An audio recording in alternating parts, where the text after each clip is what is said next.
impairing my view of everything. But I had seen the right side of her face turn towards me, and she kind of stumbled down and got back up and then walked away. Did you see Mr. Mew's hand or fist make contact with Maddie's face? I did not see it make contact, no. All right. Did you saw the reaction? Yes. After Mr. Mew did whatever he did to Maddie, what happened next? A lot of chaos and yelling broke out. I remember seeing Dante run up immediately and punch him in the face, yelling, "You never hit a woman." I saw Nikolai punch Dante back. Then I believe that I saw Dante hit Nikolai once more. I thought it was a punch, but I did watch the video and later found out that he was smacking him. All right. Whereabouts were you standing when that all occurred, when Dante hit Mr. Mew? I was a little ways behind Riley. I don't know any of the boys in the group that I was standing next to, but I was standing back a little ways. All right. To the back and to the right of Maddie and Riley, a little ways. Did you see AJ Martin get stabbed? I did not. Did you see Dante get stabbed? I did not. Do you know who Isaac Schumann is? I do. I know of him now, but no, I did not know him. Or at the time, did you see Isaac Schumann get stabbed? I did not. Did you see Riley Madison get stabbed? I did. All right. Can you describe what happened when you saw Riley get stabbed? She had backed up away from the commotion a little bit, and I had seen Nikolai walk up to him, and then he came and I thought it was like a little punch towards her ribs, and until he had removed his hand, I saw the knife come out of my friend's side. All right, can you describe the knife? It was no more than like 2 inches. It was very small. All right. That's all I could see. And just so I understand, you didn't see the knife until he removed it from her body? Correct. What did he do after he stabbed Riley? I didn't pay too much attention to him after he did that. I was a little preoccupied and trying to grab her and remove her from the situation. I did take one last look at him. It looked like he was coming towards me, so and walked away with Riley. All right, did you render assistance to Riley? Yes, I did. I got her back to Q and Sheena and told them to take her downriver and get help. And then when I turned back around, I had seen Tony standing next to AJ, so I ran up to them and I helped Tony drag AJ to the shore. Tried to make sure that they were as okay as they could be before I went to try to go help as much as I could. Did you see Tony get stabbed? I did not. Did you see that he was injured when you? I did. We're going to show you some still frames from the video. We're going to start at 28:59. Your Honor, I guess I'll caution there are some graphic portions of the string I'm going to play, so just fair warning to everybody if there's people in the courtroom who want to leave or whatever. Thank you for alerting everyone to that fact.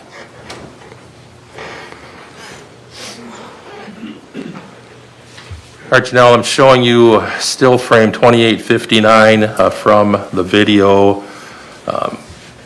Who's the woman up in the upper left corner with the blue and pink swimsuit? That is Riley Madison. All right, and in this picture, is she bleeding yet? No, it does not appear to be so. And who's the person in the middle? Nikolai? Scroll forward. Stop. All right, we're showing you photo 2859. Who's the woman in the black swimsuit up in the upper right corner? That is me. Is that where you were standing when this all occurred? Yes. Pardon me, Judge, it was 2871. In this frame, is Riley off to your right, Yes, she is. behind Mr. Mew? Yes. All right. At the time that Mr. Mew stabbed Riley, had she done anything to him in this context? From what I remember seeing, no, would have sworn that she did not touch him, but after seeing the footage, I saw that she did. Well, I'm talking about Oh. this portion of the, I would not be able to pinpoint if that was before or after she was, all right. We're going to continue to play the stills here. okay.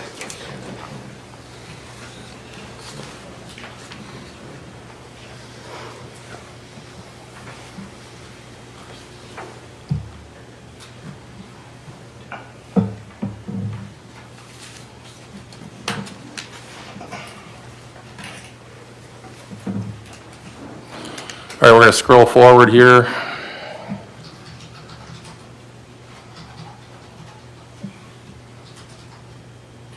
Stop. We're showing you 2926. Is that you still in the frame? Yes, sir. Are you looking at Mr. Mew? I believe so. It looks like I am, yes. Did you notice anything in his right hand? At that time, no, I did not. You see his right hand? Did you see his right hand moving out like? I did. I did. Sustained. What's shown in the picture? Did you see that happen as far as Mr. Mew's hand? I'm sorry, what was it? What you see in this still, is that what you saw on the river at this point in time Oh, yes, with regard to Mr. Mew's body? yes. Scroll forward. Stop. We're showing still 2947. At this point, is Riley back in the frame? Yes, she is. Yeah, what does she look like? Is she injured? Yes. She just got stabbed. All right, and that's my question. Is this the point in the video where you saw Mr. Mew stab Riley Madison? Yes. And you're standing how far away? What would that be, about 4 or 5 feet? All right, and as you watched the stills go through, well, we'll strike that. Is Riley facing away from him? Yes, she is. Prior to Riley being stabbed at this point in time, was she laying any hands on him? That I remembered had seen, no, I did not.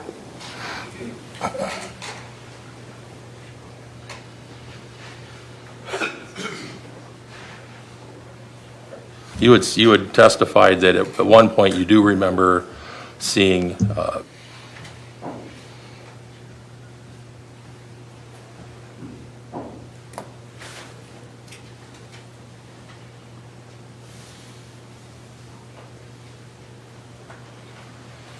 you testified that when you reviewed the video, you saw at one point Riley touching Mr. Mew. I did. Was it at that point or at some earlier point? It was earlier.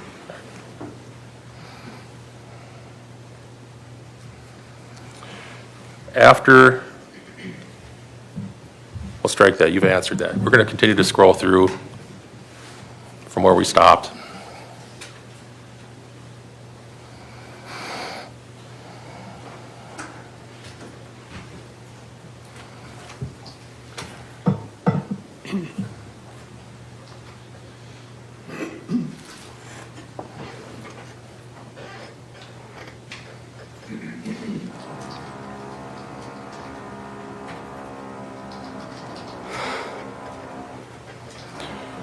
And we're stopped at 3024. Did you watch that string of frames? I did. Did you see yourself in that string? I did. What were you doing?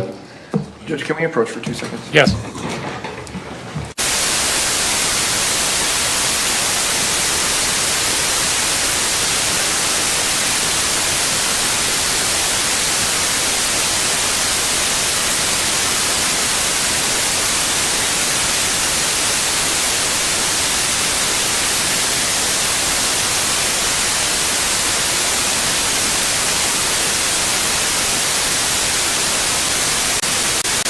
Let's continue. Did that string of frames show what you did after she was stabbed? Yeah, you can briefly see me grab her arm and try to get her out. All right. After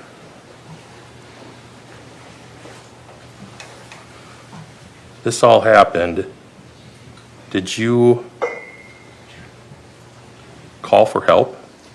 It was after I had turned and told Riley to go to Q and to Sheena.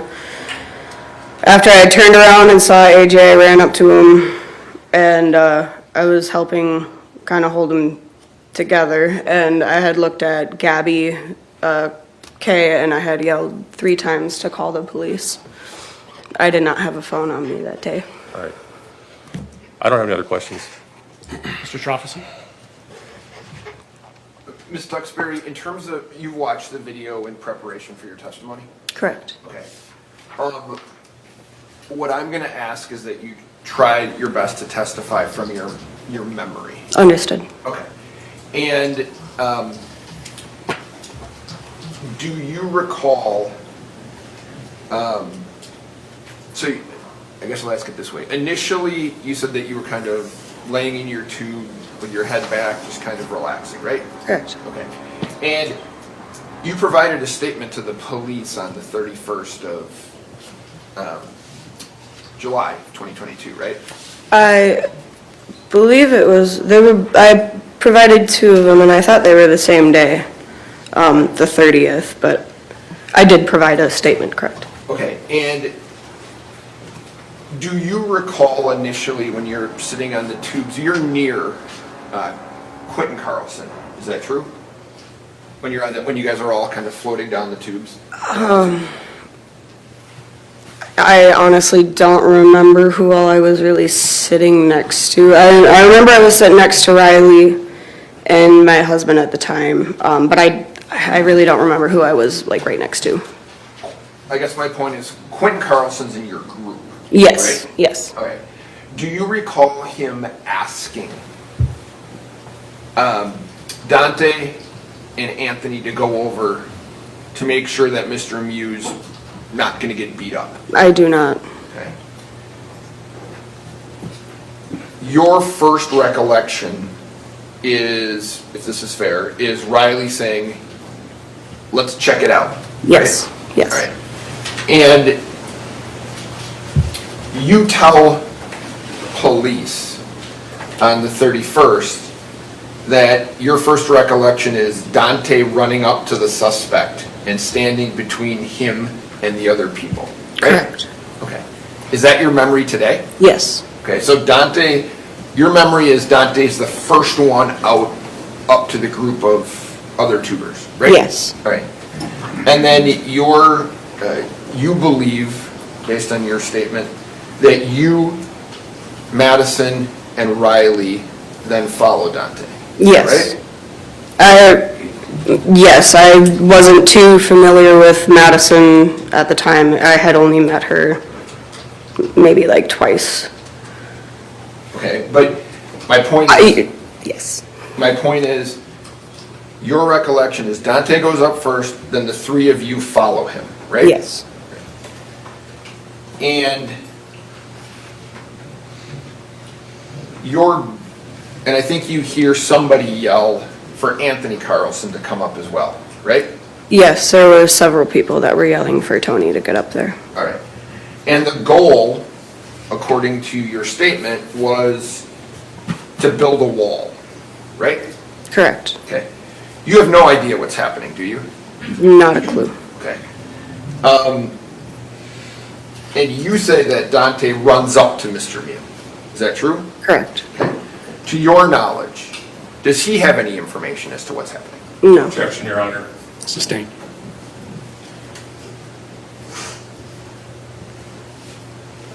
And you're going to build a wall without having any information as to what's happening in that situation, right?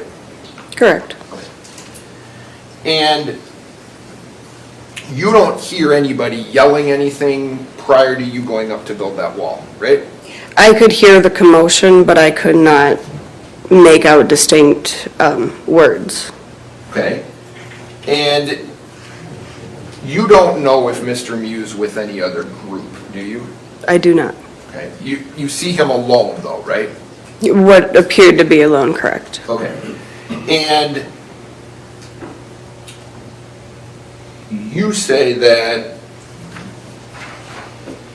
today you say Maddie goes up and is yelling at him, right? Correct. Okay. And Is that what you remember telling the police? I guess I honestly don't know if I had told them that or not. You go up to build a wall, why? Because there was a very clear confrontation between the group of children and then Nikolai, so at least to divide the conflict was at least my idea. So you believed at that point there was a confrontation that was taking place, is that right? Correct. Okay. And you hear Maddie yelling at him, is that right? I do,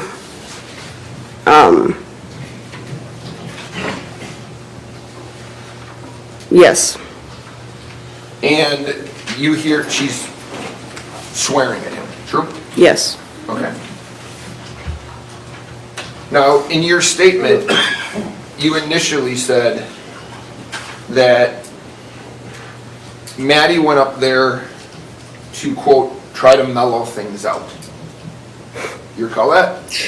I do not remember using those choice of words, but If I told you that your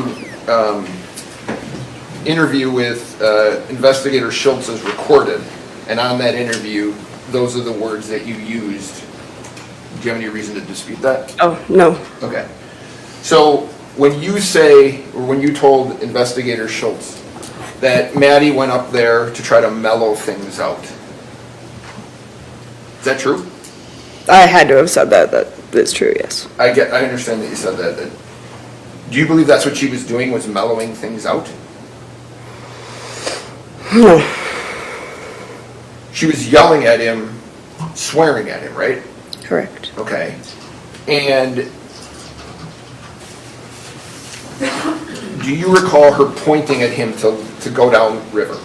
I recall her pointing beyond him, but yes, she was pointing and gesturing. And yelling, go, Yes. right? Yes, So you took that, if this is fair, as her telling him where she's pointing, go that way, right? yes, Okay. And you say that you believe there's a confrontation that's going on, right? correct. Do you recall after Maddie, well, let me ask you this. Do you see Mr. Mew attempting to speak to Maddie about what's happening? I do not.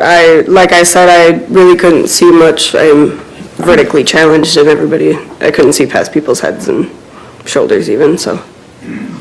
Tell me about that for a minute. I missed the first, your what challenge? I'm vertically challenged. I'm short. I couldn't see everything. Right. Sorry. So your height, or lack thereof, has it makes it sometimes difficult for you to see things. Yeah, I couldn't see past people's shoulders or heads or anything, no. Okay. And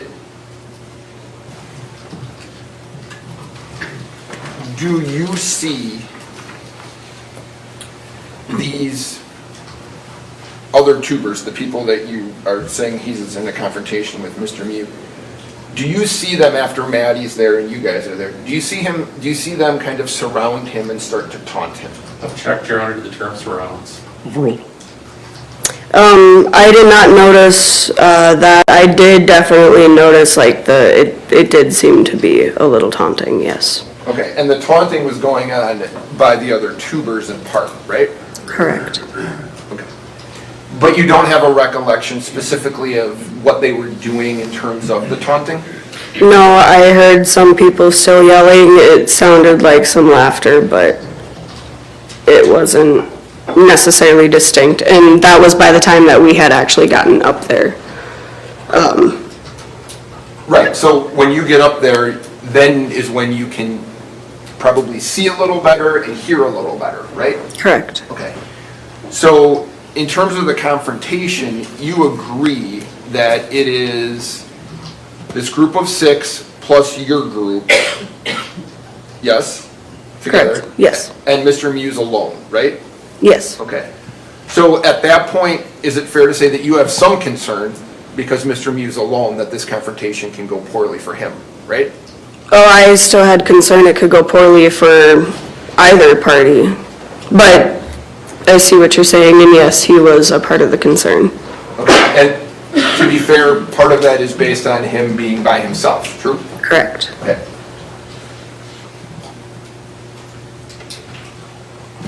Would you agree that Maddie was in Mr. Mew's face? You'd agree with that? I would agree with that. Okay. She was in his, as it's been described, in his personal space, true? True.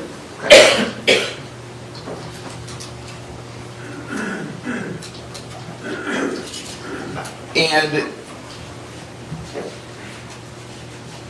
tell me if this is fair. When you see Mr. Mew make contact with Maddie, I know that you had said that it was, I don't want to put words in your mouth, but do you remember specifically, you said he dropped a shoulder, right? You mentioned that? Yes. Okay. Do you see specifically what happens?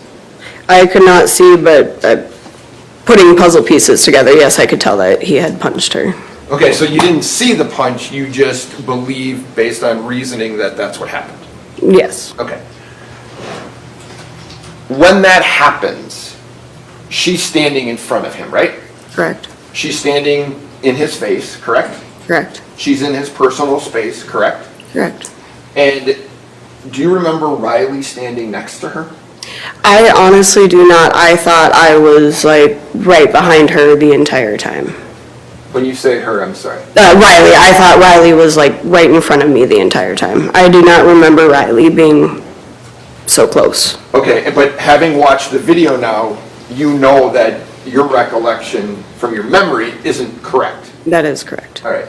So now do you know that Riley's standing next to Madison? I do. Okay. And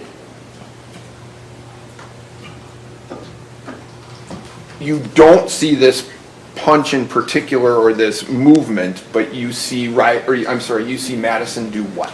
She had, again, her back was facing me, and then all of a sudden I saw her turn, but it was leading with her head. So her head had turned, so I saw the right side of her face, and then her body had followed, and then she had stumbled down to her knees, and she got back up and then started running. I believe it was her and Gabby that started running back to Q and Sheena.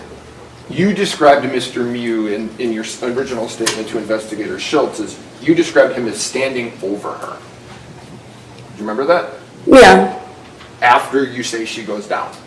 yeah, I would still stand by that. So you would say that you see her head move, she goes down to a knee or goes down. He then, does he move toward her? Oh, I wouldn't say he necessarily moves towards her, but he definitely just stood above her. And how? Oh, I was just gonna say, she didn't get like launched. She literally just kind of did like a little 180 and fell down right where she was standing. Okay. If you remember, I'll ask it to you two ways. From your memory, do you remember that she was holding a drink at the time? I know that she was holding stuff, but I could not tell you what she was holding. Okay. And how long, in terms of time, passes from, this is your memory, how long passes from the time that you see her make her movement and go down until Dante gets involved? Oh, that was like a second. Okay. And do you agree on you've watched the video? Yes. Do you agree on the video, it doesn't show Madison falling down or going down, right? No, I would agree with that. And you'd agree that what you've seen on the video, she doesn't drop her drink either, right? No, I would agree with that. Okay, and she's holding, I don't know if you remember this, she's holding not only a drink, but a vape in her hand as well, right? Okay. Okay. Those things don't fall, right? Correct. Even though she falls, they stay in her hand, right? Correct. And her cell phone, do you remember her cell phone is like up in her swimsuit? But I don't recall, but not surprised. Okay. And do you remember on the video, her cell phone doesn't fall either, right? I don't believe so, no. Okay. Now, do you, Do you ever see her being Madison? Do you ever see her stop and pick up her sunglasses? No, that wasn't anything that I paid, no. Okay.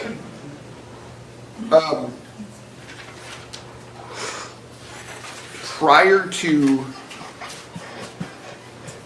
Madison getting in Mr. Mew's personal space and in his face, you don't see him being aggressive, true? True. Okay. He doesn't verbally say anything that you would describe as being aggressive, right? Correct, he said nothing at all, that I heard. Okay. And you don't see him doing anything physically that you would consider to be aggressive either, right? Aggressive, no, but the way he was standing there and just, it was a very expressionless, hollow, almost like a demonic look in his face. Like I don't know how else to describe it other than his eyes did not look human. Very daunting. You would agree at that point there's approximately 13 people around him, yes? It had to have been somewhere around that number, correct? Okay.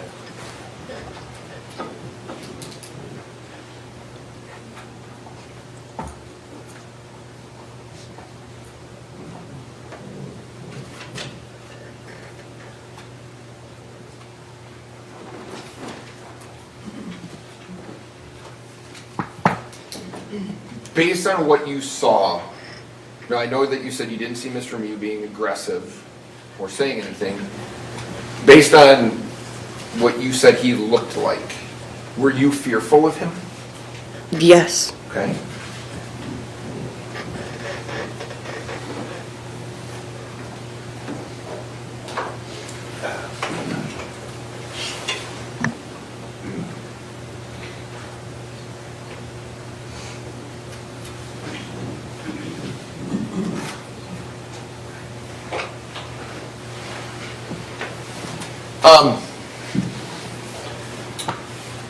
You then say that you see Dante strike Mr. Mew, right? Correct. Okay. And you believe from your memory that Mr. Mew goes down, yes? Yes. Okay. And then Mr. Mew stands back up. Correct. And then you believe that Mr. Mew punches Dante. Correct. Okay.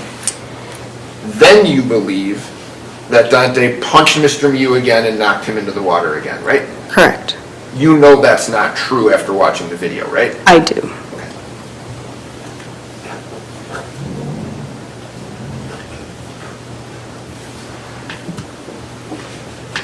So, can I ask you this? You had mentioned that you were fearful based on the way that Mr. Mew looked, right?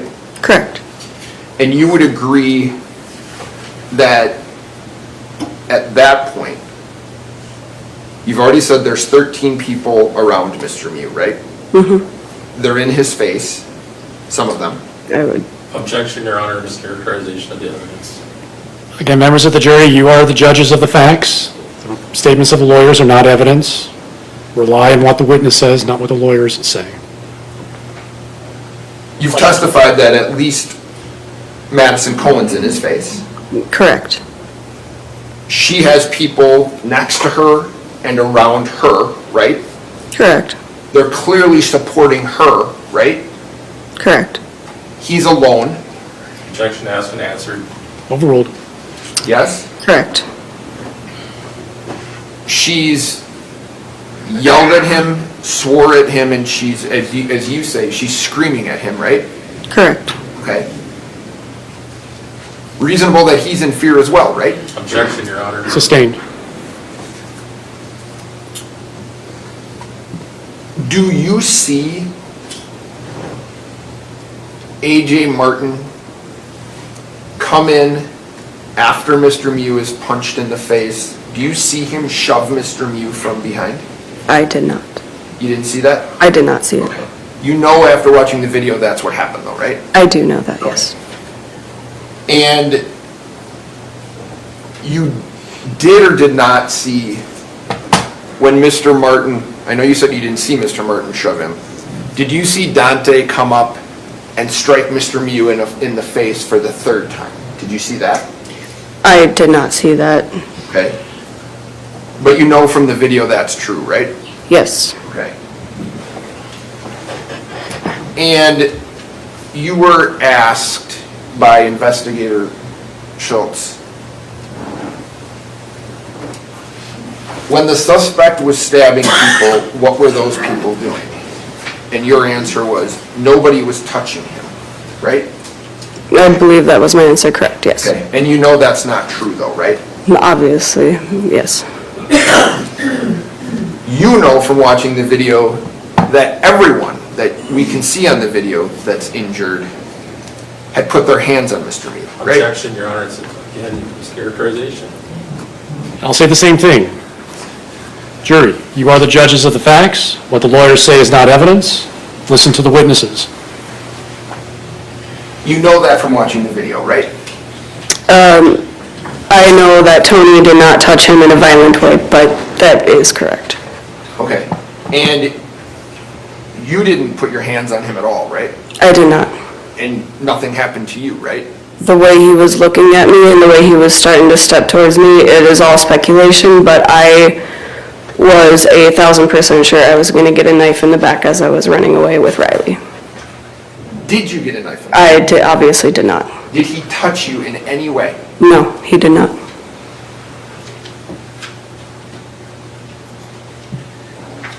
And you also agree that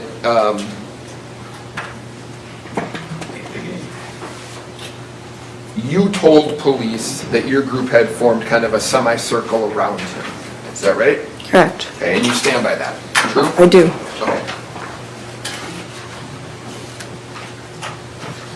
Did you, at the time you gave your statement to police, did you view Madison Cohen as kind of the peacekeeper here? No.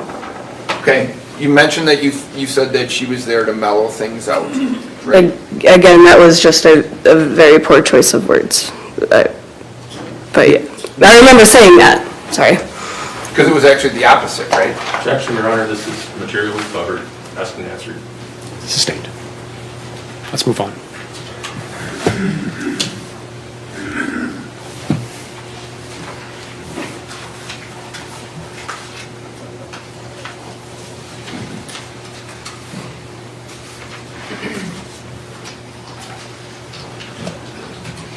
Do you have a specific recollection of seeing Riley get stabbed from your memory?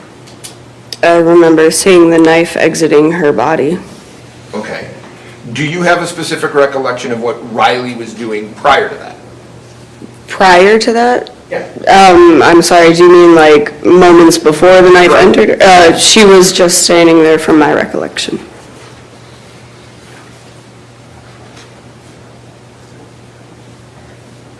You don't have a recollection of her moving toward Mr. Mew? No, I do not. Okay.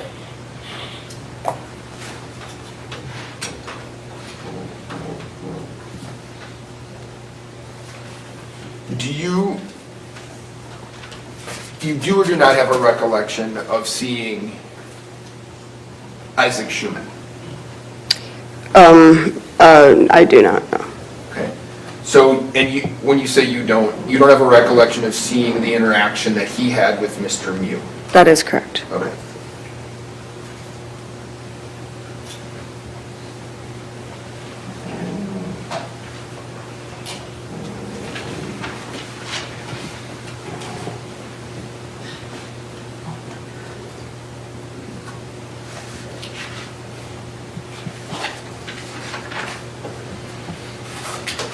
Thank you, Ms. Duxbury. Mr. Smestad? Just one second. It's okay. Mr. Smestad, do you have any more questions? I don't, Your Honor. All right, now, Ms. Duxbury, you may Thank you. get up and leave. Please see the witness coordinator in the back. She'll tell you where to go next.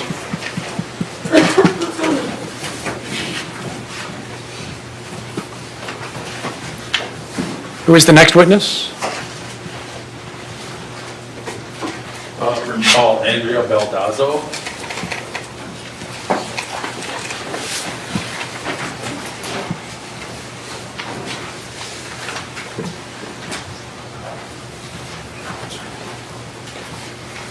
Is it Baldazo with a B? B-A-L-D-A-Z-O.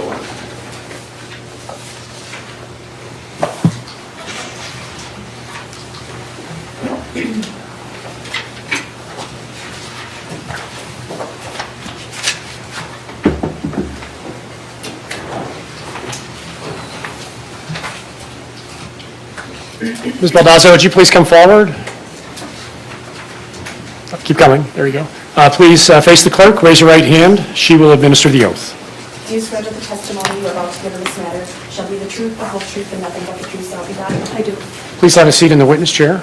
Last name? Andrea Baldazzo, B-A-L. Put that on the Apple River? Were we put in? Yeah, at some point, as you're floating down the river, did you become involved with an incident where some folks, On the river's edge. did you know who that boy was? By somebody else, do you mean somebody else? that- And continued that for, Did you make a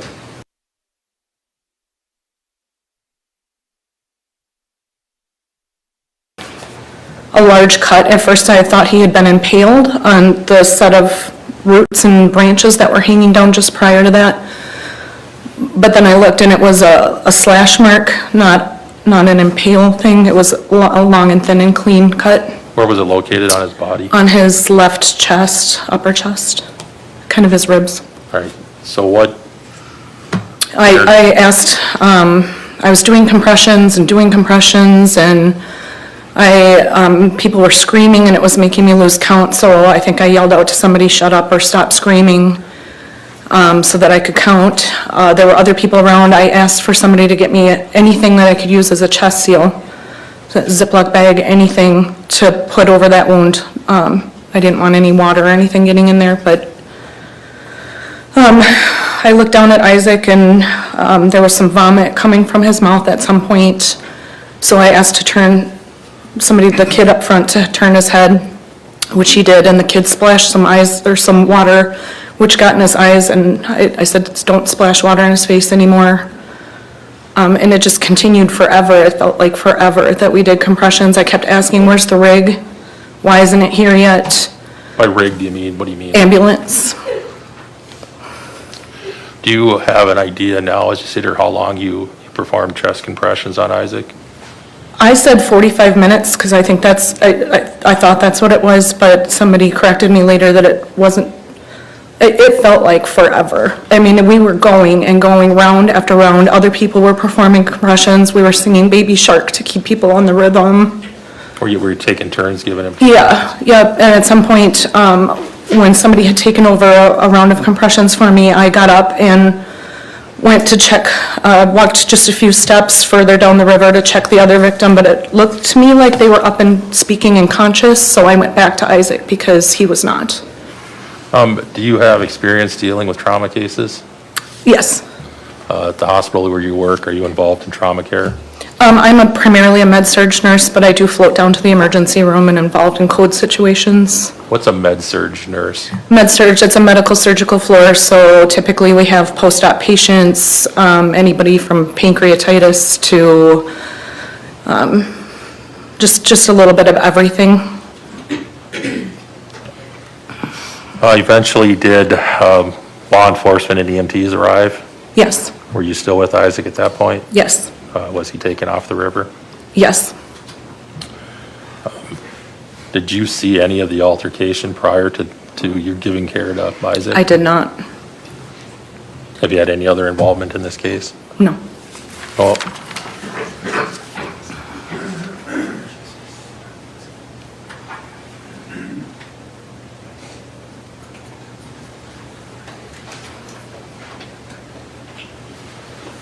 So when you testified earlier that your husband had alerted you that he thought there was some kind of party going on, do you know whereabouts in the river you were? So where Isaac was laying just a little bit further, I guess if I'm looking at Isaac laying on the ground and the second person was a little further down, just a little further up were those roots and branches that I thought somebody had gotten stuck on. Were you near the bend in the river in that location, if you remember? I don't remember a bend. I mean, the whole thing is windy, so, yeah, I mean, I could show you on a map or a picture.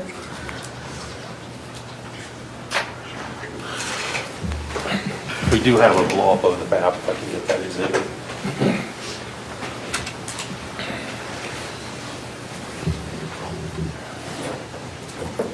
I can approach the witness. Back on the record. Doctor, I remind you that you're still under oath. Do you recall that? I do. Very good. The only thing that I would have for the judge is in terms of scheduling, I would say that the doctor is about an hour left in his testimony, and so I don't know if the court wants to give the jury an option to break or listen to more of the statement, or we just want to break early and start with the statement first thing on Monday. I just throw that out there. It's been a long week, and I haven't been able to really pay that much attention to what the energy level is of the jury today. So, Well, we will hear the balance of the doctor's testimony, cross-examination, and then we will have the officer come back up, and we'll start with, but we probably will end early. We'll just kind of keep an eye on what's going on with the jury, and we'll give them their normal break in the afternoon, and we'll go from there. okay, sounds great. Thank you. All right. Bring in the jury.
All right, to the jury, is there anybody who did not follow the instructions of the court?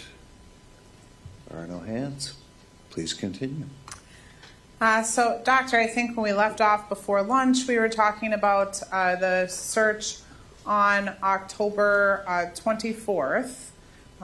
We did a similar grid search as June 30th of 2024, and we just grid searched one area on October 24th, correct? Correct. And it was an area that was just adjacent to the area that was grid searched on June 30th, correct? Correct. And then did you also return back to the scene a second time in October?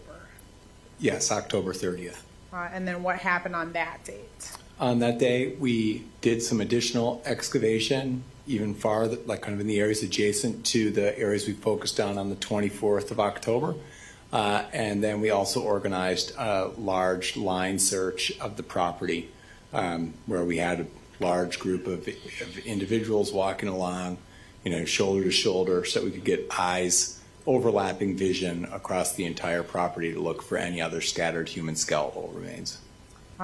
During the course of both of the October 24th and October 30th search were additional human skeletal remains located? Yes. Now, during this search, was the crime lab response team on scene or just the sheriff's office? Just the sheriff's office this time. So we didn't have those green crime lab markers, correct? Correct. We just had orange flags at each item of significance, correct? Correct. And did you also prepare reports based on your findings from the October 24th and October 30th search? I did. I'm showing you what's been marked Exhibit 401.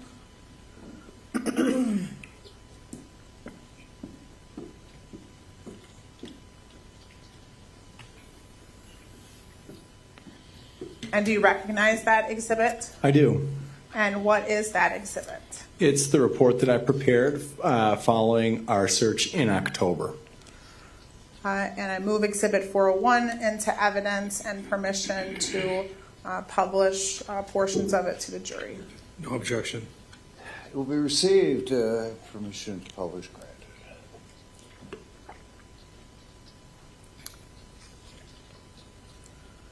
So we're looking at a little small on the screen, but is that the cover? I think this is the first page of Exhibit 401, correct? Correct. The cover page has that same crime lab number and then now a Dodge County Medical Examiner number, correct? Correct. And now this one is dated February of 2026, correct? Correct. And same agencies involved as the first August 2024 report. Is that accurate? That's accurate. Now going to the first page of Exhibit 401, what are we looking at here? So this is the left. It's actually a big collection of bones that are fused together from a human cranium. So that includes the left petrous pyramid, so from a part of the left temporal bone, as well as what's known as the basilar portion of the occipital, which is the bone that sits directly on the bottom of your skull. And it makes up the front border of the hole that connects your spinal column to your brain. And then there's just a little bit additional occipital there. That includes a hole for the hypoglossal canal, which is a nerve that leaves your brain to go out and control various parts of your physiology. And you said, I'm sorry, which side of the petrous pyramid? What? This is a left. So if you look right here is a left petrous pyramid, and it's fused together with part of the occipital bone. And so in June, we had found the right petrous pyramid of the right temporal bone. So the petrous pyramid of the right temporal bone. And in this instance, we've got the petrous pyramid of the left temporal bone. And this is page 3 of Exhibit 401, correct? Correct. Now going on to an image that's contained on page 4 of Exhibit 401. What are we looking at here? So this is a couple additional pieces of the left temporal bone. So this piece right here makes up the side of your left side of your head, what a lot of people think of as their temple. This is that piece right there. And then right there is part that actually makes up the space where your lower jaw or mandible makes a connection at the temporomandibular joint to the rest of your cranium. And so that's just a couple of views of that bone. And that bone has experienced some thermal alterations. So up on the side of the head, just above the ear, you can see there's charring, but a lack of thermal alterations a little bit farther down. And then there's a little piece right here that makes up what's known as the zygomatic process of the left temporal bone, which is a little arch of bone across the side of your skull. And that is also charred. And then next to that is a piece of the parietal.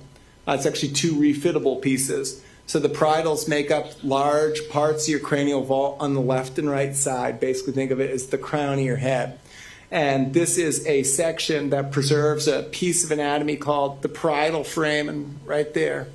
And it connects over to another chunk of the parietal and refits. That parietal has experienced both charring and calcination on the outer part of the cranium. You can see the white part there. And then the flip side of it is right here. And that shows those refittable pieces of the parietal that are charred. And in fact, it may be a little hard to see, but there are charred soft tissue that's connected to the brain, and the soft tissue covering it that's been charred and is still adherent onto those bone fragments. And then this is just one additional piece of parietal.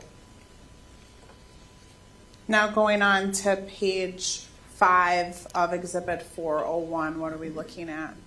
Yep, so right in the very top, right here, we've got a couple of pieces of a bone that's known as the sphenoid. The sphenoid is this bone that's kind of jammed right in the middle of your skull, but makes up part of the base of it. And sitting at the top of the base of the sphenoid is a little hole. This hole is known as the pituitary fossa of the sella turcica. And your pituitary gland sits inside of that little depression. And so that is a chunk of that sphenoid bone. It sits like right up in the middle of your cranium and makes up part of the floor of your brain. No thermal alterations there, but the breaks along the margins of it are all consistent with them occurring right around the time of death. They're not lighter in color. They look consistent with the surrounding cortical bone, and so that would have occurred around the time that this individual perished. Then on the next two, these are pieces of something that's another piece of the sphenoid, so flipped around, just one piece, but a piece of the sphenoid known as the pterygoid plate, which is a projection off the bottom of your cranium and connects to ligaments and such. And then at the very bottom is another sphenoid piece, and so that is flipped versions of what's known as the greater wing of the sphenoid. And the greater wing houses your brain, like the floor is part of your brain, and then also makes up the back plate of the wall of one of your eyes. And so most of that has no thermal alterations, but there's just a little bit on the orbital plate that is charred. Otherwise, the rest of it has no thermal alterations, but the fractures to all of these bone fragments are consistent with them occurring right around the time of death.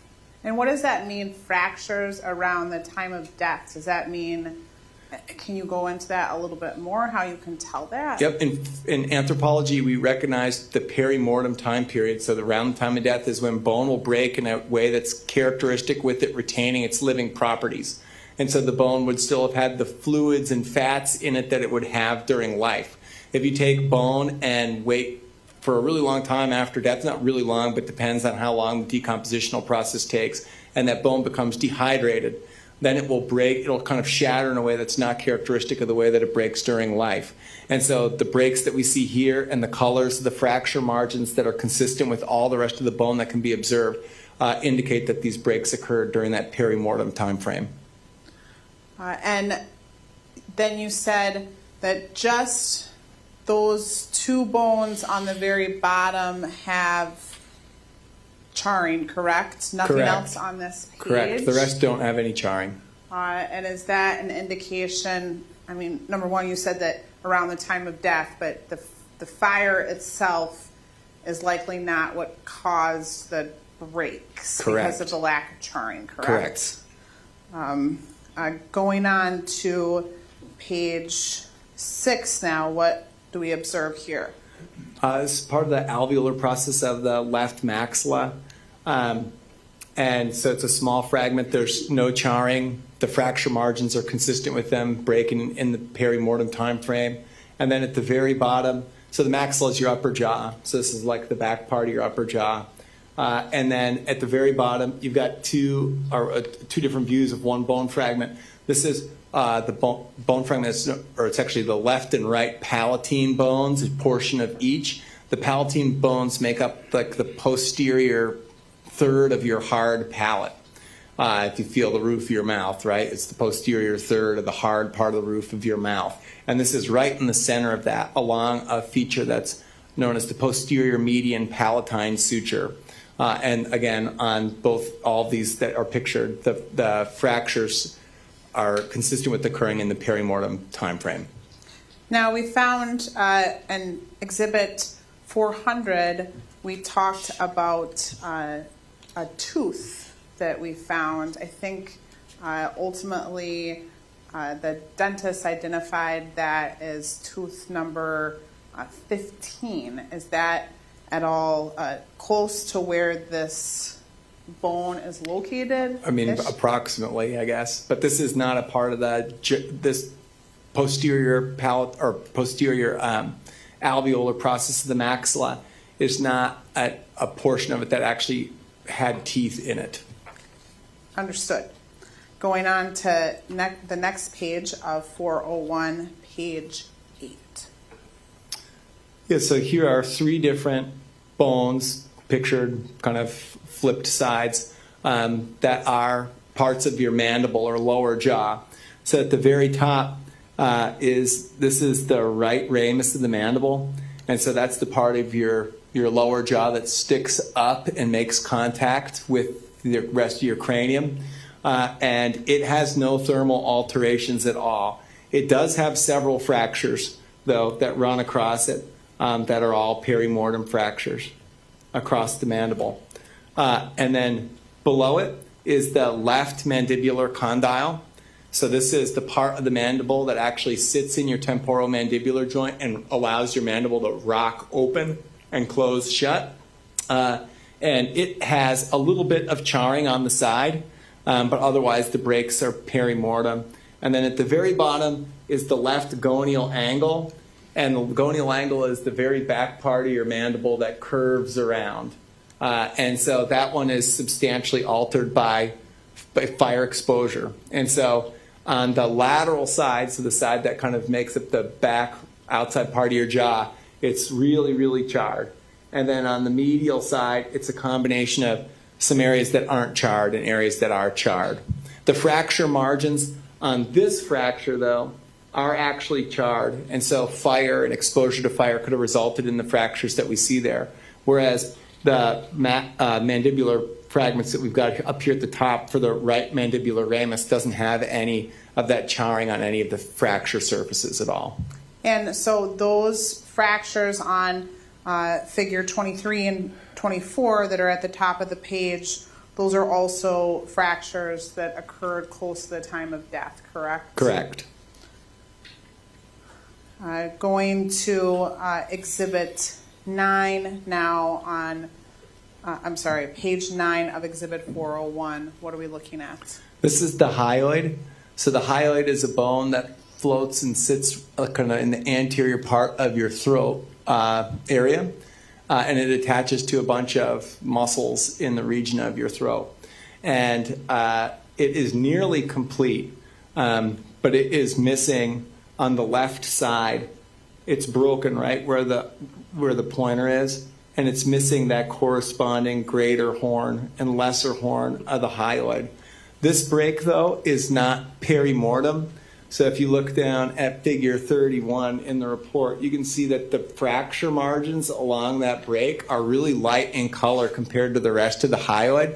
And that indicates that they happened post-mortem.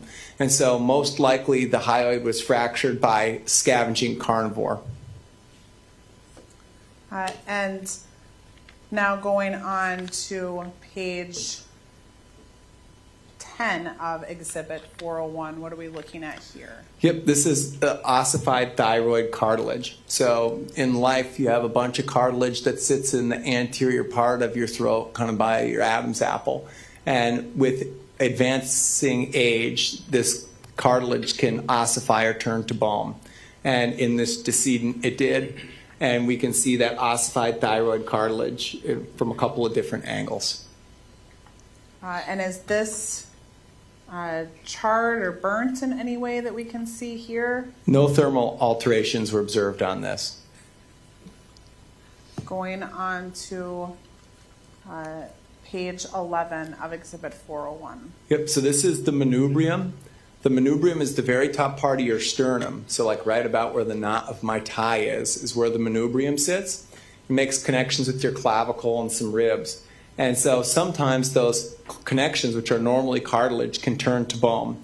And so in this individual, the manubrium, which is bone, this is all manubrium here, those connections to the first rib actually turned to bone and ossified. They look like the little projections or horns off the manubrium.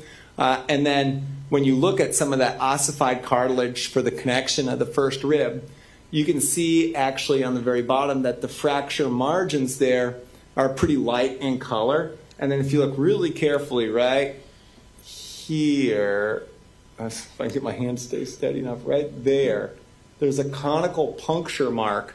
And that conical puncture mark is produced by scavenging carnivores and their canine teeth.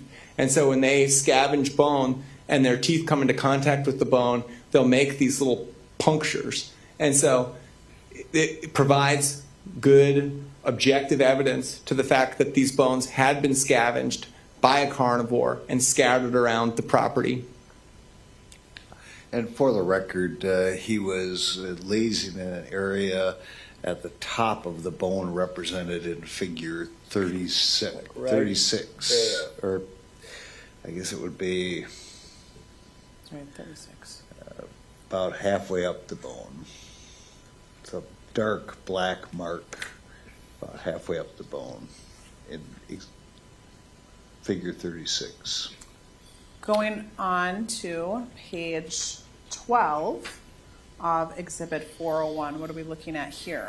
This is the left clavicle, or what most people think of as their collarbone. This is the center part of it that's towards your sternum.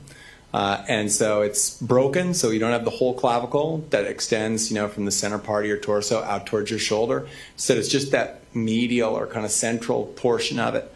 But its fracture margins are, the color is consistent with the surrounding cortical bone, and they're consistent with being perimortem fracture. And so is there any way to tell what could have caused the fracture of this bone? You say perimortem, so close to the time of death, correct? Yeah, around the time of death. It could have been something like blunt force. It's hard to say because there's not very much that's preserved there. And then going on to page 13 of Exhibit 401. Yep, so this is a similar portion of the right clavicle.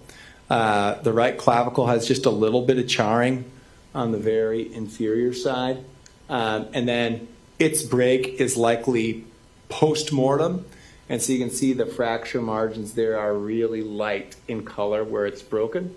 And so that suggests that it was broken well after the time of death, after this bone been exposed to soil and other kind of staining mechanisms in the surrounding environment. And sorry, going back to page 12, the left clavicle, did the left clavicle have any charring or thermal alterations? It did not. Page 14 of Exhibit 401, what are we looking at here? This is the first cervical vertebra, which is also known as the atlas. So the bottom part of your skull sits on top of this vertebra, and it allows you to rock your head back and forth like this, if you're saying yes. And we only have part of it. So it's just the anterior portion of the atlas that's preserved. And then where it's broken, the fracture margins are light in color, so it indicates it's a post-mortem break on here, which was likely produced by the scavenging carnivores. Is there any charring or thermal alterations on this? There are none. So does that tell us that this was either not in the fire or not in the fire long enough to have significant charring? Yeah, there's no evidence that this bone fragment was ever in fire. So going on, let me ask you this. Is there any way to tell whether bone had ever been exposed to a chemical like sulfuric acid? Through chemical testing.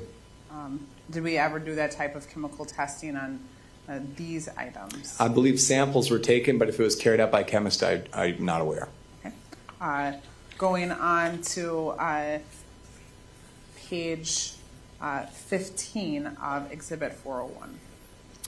Yeah, this is the axis, so that's the second cervical vertebra. It sits right under that last one that we just saw. It's also partial. It's just that kind of anterior most part of this bone. It has a feature, it's called the dens right there. The dens is like a pivot point, and so it allows you to shake your head left and right like this. And so that's preserved here.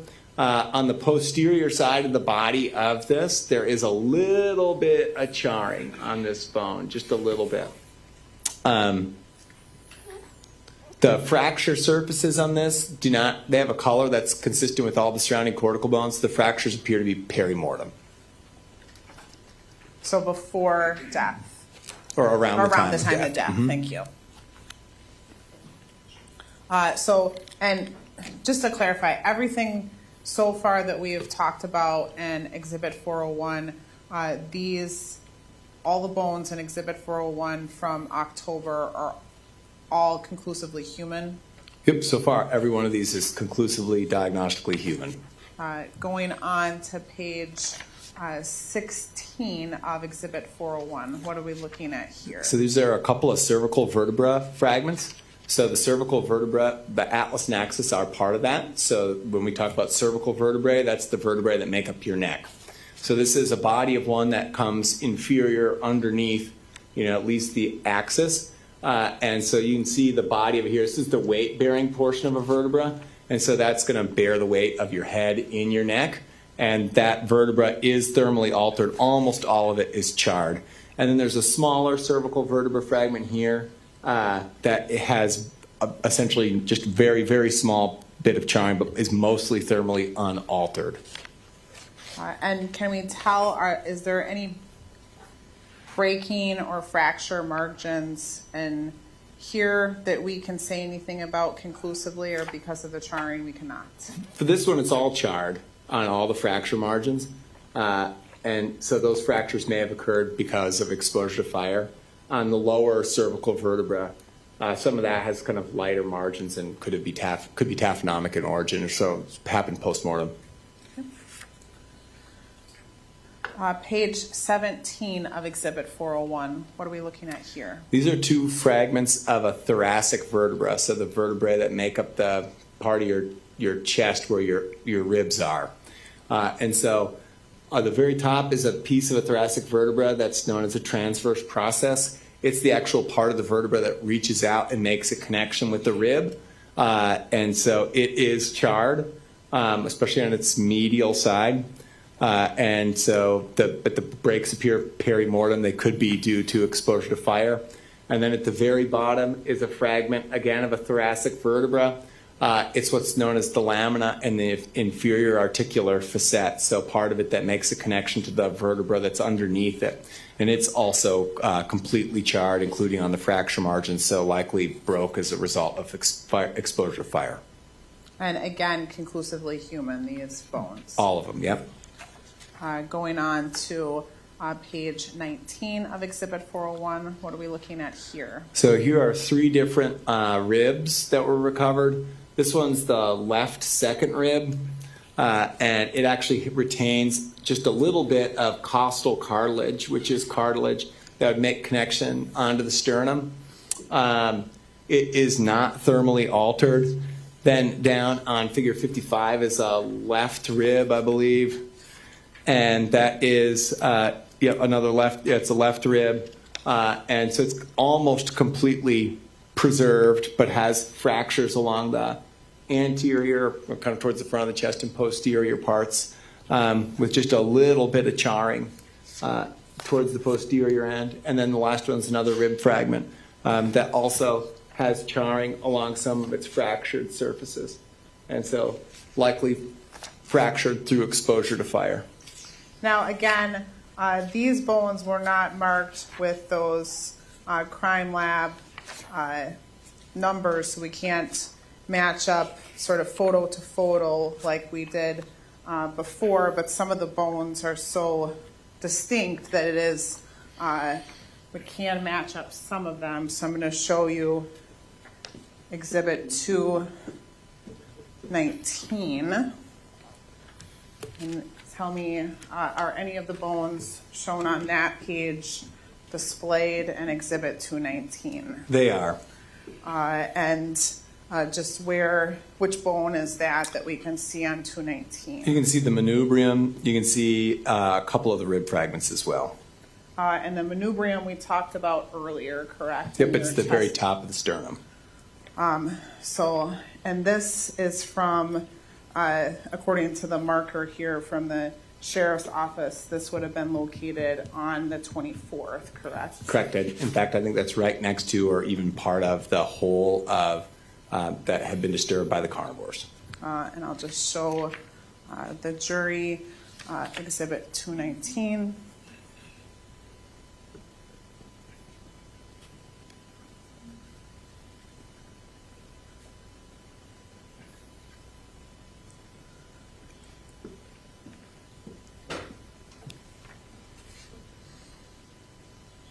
And we talked about all the figures on this page, correct? Correct. Now going on to page on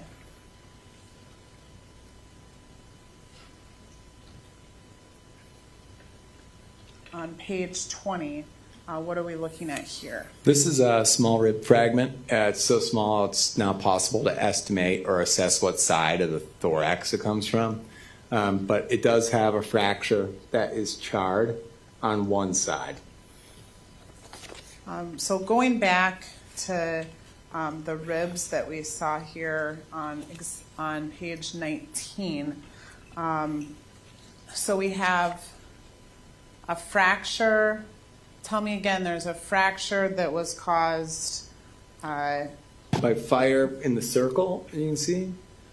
And then you've got other fractures that are potentially caused by some carnivores. And then others that are likely to be perimortem based on their jagged edges and the fact that they have colored bone that is consistent with surrounding cortical bone. So, is it likely that these bones were in the fire at some point before they were buried? You can only say that for the charred rib. The charred rib. Yep. The other bones, we can't say that. Can't say that, but at least the one on the very bottom, Exhibit 57. Correct. Okay. Going on to 20. We talked about that already, correct? Correct. Now going on to page 22 of Exhibit 401. What are we looking at here? Yeah, so this is a tibia. It is a left tibia, but it's been really substantially altered by scavenging, or I should say gnawing rodents. And so if you look, it's a little hard to see, but right here, there's a whole bunch of parallel striations along this bone. So like right here, you can see those parallel striations. Right here, you can see the parallel striations.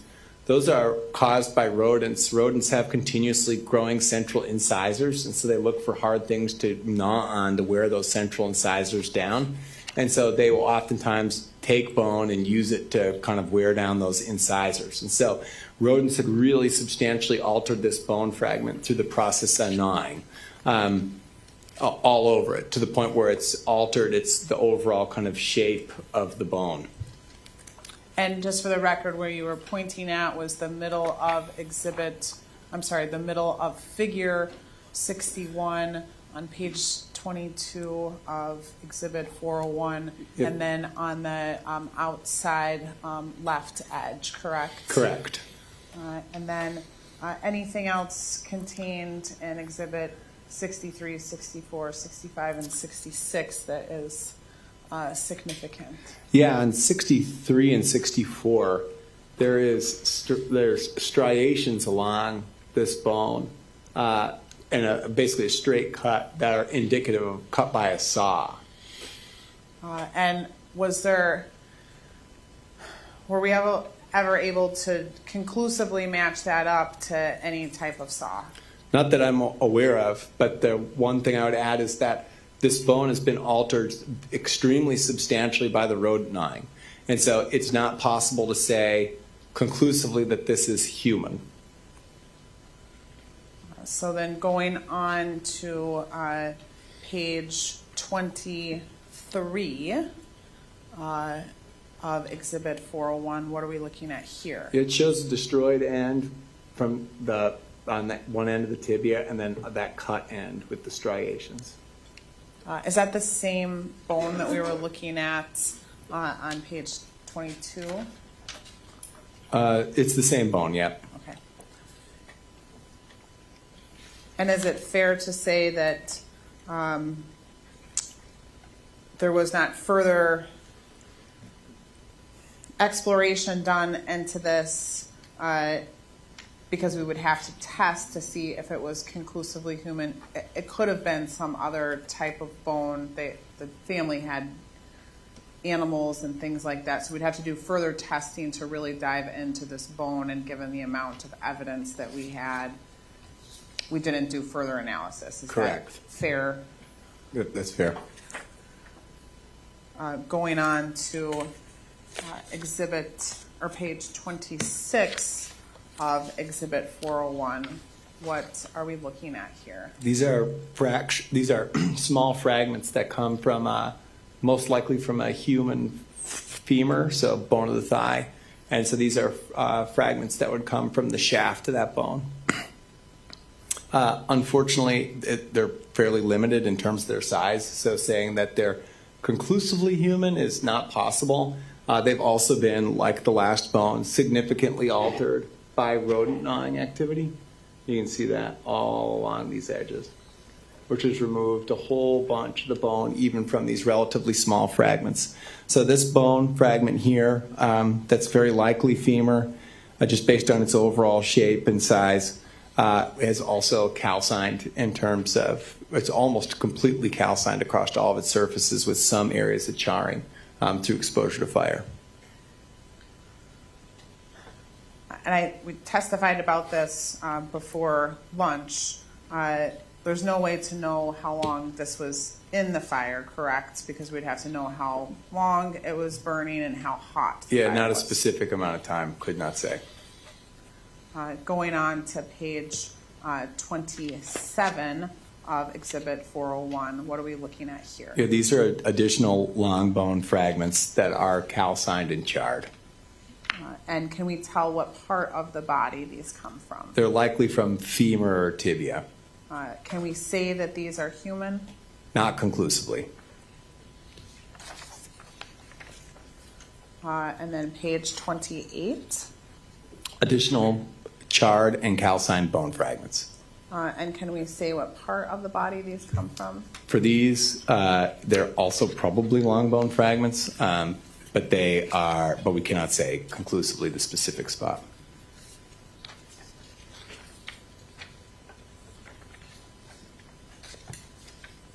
And I just want to show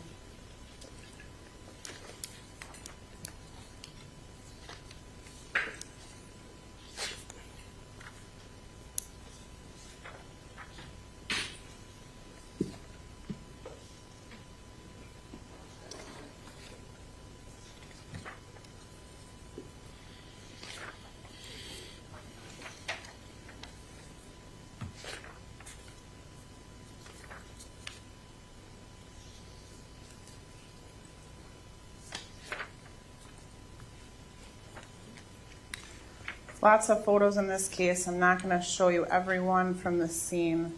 I just want to go through a couple. So we'll do 221, 222, 227, 228, 231, and 234.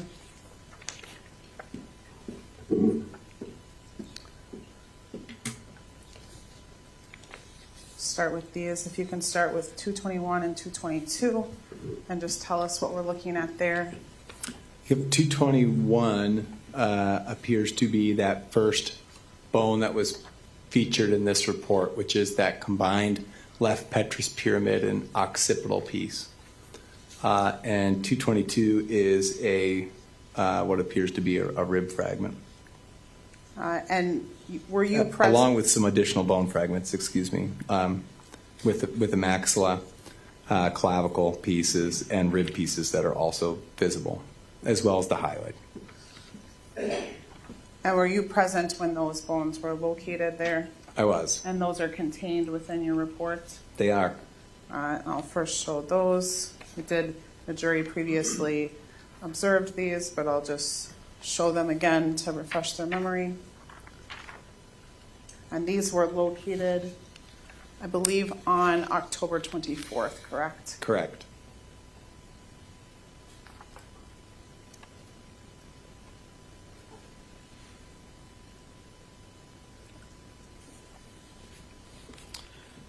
And then going to 227 and 228. 227 appears to be the right ramus of the mandible fragment. And 228 is tooth fragment. And I think this tooth fragment was not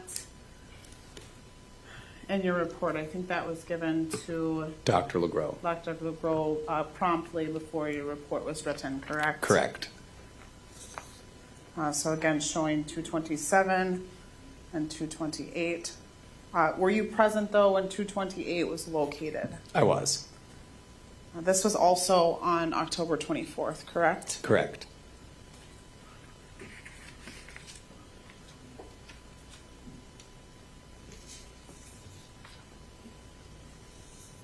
.231 and 234. What are we looking at here? 231 is a bone fragment, calcined bone fragment.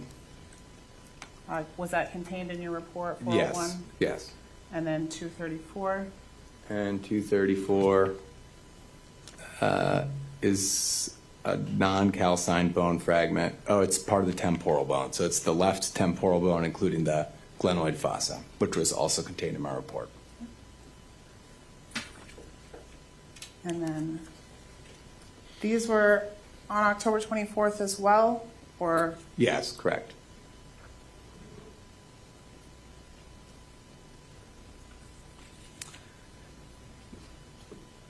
And then final scene photo, what are we looking at here in 236? 236 is showing the outline of the hole that these bones have been placed into and from which carnivore scavengers removed the bones that were the subject of this report. And Detective Rolfs testified about this a little bit, but can you just talk about a little bit more why we dug sort of as deep as we did? Yeah, you can, through looking at the layers of the soil, see where there's a disturbance. And so we looked at the layers of the soil are called the strata of the soil. You can see where they're disturbed and mixed together versus where they're not. And we could find the outline of the hole with that, along with just recognizing the presence of disturbed, loose soil versus compact soil. Probably, unfortunately, you have more experience with these type of holes than you care to. Is that accurate? Yes, I've dug more of those than I can count. And that's Exhibit 236, just showing that to the jury. Now, have you also prepared two diagrams in this case known as the homunculus? I have. And we'll start with the final, I believe is the final page of Exhibit 401. Yes, it's the final page of Exhibit 401. What are we looking at here? And if we can just zoom in maybe a little bit on this. What does this represent? This is showing the bones that were recovered and if they were thermally altered. So yellow bone is bone that was recovered and is not thermally altered. Black sections that are highlighted there are bones that were recovered that were charred. And kind of bluish gray color are bone sections that were recovered that were calcined. And to be clear, do we believe that all of these bones are likely from the same body? Yes. We only did DNA testing on one bone, correct? Correct. But why do we believe they're all from the same body? All found in the same location in the same context. And are there any duplicate bones that we were able to locate? There were none. And then you prepared a second homunculus, correct? Correct. Which is marked Exhibit 402. And of course, I don't know.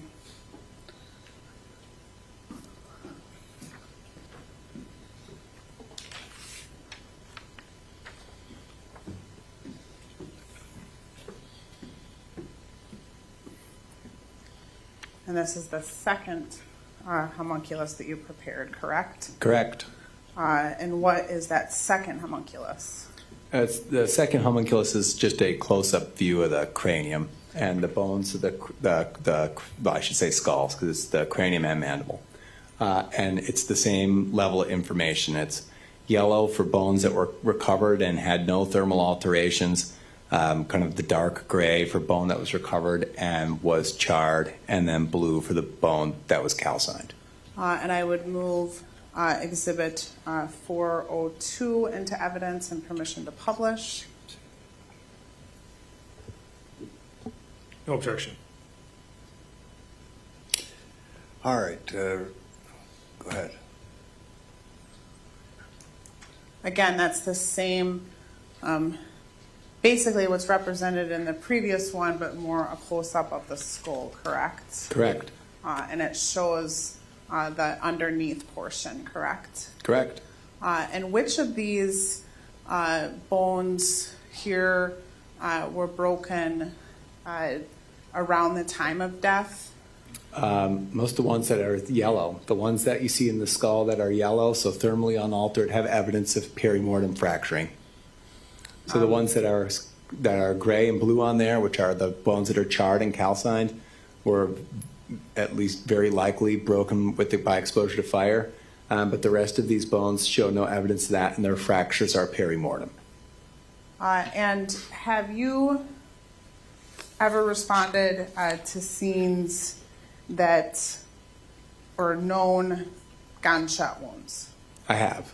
And is the fracturing of the skull here consistent with the fracturing of the skull that you've observed on known gunshot scenes? It would be consistent.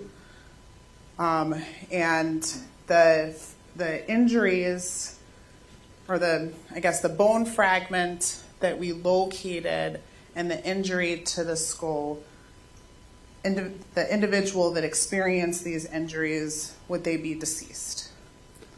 Yes, I think that is a reasonable assumption. And is it fair to say that their brain basically would not remain in the skull with these types of injuries to the skull? You're correct.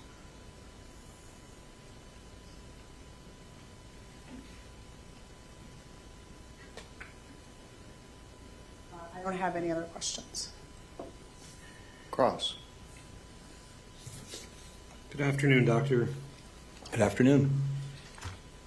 You indicated that you're a consultant with the Wisconsin State Crime Laboratory, Correct. and then you're also a professor at UW-Oshkosh, Correct. and your specialty is anthropology or forensic anthropology? Correct. Okay. You're not involved in determinations in this case as far as the manner or the cause of death? This is not the role of a forensic anthropologist. That would be more of a role for a pathologist? And medical examiner, yes. Okay. And that was not your role in this case? Correct. Your role in this case primarily was just to identify what bones on scene were human or possibly human versus animal. That, and also document the thermal alterations and any kind of fracturing patterns as well. Okay. I don't have any other questions. Redirect. Based on your training and experience, well, first of all, so the jury understands, what's the difference between a pathologist and a medical examiner? Well, some forensic pathologists are medical examiners, but forensic pathologists are individuals who hold a medical degree, and for a forensic pathologist, their focus is in understanding what happened to somebody and what, in terms of causing and causing a death outside of the care of a physician. So would a forensic pathologist, a medical doctor, typically get involved in a case? There's some exceptions to the rule, but would they typically get involved in a case when there was not a full intact body? For me, typically, it would be an anthropologist only. So it would be difficult for a pathologist in a case like this to become involved to make a determination for manner of death. They can become involved. It depends on what's recovered.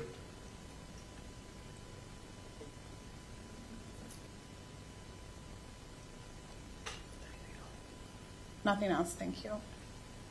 Nothing further. All right, doctor, you can step down. Thank you. Thanks.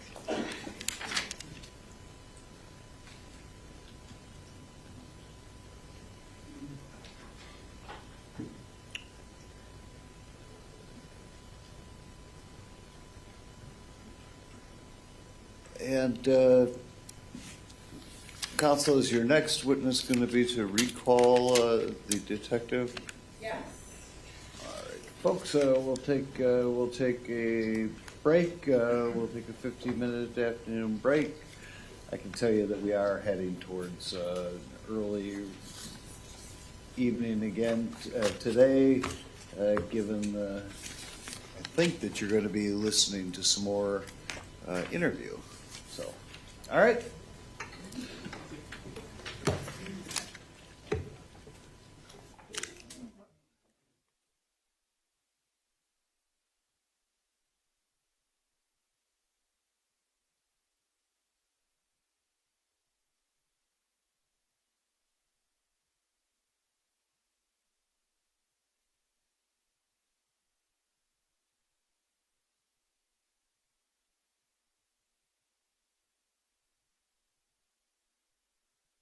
Yes. Ma'am, I'm going to show you what's been marked as Exhibit 25A. I want to be able to do this so that the jury can see too. Do you recognize this? Yes, Can you tell us what it is? the Apple River, You indicated you started at River's Edge. correct. So we came down this way. I would have been right here. We came around. Yeah, let me do it this way. I'm sorry. It's okay. So we were floating this way, and I guess, yes, then we must have just come around a little bend because I'm guessing that copse of trees was right here. And so I was floating backwards and it was on my right.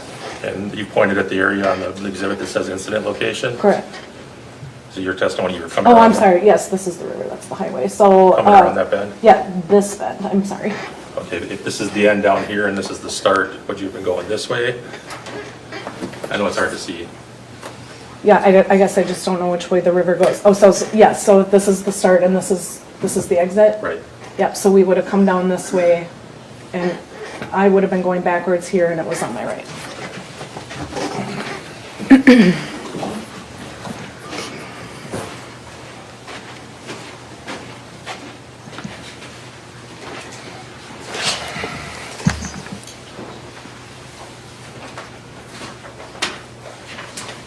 I don't have any other questions, Your Honor. Mr. Trofficy? I just have a couple questions for you, man. I think you said that you were tubing with your family, is that right? Correct, Okay, and your husband was with you, is that right? correct. And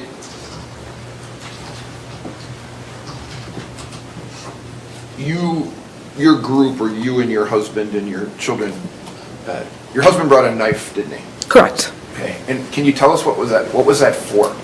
We bring paracord with us when we go tubing.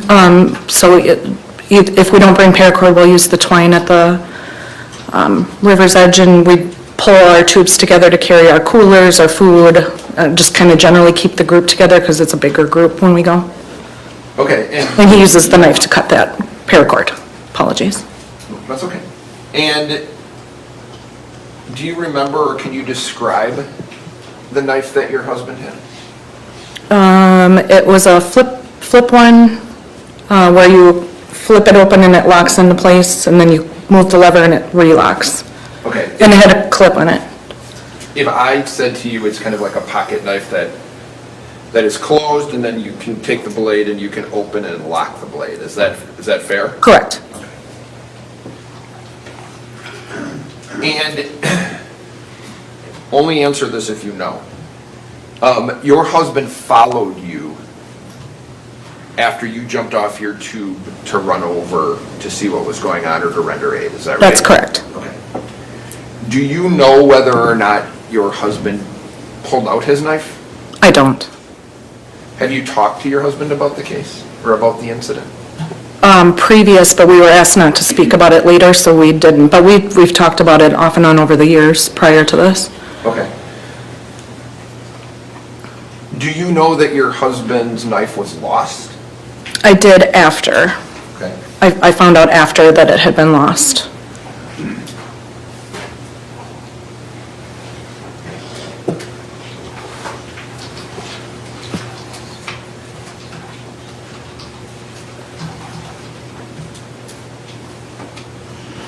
Do you know, well, I'll ask it to you this way. His knife was lost near the incident, right? I don't know at what point it was lost. Okay. He is, I don't know. Okay. Do you, your statement talks about that your husband picked up a snorkel. Did you see that? I saw him pick it up, yes. Okay. When he picked it up, did you see a confrontation happen then? When he picked it up? Or shortly thereafter? When I say confrontation, did you see people starting to yell or confront your husband about picking that up? No. No? Okay.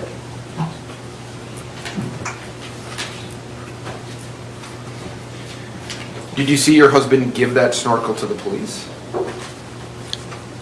No, he picked it up out of the river after Isaac was going, and it was just like a clear white plastic mask. And then I don't know what he did with it afterwards. I don't know if he dropped it, I don't know if he gave it to somebody.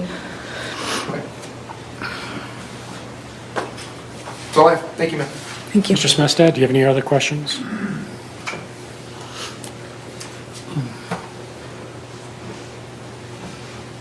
Nothing further, Judge. All right, thank you, Ms. Baldozo. Thank you. You are excused. The witness coordinator in the back will tell you where to go next. Anybody need a break? Yes, All right, so we'll just take a short 5-minute restroom break. Let's come back at about 9:05. All rise for the jury.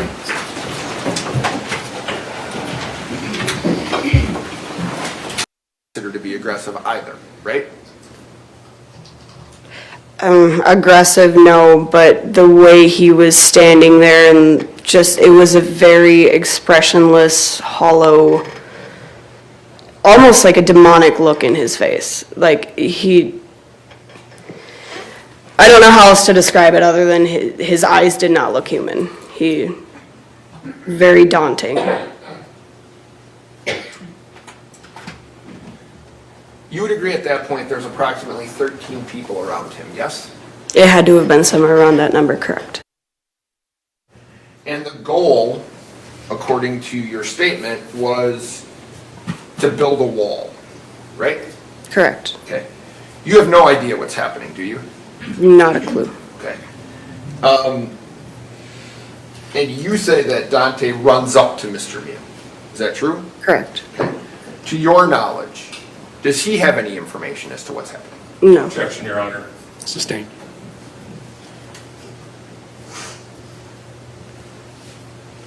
And you're going to build a wall without having any information as to what's happening in that situation, right?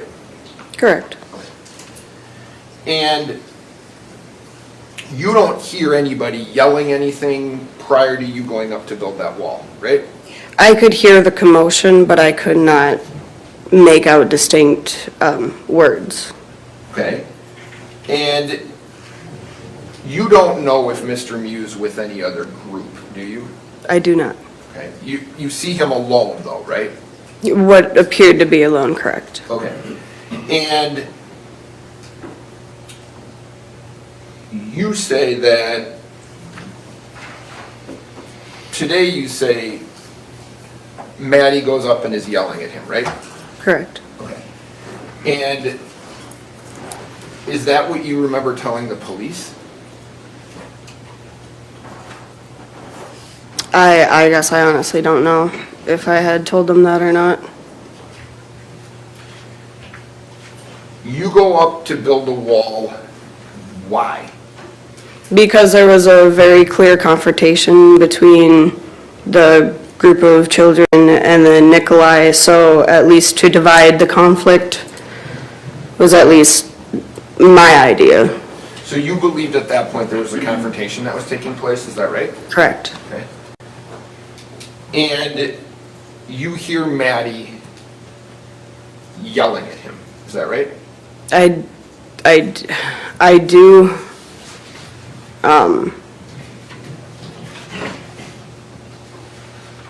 yes. And you hear she's swearing at him, true? Yes. Okay. And again, Janelle Duxbury earlier today, one of the tubers on the river who does not directly confront Nikolai Miu, but otherwise providing her observations from that day. As we bring you back and we're awaiting, I do see some. Handing you what's been marked as Exhibit 40. Can you identify what that is? This is the log from the 911 system of all the phone calls that came in during that time frame. And what was the time of the first 911 call?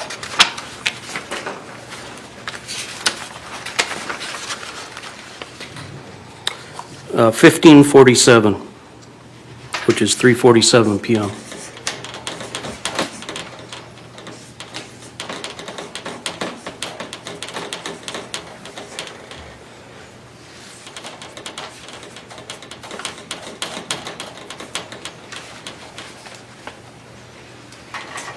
So is that accurate, what I wrote up there? It is.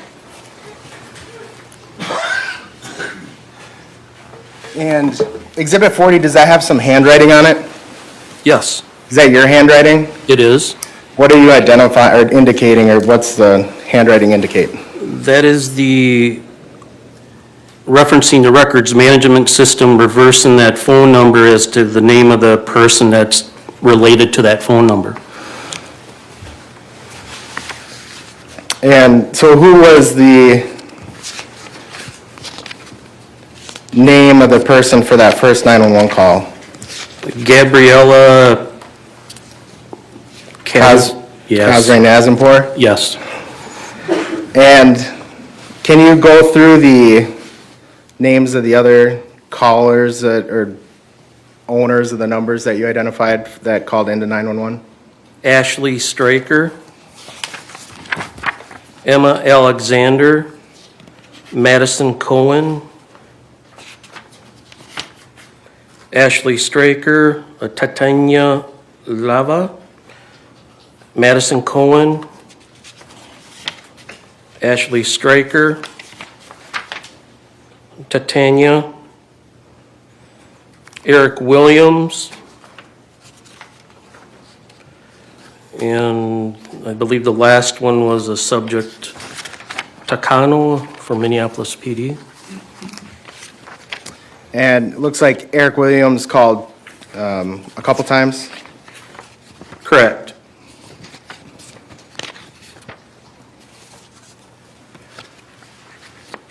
So I want to direct you to a specific call. The call from Tatiana Leva at 15:48:52. Do you see that one? Yes. May I approach? Yes.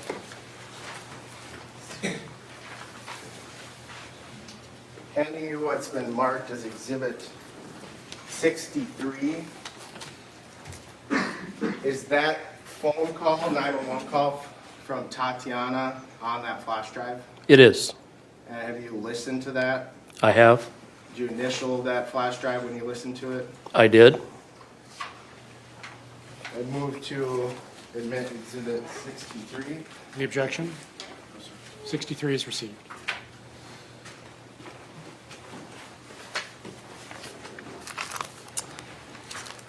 May I approach? Yes.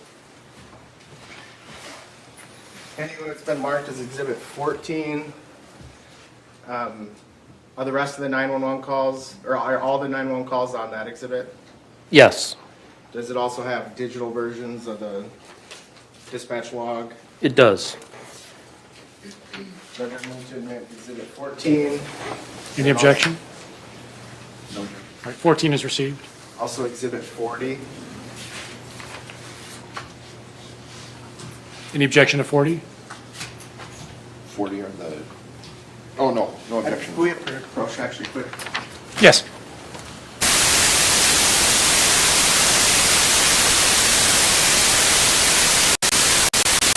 No objection.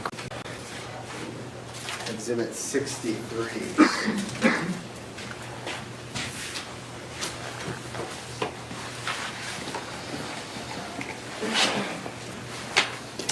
Yes.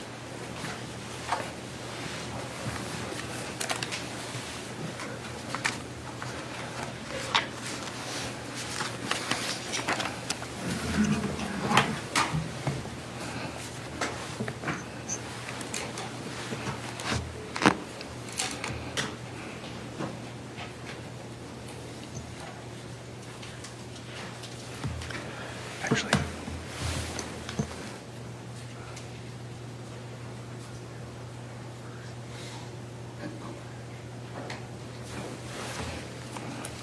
Where's mine?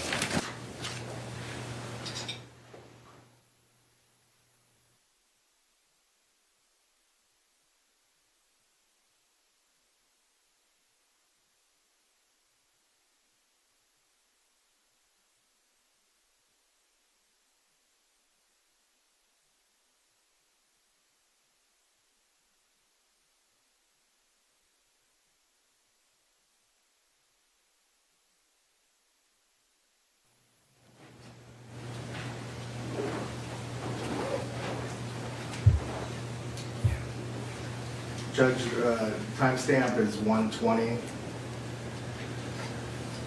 For the knife. Okay, so we're on the river. Do you know where the man with the knife is? And we are here, and somebody attacked one of our friends. Do you know where the man with the knife is? With my knife. Okay. Everybody calm down. Pause at 1:38. Judge, now I'm just gonna play the whole thing from the start.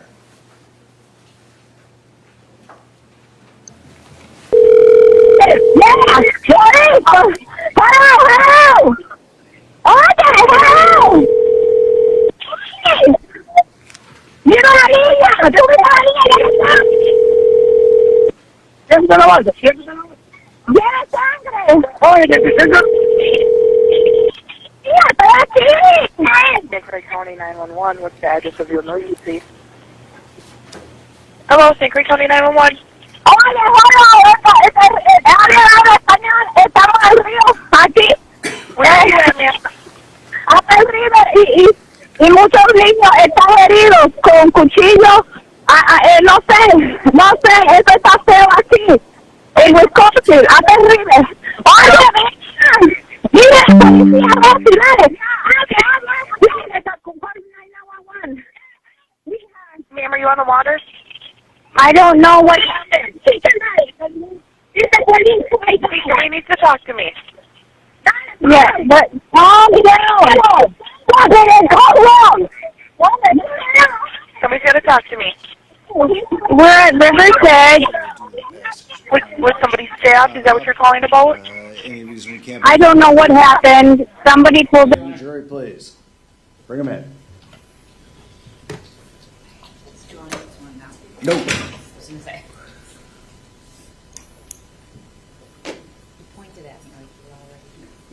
Sit tight.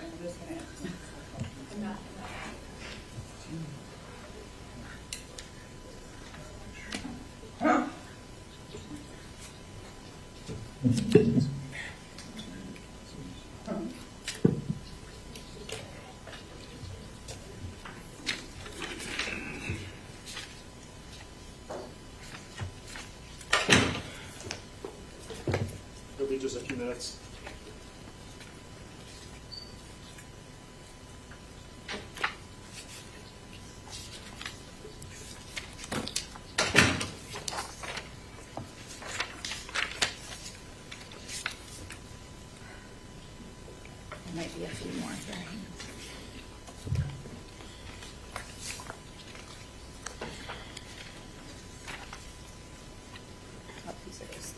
interior, so that's the start of the interior.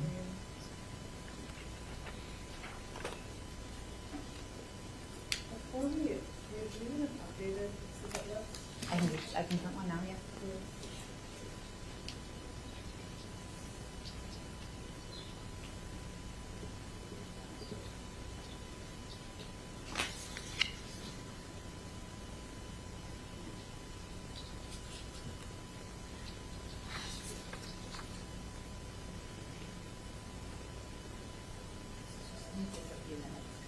Yeah. Page by page.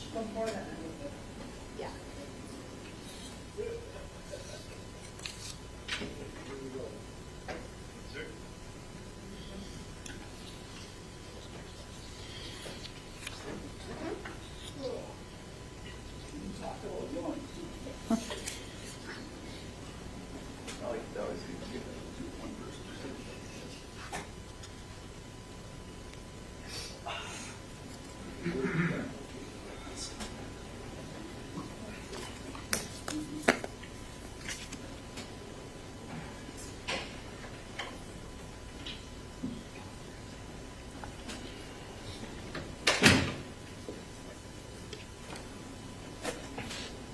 All right, for the record, you are recalling. Justin Cotney. All right, if you could raise your right hand, please. Do you swear to tell the truth, the whole truth, and nothing but the truth, so help you God? Yes, I do. You may be seated. And we are going to get back into the interview clip, but just before we get started, there were a couple of pre-interview things that I wanted to touch upon that forgot about yesterday. So one item, did you review Dodge County Sheriff's application submission that came in the early morning hours of June 25th, 2024 regarding, purportedly from Crystal Rasch? Yes, I did. And what was one of the things that stood out to you in that Dodge County app submission? The location that was provided on Dewdrop Trail in Walker, Minnesota, I believe it was. My question was whether or not on the app, on the program that was used, if that was something that was a GPS location where the sender was actually identified through GPS on their device, or if it was a location that just could be entered by anybody. You could say wherever you were. So I did some follow-up work to determine that that location really had no merit as far as where it said it was. There was no way to verify where that actual location was. Anyone could put whatever location they wanted into that submission. And the address that was entered into the app, what was located at that address? There was like a family safety network is what it was called, and it was like a shelter for families and abuse victims. And to do my due diligence, I contacted that facility and tried to request some information if perhaps Crystal was located there. As typical in those type of facilities, they're not able to give direct information on somebody's whereabouts. However, I encourage them to reach back out, just as we had earlier with our local shelters, and we heard nothing back on that front. So I further reached out to that county, I believe it was Cass County, Minnesota, and I spoke with their sheriff's office. And I asked if there was any contacts whatsoever with any law enforcement agencies, with anybody by the name of Crystal Rasch, and provided her information, also verifying there was no contact made of any sort in that area. And did you note too in the, you talked about that video, both the body cam and the squad cam video with Deputy Kukan, initially what Zachariah Rasch, one of the locations that he said that Crystal had gone before, did he mention a local domestic violence shelter? Yes, he did. And what shelter was that? PAVE. So Did you also do any neighborhood canvassing here in Kleiman? Yes, so myself and my partner, Detective Rolfs, along with other investigators, and we had other assigned staff, deputies and such, did do a canvass in the area to see if anybody had any contact with her and tried to determine when she was seen last at her house. And the consensus with everyone we spoke with was consistent with being about 2 weeks prior, around that June 7th timeframe when she was last seen in the area. We also had people assigned to check with all area hospitals, as sometimes can occur with missing persons investigation. Somebody's not heard of from a while, their mail's piling up, and we are later able to determine that they're having a procedure or something done and they're just not home and available. So that's one of our first checks that is performed, and again, we did so in this case, and we're able to locate no information of her being treated anywhere. And did you also confirm that there were no reported traffic accidents or anything like that involving anyone matching Crystal Rasch's description? Correct. Yep. As standard checks with other local law enforcement agencies and even medical examiner's offices to determine if there may have been a death somewhere outside of Dodge County with a related individual. And again, there was not in this case. Okay. Now returning back to the interview with Zachariah Rasch. We left off yesterday at 1811. I'm just going to back it up a few seconds to 1808, and we'll start playing it from that same spot, from 1808, so a few seconds before we stopped yesterday. Go ahead. From clip number 5. I have no idea.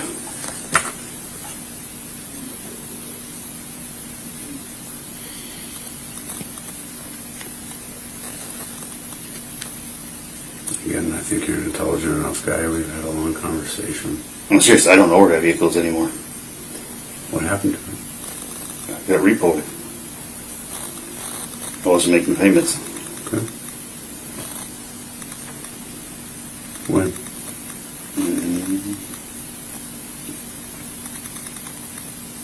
Not that long ago. When?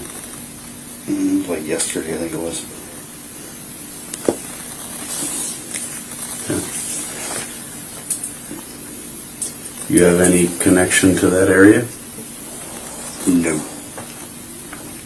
I don't know anybody in Columbus. That's or in Columbia. No. Okay, how about around the Dells? No. Any family out that way? No. Okay. Outside of being in Wisconsin Dells, the city, ever cruise around the countryside or anything like that out there? No. Okay. So that vehicle, if it was processed, wouldn't show up anywhere in that area? No. Okay. Do you have any knowledge about where it would show up? I have no idea.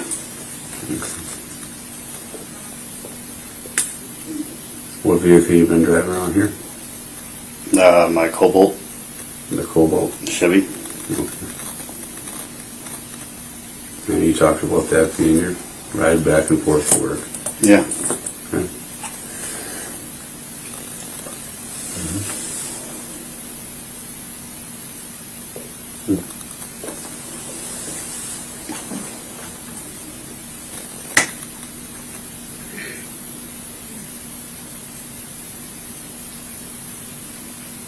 Right now, I think you understand the gravity of this. Okay, I really, this isn't all of it. This is just This is a sample. snapshots. I don't want to sit here with folders and folders of information.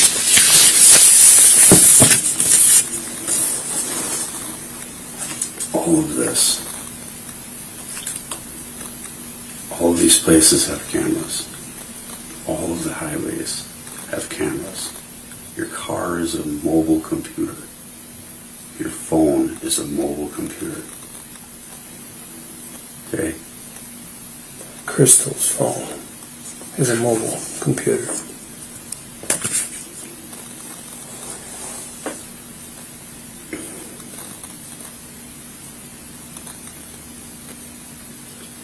Again, I've been through tough times in my life.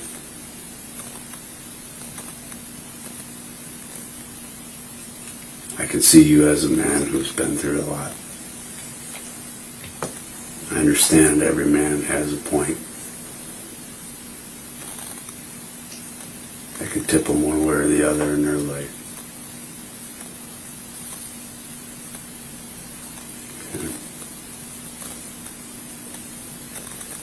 I'm asking the truth on what you know. I don't know anything. I'm serious. I do not know where she is. What happened to her? I don't know. I don't know where she is. So that transaction back at Menards, where that purchase is made,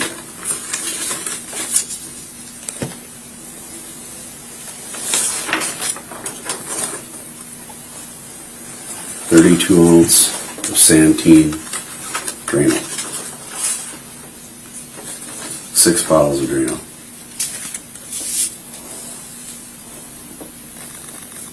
What's going on with the Drano? Dumping down holes. For what? Getting rid of animals. Where do they know? I don't know. A lot of holes have been popping up around my parents, and I'm just kind of trying to get rid of them. Okay. Is that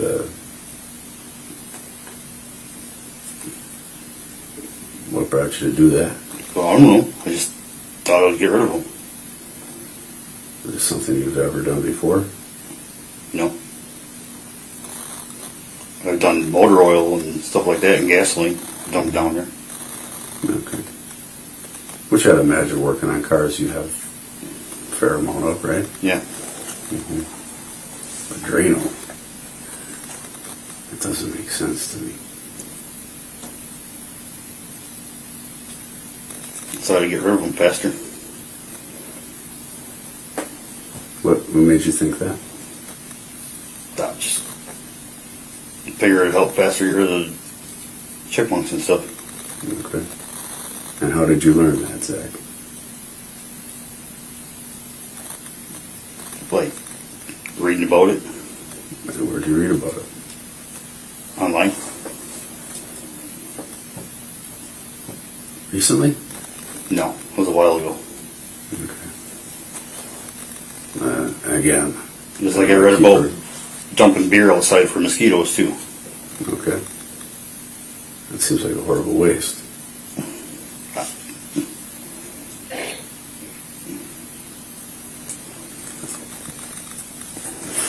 I've done a lot of weird stuff. You see how these things from my end. So how is this purchase made in Beaver Dam with Crystal's bank information?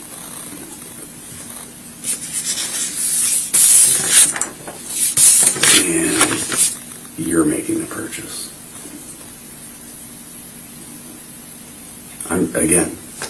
I'm trying to find the facts here.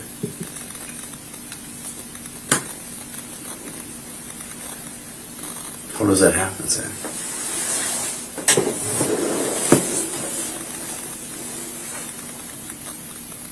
She's got 2 cards. Okay. What can you tell me about it? I have one and she has one. Why didn't you tell me this earlier?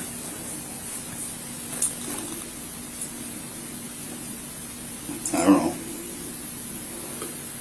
I asked you very specifically if you had an account if she had an account, if you ever used her account, if she ever used your account. And you said no. You told me that she bought some stuff with cash, large amount, in the Dells. Yeah. You never told me about a bank account.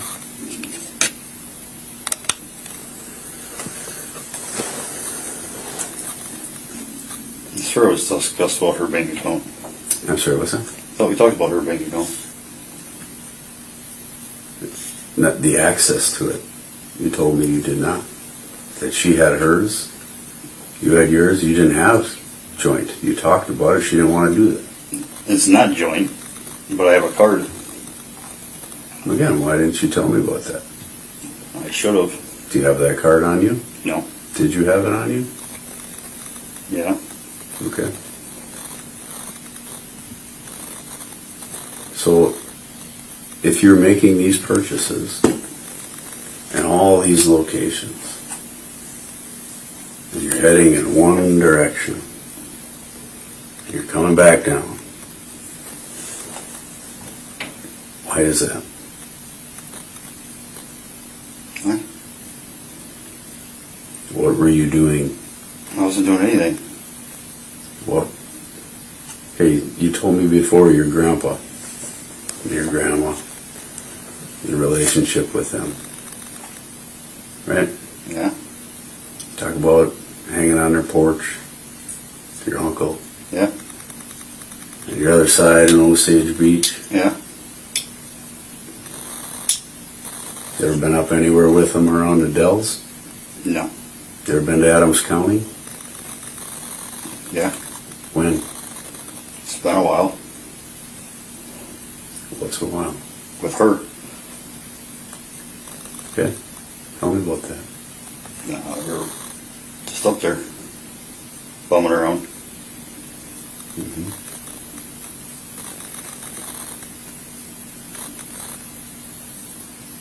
Can you elaborate on that?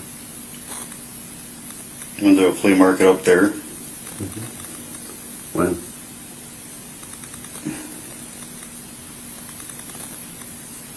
I don't remember the exact day.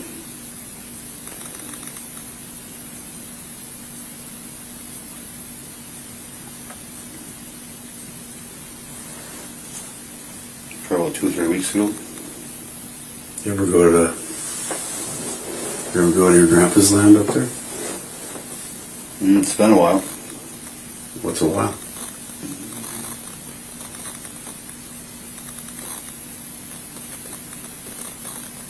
Couple months, I think. Mm-hmm. So you weren't up there yesterday? No. Day before? No. In the last 2 weeks? No. Okay, we've already crossed a few lines here where I know you haven't been truthful with me. Okay. Where's the silver vehicle? I don't know.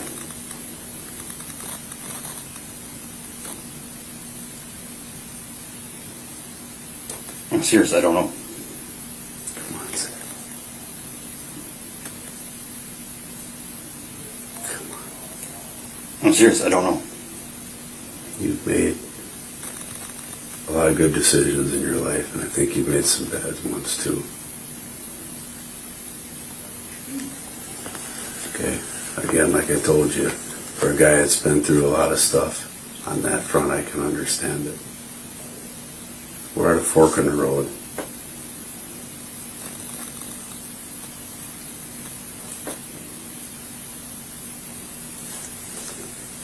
The biggest fork of your life. I'm serious, I don't know.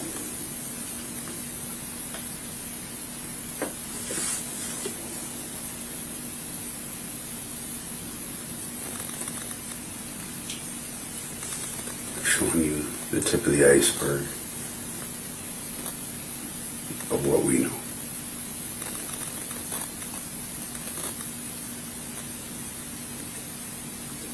What Adams County knows.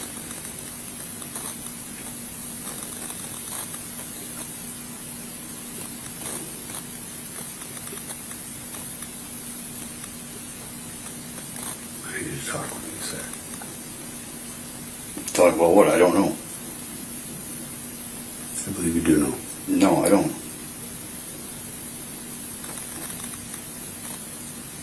Let's go back to the Drano issue. And phones. And information that are on them. What? You told me before, the information on the phone, the Drano, or reading about it. Yeah, that was a while ago. Yeah. That was over a You year get ago. rid of gophers. Yeah, the chipmunks. Yeah. Dump Seems them like on an the expensive option to me.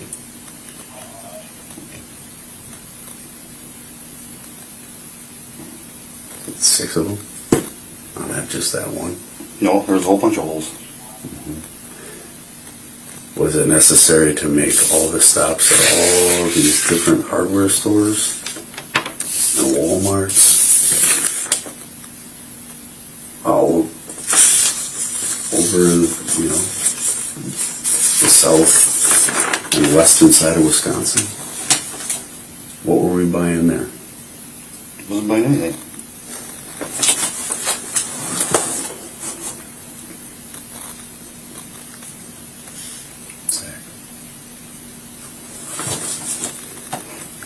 You didn't remember so you remembered all these details you gave me about the Dells and your day out there and your routine day and your work schedule and all this.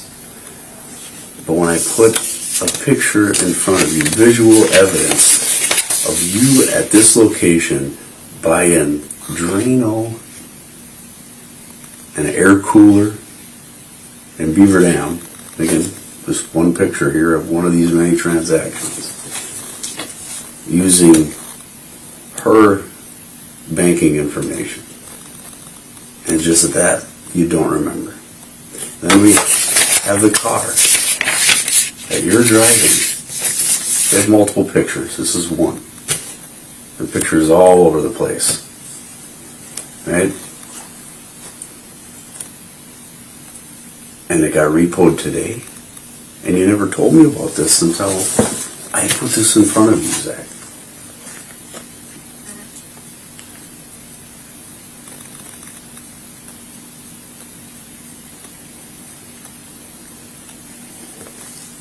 This is an opportunity to talk.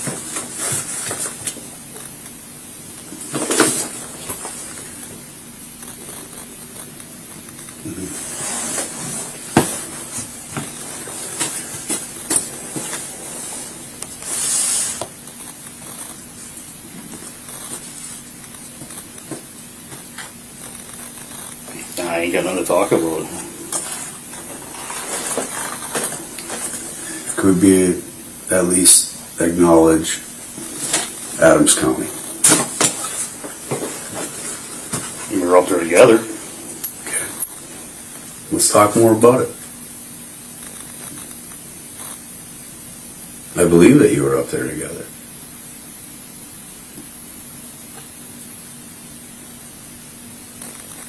Yeah, just bumming around.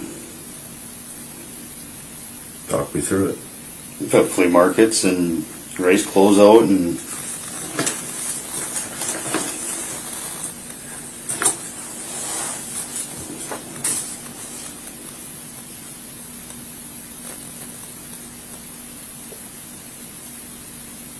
did some other stuff. I don't remember what we all did.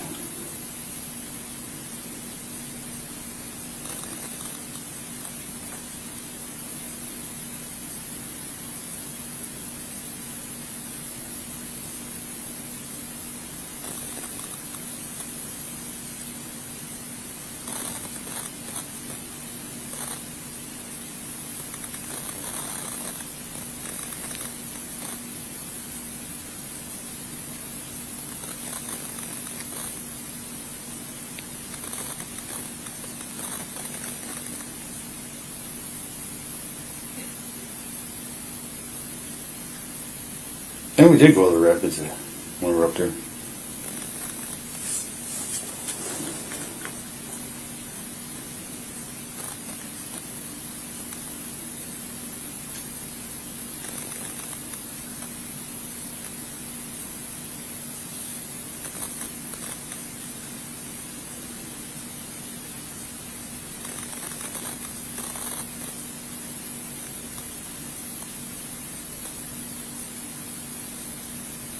think.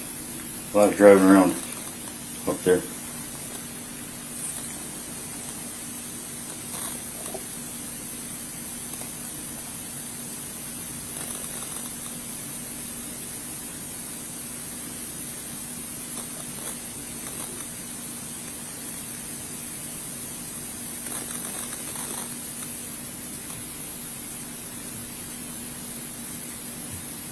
I think we did go to the rapids. When was that? 2 or 3 weeks ago. What did you do in the rapids? She was looking at some clothing store.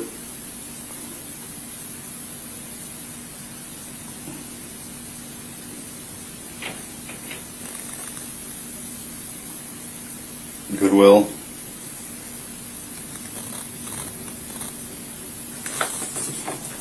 I went to a pawn shop, and she went to someplace next to the pawn shop.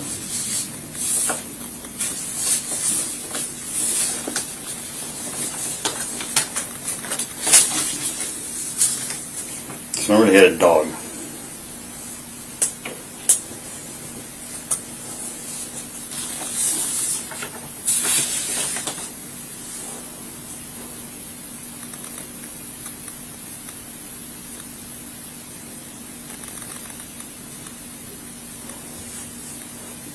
I don't remember what place she went into next to the pawn shop. Because she didn't want to go into the pawn shop, so I went into the pawn shop.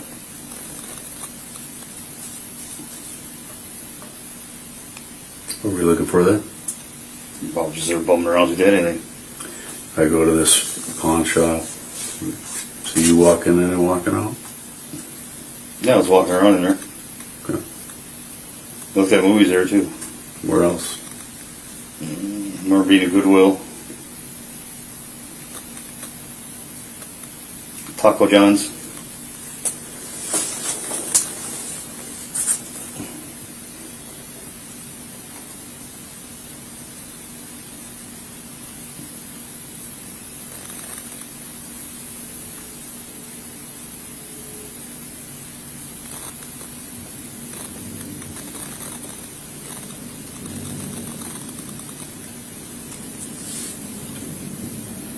Went to a quick trip there.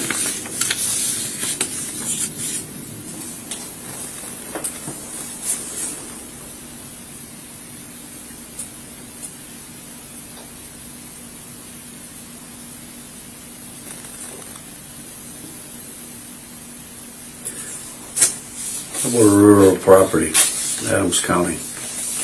No what? A rural, like woods property. I have no idea. You guys didn't stop anywhere?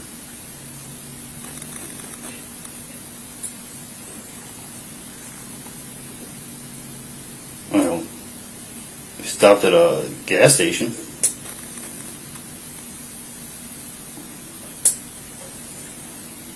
Yeah. Nowhere else? I don't think so.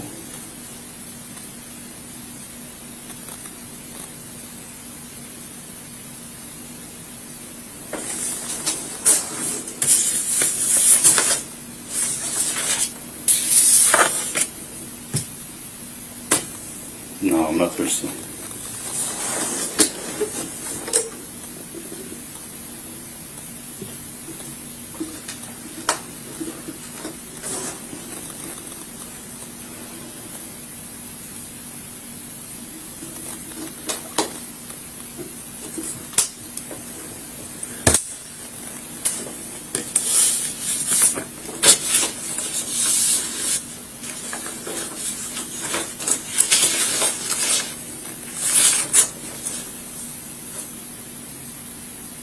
So why head up? Our deputy comes and talks to you.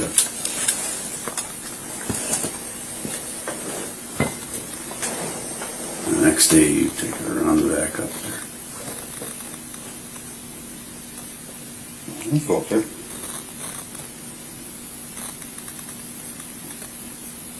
stop lying. I'm not. Yes, you are.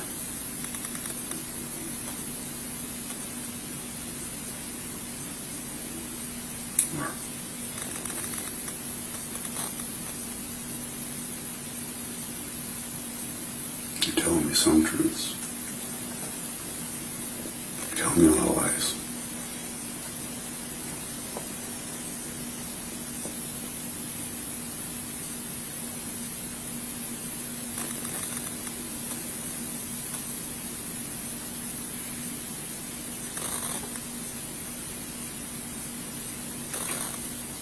Just want to know why. No, why I would. Why'd you run up there? I didn't go up there. You did.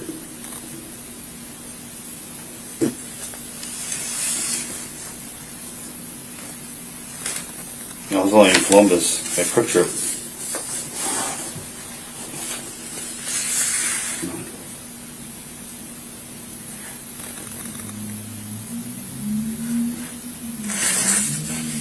You and father now. You did. No. Zach, you did. We need to stop.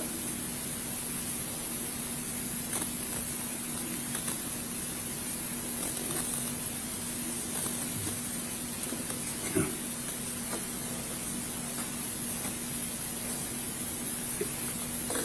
It's been a lot of hurt. Just one opportunity to do what's right. I'm telling you, I don't know where she is. You to stop lying to me. I need you to tell me the truth.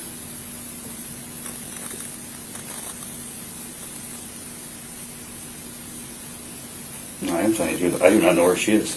You signed the rights last week. Terminated the rights with the kids.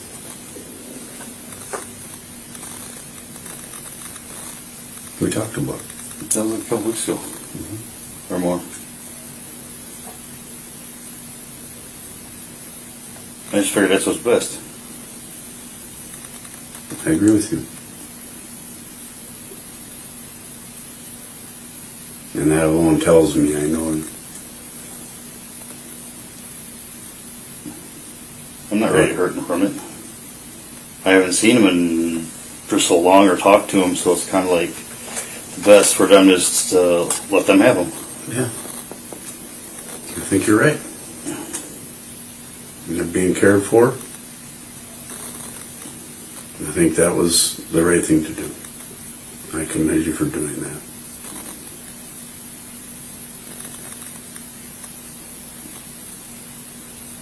Just need to know the why. I've been thinking about that for a long time.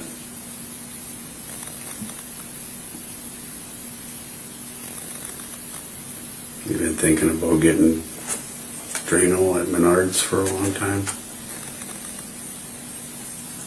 When the chipmunks and all that stuff started coming around digging holes, yeah.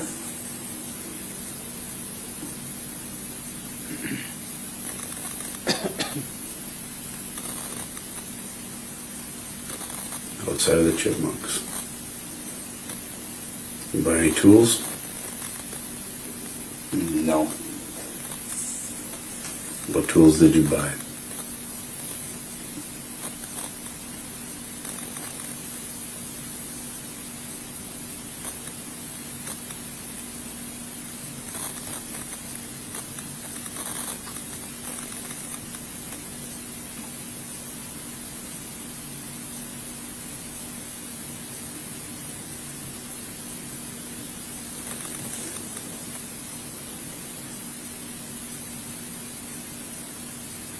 He was a kid.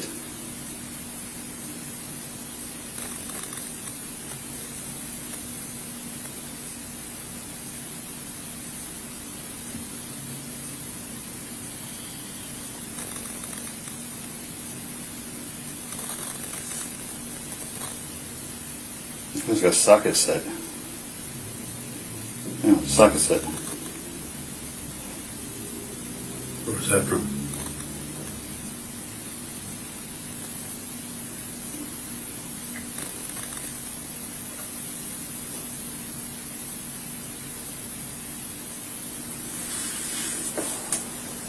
think it's Harbor Freight. I think. I appreciate you telling me that. Because we talked about Harbor Freight before. And at that time you told me that you didn't. You hadn't been to Harbor Freight in a long, long time. So I appreciate you telling me that. Okay? What else did you buy? Didn't buy anything else. Okay. Again, tip of the iceberg. You know what I mean when I say that?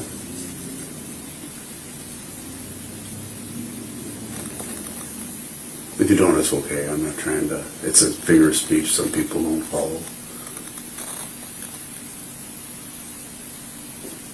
Do you know what I'm saying when I say that? No. Okay. So the tip of the iceberg in the ocean is just the end of it pops out. But the mass of it is actually under the water that you don't see. So right now, we're just getting to the tip of the iceberg. Okay? I know what's underneath.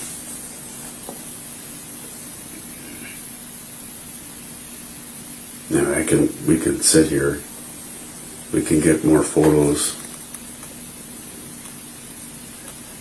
I'm asking you for the truth.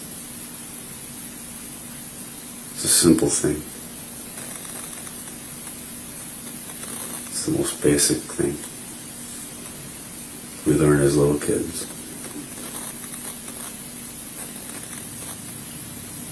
I don't know what you need to know. I do not know where she is. You need to know the truth on where she is. I don't know. I seriously do not know. What were you doing in Adams County? What? What were you doing in Adams County? I haven't been there in a while. Yes, you have.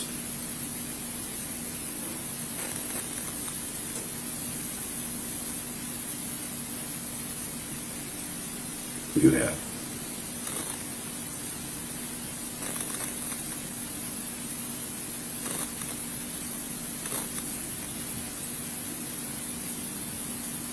I didn't do anything in Adams County. So we started to kind of go there. At first you told me, never been there. And now you've said you may have gone to a flea market and that type of thing. Yeah, that's with her. Okay. Where else? I'm pretty sure we went to the Rapids. Yeah, we've established you've been to the Rapids. I think we went to Boston. Good. That's about it. Tell me about Mustard.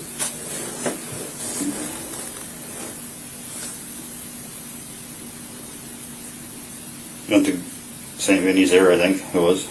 Yeah. What time frame are we talking now? When? I don't remember. This last trip up? Might have been, I don't know.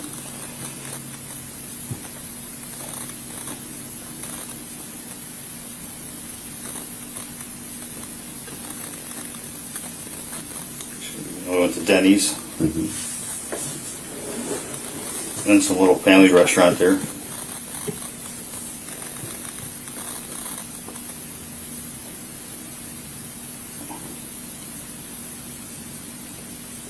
Some little liquidator store. A Speedway there.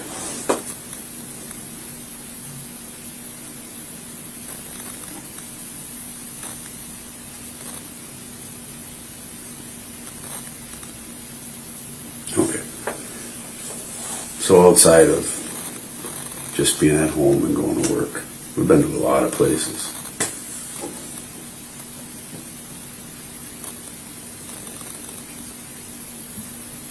Truth? Yeah, that's with her. Lies.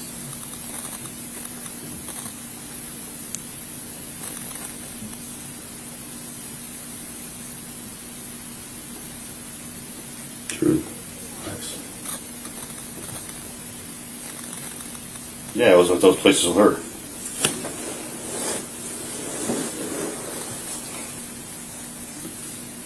Guess you're him.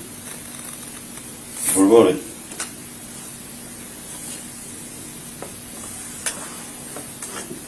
Right here. You got in there ring there. It's just tape, so it stays on. She's questioned that too, while I was on there. Okay. Because it was loose and I wrapped it with tape. Mm-hmm. So she filed for to divorce you. Yeah. You always wear the wedding ring? Yeah. You still She told love me. it? Yeah, she told me to wear it. Okay. When did she tell you that? Every time I've seen her. Did it upset you? No. About her filing for divorce? No. That doesn't upset you? No. We never even thought about it. We were still spending time together. Mm-hmm. What was the motivation for a divorce?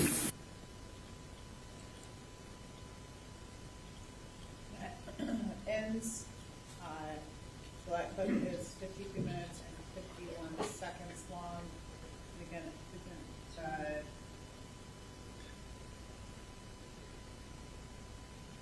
so clip 5, I stated this on the record previously, but was at hour 1:58 and 41 seconds, ending at 2 hours and 51 seconds. Sorry, 2 hours and 51 minutes and 32 seconds into the recording. I do have another clip number 6, that starts at 2 hours, 56 minutes and 48 seconds. This will be approximately 3 minutes long.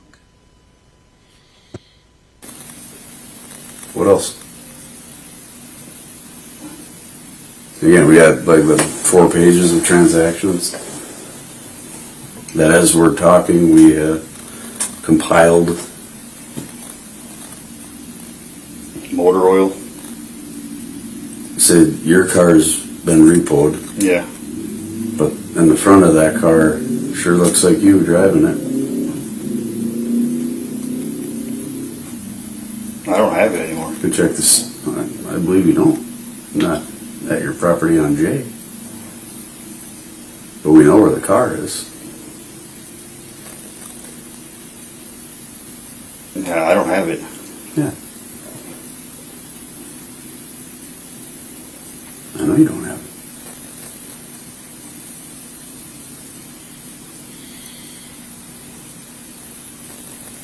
Let's fill in the blanks.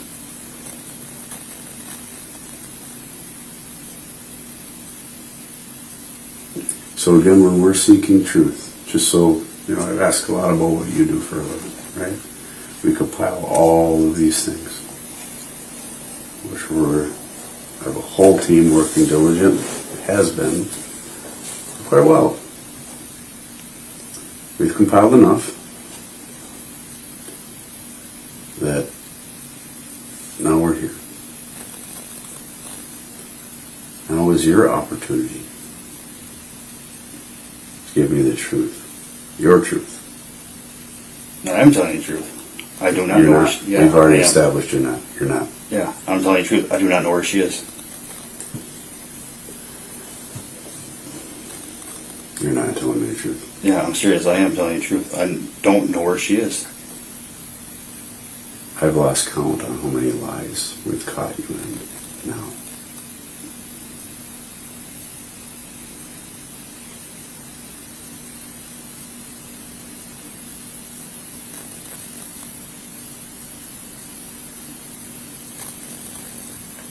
It's to the point now, again, all's in your court. I'm telling you the truth. I do not know where she is.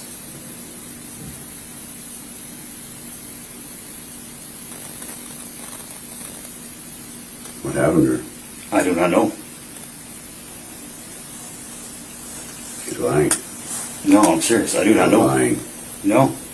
Yes, you are. No. Not to be back and forth.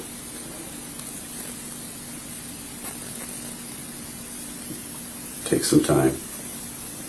Take a drink of water.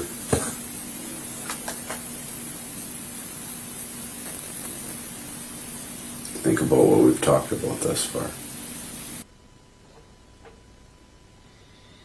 That's the end of clip 6. So again, that ended at 2 hours, 59 minutes, and 55 seconds into the recording. Sorry, yep, that's correct. Now on to clip 7. This one is approximately 22 minutes in duration. Starts at 3 hours and 1 minute and 59 seconds into the recording. Car. I don't know where that is either. When you parked it in the woods. You remember that? I ain't parking in the woods.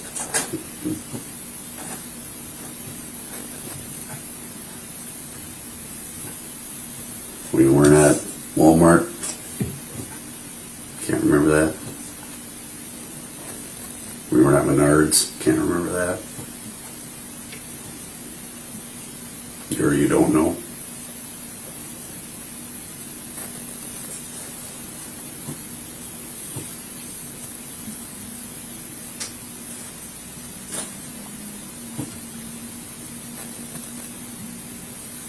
We gotta do something.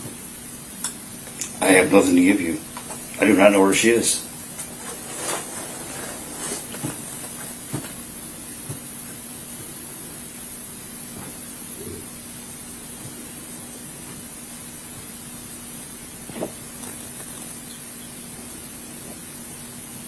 Did you work at all the last couple days?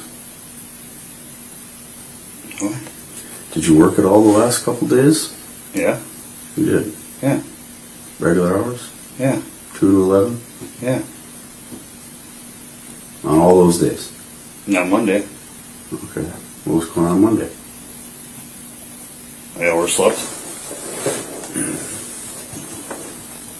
So then what? That's about it. Did you take the whole day off? Yeah.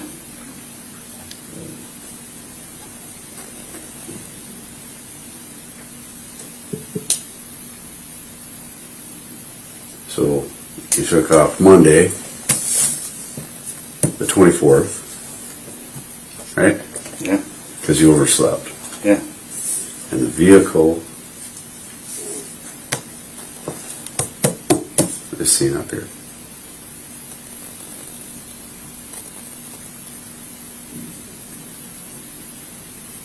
Yeah, I'm going. These aren't tricks. These aren't trick questions. I'm not trying to trick you up here. Again, I'm presenting you facts. When I say you're lying to me, I'm not saying you're lying to me because I'm trying to call you a name. I'm trying to cut to the point here that I know you're lying to me. I can prove you're lying to me.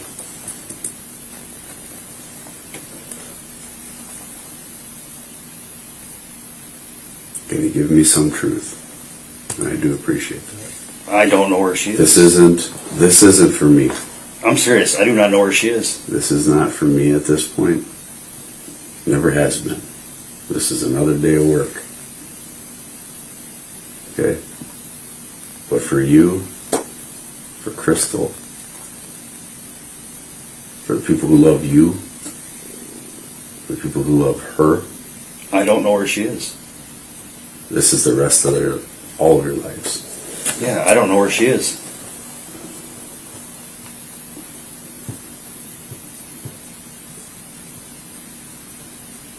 If you don't, why were you there? I don't know where she is.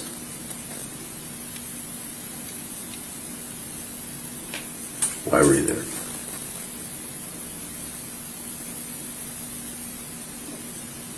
You took off work, you said, because you overslept. Yeah. That's what you just told me.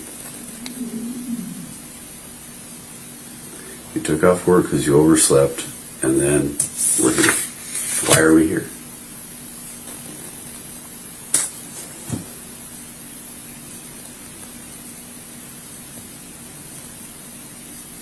I'm asking. I want to know how that happened.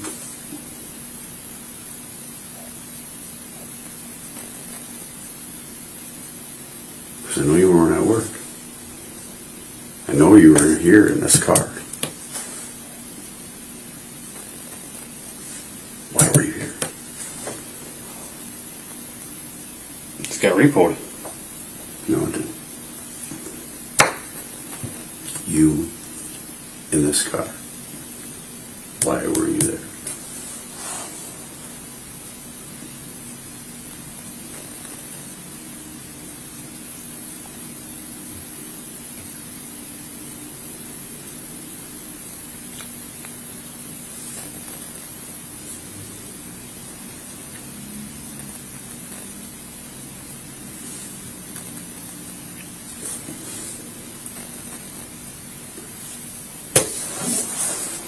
We know your car is now.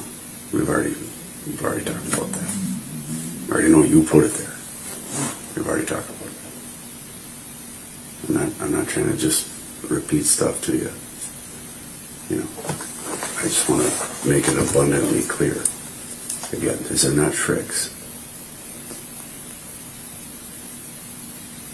You were here. You offered no explanation earlier.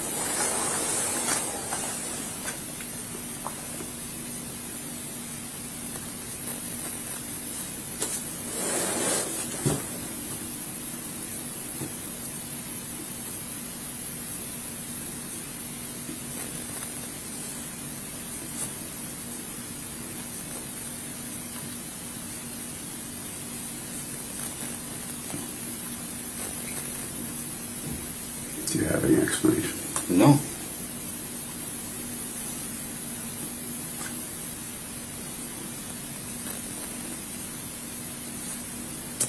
After our deputy spoke with you, the next day you took off work and you went back up in this car.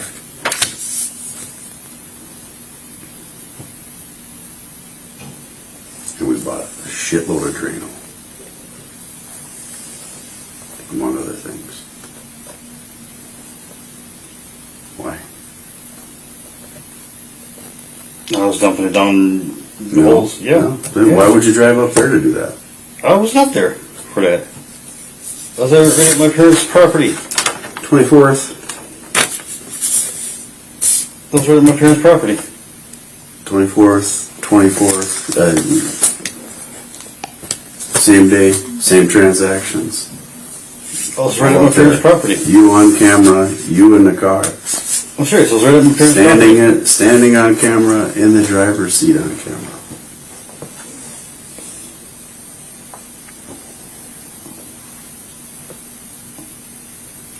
Drain was dumped on the rabbit holes. You were Sunday. on your property in the morning, probably. What? When you woke up. Before you left and took the day off and ran back up there.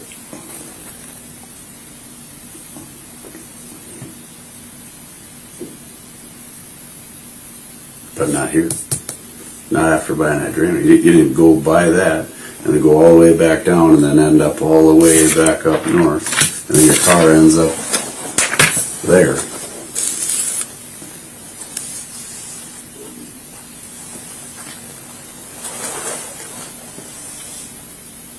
The rabbit holes and stuff like that and chipmunk holes were out Sunday. It was Sunday. So the purchase... That was on the 23rd, that was purchased. 23rd, okay. Still.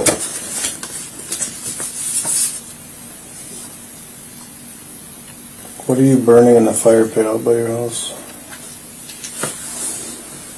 All kinds of stuff. Garbage. Mom burnt up a suitcase. Wood. A suitcase? Yeah. When'd you burn that?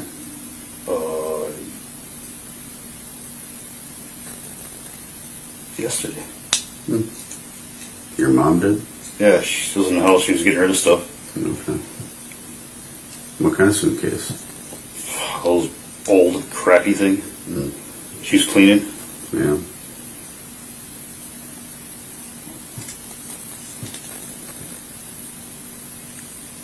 It was a blue suitcase with another suitcase inside it. Mm-hmm.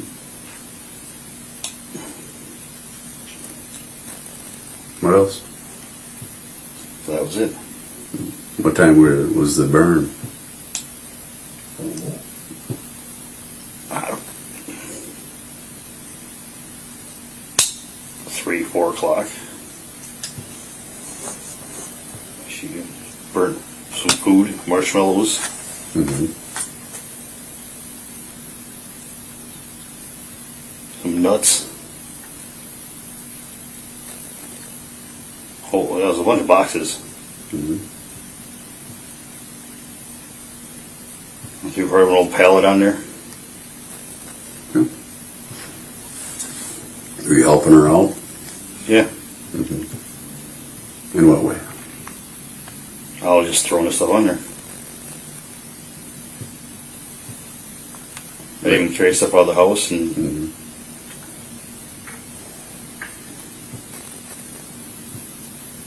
Anything else? Mm-mm. Okay.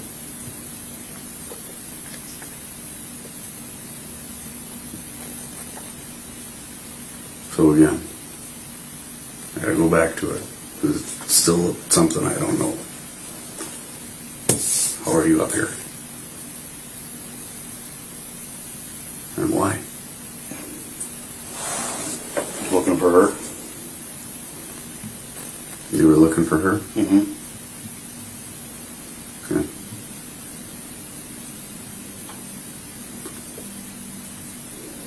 Tell me more about it. Never found her.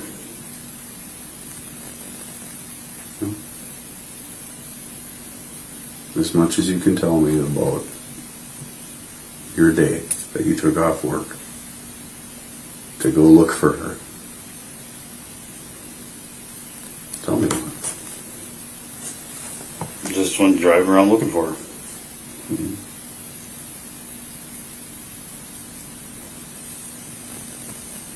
Where? Just around Columbia County.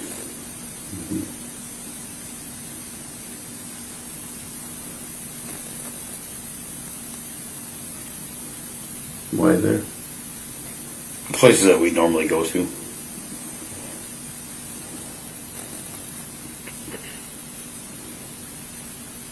Such as?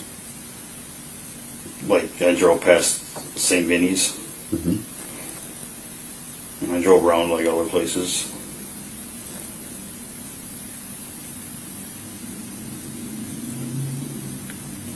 Where else? Out by Portage a little bit. Okay. That's it.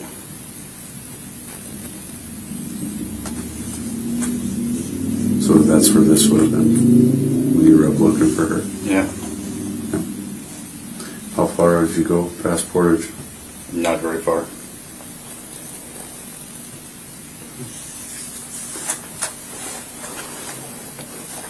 I appreciate that.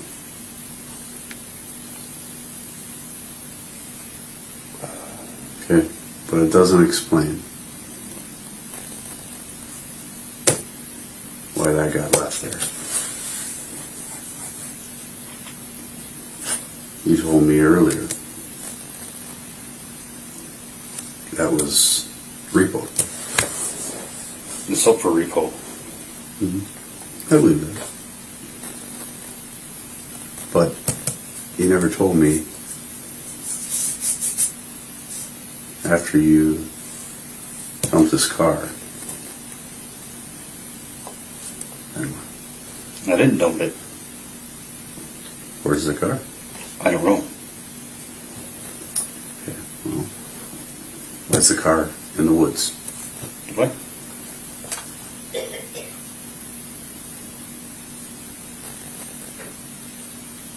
If you don't know, how did you get home?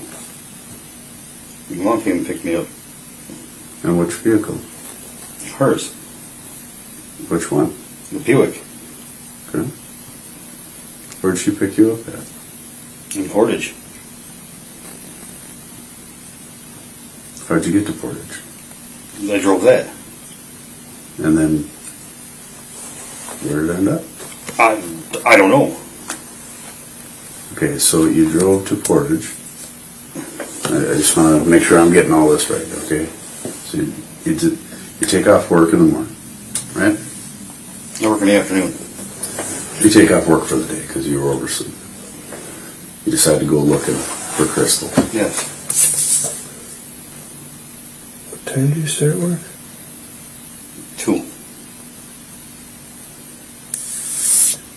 You overslept and it's 2:50.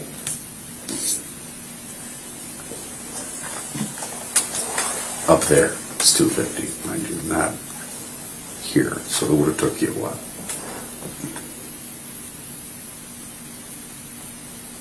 I didn't get up, it was like 2 o'clock or a little after 2 I got up. Yeah. All right, so as you're telling me, you oversleep, you call in for work. You decide, I'm going to go look for Crystal. Yes. Okay. What made you decide to do that that day? I went on Sunday too looking. Mm-hmm.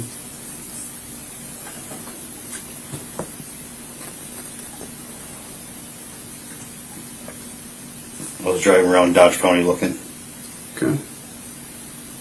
What was your intention if you found her? Try to get her to come back. To come back where? Just back anywhere. Mm-hmm. Okay. So you're on your way up there. You stop again, a couple spots. You at some point decide, well, I'm going to drop my car in Columbus. Is what you told me. You parked, right? Portage. Portage. Okay. So, and then you have. I didn't drop it. I came out and it was gone. Okay. You came out of where? The store. Which store? Walmart. I think it was Walmart. Okay. And about what time would that have been? I don't remember. What if we said we talked to your mom?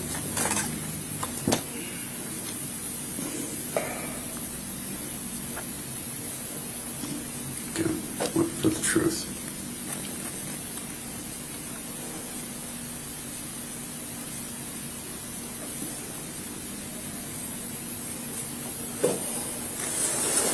Mom's not a liar.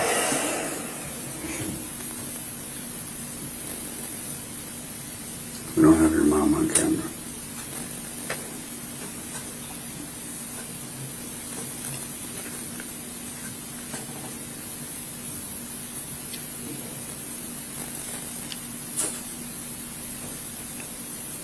When I picked her up, I was driving her vehicle. I'm sorry, what? I was driving her vehicle at Quick Trip. I paid for gas in Columbus. Where did your mother pick you up? Okay. She told us. She picked up Portage. You just said Columbus. No, I put gas in her vehicle in Columbus at Quick Trip. I used my card.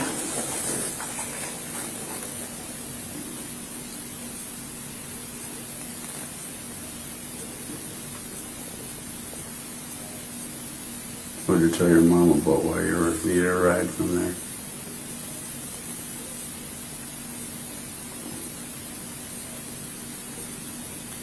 The vehicle's getting repoed.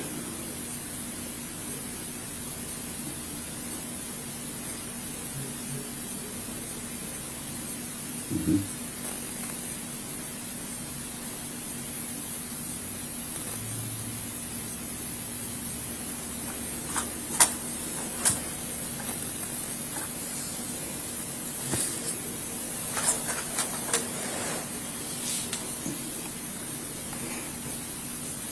Doesn't explain all the other pages that we have.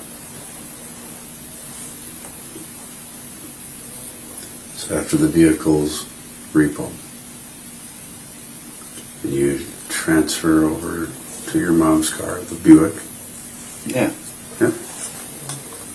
Tell me about what you did after that. Didn't do anything. Well, you did something. You told me that you put gas in her car? Yeah, went back to their place. Okay. And specifically, you put gas in her car with? Quick Trip. Quick Trip? Columbus. Which you never go to because you prefer Speedway. Anyway, But I wasn't going to drive all the way to Watertown. well, you said you never went to Quick Trip, so. Yeah, I normally don't, but they're cheap. Anyway, I just point out that it's just more of the So same. they're only 3.0 something a gallon. Yeah, it's just more of the same. So, you get home, you say you drive? Yeah. Did you make any other stops that you didn't tell us about before? No. Okay, so you don't make any stops, you get home, and then Mom decides, we're gonna burn a suitcase today. No, I started cleaning. Mm-hmm. And just on the same day, we're randomly gonna burn a suitcase, burn some Drano bottles, and what else? Boxes. Mm-hmm. A lot of boxes. Magazines. Yeah. Or in the boxes. Food. From the food pantry. Mm-hmm. They were rotten. It was rotten. Okay. And what, like, where's this fire pit at the property, at your place? By the mountain system. Okay. You guys burn garbage often? Yeah. Yeah. When was the last time before that you did? Sunday. On Sunday? This Sunday. Was that you as well, or? Yeah. Okay. Well, I'm just clarifying. So that ends at, again, that's clip 7 ends 3 hours and 23 minutes and 7 seconds into the recording. And we're going to keep going for our judge the next clip. What's that?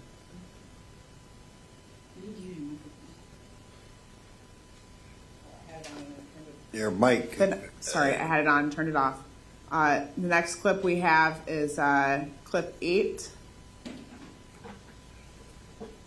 3 hours and 32 minutes and 25 seconds is when it stops, or starts. It'll stop at 3 hours, 46 minutes and 42 seconds. So another 20 minutes. And how many more are you intending to play? So I guess that's up to the court. There's a total of 17 clips. Most of them are less, about 10 to 20 minutes. There's one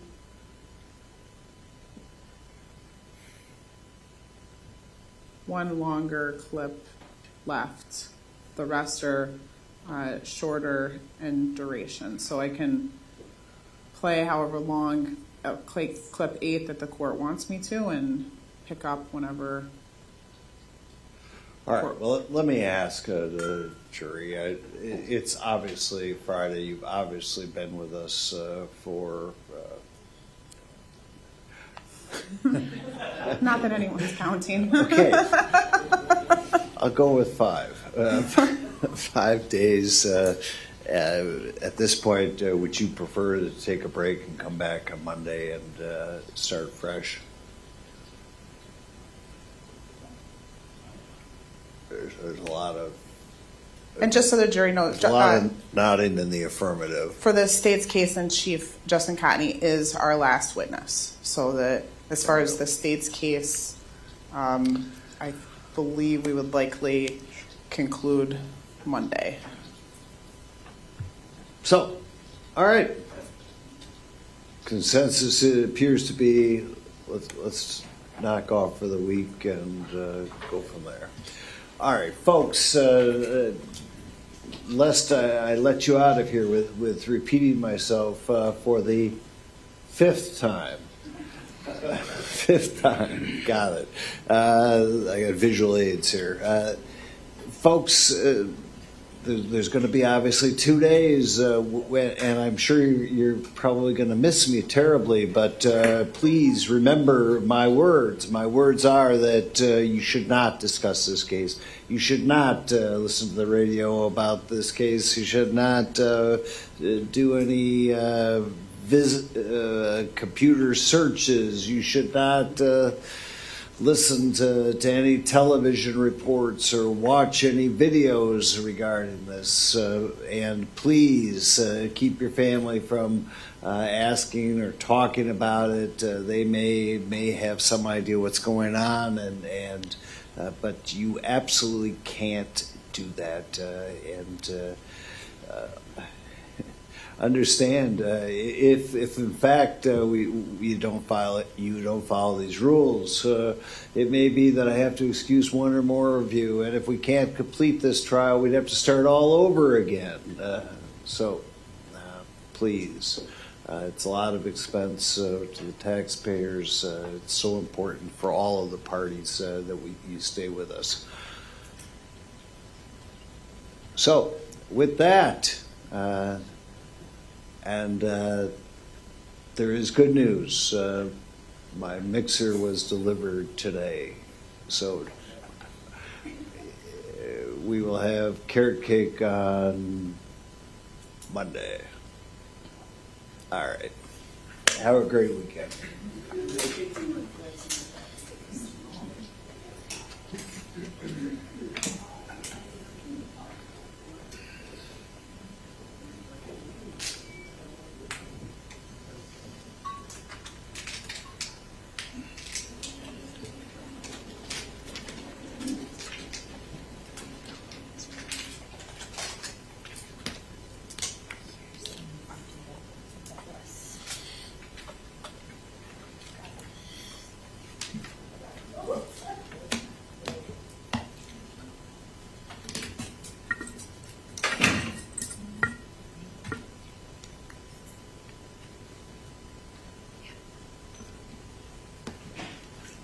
All right. Anything before we break? The state is going to file at the end of the day today a motion for reconsideration on the messages that we addressed earlier. So we will file that at the end of the day, and I am just requesting that that be taken up before the close of the state's case, so we can do that on Monday morning or just before the conclusion of We will do Detective that Cotney's. on Monday morning. It'll give me something to do this weekend. Thank you. 8:30, Your Honor? That is it, 8:30. Thank you. Actually, we'll start at 8:15. We'll deal with that motion to reconsider. We'll bring the jury in at 8:30.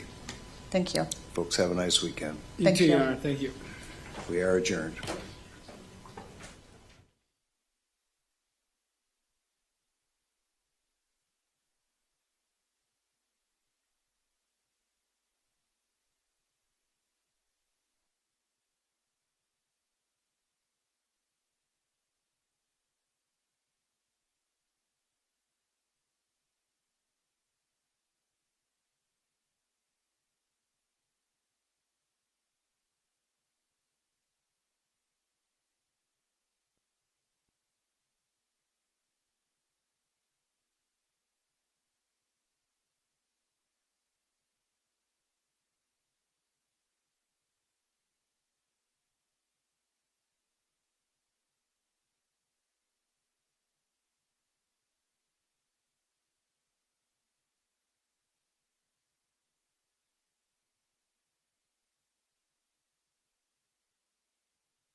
The knife.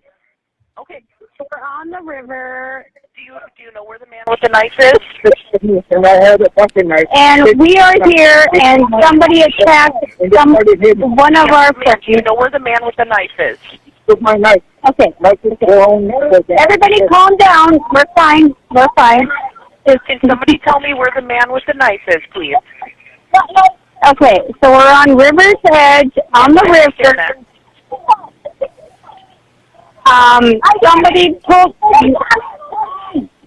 someone pulled a knife on our friend. So our friend has a knife because we used it for the rope. Someone takes I don't even know. I have no idea what happened. Okay, do you know where the person with the knife went? The person that stabbed the other individual, do you know where they went? Oh my God, I have no idea what's going on. Okay, we have people help. Started your way, okay? Thank you. Okay.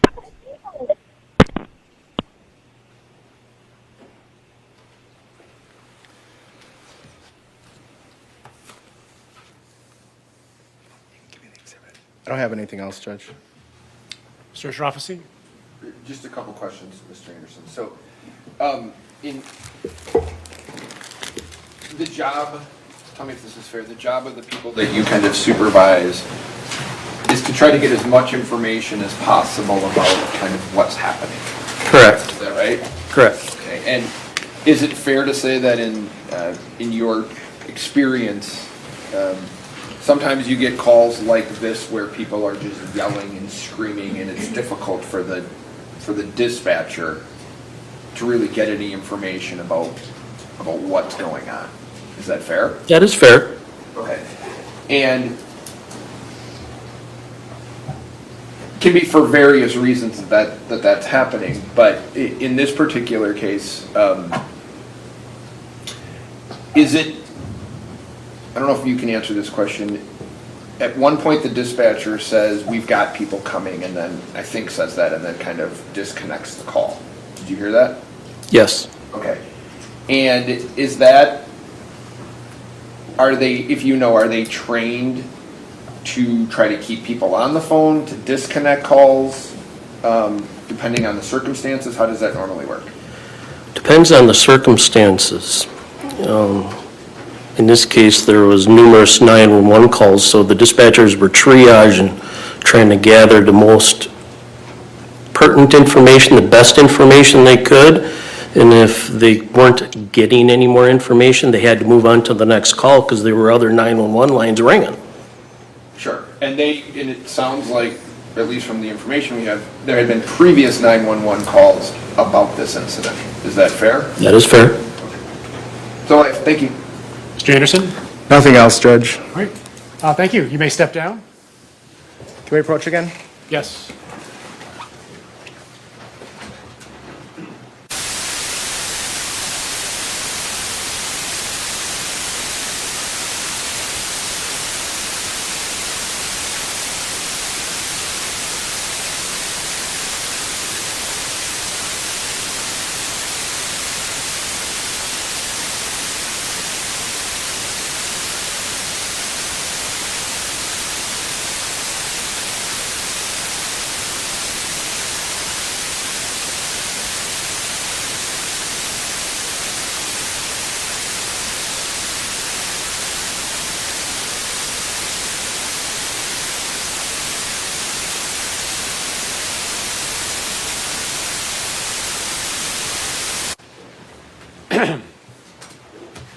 Members of the jury, we are going to take a short little recess.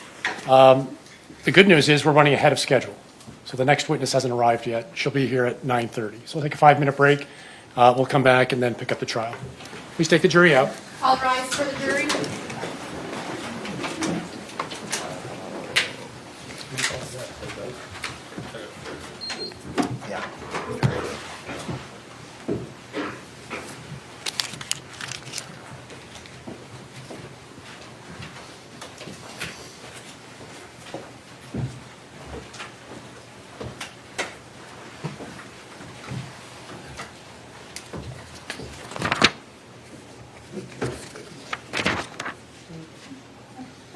Please be seated. While we are outside the presence of the jury, Mr. Anderson, you've advanced your schedule of witnesses? Yes. So we've actually, a lot of witnesses that we had scheduled for Monday, we're having them come in now. Friday, honestly, I don't think we'll take the full day with the Spanish speakers either, so we'll call in more witnesses from next week for Friday. And I think there's a good chance will rest on Monday, maybe Tuesday, but that's what it's looking like right now. Okay. And is that going to interfere with the defense schedule if you have one? No, the one, we don't know exactly how many of the Spanish-speaking witnesses the state intends to call. Depending upon who they call, we may call the other Spanish-speaking witnesses. I know that there's an interpreter on Friday. I know that it's unusual to take witnesses out of order, but if there's an interpreter here, it would be our request, and we can, discuss it maybe more over the lunch hour, but it'd be our request that the defense be allowed to call those other Spanish-speaking witnesses on that day out of order, or we ask the court to help us to make arrangements for an interpreter. I know we talked about this before, and before we were under the impression that they were going to call them all. So, and I don't know when they're going to end. So, I appreciate that this may be a problem that I contributed to making, but I'm trying to find a solution. Well, why don't the attorneys talk, figure out a schedule with the interpreter, because we are going to have an interpreter here, I believe, all day Friday. But if, I think the original plan was all day Friday for at least 4 witnesses that needed interpreter services. I'm assuming the clerk has the interpreters booked for the entire day still. So please just verify that with the clerk of court, make sure that we have proper coverage, and then talk with one another about these witnesses, because it makes more sense to get them all done the same day. I don't know if we have an interpreter available to come back the following week. So just talk amongst yourselves. If you've got an issue, let me know, and then I can hopefully provide a solution. Okay. All right, take a short little break, and we'll get started once the witness arrives.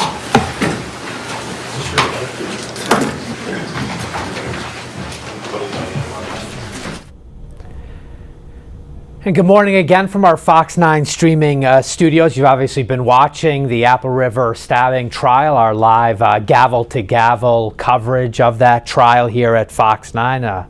We are proud to present that to you. They're just allowing the jury now to step back in, I presume. Immediately to the scene, or did you have to go somewhere else first? I had to grab a set of bolt cutters out of the PD garage, and then I went to the Sunrise Camp entry.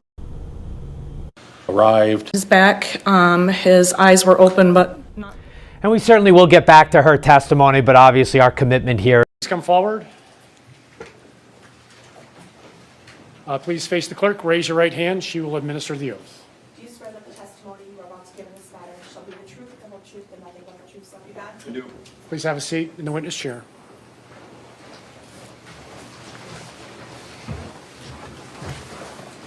Mr. Anderson. Can you please state your first and last name and spell your last name? John Farrell, Farrell. And how are you employed? I'm a sergeant with the Somerset Police Department. How long have you worked in law enforcement? Since June of 2013. And do you also have training in first aid or emergency response? I do. I'm currently licensed as an emergency medical responder. And were you working on July 30th of 2022? Yes. On that day were you dispatched to the Apple River stabbing? I was. What was if you recall, what was the initial information from dispatch? Initial information was people stabbed on the river, possibly one dead. I believe it was 3 victims as we were responding to the scene. And did you head immediately to the scene, or did you have to go somewhere else first? I had to grab a set of bolt cutters out of the PD garage, and then I went to the Sunrise Camp entry and had to cut the lock to get in, and then I went directly to the scene. And is that the Sunrise Camp entry, is that private property? Yeah.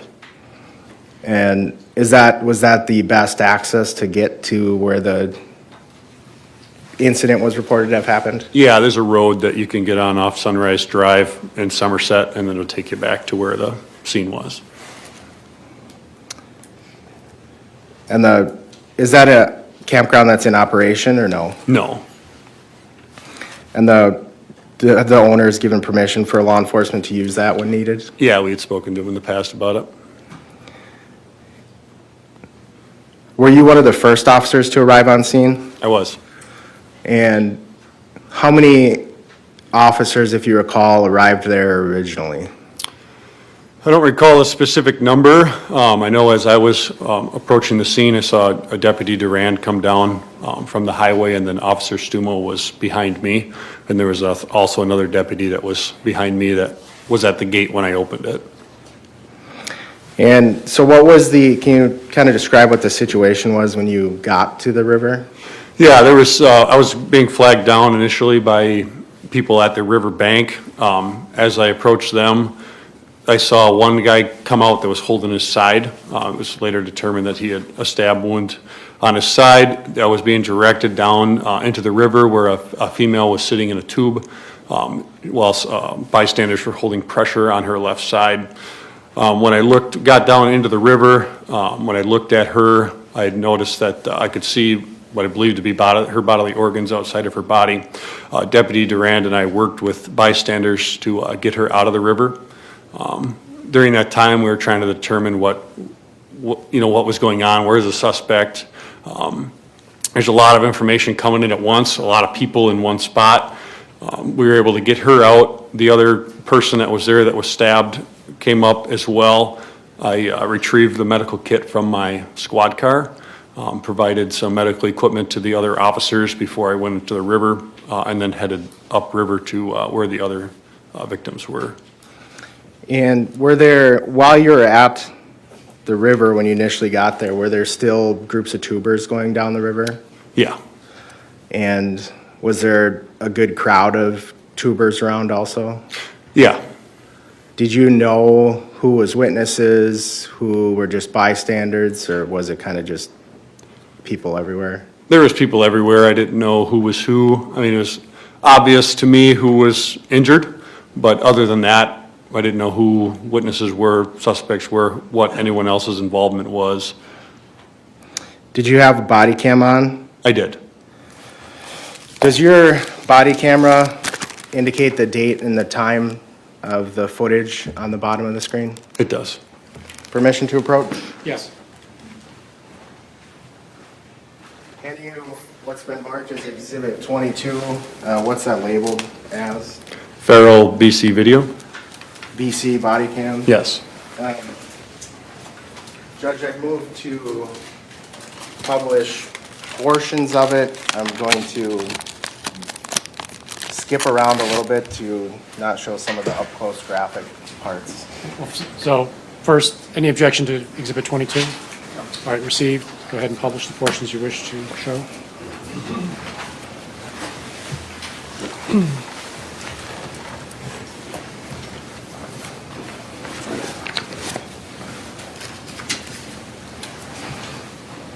Tell us when you're ready.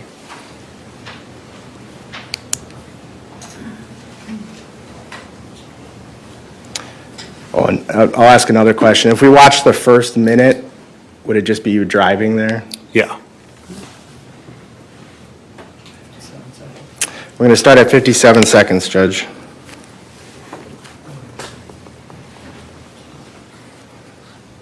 We're going to play to about the 5-minute mark for this first segment.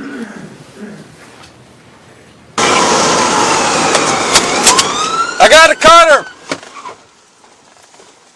A19-Q, call the on-call.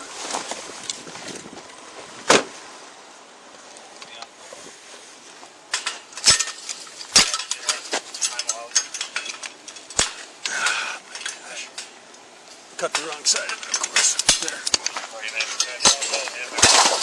Slide.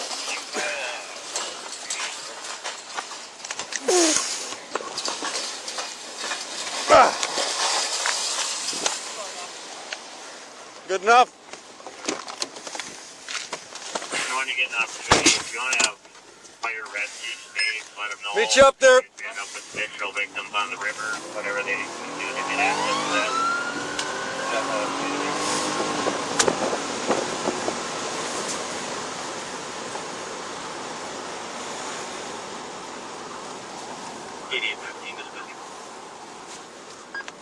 15, good.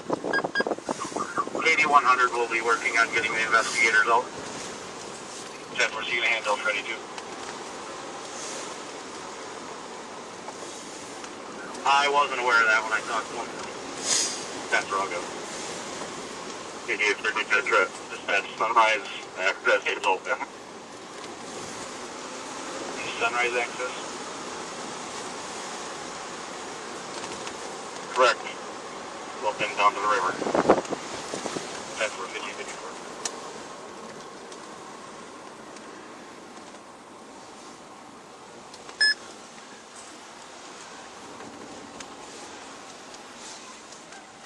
.4502 dispatch should be on scene, just underneath, getting flagged down by people. So we're paused at 2:53. Can you see the timestamp on the bottom there? I can. What's the time? 15:54:45, which is 3:54 p.m. The time of law enforcement's first arrival on scene? Yeah. Yes.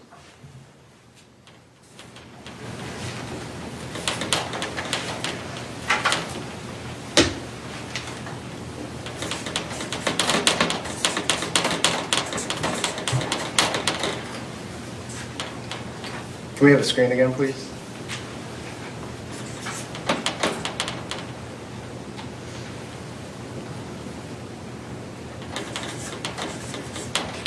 And 15:54 would be 3:54 p.m.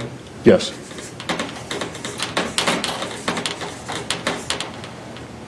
Is that right, what I wrote up there? Yes. We're going to keep playing until about the 5-minute mark.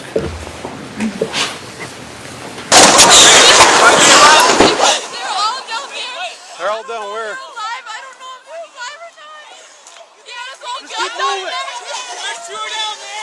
We have to take the river down. We got someone who can't move. Yep, come on up. We got someone who You can't come up move. here. Go help him. Please. Yeah, we got one. Where'd the suspect go? I don't know. No, but we got. She got stabbed. Her right there. She got stabbed. Okay. And there's two down there yet too. It's shallow water, so you can step in. We're going. It's shallow. It's shallow.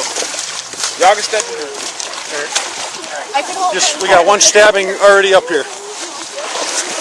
The one kid that walked by you is too. Yep, we saw that.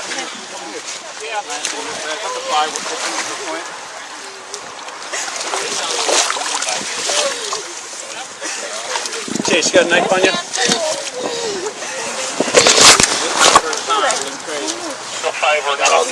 can't breathe.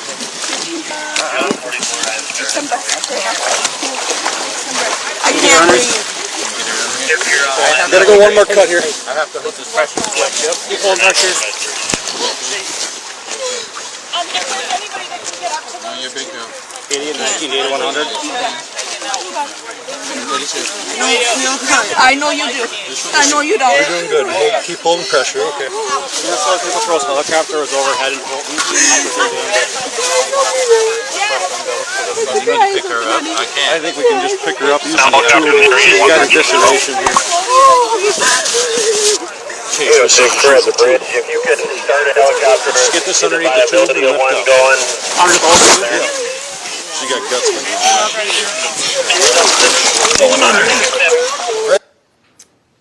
We stopped at 4:52.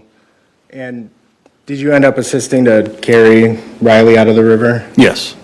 Where'd you bring her? Just up to the paved road there by the squad cars. What'd you do after that? I retrieved the medical equipment from my squad car and provided it to the officers who were tending to her, the other subject that was stabbed next to that was sitting next to my squad car, and then I headed into the river. And we're going to play from about the 8-minute mark. 7:59 is the timestamp.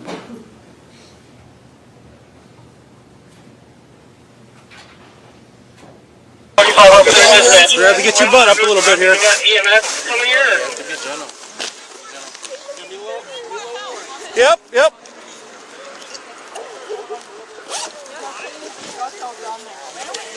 Way up. Yep, we're going. Okay. Ready, Chase?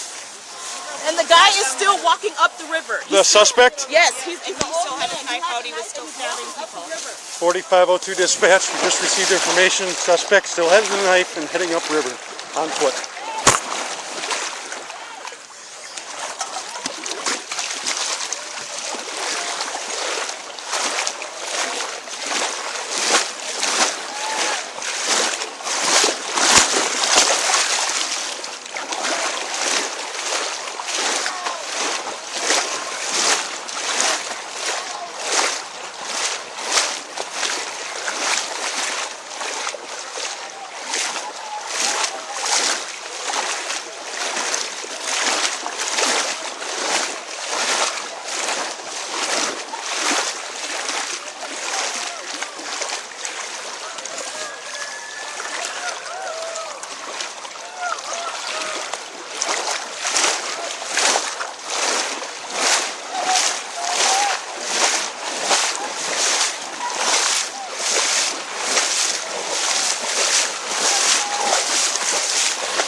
Dispatch, I'm just getting up to 06.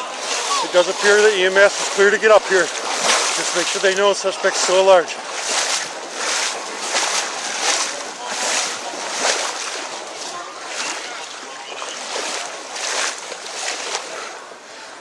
We got officers up there at our entry point. If we can get a boat, that'd be great.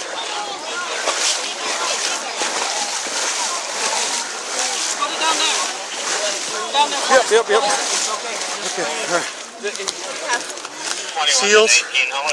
If you need a seal. Yeah, I need. He's got their own. It's everywhere. Okay. Yep.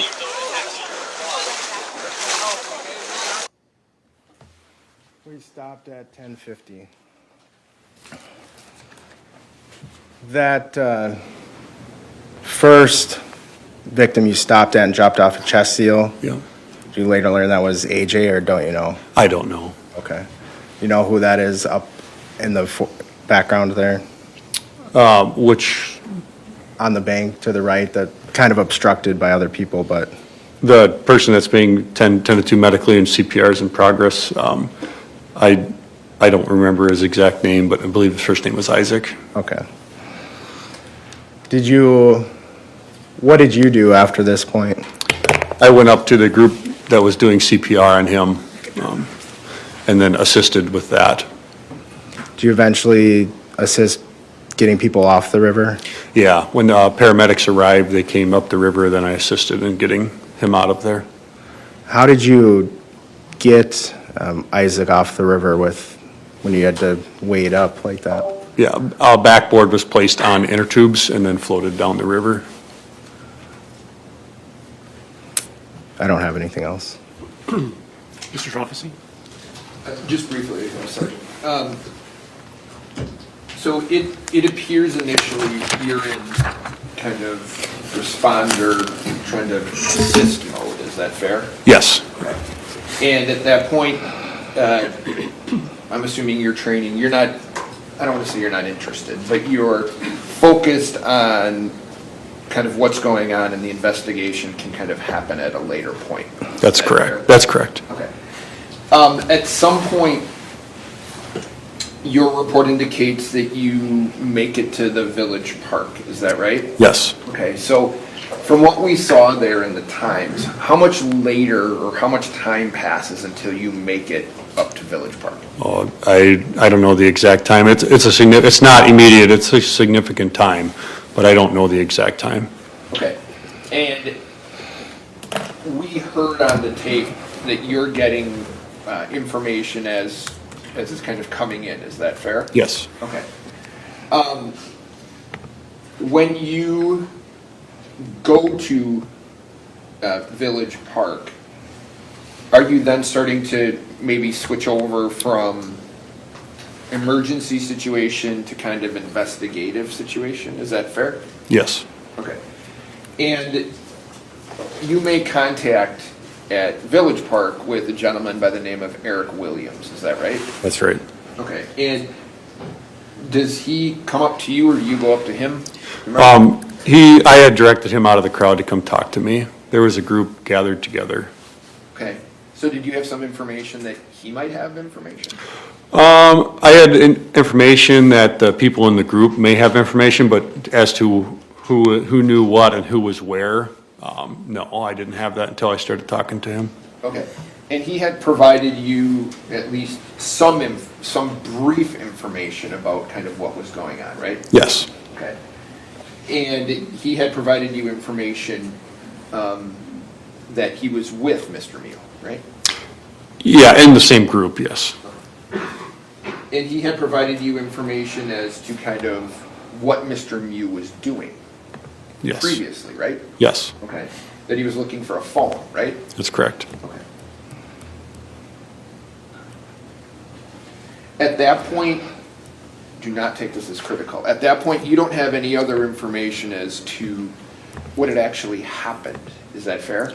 Oh, what I mean by that is, I know you saw people that had been injured, but how they were injured, the circumstances surrounding that, you didn't have that information, right? Some of the witnesses on the scene had mentioned stabbing, that's what had happened, but other than that, no. Okay. And you locate tell me if this is fair, you locate various pieces of what may be physical evidence. Yeah. In your mind. Yes. Okay. And that was a shirt and a pair of swim goggles. Yes. Okay. Are the goggles like you would see, are they snorkel goggles or are they goggles like a swimmer who's competing? I don't remember exactly what they were. Okay.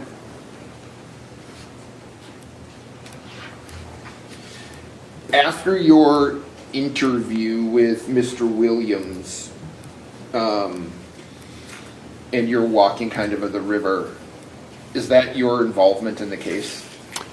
Yeah, that's the involvement, yeah. I was, I had been given a ride back, and that's when you said, when I assisted with finding the evidence in the river, the T-shirt, the goggles. So there's that space between Village Park and where the incident actually had occurred, where I initially responded to. So I had gone from there back to that spot, and that's when I assisted in that searching where I found the T-shirt and the swim goggles. I just want to make sure I'm not missing anything. So after that's done, your involvement in kind of what happened here has concluded, is that fair? Yes. Okay. All right, thank you. Mr. Anderson, anything else? Nothing else. All right, thank you, Sergeant. You may step down.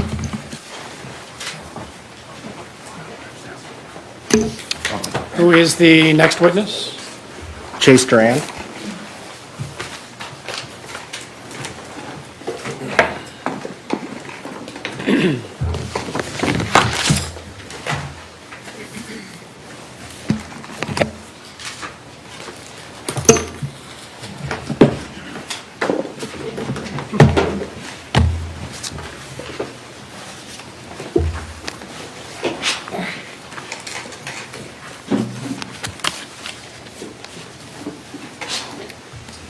Sergeant Duran, please come forward. Please face the clerk, raise your right hand. She will administer the oath.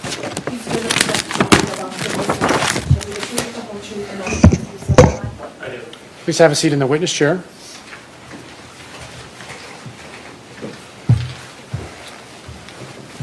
Mr. Smestad. Will you state your name for the record, please?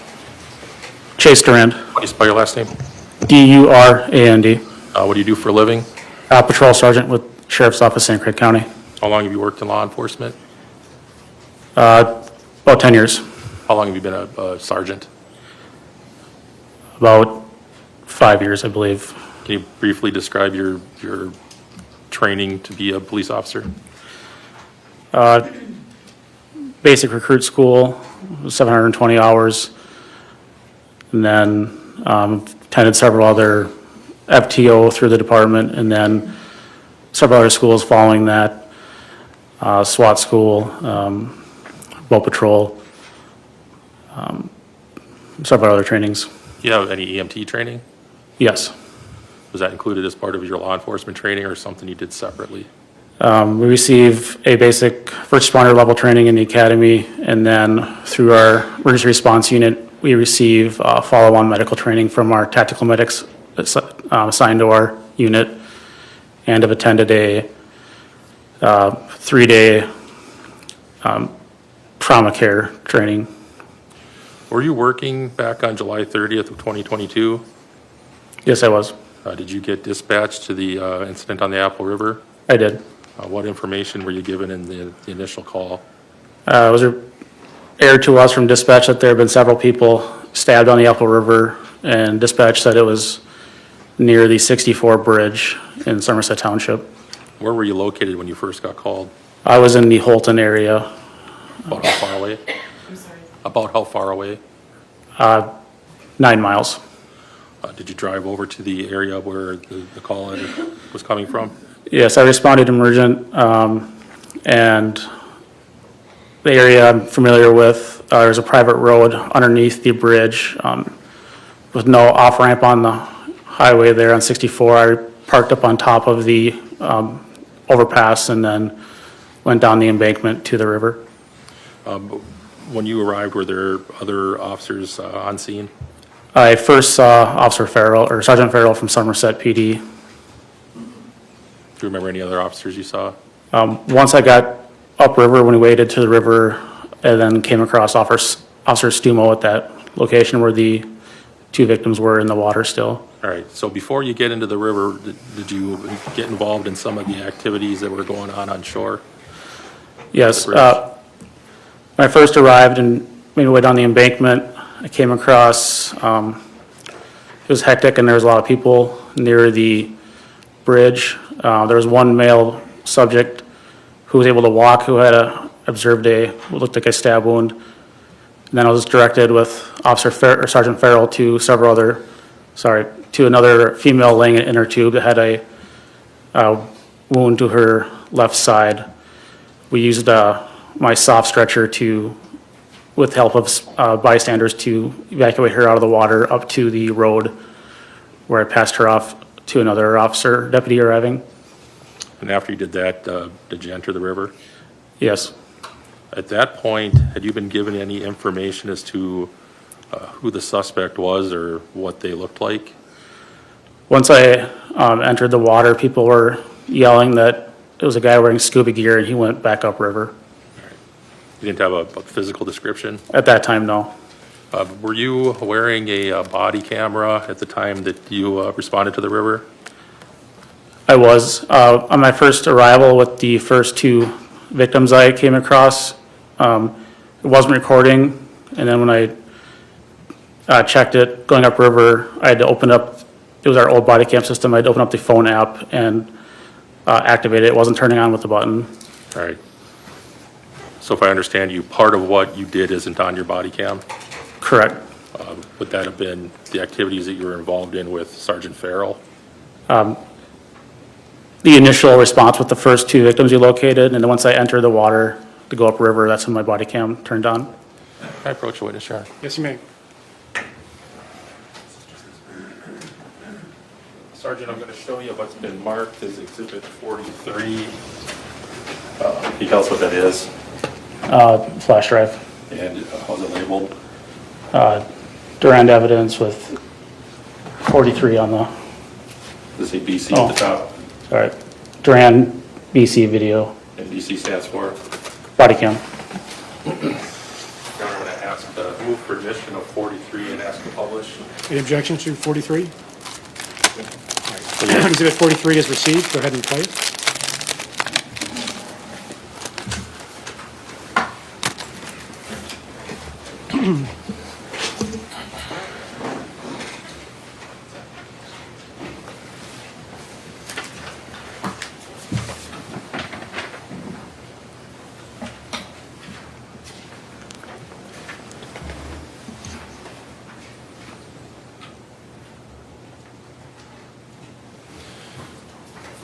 Your Honor, again, I'm going to just give a warning that some of the images on this body cam are graphic, so anybody who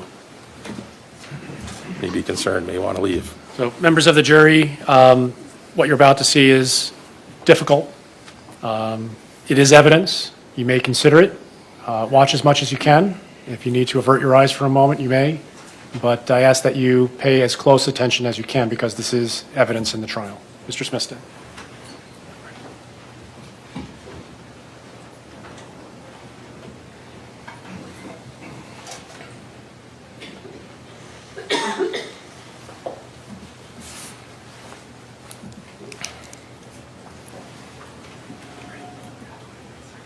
We're going to start at the 29-second mark.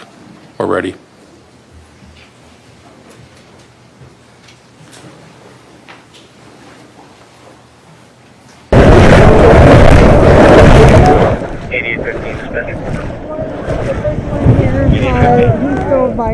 Yep. Okay. We'll just see where the suspect was.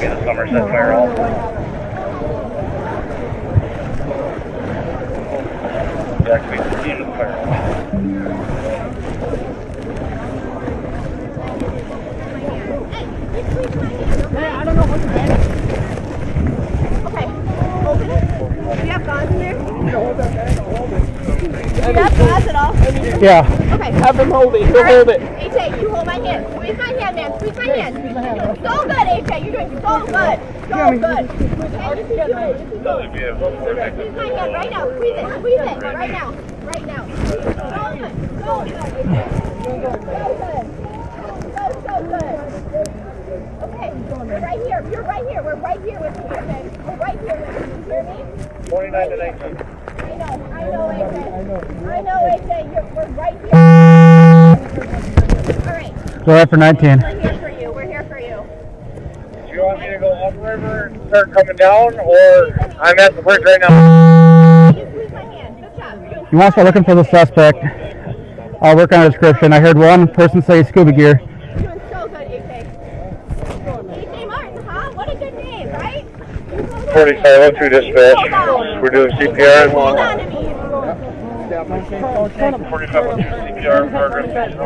Did you guys see what happened? Who did it? 4502 dispatch. I know you're busy with. Do you know who it is? No, it's just some rando on the river. He looked 5'9", 5'10", Russian-looking guy.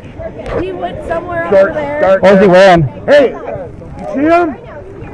Hey! I think they just went after him. I think he's up there. You get out of there. Get out! Get out!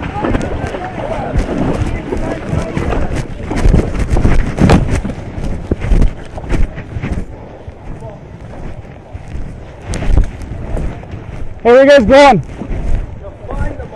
What? We need to know what he looks like. We got a lot of cops in the area. What does he look like?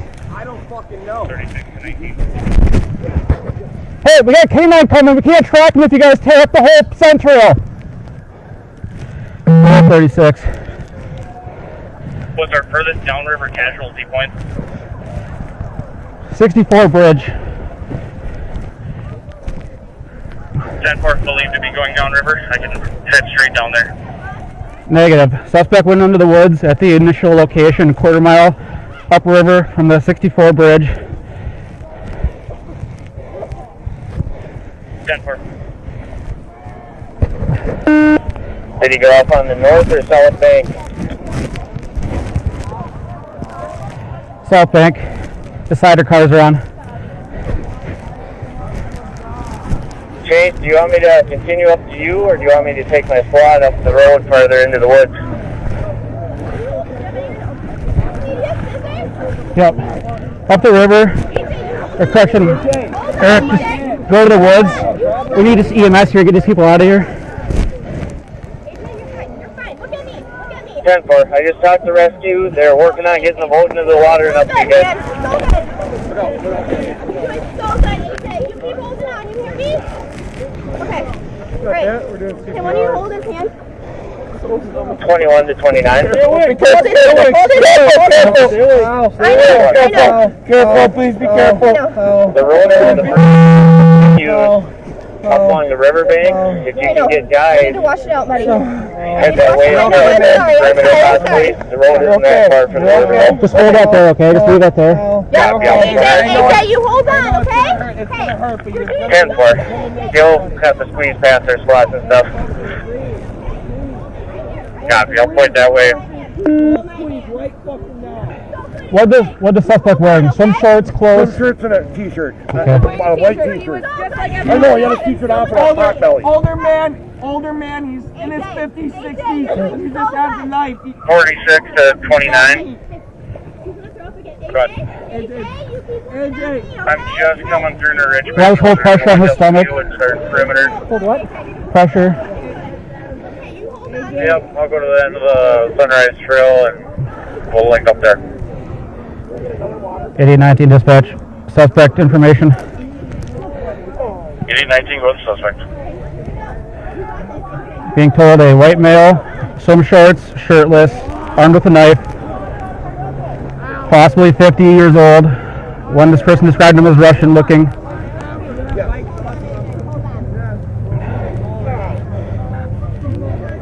Do we have a color on those swim shorts?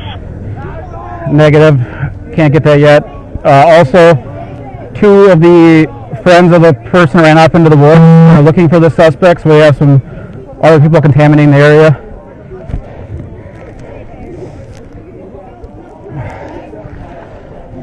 For adult male, approximately 50 years of age, shirtless, wearing unknown color swim shorts with a knife, and two friends of victims are out looking for the suspect as well. 1608. 8019 dispatch. 8819. Disregard. Where did the suspect go into the woods at? I didn't see that. I had This way. We have a canine coming. get stabbed. Yeah. I'm sorry. I know. I saw him before the fight started. I have a rag. I don't know how much it's going to help, And then he but if it's punched going one to of the help girls in the anybody, face. hold on. Okay. If you want to apply it with another rag.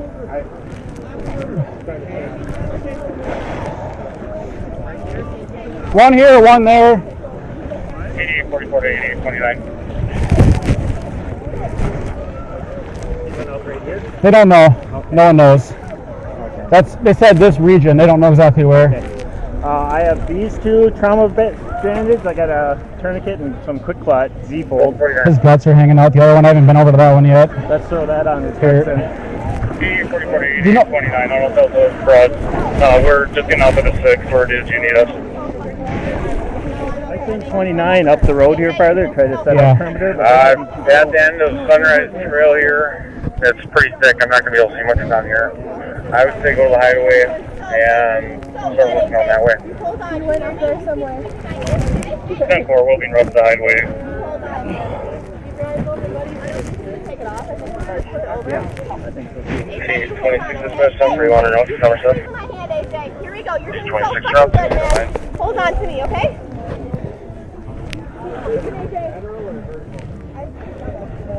8819 to the dispatch. You too? 8819. Our two most critical patients are up here, upriver. Is this? No. You guys see him? Copy. 8819 has two critical patients upriver. Do you have a team to go to extract them? I didn't catch that. We're a quarter mile upriver from the bridge. We can see the squads. One, no vitals. CPR in progress.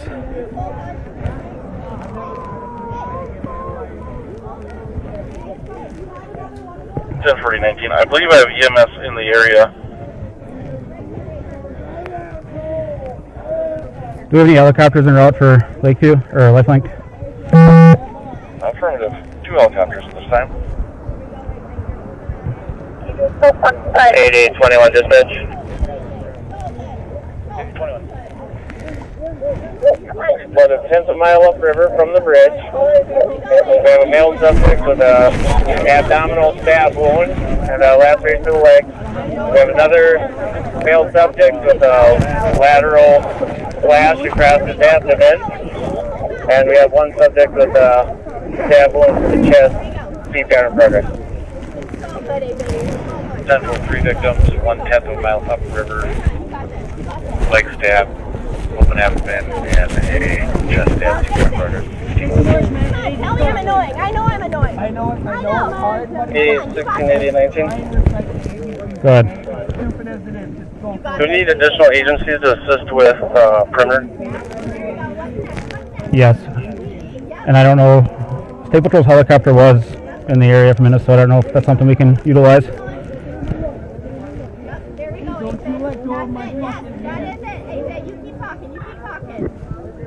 Hey, 16 dispatch.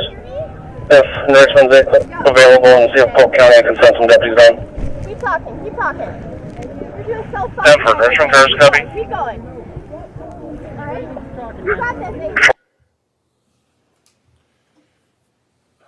Sergeant Rand, were you able to watch that as we all watched it? Yes. At some point in your body cam, did you run up into the woods? Yes. What was that all about? There was movement up in the woods, people yelling at somebody. I ran up there, determined those two people that were going to go try to find the suspect. I told them to come back due to us having canine coming, not to mess up the scent for the dog, and then confuse the perimeter or any type of aerial drone or helicopter assets coming to assist searching. Did you know who those folks were up in the woods that were looking for the suspect? No. Did you see yourself on your body cam saying that they were friends of the victims? Yes, through the yelling in the crowd, I determined there was some type of relationship with the people. But as of today, you don't know if they had any connection to these victims? I don't know their exact connection. And when you went up into the woods, you asked one of the people up there what the victim or the suspect looked like? Yes. And what was his response? He didn't know. So it appears that from your body cam at least, that you were coordinating the response to this incident? Yes. Is that part of your duties as a sergeant? Yes, it is. At the same time, were you trying to get any info you could gather about who did it? Yes. And you were able to get some bits and pieces of that information? Yes, there was a lot of information being thrown at me or people yelling, but one person I had talked to in a yellow shirt had the most amount of information about the suspect.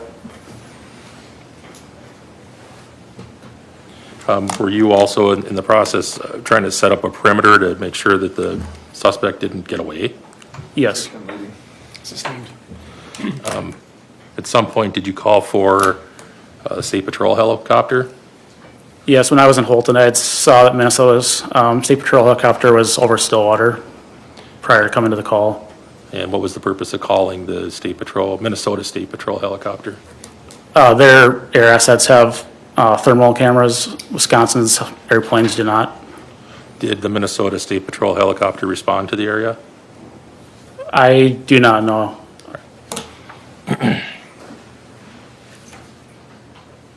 Nothing further. Mr. Shrophecy? Good morning, Sergeant. You had indicated that on direct examination that you saw those, as you said, people that were friends with, I think you said friends with the victims who were up in the woods, right? Yes. And you asked them, now, they tell you what they're doing, right? Yes. They say to go find the motherfucker, right? Yes. Okay. And you took that to, tell me if this is fair, you took that as they wanted to go see if they could locate where this person was, right? I interpreted it as they're going to look for the suspect. The way they said it, did it make you think that they were angry? His Objection, relevance. Sustained. You say one of your tell me if this is fair. One of your concerns about them running up into the woods was that you were sending a canine, right? Yes. Was another one of your concerns what might happen if they run into him? Yes. Okay. Do you tell them to stop? I asked them to come back, yes. I don't remember my exact words to them, but I asked them to not go into the woods. Okay. And they tell you they're going to look for them, and then you come back down into the river, right? Yes. Okay. Did you see any of the people that were up in the woods? Did you see any of them with a weapon, a baseball bat? No. And you were initially told that this suspect was wearing, and I think you said scuba gear? Yes. Okay. What did you take that to mean? I interpret it as some type of swim mask and unknown what past that, ranging from a snorkel and mask to scuba tanks and that type of gear. Okay. And it looked like to me the people that were, some of the civilians that were tending to a person that we know as A.J. Martin, told you that the suspect had gone up into the woods. Is that fair? Yes.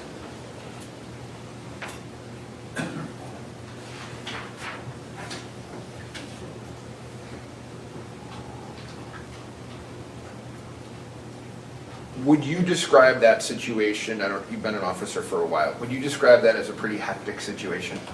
Yes. Right. And you're getting a lot of information kind of thrown at you at once. Is that fair also? Yes, I was. Okay. And you're getting different descriptions of the suspect in scuba gear and then he's got on shorts, so you're getting all kinds of things thrown at you. Is that reasonable? Yes. Okay. Are you having some, I don't want to say difficulty, but are you trying to process what's happening in terms of the information you're getting? I'm taking all information in that is being yelled by people in the water, bystanders, and disseminating out to the rest of the officers on scene and dispatch what seemed to be the most accurate information I was getting. Okay, and in terms of making that determination as to what's the most accurate, what are you basing that information on in terms of what's true and what's not true? People that said that they saw the actual event happen versus ones that saw the aftermath of what happened. Okay, and so the people that are telling you what happened were, in your mind, the people that were near the people that were being tended to? Is that fair? Some people Your Honor, I'm not sure how you know. Overruled, you can answer. Some people that I had asked in passing by, they said they didn't see it actually happen. And then the people that were tending to and in the area, the man in the yellow shirt was giving me the most information that had detail. Okay, and so those people that were giving you that information, that was the information that you were trying to relay out. Is that fair? Yes. Okay, so then did you relay out that the suspect had run into the woods? Yes. Okay. Do you know now whether or not that's true? I do not.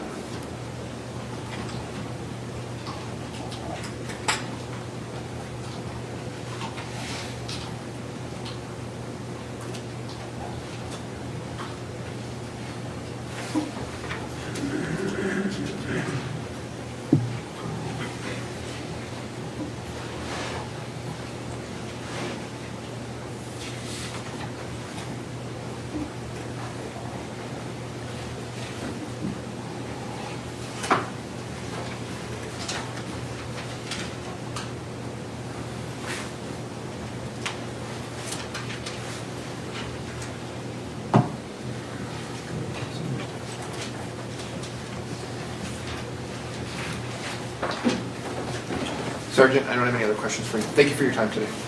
Mr. Smestad? All right, thank you, Sergeant. You may step down. Everyone okay continuing? Anybody need a break? Let's continue. Mr. Smestad, who's next? He calls Levi Stumo.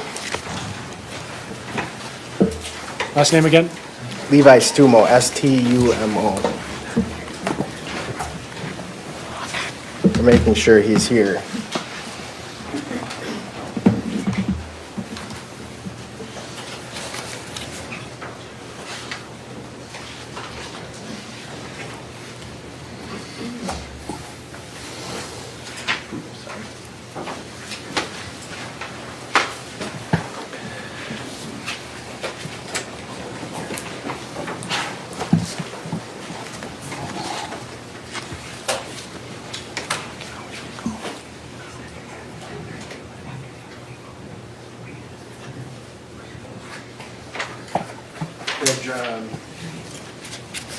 We've been calling all our officers to come in early. He's going to be here in 5 minutes.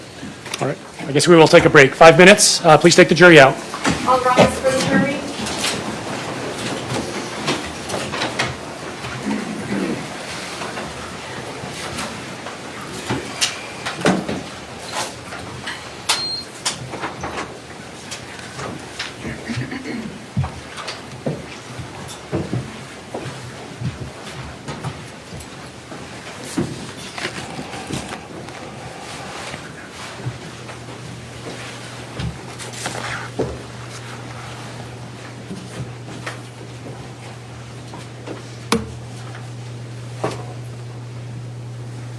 We are in recess.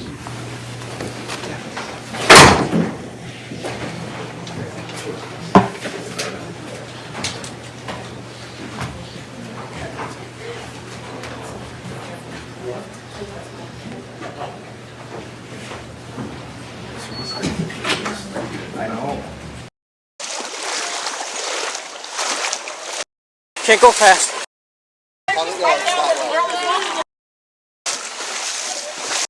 During the lunch break. Suspect, if he was located at that location. During the lunch break.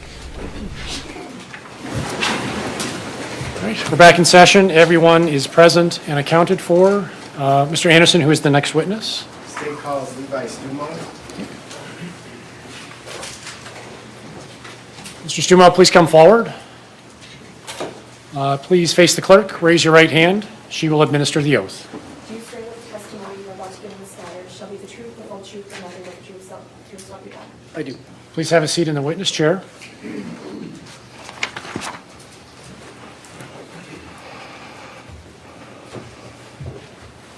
Mr. Anderson.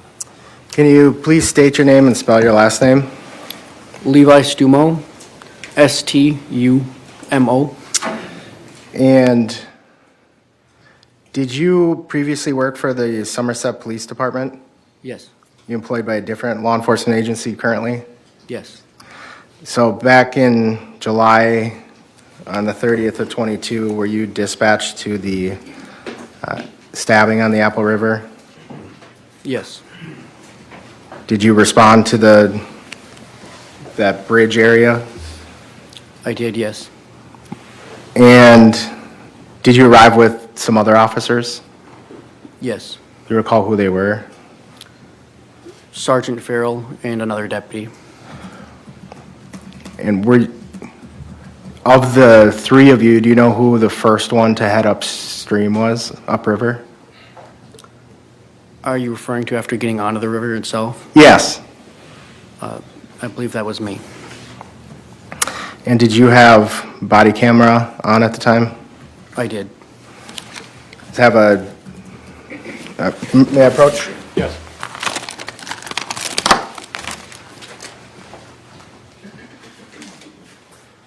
What's been marked as Exhibit 42, what's that labeled as? Stumo body camera. Should I move to admit and publish portions? All right, 42 is received. Go ahead and play the portions you wish to show.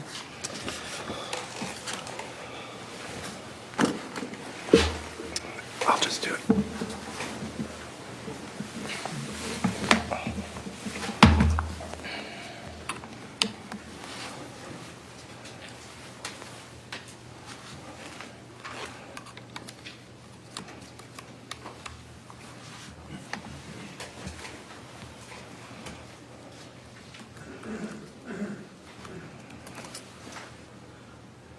While I'm doing this, did you, after you were at the scene of the stabbings, did you go out to another location also?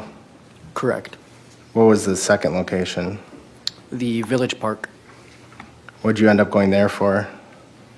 To assist with apprehending the suspect if he was located at that location. And Village Park, is that the exit for the tubers? Correct.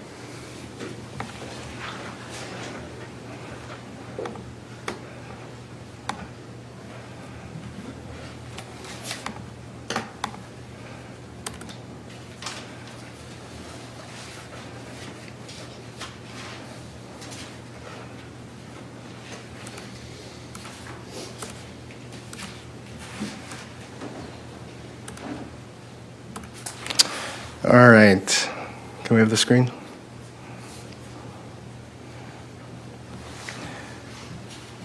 Looks. I'm on a minute, 54 seconds. If we would have watched earlier, it'd just be you driving to the scene. That is correct.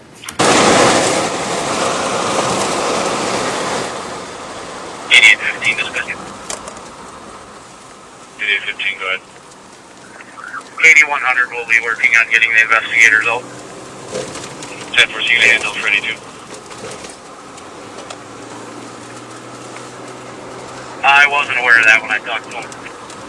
10's Rogan. KD-30 Petra, dispatch Sunrise, access is open. The Sunrise access? While this is playing, is this that private Correct. road for an old campground? Open down to the river. Yes, it is. 10-4 50-54.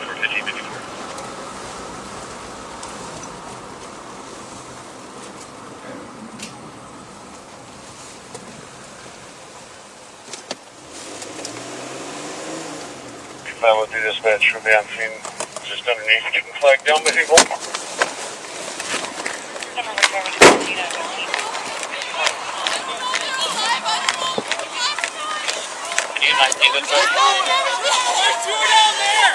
We have to take the river down. He punched me in the face. I don't know what the fuck. I got someone who can't move. Go help him. Please. We're going to help. We got a gentleman down there. His guts are out in the fucking open. Okay.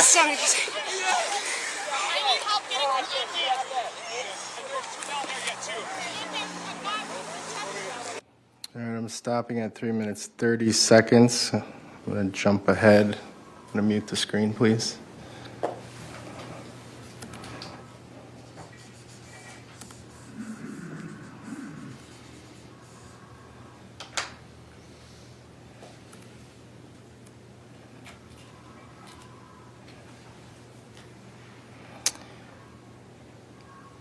All right, I'm ready.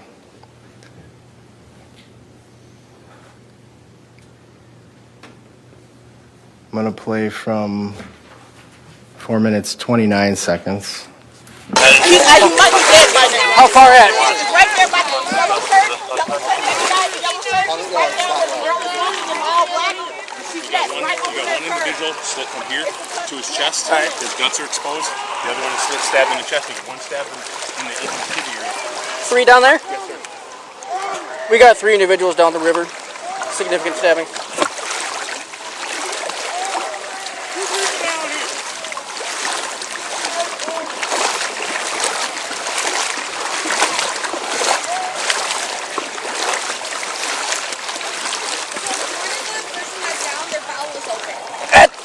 The other person, their lung is popped. Okay, how deep? Not deep? All right. It's bleeding bad. The person's balls are out. He's about to lose consciousness. All right. They're doing CPR on the one whose lung is popped. Right here. The one. Is he on the other side of the river? No, on this side. Right down there. Right there. Two of you right next to each other. All right, you want to help me out here? Yes, sir. I'm gonna pause at 5:36. That gentleman you just made contact with, did you have any idea who that was at the time? I did not. I just want to write down looked like 1557 on the bottom of the screen there. Correct.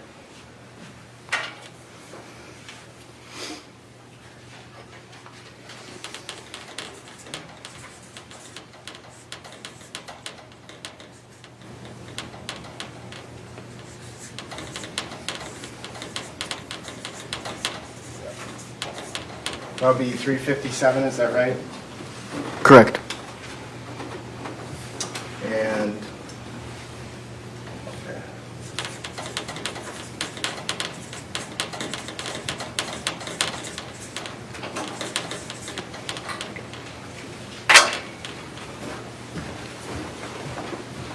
I'm going to continue playing. Where's the guy?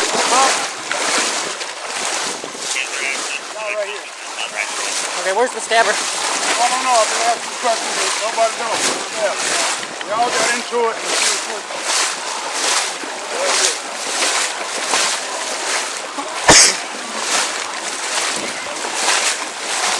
What you just missed, Beth? I heard Jeff is going to be off Sunrise.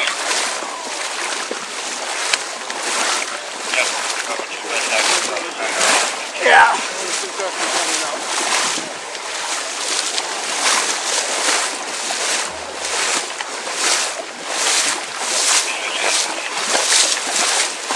Can't go fast.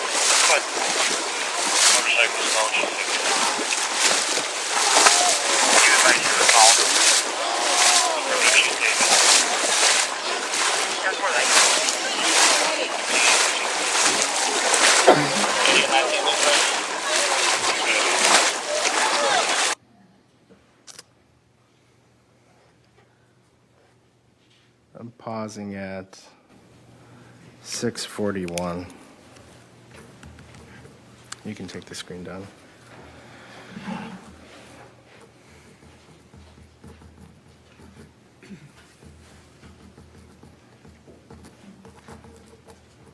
I don't have anything else. Mr. Nelson? Sir, the video showed you getting out of the car, walking toward the river. Is that right? Correct. And there's a blonde woman in a blue bathing suit, correct? That is correct. And you body cam captures her, correct? Correct. And as you know, body cams, you're absolutely able to like take a screenshot of that, correct? Correct. And on the body cam, the blonde girl in the blue swimsuit, her face is fully visible, correct? I believe so, yes. Were you ever asked to take a screenshot to zoom in on her face? No. Did you ever do that? No. Do you aware if anybody else ever did that? No. Did you ever come back and have contact with that blonde woman in the blue swimsuit? I don't believe so. And again, there's a lot going on, correct? That is correct. She wasn't, she didn't have any injuries that you observed, correct? Correct. Had she had injuries that you observed, you probably either would have told somebody else, tended to it, or tried to document them in some way, correct? That is correct. That's what you're trained to do as a law enforcement officer, correct? That is correct. In that moment, again, I don't mean to imply I'm critical of you, just you didn't have any awareness that she had an injury, correct? Correct. You didn't observe one, correct? Objection asked and answered. Sustained.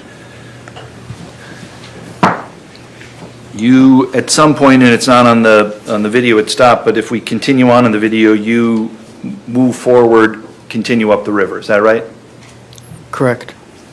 And as you go up the river, you have contact with a married couple, who's rendering CPR aid to one of the people who's injured, correct?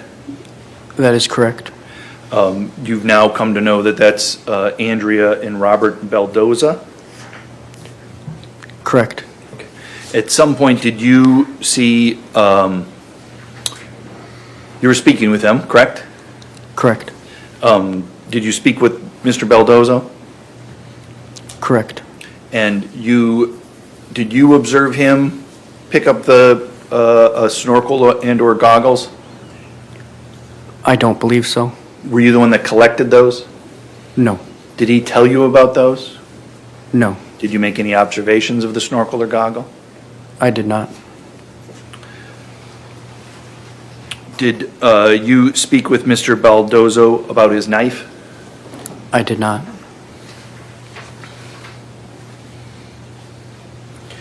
You want to ask you a little bit about the search for the suspect, okay? Sure. You heard different things, or let me take back. You were a part of that, correct? Correct. At some point, right? Correct. At first, it was all about rendering aid, correct? Yes. Taking care of people's safety, right? Yes. And making sure you could secure the safety of everybody else, considering you didn't know what was going on, right? Yes. You at some point learned that there were citizens that were looking for the suspect, correct? Yes. And you came to learn that at least one of those citizens had a bat, correct? I apologize. Had a what? Had a baseball bat? I do not recall it this time. Okay. When you were at Village Park, were you aware of that? You didn't remember that guy looking around for Mr. Mew with a bat? I do not remember. You certainly remember that there were non-law enforcement citizens that were looking for Mr. Mew, correct? Correct. And did you didn't know what their intent was, correct? That is correct. You, as a law enforcement officer, wanted to secure the suspect, correct? Correct. Both to keep everybody else safe from the suspect, correct? Correct. As well as to keep the suspect safe from everybody else, correct? Yes. You certainly don't want a lynch mob going after somebody, correct? Correct. And that was probably one of your concerns, is that the temperature on that river on that day at that time was extremely high and intense, right? That is correct. Lots of strong emotions, correct? Yes. And when you have and there were strong, intense emotions coming from numerous people, correct? Yes. And you, as a trained officer, were concerned about how those strong and intense emotions from numerous people could kind of escalate each other, correct? Object, relevant speculation. Sustained. You have concerns about the suspect's safety as well as everybody else's safety? Objection, asked and answered. You didn't say that.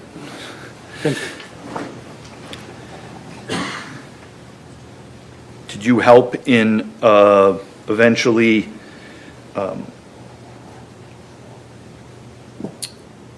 finding and handcuffing Mr. Mew, correct?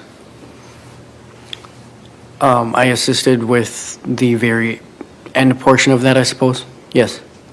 And he was, fair to say, compliant with law enforcement's requests, correct? Correct. He didn't resist in any way, correct? Correct. At the time, I would imagine you didn't know whether he had a weapon or didn't have a weapon, correct? That is correct. I would imagine at some point, if you find out somebody has a weapon, that changes things from your standpoint, correct? Correct. Would it be, again, trying to summarize me quick, you're thankful that he didn't have a weapon when you had contact with him? Objection, Judge. Relevance. Sustained. Did he have a weapon when you had contact with him? Not that I was aware of, no. Did he have a phone when you had contact with him? I do not recall. That's all. Mr. Anderson?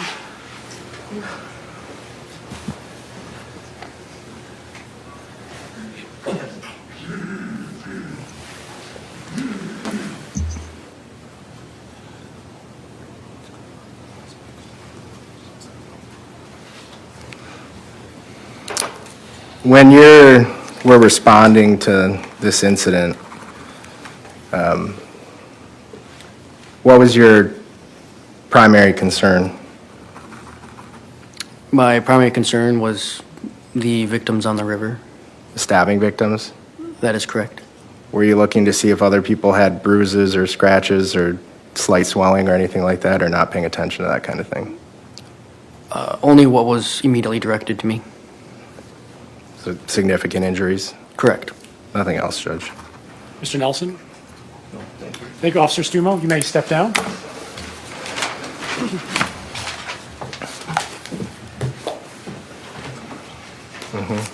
Who is the next witness?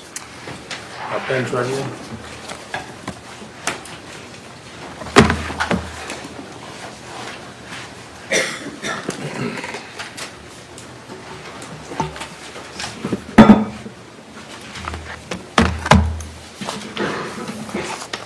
Deputy Trevian, please come forward. Please face the clerk. Raise your right hand. She will administer the oath. Do you swear that the testimony you are about to give in this matter shall be the truth, the whole truth, and nothing but the truth, so help you God? I do. Please have a seat in the witness chair.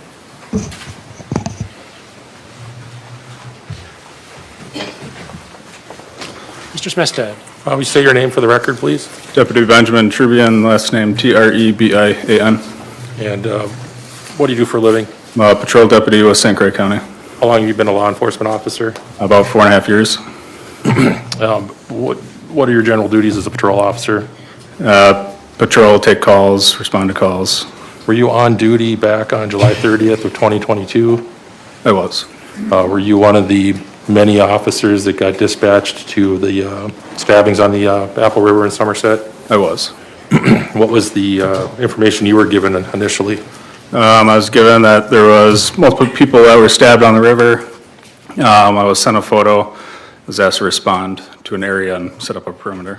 What was the photo you were sent? Male, 50s, he was described as Russian, wearing camo swim trunks. Who was supposedly the photo of? Nikolai Miu, or the suspect in the stabbing. Thank you. Were you given a specific assignment in relation to your response? I was just tasked with responding to perimeter. I set up on near I and 170th and was moving there. All right. At some point, did you get called away from where you were trying to establish a perimeter? Yes. And before we move on, when you say you're establishing a perimeter, what are you trying to do? Just contain the suspect into a certain area. At that point, had a suspect been located? Not at that point. At some point, you moved away from where you were assigned to establish a perimeter? Yes. Where'd you go? I responded, we were advised that possible suspect was seen at the tubing exit. I responded to corner of Sunrise and Parent Street in Somerset, where I then ran down to the tubing exit. All right. Were other law enforcement officers there by the time you arrived? Yes. Were you wearing a body camera that day? I was. Were you recording your actions at that time? Yes. I can approach the witness, Judge. Yes, you may.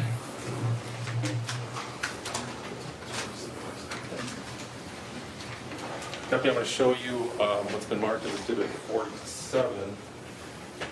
Do you recognize that? Yes. What is it? It's my body cam flash drive. Is it labeled? Yes. And what's the label say? Tribune PC video. That's your name? Yep. All right, move for admission of 47 and pass to publish. Any objection to 47? No, Judge. It is received. Go ahead and play the portions you wish to show.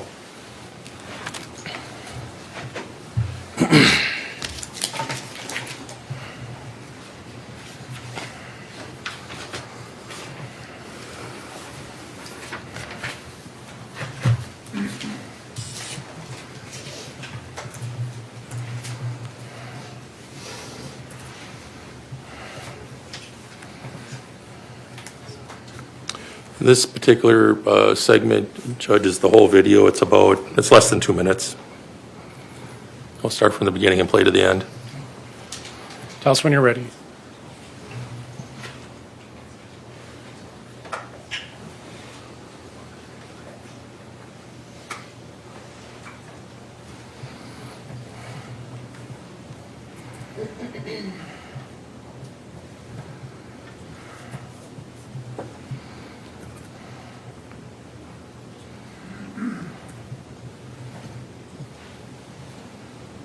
It's 2 minutes, 8 seconds, Judge. We're starting right at the beginning. We're ready.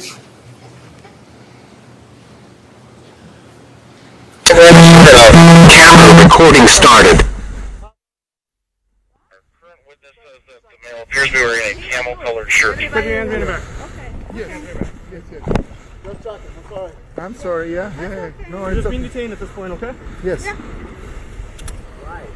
are we checking? Checking. What are you checking?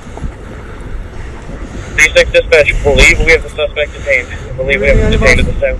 No weapons or anything like that. Number 36 has the possible suspect detained at 6049.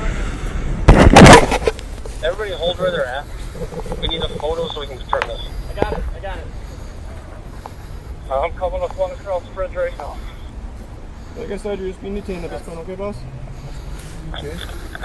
I got a photo on my phone. I'll be there in a second. Yeah. Chain matches. Shorts. What's your name? Nick. Nick what?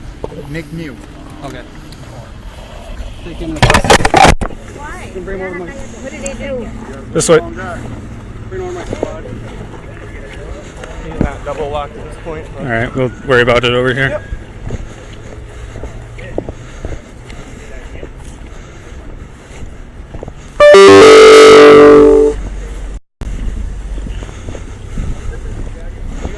He's got a silver chain. It matches.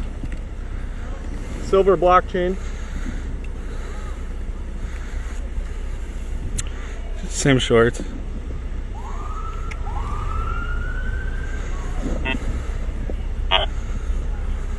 Yes. So, let me double lock this quick.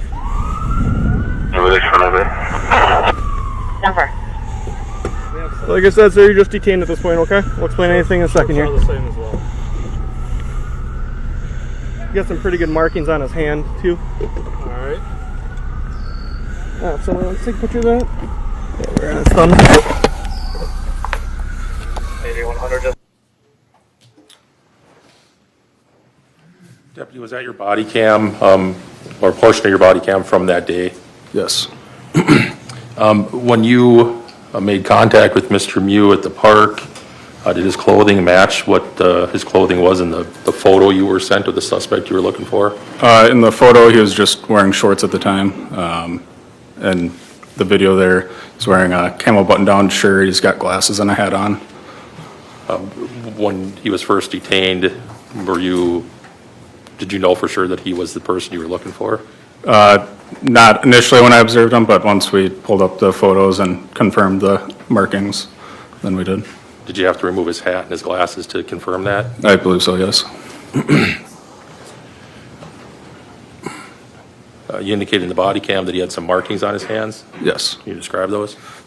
Just cuts and nicks on knuckles and on his hands. Did you take some pictures of those? I did.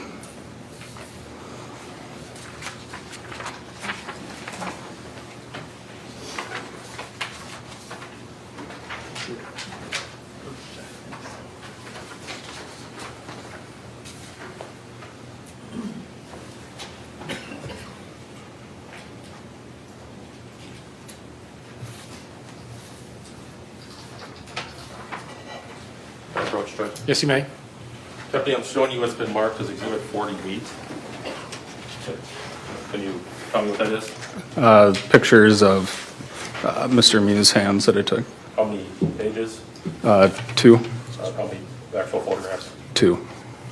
Is that what you described as the markings that were on his hands? Yes. Are those the photos you took that day? Yes. Move for admission of Exhibit 48. Any objection? No objection. 48 is received. Ask for permission to publish. Yes, you may. I'll do it on the Calmo.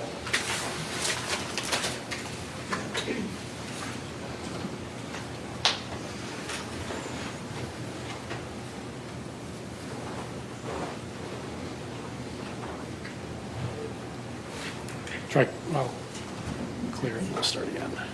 I can. No, that's working.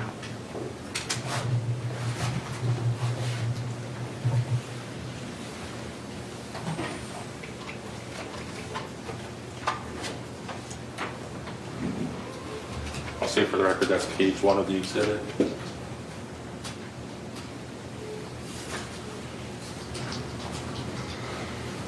That's page 2.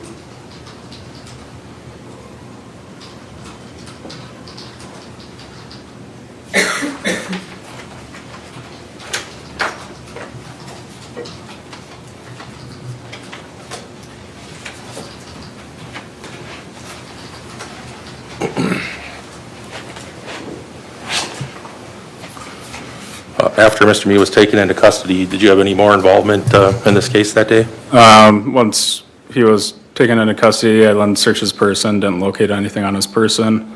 I also assisted with canine search of the area of where the stabbing took place, and evidence collection at that point down by the river there. Nothing further. Mr. Nelson? I want to ask you some questions of there at Village Park, okay? Yep. Village Park is where the exit is for the river, correct? Yes. Pretty much everyone who gets on the river gets off at Village Park, right? Yes. Today or on this day, there was some exceptions that people were diverted over to another place to exit, correct? I don't recall if there was a secondary point to exit. And I wasn't trying, there was an ambulance that came, people exited where the ambulance was. Yes. Correct? Yes. There was a small group of people that exited there. Fair to say? Yes. When I say small, it might be multiple groups, but it's like less than 50 people. Agreed? Maybe. Okay. Were you there at that point where the bridge goes over, Highway 35, 64 goes over, and where they brought the people with injuries out? Were you there ever? Not later after,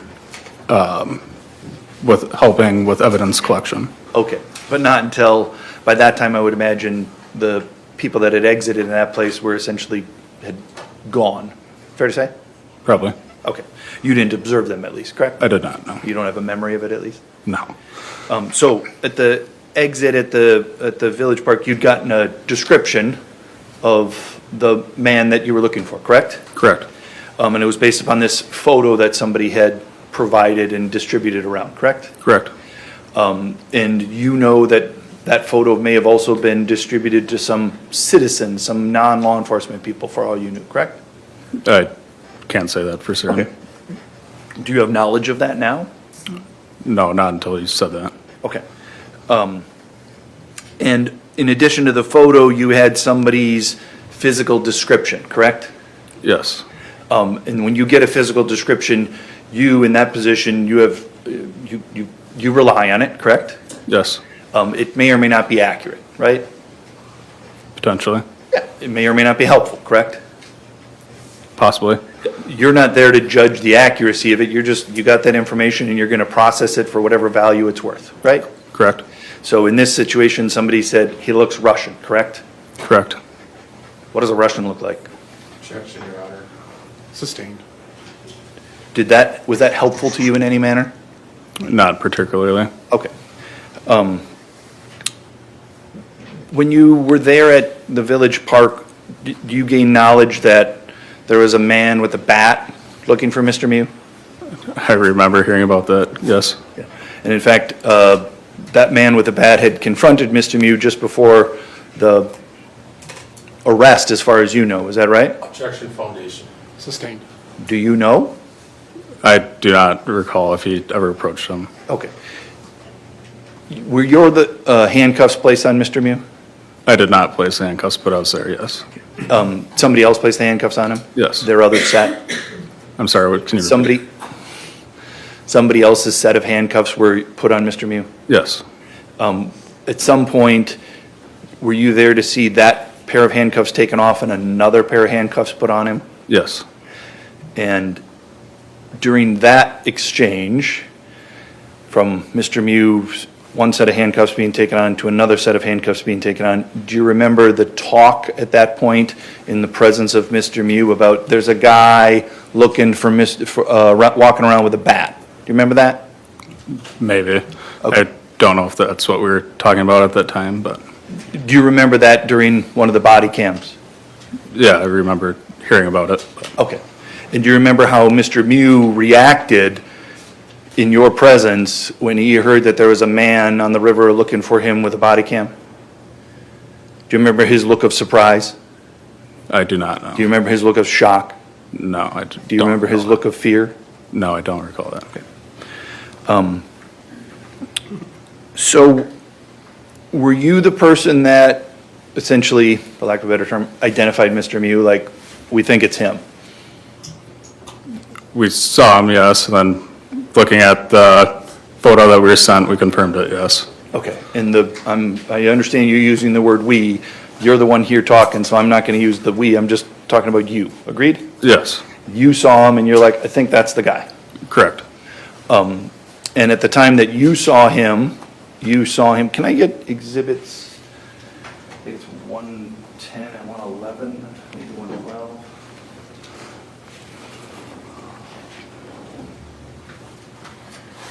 Or all of those, if I could. Thank you.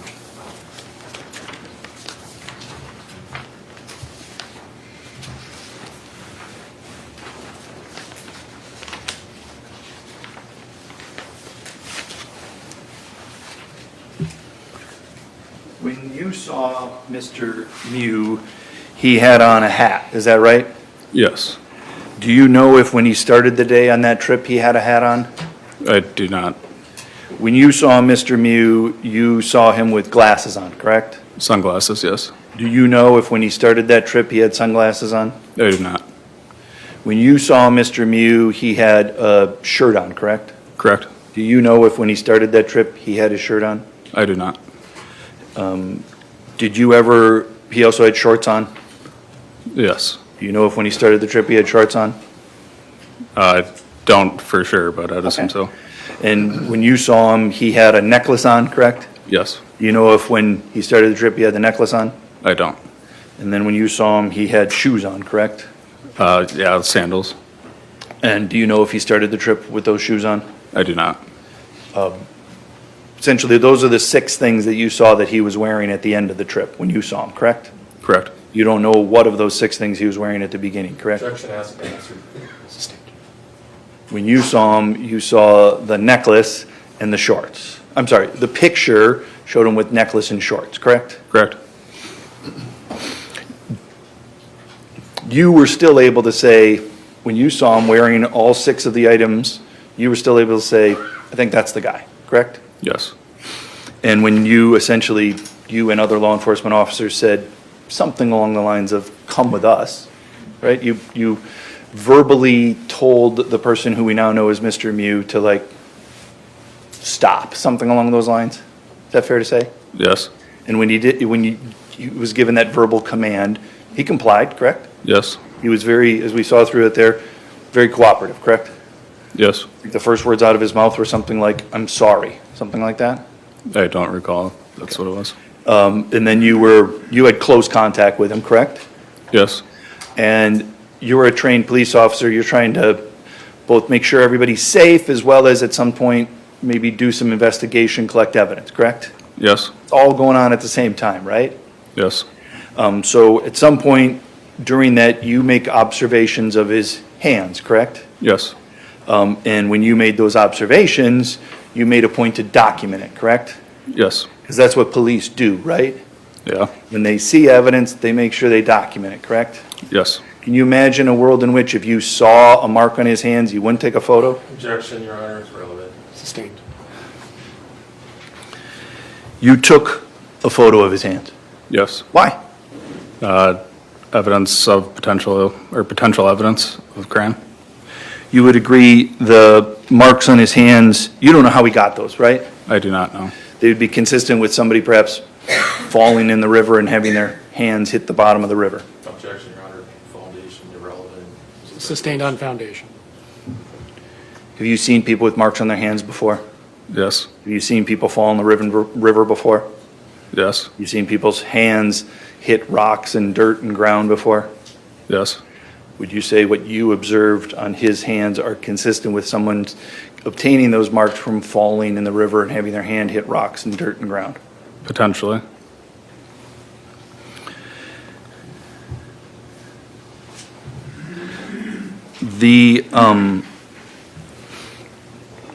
As a law enforcement officer, I imagine you have times where you deal with people who have drank alcohol, correct? Yes. And sometimes that's relevant evidence that you want to, again, document, correct? Yes. Some of those things that you would document would be something that you smell, right? Yes.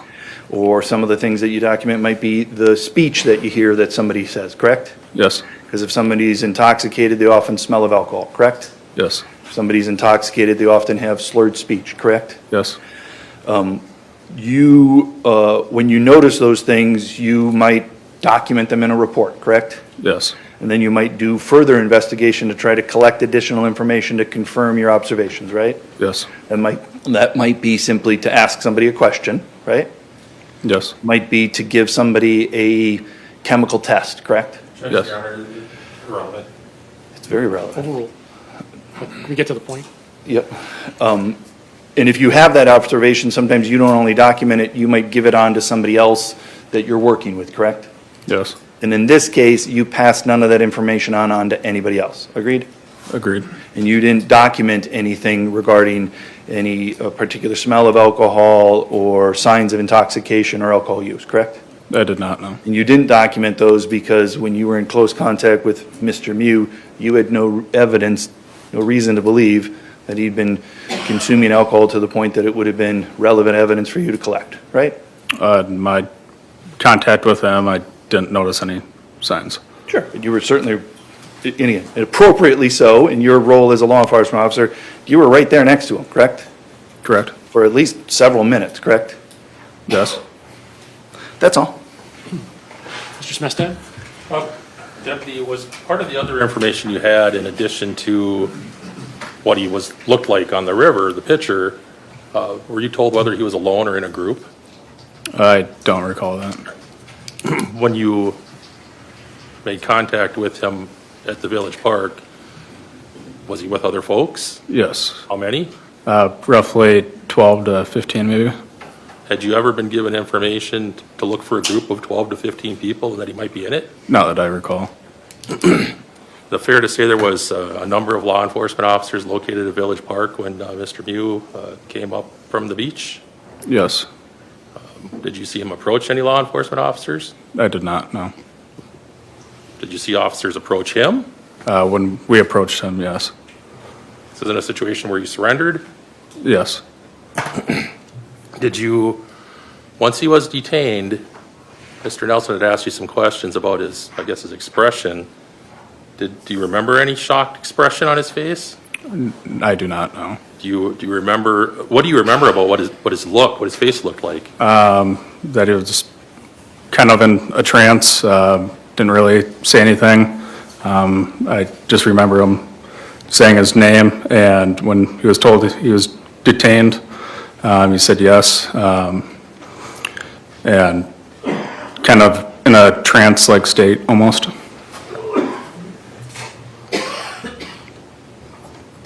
Nothing further. Mr. Nelson? Your experience as a law enforcement officer, I imagine you've dealt with victims in the past, correct? Yes. Victims of violent crime, correct? Yes. And sometimes when you've dealt with victims of violent crime, you've seen them in ways that you observe to be expressions of shock, right? Yes. Not like shock as in surprise, but just like shock as in trauma, correct? Correct. Objection relevance, Your Honor. Overruled. And sometimes in those observations that you've seen of people who have been victims of violent crime, that can be expressed in a manner of like a trance-like state, correct? Potentially, yes.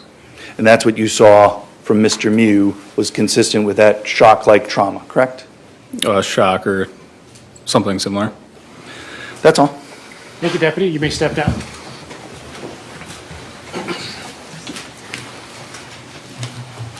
Who is the next witness? Sheriff, no, sorry.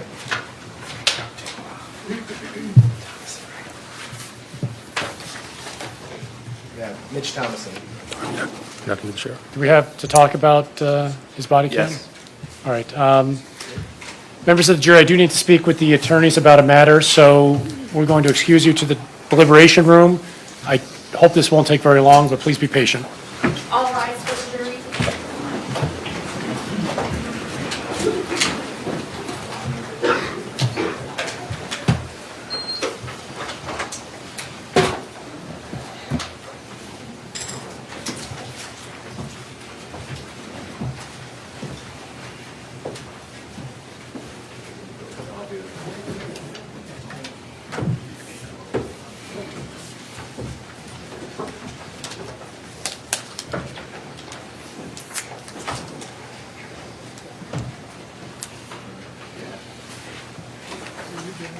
Please be seated. We are outside the presence of the jury. The attorneys and Mr. Mew are present. At the beginning of trial, Mr. Nelson submitted a letter with a motion of sorts objecting to a portion of Deputy Thomason's body camera footage. Mr. Anderson, you've received a copy of that letter? Yes. Who's arguing the motion? I can. Okay. Are you intending to play the portions that he's objecting to? Yes. All right. What's the basis? So Miranda only applies if it's a question likely to elicit an incriminating response. They said, you're under arrest for homicide and attempted homicide, okay, and he says, okay. That's it. They're not interrogating him, they're not asking him questions about the incident, they're just asking if he heard what they said, he says, okay. Mr. Nelson? Respectfully, I disagree with that recitation of the facts. It's a very short video, and I don't see any reason why Your Honor couldn't watch it right now. They do tell him he's under arrest. They do say, okay, and he doesn't respond. They then say, we're next going to essentially bring you to the police station, and there's going to be an investigator there to speak with you. And then they ask the question, all right, and it's to that question that he responds, okay. So it is not in response to the information that he's being charged with a crime. It's in response to a question about what happens next and where you're going to go. So you're objecting on Miranda grounds? I'm objecting on relevancy, and I'm also objecting on Miranda. Okay. What's the relevance? So he's acknowledging he's hearing what the officers are saying, and then he acts surprised in his interview, like he didn't know somebody died. There's a lot of that's going to be argued in closing, the chaos at the scene, all the victims there, everybody else seeing what's going on. That will be one of our arguments. But then also, he's told he's under arrest for homicide, and then told there's going to be, somebody's going to talk to him. He acknowledges he hears them, Okay. and then he acts like he's surprised in the interview. Judge, if I may? Yes. If the state wanted to introduce testimony from a law enforcement officer that said, I told X to Mr. Mew, I think they get to do that.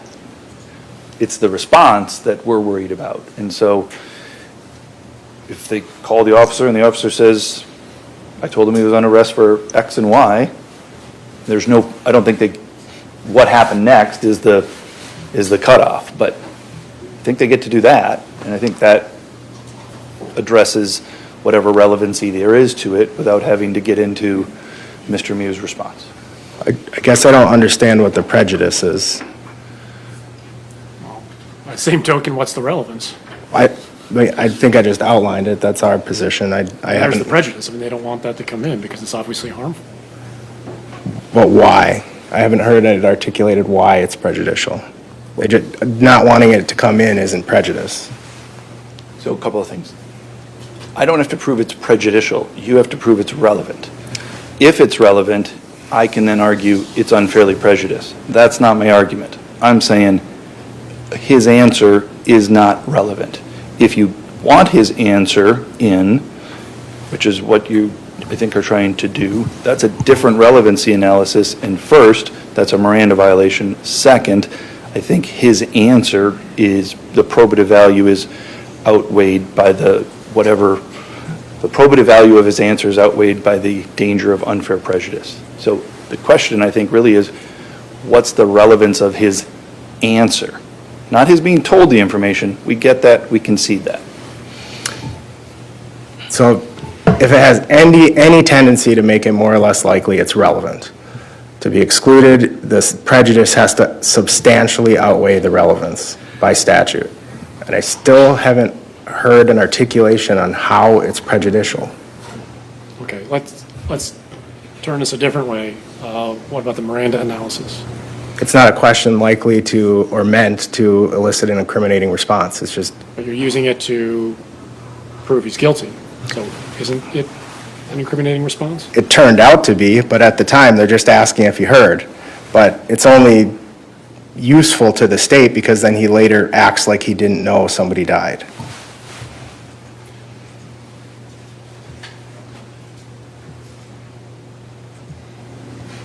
Just lastly, Judge, again, his answer isn't to the information about his arrest. His answer is in response to they're telling him they're taking him to the police station where he's going to meet with an investigator. I saw the video once during motion practice, so I have a vague recollection of the sequence, but if it's short, let's take a look at it so I can make a fresh decision. Tell us when you're ready.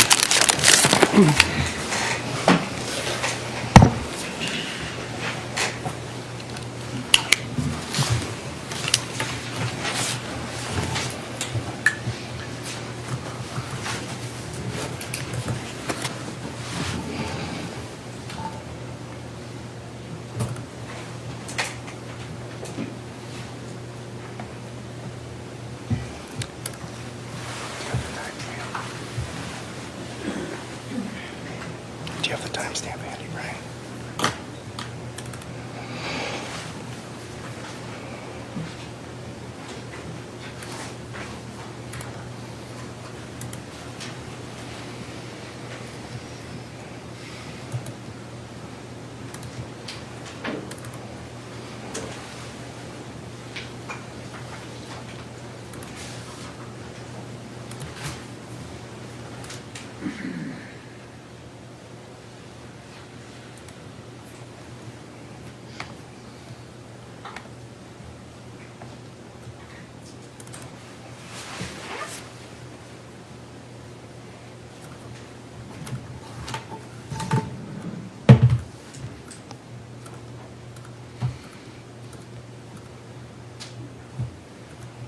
All right, I'm ready. Last I heard was nothing is going to poke me, prick me, stick me, hurt me in any way. Absolutely. So right now you're being placed under arrest, okay? You're being placed under arrest for a homicide and attempted homicide. And that's all we're going to discuss with you right now. More than likely an investigator will come talk to you at the jail. All right? Okay.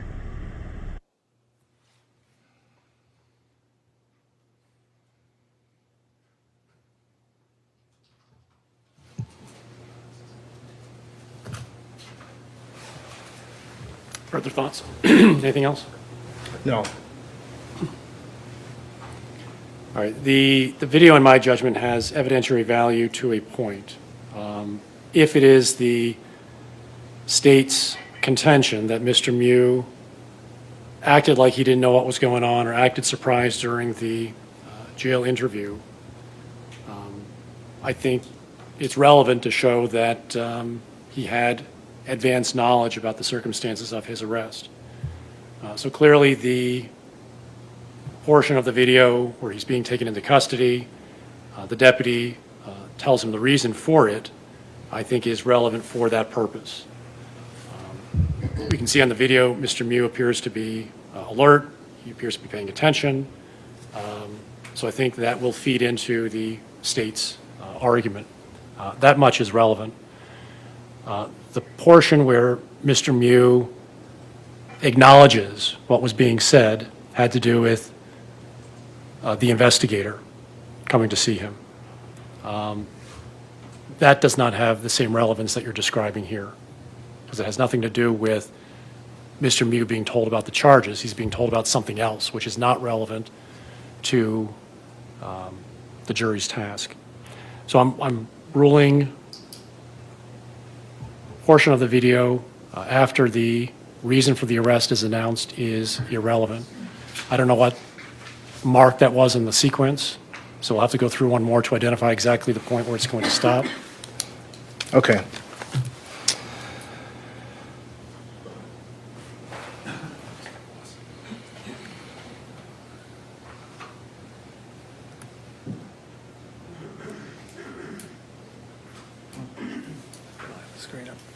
Oh, can we get the screen? Yes. Simmons under arrest? Have we done that yet? Last I heard was nothing is going to poke me, prick me, stick me, hurt me in any way. Absolutely. So right now you're being placed under arrest, okay? You're being placed under arrest for homicide and attempted homicide. And that's the point. 2036. Obviously, if it's a second or so off, as long as I'm not getting the part that Your Honor said, I. Continue playing. Let's see how close it is. all we're going to discuss with you right now. More than likely an investigator. So 236. 236 is the spot. All right, anything else we need to address? We made for Sheriff Knutson, given Your Honor's order on the suppression motion, we actually clipped it, so we didn't, because that one happens really fast, the follow-up. So we clipped it down to 23 seconds, so I was just gonna play that to make sure that Your Honor agrees it's in line with your order, defense does, so there's no surprises. You've seen the clipped version? I've not. Okay, let's told play me then. what- We'll- If Knutson is next, let's play it. We can roll right into the next witness. And we actually are doing Thomason first, so it'll be Thomason, then Knutson. Okay.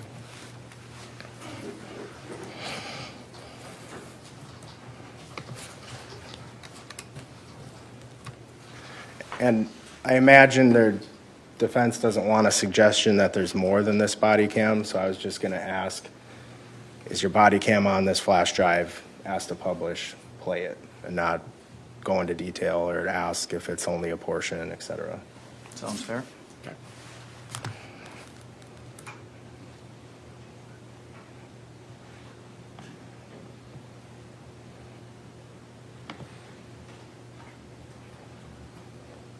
And just for the record, this has the full one on there, but actually want to pull up the screen so we can see it.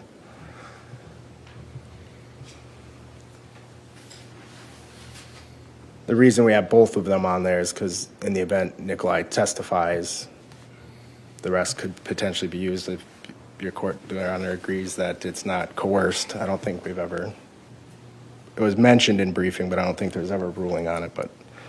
But just so my understanding is when that exhibit is marked and that exhibit is published, we're all agreeing that for now, it's the digital file titled 23 seconds for court. Correct. Agreed. Agreed. That's my understanding. We can have the screen back.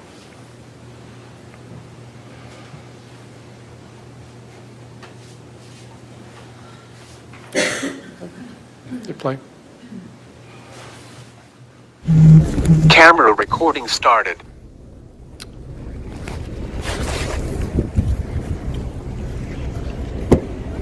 Still doing all right? Yeah.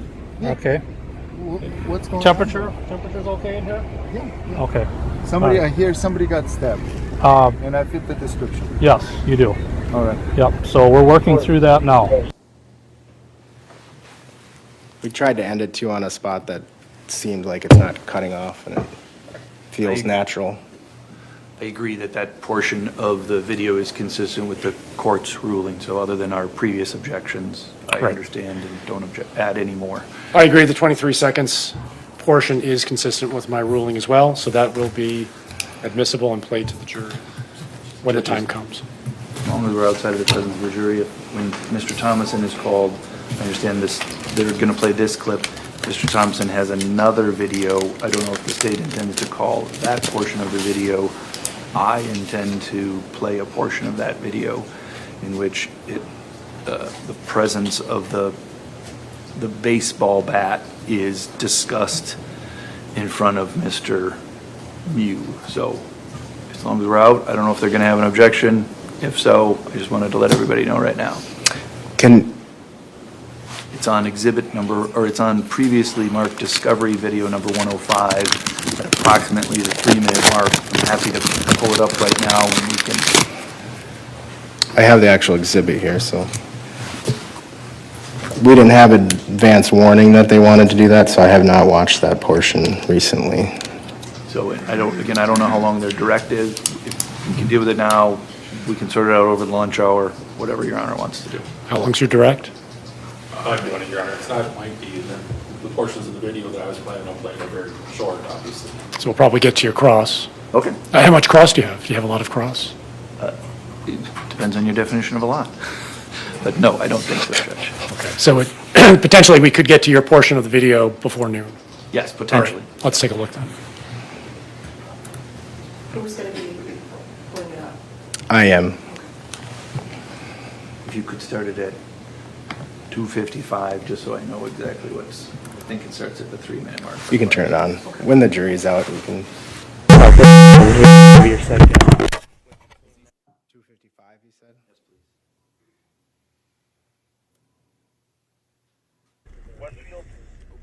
The guy with the baseball bat was just responding to the sighting.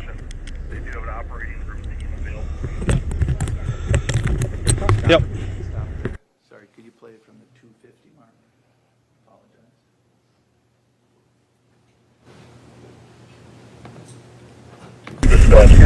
Continue to staging point 22. Westfield. The guy with the baseball bat was just responding to the sighting.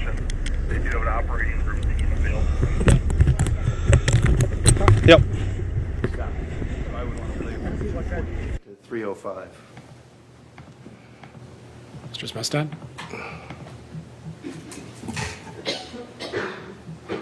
I don't object, Your Honor. All right, that solves it. All right, let's bring the jury back in.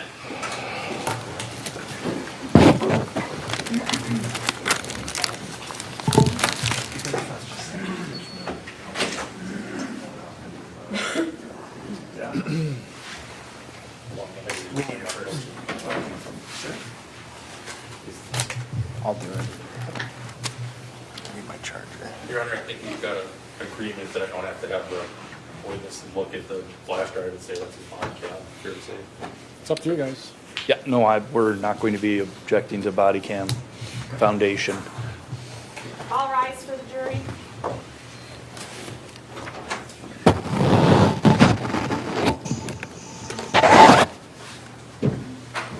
Turn the mic if Mr. Smestad's going to do the exam.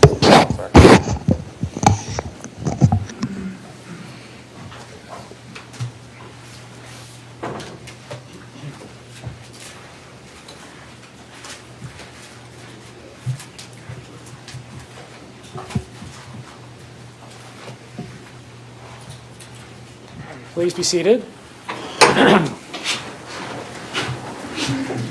Members of the jury, thank you for your patience. We are ready to resume. Mr. Smestad, who is the next witness? Mitch Thomason.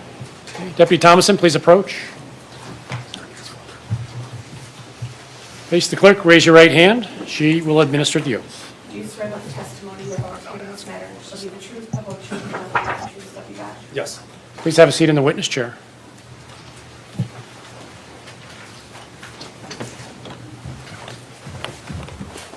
Mr. Smestad. Will you state your name, please? Mitch Thomason. How do you spell your last name? Thomason. And what do you do for a living? I'm a lieutenant with the St. Croix County Sheriff's Office. How many years have you been a law enforcement officer? Over 20. What are your duties as the lieutenant with the St. Croix County Sheriff's Department, generally? Supervising the patrol unit. Do you recall July 30th of 2022? Yes. Did you get called out due to the Apple River stabbing incident? Yes. Were you out in the field doing work? I was not working that day. I got a page out for our SWAT team was paged out for that incident. As a lieutenant, is that something that you're typically involved in? Yes. All right. Did you get dispatched to a particular area? The page had the initial incident location. So when I responded to the sheriff's office to grab our drone. And then while I was en route, after I got the drone, while I was en route to Somerset, the updated location of near the rapids is where I responded to. And when you say the rapids, is that by Village Park? Yes. You said you were off duty, but when you responded, were you in uniform? Correct, yes. Carrying a sidearm? Yes. Where did you first go? I responded to basically the east side of the river underneath the walking bridge, which is accessible by vehicle by turning off a Main Street or Highway 35 to the south and following a trail. Had you been given at that point a picture of what the suspect looked like? Yes. Do you recall, as you sit here today, what he was wearing in the photograph that you were given, or the picture? The initial description was a 50s something, white male, no shirt, swim trunks with a gold, or a necklace chain. The picture was similar to that. At the time that you arrived to the area, had the suspect been taken in custody yet? No. Because of that, did you use caution when you approached? Yes. Did you draw your firearm? I did. Explain what happened once you got to the Village Park area. So I parked my squad, exited. I had my handgun drawn but pointed down. There was a group approaching me, walking on the footpath. What struck me as odd is one of the people in that group was wearing a long sleeve button-up shirt, hat, and glasses. Didn't fit in with the rest of the group. I could see just a little bit of a necklace. I felt that was possibly the suspect that we were looking for. However, I knew a large portion of officers were coming down behind me. So I passed that group to make sure there wasn't, just to rule out that there wasn't anybody else that matched the description. And then behind me, I heard someone yell, that was the person.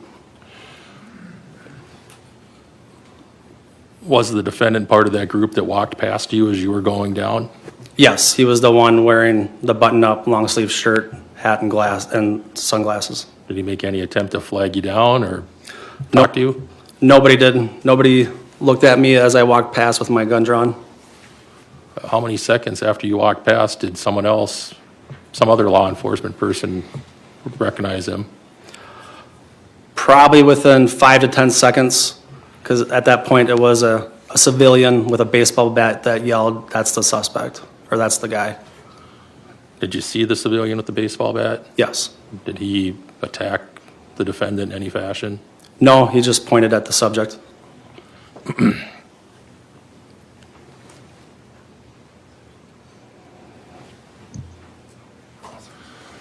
At the time this happened, did you have a recollection of how many law enforcement personnel were in that general area at the Village Park? I mean, Everybody was still responding. As the suspect was taken into custody, it was one of our deputies, Deputy Ben Trebian, and a Polk County deputy, and then I was standing there. So in the immediate area surrounding the person himself was 3 of us, but it was constantly people showing up, so I don't know a static number of the initially. once he was, we'll strike that. Were you wearing a body cam that day? Yes. Was it recording your activities at Village Park? Yes. Did you at some point make contact with Mr. Mew after he had been arrested or detained? Yes. After he was handcuffed, I escorted him to my squad, placed him in my squad, grabbed my transport belt, just knowing with the incident that this would be a timely process, and then switched out his handcuffs with a transport belt so his hands were handcuffed in front of his body instead of behind, and then placed him in my car. Judge, can we approach real quick? Yes.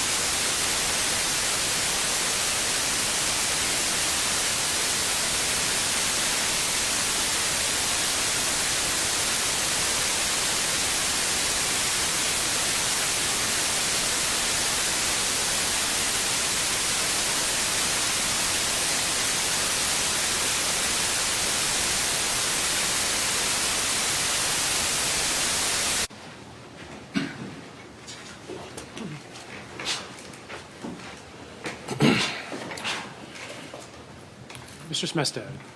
Lieutenant Thompson, are you aware that your body cam is located on a flash drive that our offices have been holding on to? Yes. If I told you it was marked as Exhibit 9, would that make sense to you? Yes. We're going to be playing a portion of your body cam from Exhibit 9. I'm not going to ask you questions about it. I'm not going to have you comment about it. We're just going to play it, okay? Okay.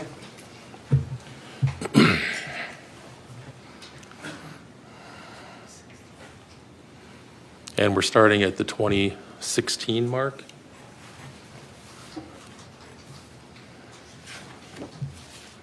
Want to advise him he's under arrest? Have we done that yet? Last I heard was Nothing that's going to poke me, prick me, stick me, hurt me in any way? Absolutely. So right now, you're being placed under arrest, okay? You're being placed under arrest for homicide and attempted homicide. Is that your body cam? Yes. That's your voice in the background? Correct. And we stopped, Judge, at 2036. Thank you.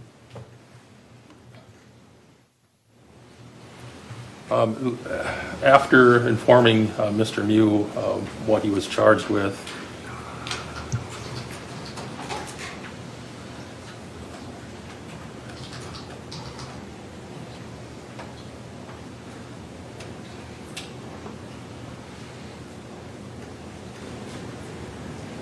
nothing further, Judge. Mr. Nelson? Mr. Thomason, morning. Morning. I'm going to ask you some questions about your arrival at the Village Park where the exit is there, okay? Mm-hmm. You observed, can I get that exhibit one time again? One time. Yes, please. 11 maybe, both of them?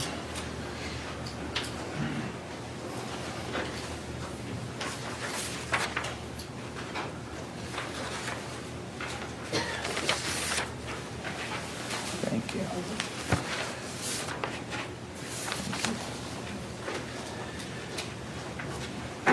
When you observed, we saw the video here, just a 20-second clip when you were,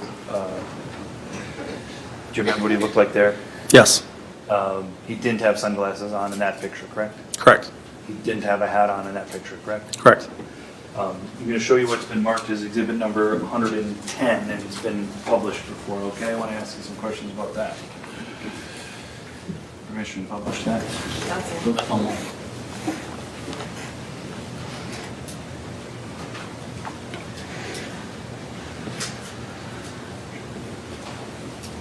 You've seen this photo before, sir? I don't think so. And I know that, Elmo, there's a bit of a glare. Are you able to see it, or do you want me to give it to you in your hand? That's fine. Do you see to the left there a person you now recognize as Nikolai Mew? Yes. He's in that photo wearing the shirt that he was wearing when you arrested him? Yes. He's wearing the necklace that he was wearing when you arrested him? Well, without confirming it, but it appears to be the same, yes. He's wearing a necklace? Agreed? Yes. He's wearing sunglasses, agreed? Yes. He's wearing a hat, agreed? Yes. And I think you can even see like the sandals, agreed? Mine is cut off on the bottom, but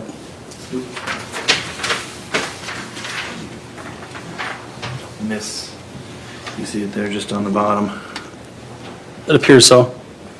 So in the photo, Exhibit 110, he appears to be wearing the same 6 items of clothing that you saw him wearing when you saw him walking up from the river. Is that right? In a different manner, but yes. The shirt was buttoned up, correct? Yes. But other than that, it's the same clothing, correct? Yes, that appears. And obviously, he has a different expression on his face at the beginning of the trip than he does at the end of the trip, right? Correct.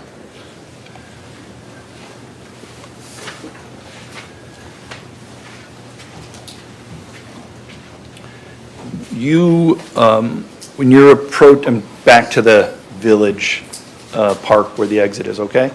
When you approached there, you said you drew your gun out, correct? Yes. Obviously, that's for lots of reasons, but particularly safety. Agreed? Yes. Your safety first, correct? Yes. And then the safety of everybody else around there, correct? Yes. Whether they be victims, witnesses, suspects, citizens, you're concerned about everybody's safety, correct? Yes. And that's why at that point, even though there's not an immediate threat to you, you have your weapon out, correct? Yes. That's what you've been trained to do sometimes, correct? Yes. Be prepared, correct? Yes. Did you, in that moment, you had information, correct? Yes. Did you have a particular fear, or is this just, in that instance, were you fearful? Is that why you drew out your weapon? If I understand correctly, I wasn't responding to how I felt being in danger. I was responding to what the information I was given and to conduct my job properly. There might be danger. The safest thing to do here is to have my gun drawn. Yes. And when it was drawn, again, I'm just trying to gather the facts, not being critical of it. Do you understand that? How, when you draw it, do you know, we've all watched shows, and so sometimes I see somebody pointing a firearm, sometimes I see them holding it down by their side, sometimes it's with one hand, sometimes it's with two hands. As you come down and you make visual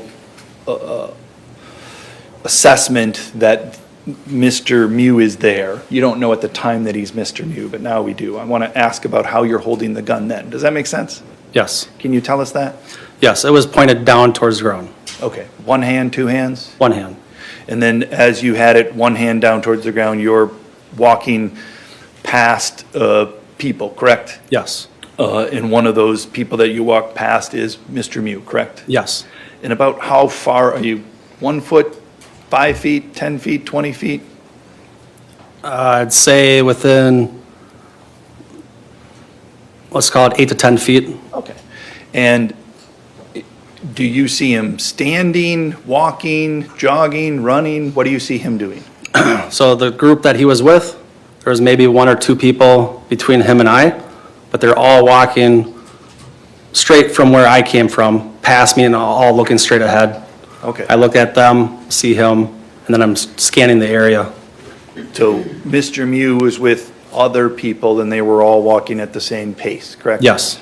Fair to say it would just be a normal human walking pace? Yes.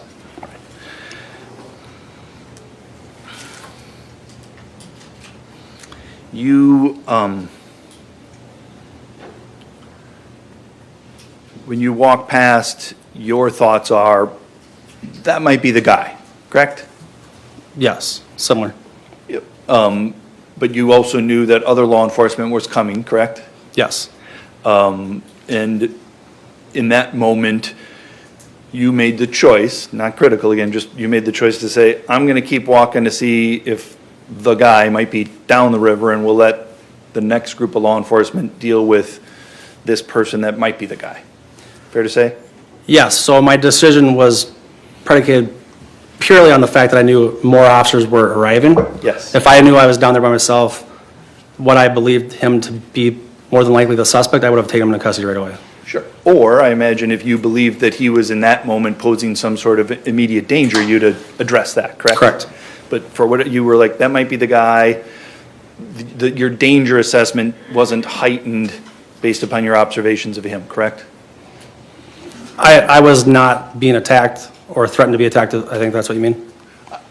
Just, you didn't find a reason at that point to say, even if I think that's the guy, I need to address him right now, right? I'm imagining that's because you're like, in that moment, even if he's the guy, you didn't think he was so dangerous that you needed to address him. Well, based on what we're told, there's the danger of what was reported. Absolutely. But I also need to make sure that I don't mistake somebody else and get ambushed or miss a potential another suspect. So that's why I was looking just to double check, if that makes sense. It doesn't, but I'm not a law enforcement officer and it doesn't need to, so I appreciate that. There's lots of factors that you're considering, correct? Yes. In whatever reason, in that moment, you decided to walk past him and let the next group of officers deal with him, correct? Yes. And then they did deal with him, correct? Yes. And then you turned around and observed that, correct? I turned around and assisted. And by the time you turned around to assist, they were dealing with it, correct? Yes. And Mr. Mew was not running away, correct? Correct. He was cooperating, right? Yes. Well, from what you saw, he complied, correct? Correct. And at some point, you decided, you saw that he was cuffed with his hands behind his back, correct? Yes. That can be an uncomfortable position for some people, agreed? Yes. And because of that, you were like, this might be a long time, I'm gonna go get, what'd you call it, a belt? Transport belt. What is that? It's a name for it, but it's a Velcro belt, has a D-ring in the front, so then the handcuffs go through the D-ring. So basically, for any extended period of time that someone's restrained, their hands can be in front of them, but then they're secured at their belt line. So if someone wanted to resist or try to do something, their hands are locked at their waist, but it's a more comfortable position for a longer duration. And you knew essentially he was going to be placed inside of a squad car where he would be sitting down, correct? Yes. And sitting down with your hands cuffed behind your back can be painful, correct? Yes. So that was the purpose, and you're putting him in this belt is for safety and comfort, right? Safety and then comfort, just knowing that the investigation might be lengthy.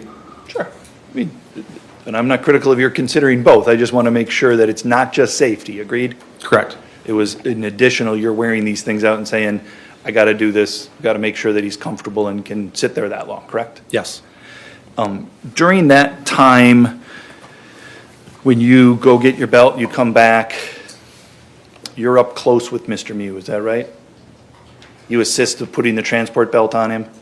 Yes. You're like in his personal space, correct? Yep, correct. And in that time, he doesn't do anything to you, correct?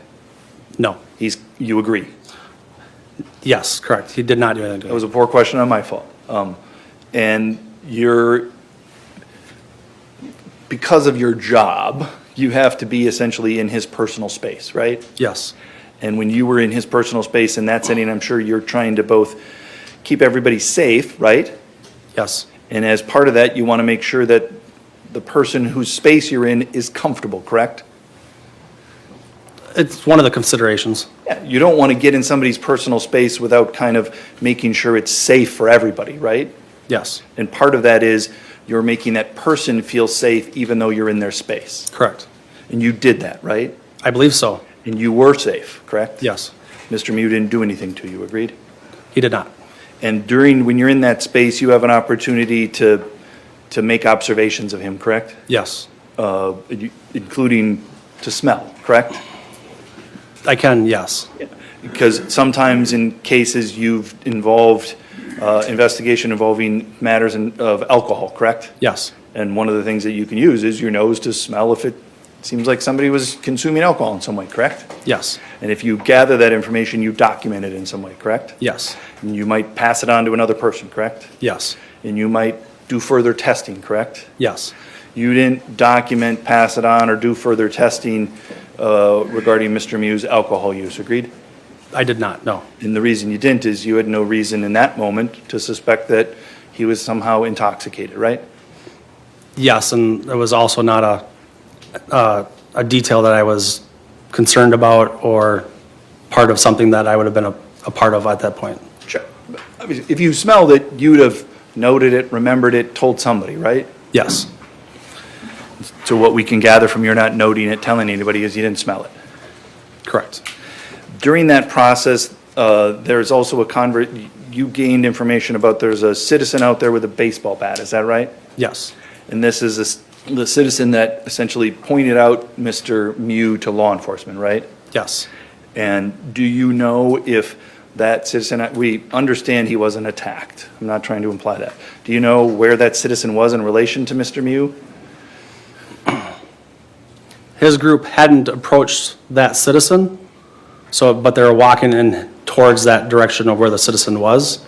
But that citizen was also near law enforcement as well. Was that citizen approaching Mr. Mew? I heard him yell. When I turned, he was just standing and pointing. And I was only probably 20 feet away. Did you come to learn that that citizen's name is Carl Schilling? I never spoke to the citizen or identified him. Somebody else did. So I don't know who he was identified as. Okay. There was information exchanged between amongst law enforcement in the presence of Mr. Mew about this guy with the baseball bat. Is that right? I guess I don't know. Okay. there's, on your body cam, there's a time when I think we hear you and others talking about the baseball bat while Mr. Mew is right there. Make sense? Okay. Let me just play that, all right? I think it is Exhibit 9 at the 248 mark.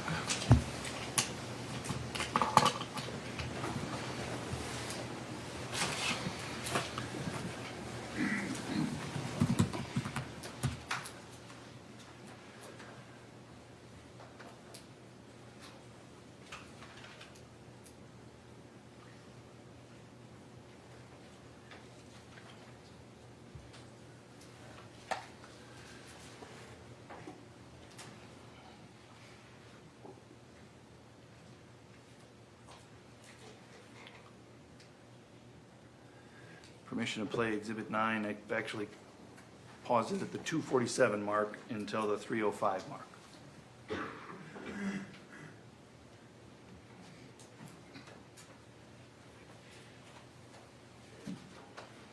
Oh, I'm not hooked up. That's why it's not working.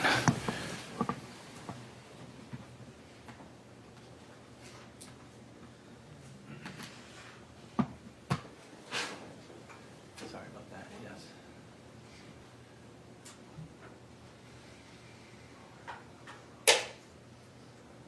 Gonna press play, and then I'm gonna ask you some questions about this. But bear in mind, lunch is here, so. I got, okay.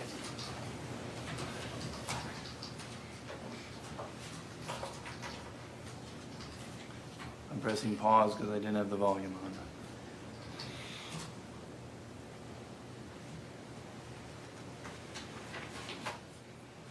Pressing play. Continue to staging point 22. Westfield Hospital. The guy with the baseball bat was just responding to the sighting.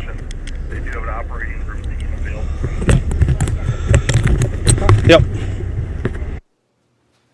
I just played from about 247 to 305. That was your body cam? Yes. And that was you again doing the transport belt on Mr. Mew? Yes, I was securing the handcuffs. And that was Mr. Mew looking around, correct? Yes. While the police were talking about the guy with the baseball bat? Yes. That's all. Mr. Mestad, anything else? No. All right. Thank you, Lieutenant. You are free to go. We're going to break for lunch. Same warnings as before.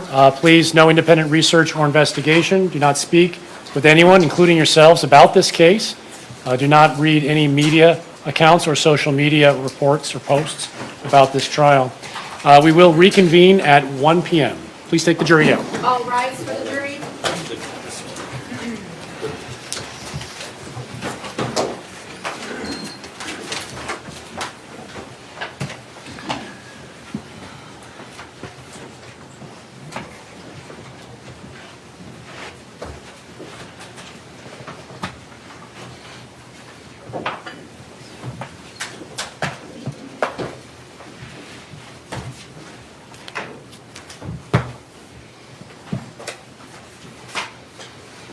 We stand in recess. What time do you want to start? 1. Thank you. Sorry.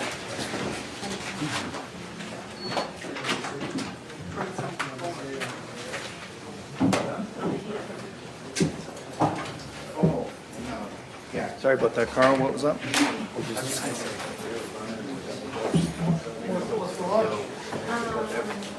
I was just gonna let you know, the call, real quick for the last point of the time.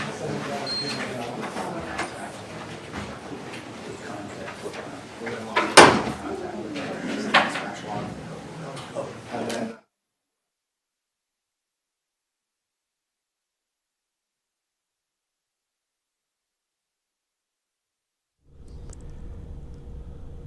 And good afternoon from our Fox 9 streaming center. You've, of course, been watching the Apple River stabbing trial. Nikolai Miu on trial for a count of first-degree intentional homicide, 4 counts of attempted homicide in the July 30th, 2022 deadly stabbing encounter along the Apple River in St. Croix County, Wisconsin. We are taking our lunch break with the courtroom out of session. The court appears to order lunch for the jury each and every day. Lunch has arrived. They are on break. These are back in court. We will get you back out to the 4502 dispatch, I'm just kidding.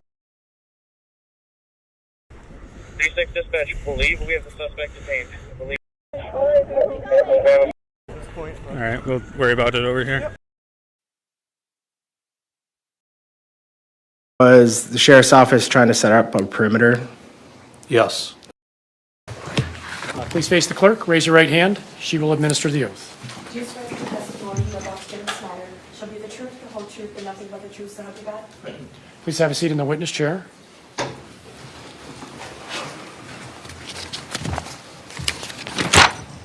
Mr. Anderson? Can you please state your first and last name and spell your last name for the record?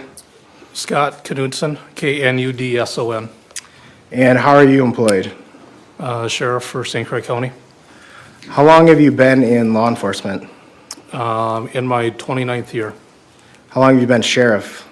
Since 2017. And as sheriff, do you have, what can you just briefly outline what your duties are? A number of administrative duties as well as overseeing the jail, tending to the courts. Do you typically get involved yourself in patrols or investigations, or are you more administrative? Not often, more administrative and ensuring cases are assigned out. Do you work Monday through Friday business hours essentially? Yes.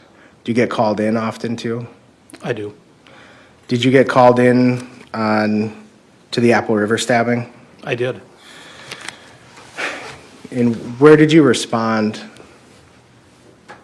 From my residence right in the Somerset area. And did you go to the scene of the stabbing or somewhere else? I originally went to the bridge, the Sunrise Bridge, which was very close to the scene of the stabbing, the closest access point. At some point, did you end up going to the park where the exit is? Yes. And what was the overall response, law enforcement response for this case? There's a large response from not only internally with Sheriff's Office and coordination with getting people called in, but also surrounding communities. It was outside of the village limits, the original incident, so Somerset was involved. Richmond was coming over. I believe I was on the phone with Washington County, just trying to get staff and resources to come our way. And were helicopters called for also? Yes, I believe there's a helicopter en route as well. And was that specifically a law enforcement helicopter? Yes, I believe it was a Minnesota State Patrol that we were trying to gather. And what's the point of the State Patrol helicopter? At that point, we weren't aware of where the suspect was and that he was not in that area. So because of the wooded nature of the river and the long banks, that a bird's eye view was going to help us tremendously. And was the sheriff's office trying to set up a perimeter? Yes, there was a perimeter that had been set up from the hideaway on 170th towards County Road I. And at some point, did you hear that the officers believed they had a suspect in custody? That is correct, yes. And did you respond to the area? I did. And did you end up making brief contact with Nikolai Mew? I did, yes. And were you wearing body camera? I had my body camera with me, yes. Judge, I'd move to admit and publish the body camera. What's the exhibit number? 7. The objection to number 7? No, no. 7 is received. Please play the portion that you wish to play. It's the whole video, Judge.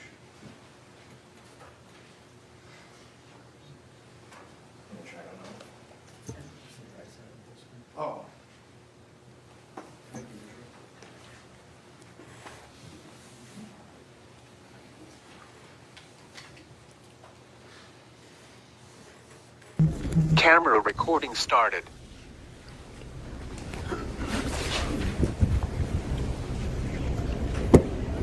Still doing all right? Yeah. Okay. What's going Temperature's okay in here? Yeah. Okay. Somebody, All I right. hear somebody got stabbed. And I fit the description. Yes, you do. All right. Yep, so we're working through that now. Judge, it's 23 seconds. I'm going to ask if I can play it again. I was a little quiet at first. The volume was turned down. I'll let you go one more time since the audio is perhaps relevant. Camera recording started.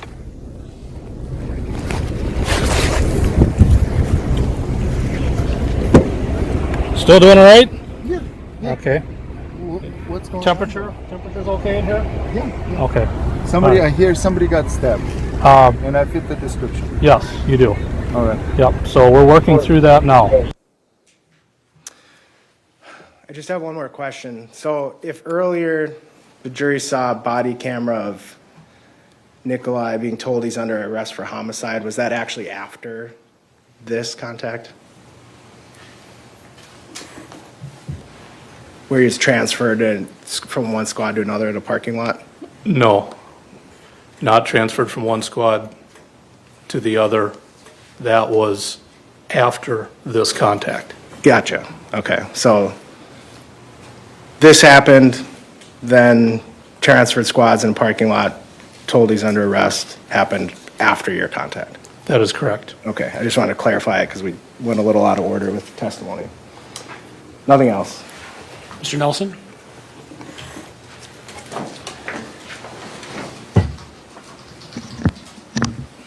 Good afternoon.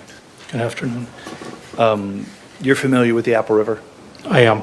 I think we've seen some maps and talked about Village Park. You familiar with Village Park? Yes. That is essentially the designated exit spot for tubers, correct? That is correct. Mr. Mew left the river at the designated exit spot for tubers, correct? I would believe so, yes, from where he was standing. You didn't personally observe it, but you saw him there at Village Park, correct? Correct. You didn't see him get out of the tube and walk up, but that's where you first saw him, correct? That's where I first made contact, yes. And obviously, you're not aware of any other evidence that he exited somewhere before that, correct? No, I'm not. All right.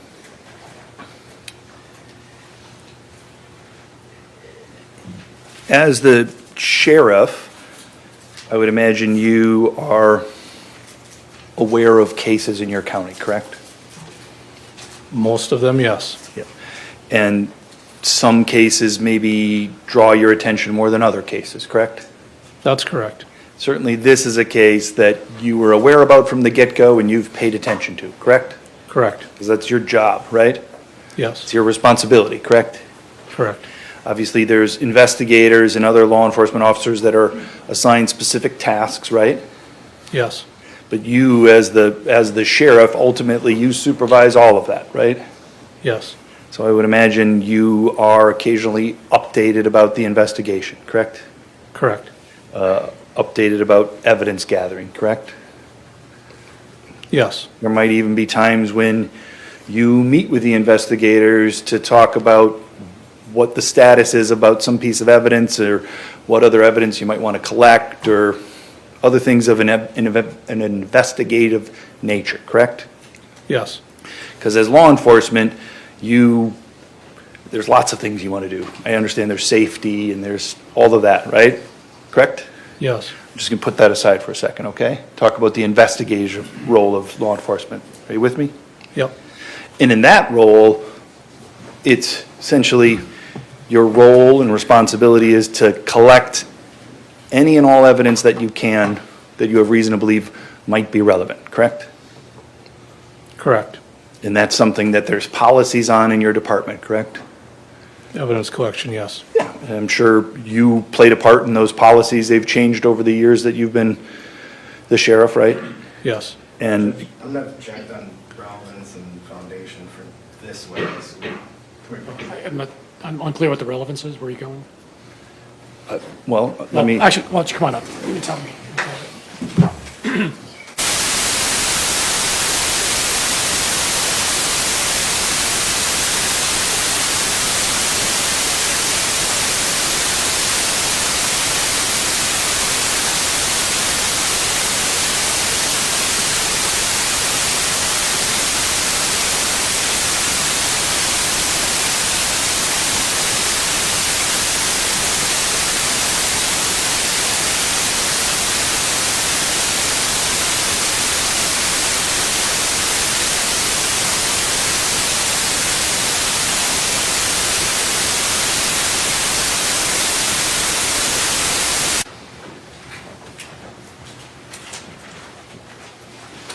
Objection overruled. You may continue. And I don't want to get into the particulars about policies, but in general, there's policies, you play a role in forming those policies about making how investigations go and how evidence is collected, correct? Correct, and best practices, yes. Yeah. And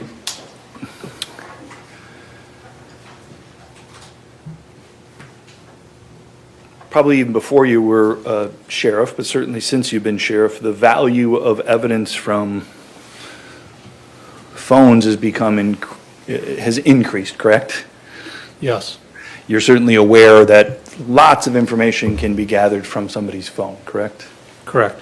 And you, as a standard in your office, I'm sure it's, your officers, deputies, investigators, they collect phones, correct?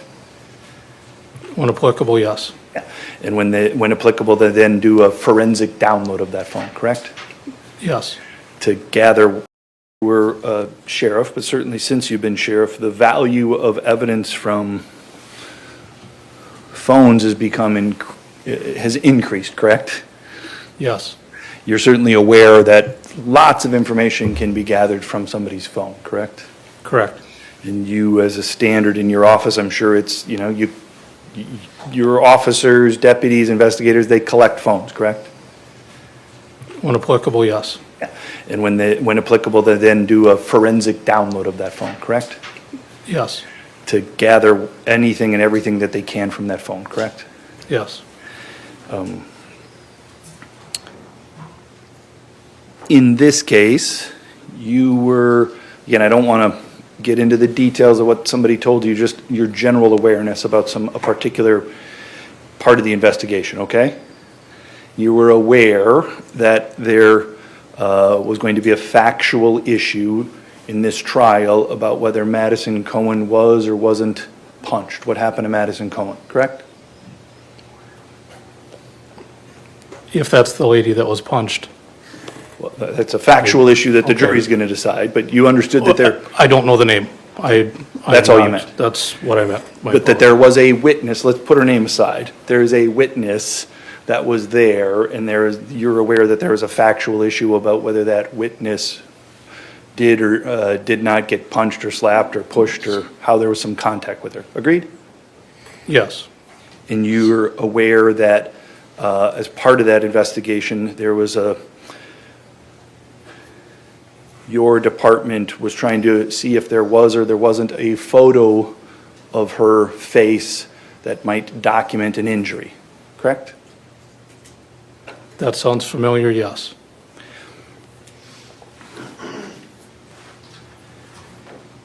There's been testimony that I want to give you a chance to see if you have a rebut to that, right? There's been testimony that perhaps a phone was offered up to the sheriff's department with a piece of evidence, and the sheriff... Overruled. And the sheriff's department said, no, we don't want that phone, we don't care about that picture. Yes.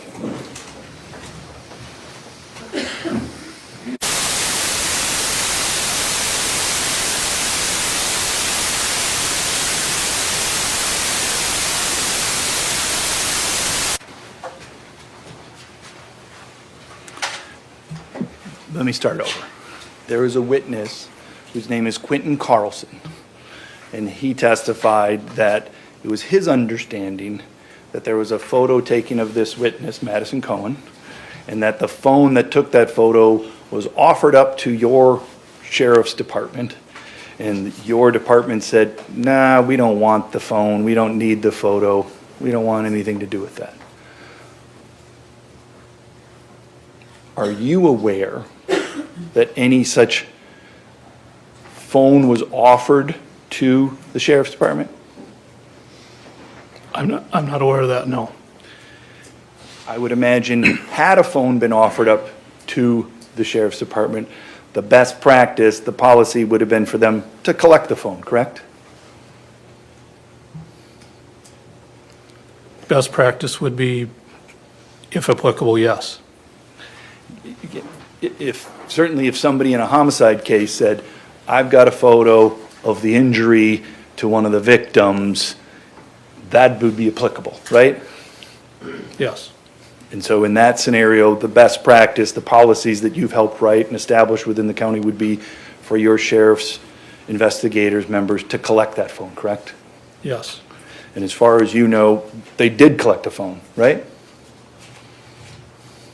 Or you may not know, I don't know. Okay. You would, if they did not, that would surprise you, right? May or may not, depending upon everything surrounding it. There was a lot of evidence that was collected. I don't know where this one you're referencing fell in. Okay. Or at what time. Maybe I should just ask you this. Based upon your position as the sheriff, do you have any reason to believe that it's true that a piece of evidence in a homicide case was offered up to the sheriff's department regarding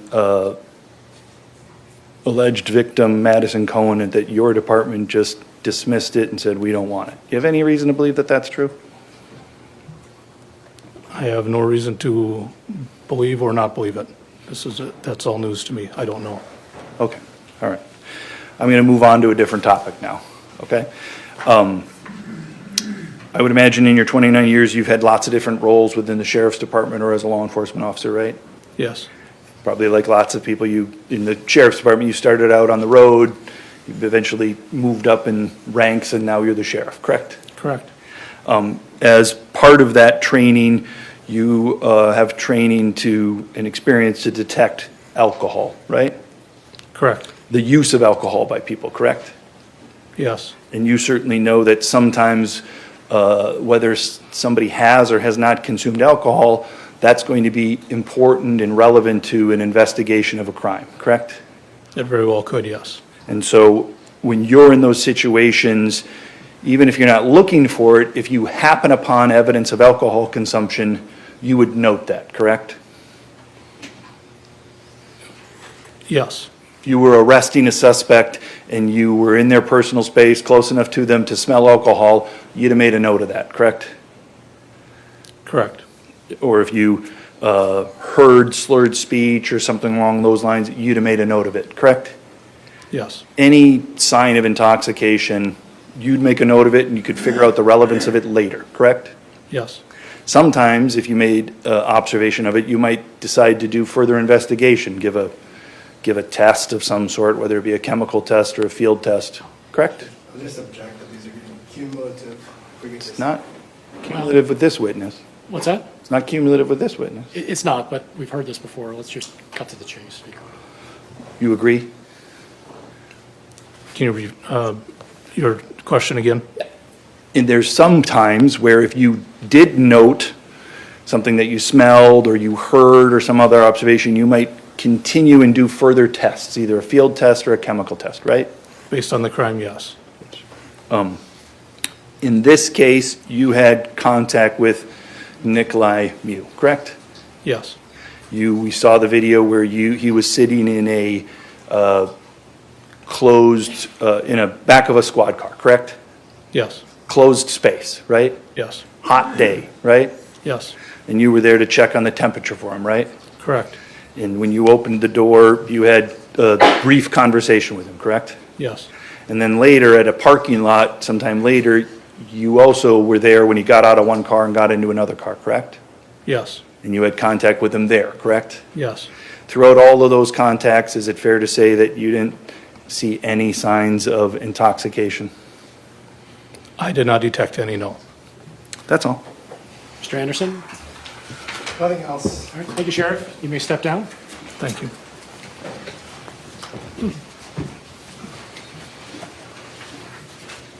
Who is the next witness? Mitch Sheppy.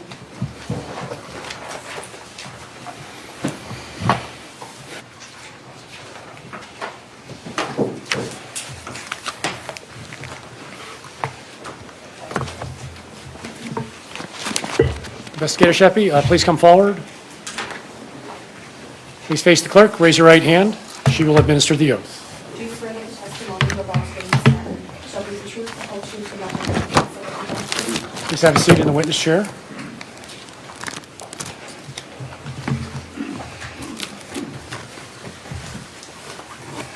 Mr. Anderson. Can you please state your first and last name and spell your last name? Mitchell Sheppy, SCHAEPPI. And how are you employed? As an investigator at the St. Croix County Sheriff's Office How long have you worked in law enforcement? since 2016. And were you one of the investigators assigned to this case? Yes. Did you also respond to the scene on the day of the incident? Yes. And at some point, were you alerted by other officers that a knife was located? Yes. Did you respond to the area where it was located? I did. And can you just kind of tell the jury what you came upon? Yep. So when I was notified of where the knife was located, me and my partner walked through the river back to the scene. When we got there, we noticed officers from the New Richmond Police Department up on a ledge and pointed down to where a knife was in a muddy section of the shoreline. Just above that shoreline, there was sort of a wall that had dried dirt on it and some green moss. The knife was located, laying there closed on top of the muddy portion of the shoreline. And were the officers who alerted you to it, were they still standing there at the scene where it was? Yes.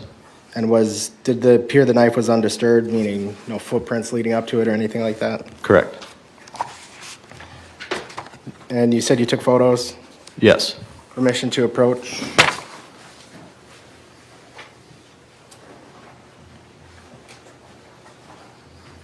Showing you what's been marked as Exhibit 50. Can you just look through that and then identify what they are?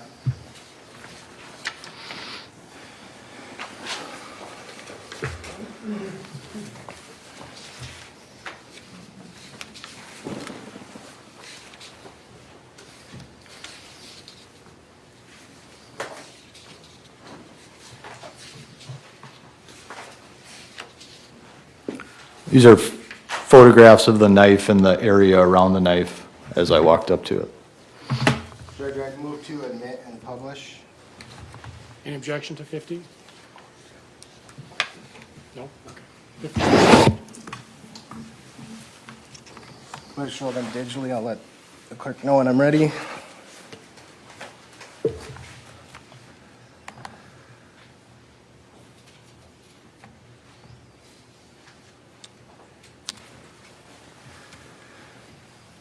And just before we go into these, did you take pictures from different distances and also of around the area where the knife was?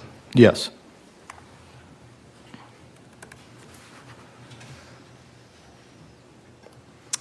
Okay, I'm ready.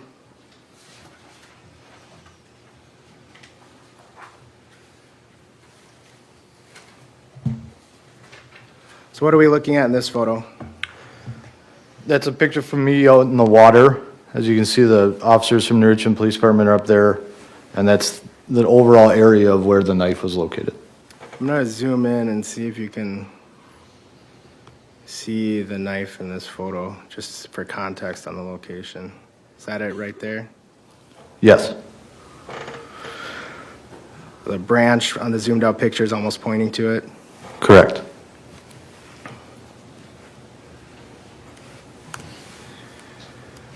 And what are we looking at here? Just a different angle of the knife itself and the area around it.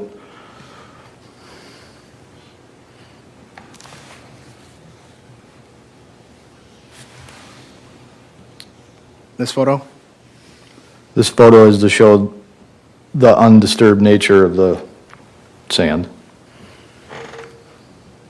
Same thing, other direction? Correct. What's this photo? It's a photo of the knife. What are you trying to document here? In that photo, I'm trying to show the vertical facing wall and how the dirt on there is not dry and the green moss that was on the knife as it was laying there. And now I'm back at, for the record, the digital file, and this one ends 1938-46. Can you elaborate on that while looking at this photo? Yes. So as you see, the knife here is what I observed is the dirt on top, what I believe to be dry dirt, different than what's wet on the bottom below it. When that, I concluded to believe that the knife was tossed or placed up against the back wall before it fell there. The dirt the knife is sitting on, was that, and that's a hypothesis, you don't actually know that, fair? Correct. But the dirt it's on is wet, is that fair? Yes. The bank behind it was dry? Yes. I just want to make sure I'm understanding.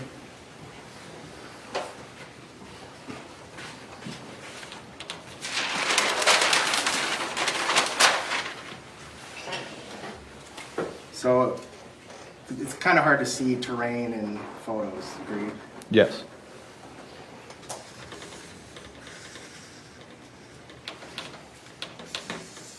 So, obviously not to scale or anything like that, but if this is the river, can you just, is this what kind of the, why don't you describe it for the jury?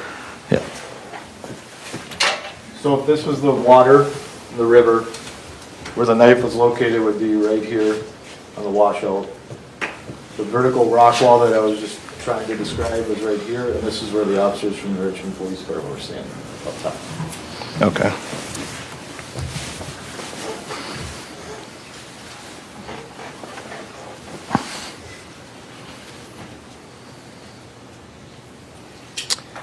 And can we have the screen back, please?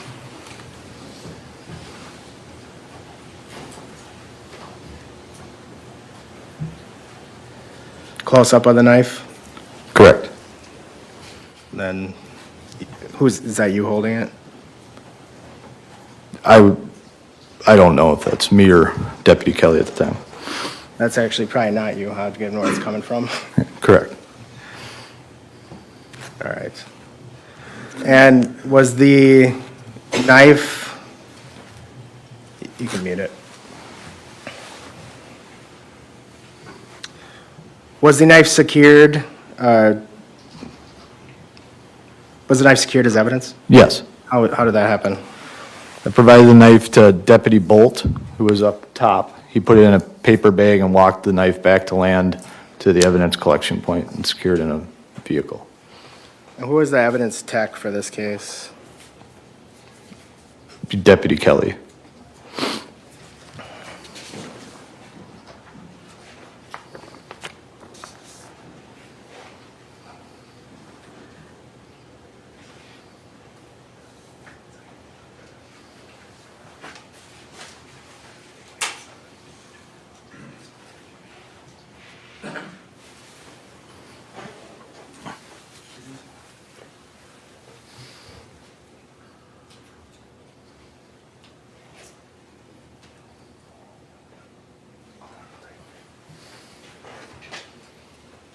Permission to approach?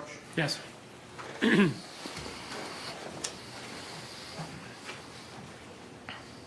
handing what's been marked as Exhibit 64. What is that? It's a list of the evidence collected in this case. And is that this knife on that list? Yes. And how, do you use some sort of numbering system to differentiate between evidence items? Yes. What evidence number is the knife? Number 10. Okay.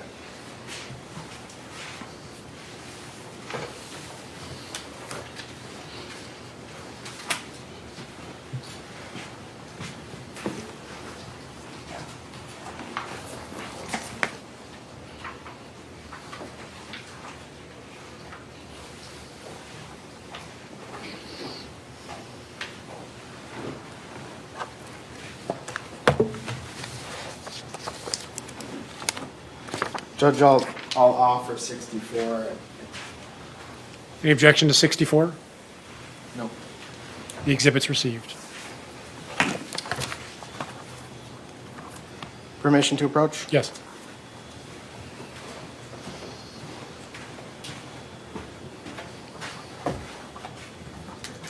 Actually, I need a sticker. Yeah.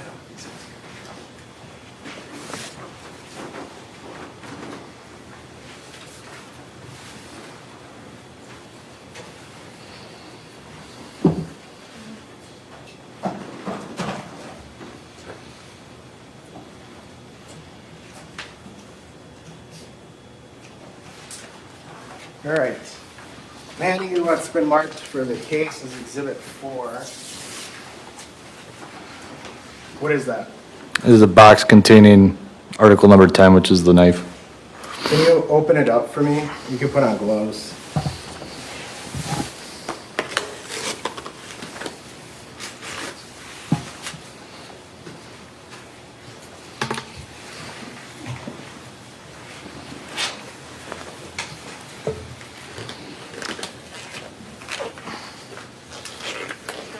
Judge, while he's doing that, I'll move to admit Exhibit 10 and publish on the Elmo. Exhibit 10 is body camera. Exhibit 4, sorry, evidence item 10.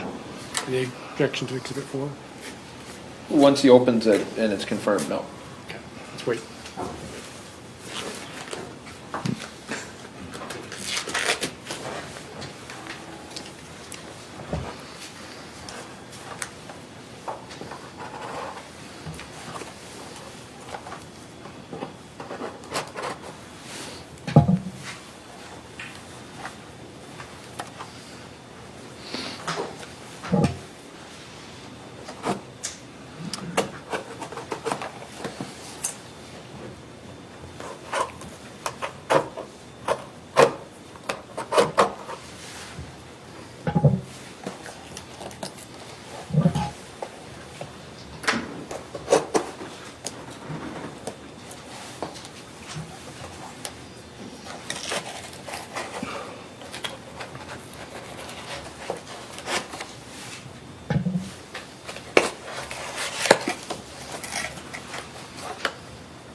Is it sealed all around with evidence tape? Yes.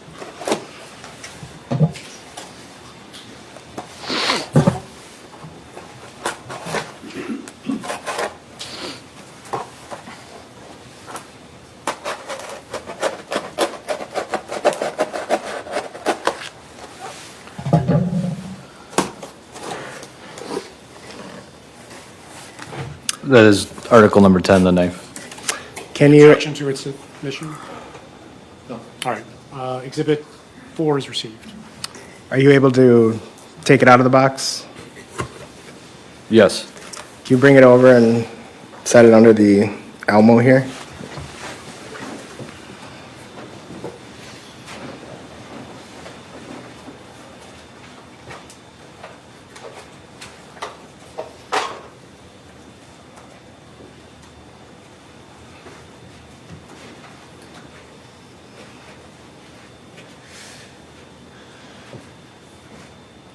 Can you open the blade also?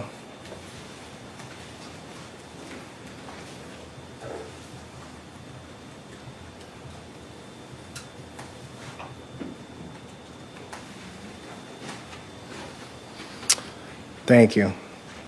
You can put it back in the box.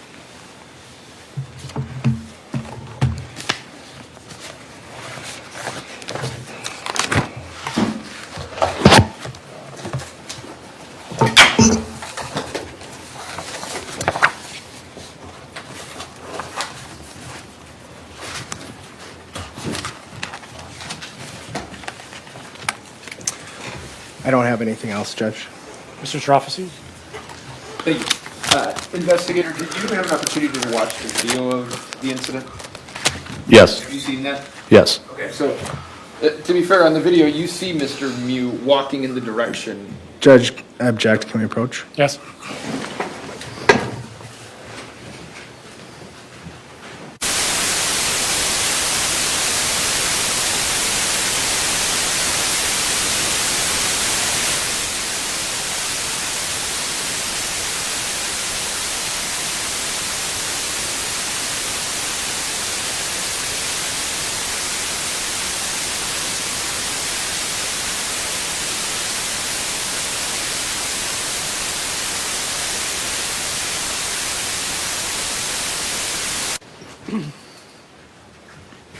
Objection overruled. You may answer. So investigator, it's shaky? You tell me. Sheppy. Yeah. So you said you've seen the video. On the video, do you see on the video where Mr. Mew walks over toward the area where the knife is found and then walks kind of away from that area? Yes. Okay. And I'm going to ask you, if I can, about another part of the investigation that you did, okay? Okay. You are an investigator, right? Yes. Do you also do forensic downloads of cell phones? No. Do you collect those cell phones to be forensically downloaded? Yes. Okay. And can I ask you on September 2nd of 2022, do you remember being brought into a meeting with Investigator Williams and Madison Cohen and her mother? Do you remember that? Yes. Okay. Did you write a report on that? I did. Okay. And there was, in terms of what you recall, there was a hope of trying to locate a potential photo of Madison Cohen on her cell phone, right? Yes. All right. And if you recall, there was a question on whether that could be done because Ms. Cohen had told you that it was deleted, right? Correct. Okay, so she had said, I've taken my phone and I've deleted that off of my phone. Yes. Okay. Do you, as you know what type of case it is in September, right? Yes. Do you ask her at all, why would you delete you're the alleged victim of a crime, why would you delete the picture in a case like this? Do you ask her that? I don't recall. If you would have asked her, would that be in a report that you prepared? It should. Yes. And she's with her mother in this interview room, right? Correct. Okay. And once she says, meaning Ms. Cohen, once she says that it's deleted,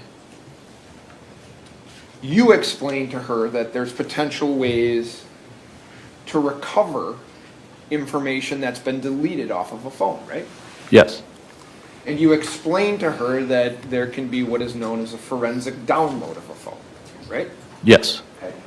And what that would be, kind of in layman's terms, is whether it's your department or some law enforcement department, has the ability to kind of go through someone's phone, finding information that the user believes they've deleted off of the phone, right? Yes. Okay. And you explained to Ms. Cohen that it was possible, if she would provide her phone, for your department to do that forensic download, right? Yes. Okay.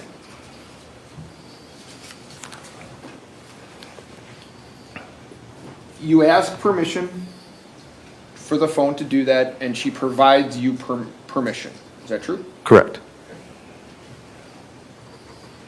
You review the download of that phone. True? Yes. Your review of that download, and let me ask you this, you really try to you tell her, and you want to narrow the time frame that we're dealing with here, right? Correct. Okay, so there might be, somebody might have 10,000 photos, but the forensic download can narrow it down to a specific day, right? You can search for a specific day, right? Through the entirety of the download, yes. Okay. And you've reviewed the forensic download information, and would you agree? I guess I'd just object on, I don't think that's been asked yet. Well, let's get the question out first. Okay. Would you agree your report indicates, I did not observe any photographs that appear to be taken of Madison's injuries during the time frame? Correct.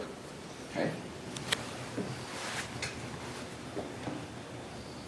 So based on the information that you have, it wasn't deleted, right? Object on foundation, speculation. Can we approach? Yes.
Objection sustained.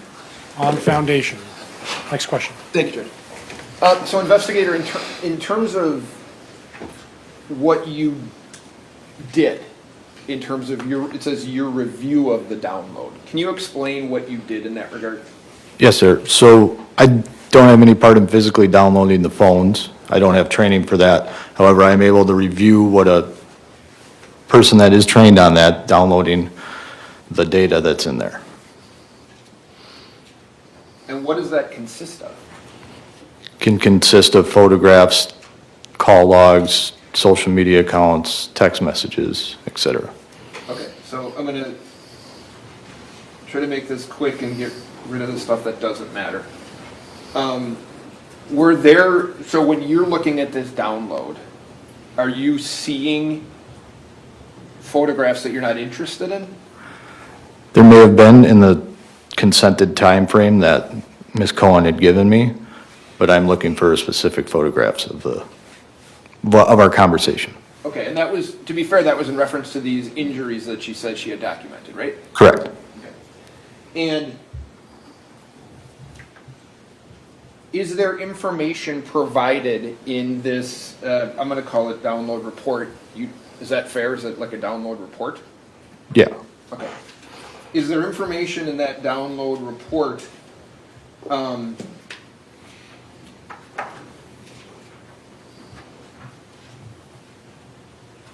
as to whether or not, in this particular case, there were other deleted, I'm not interested in what they were, but other deleted pictures? I don't recall if there were other deleted pictures in the consented time frame of what I was looking at. Does this report, so this report indicated to you, or what was in this report is, there's no photographs that appeared to be taken from the injuries during that time frame, right? Correct. Is there information in there as to whether or not there were any, you don't know if there were any deleted photos from that time frame? Correct, I do not recall. Do you know, based on your training and experience, whether or not deleted photos can be recovered? I don't have the Celebrite training, but in my experience, I know that sometimes deleted photos and messages may be recovered in a download. Okay.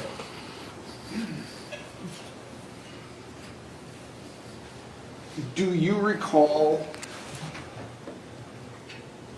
speaking with Madison Cohen and her mother about this injury that she said she had? I recall the meeting, yes. Okay. And the meeting is recorded, is it not? Yes. Okay. I'm going to ask if you remember. If you don't, I can show the video. Do you remember Miss Cohen's mother directing a point on her face where she said she saw the injuries? I recall that instant, yes. Okay. And what she recalled, to the best of your recollection, is she was pointing to the left side of her face, correct? I don't recall that, no. Okay.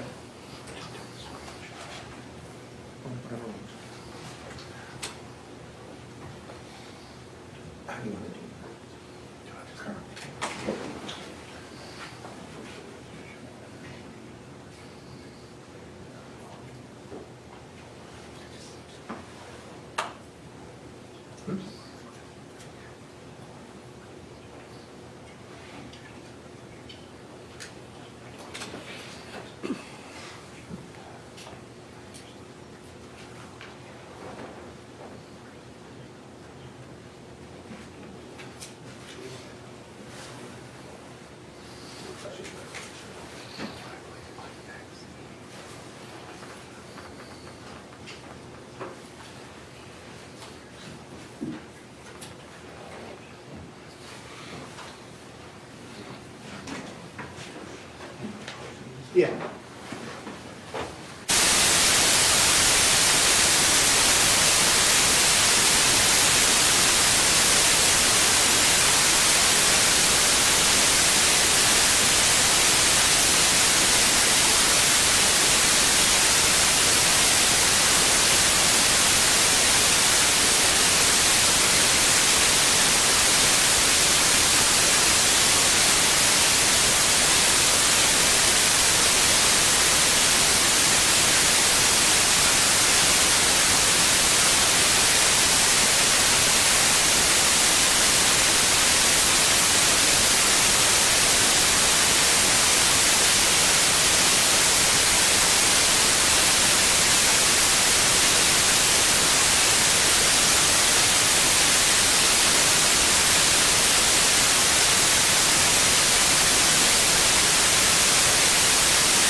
So, just so I have it clear, investigator, you don't have a recollection, if I heard you correctly, of where Ms. Cohen's mother pointed on her own face that she saw the injury to Ms. Cohen, is that fair? Correct. Okay.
Show that. That's it. Investigator, if I show you a still photograph, it's a still of the video interview, might that help refresh your recollection as to where Madison Cohen's mother said that this occurred on? Yes.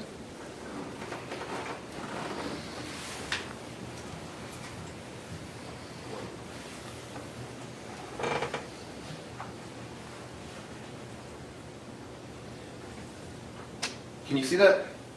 I can. Okay. I can't see it that good. You'd agree that in that photograph she appears to be pointing to the left side of her face, right? Correct. Okay.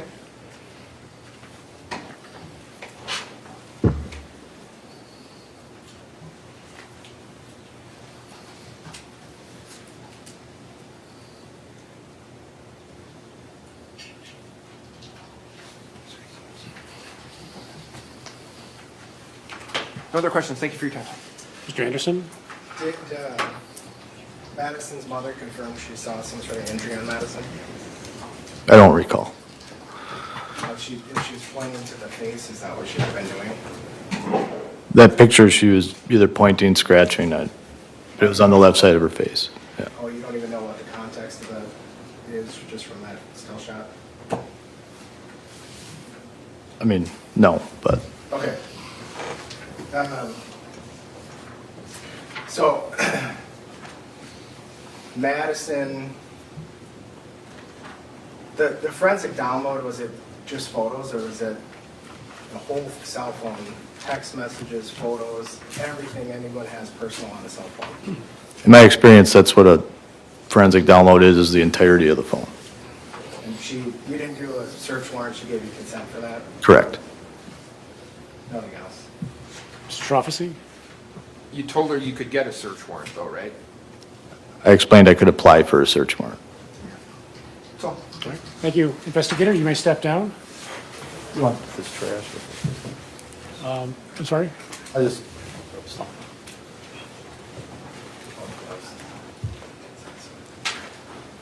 Mr. Anderson, who is the next witness?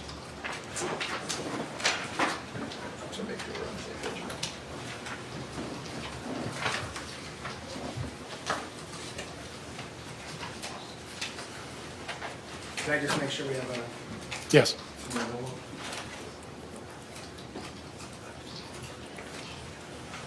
Call Charles Coleman, Judge. Charles Coleman?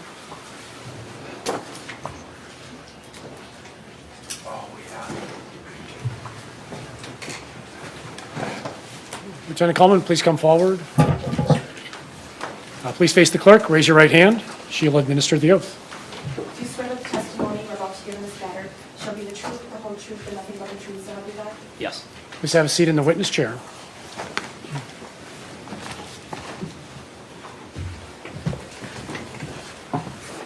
Mr. Anderson? Can you please state your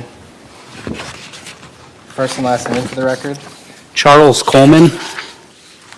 And how are you employed? I'm the patrol lieutenant for the St. Croix County Sheriff's Office.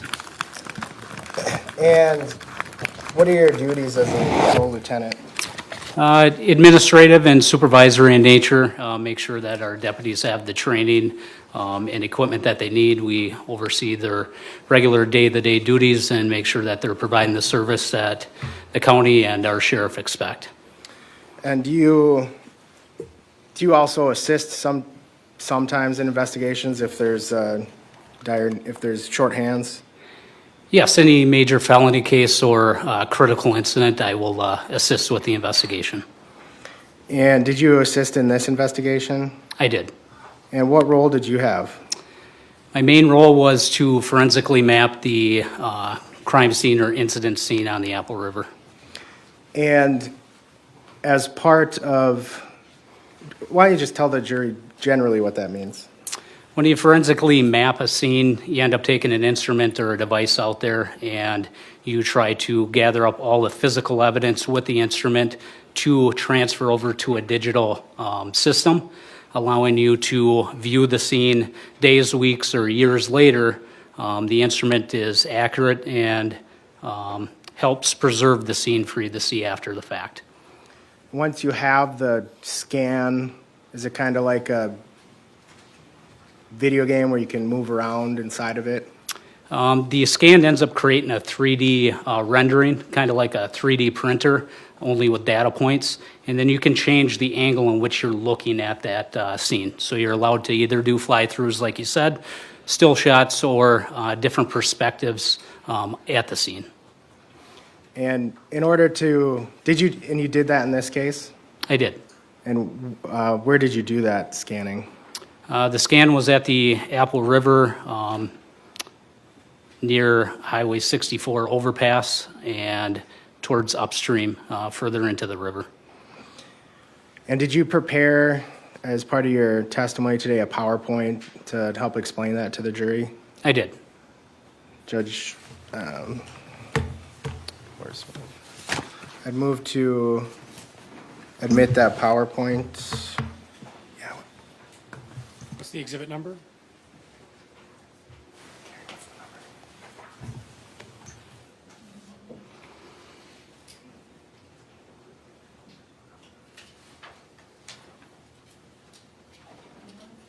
Exhibit 51.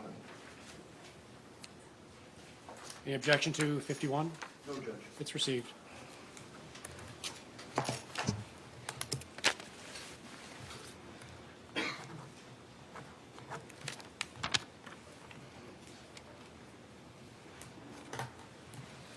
Can we have the screen, please?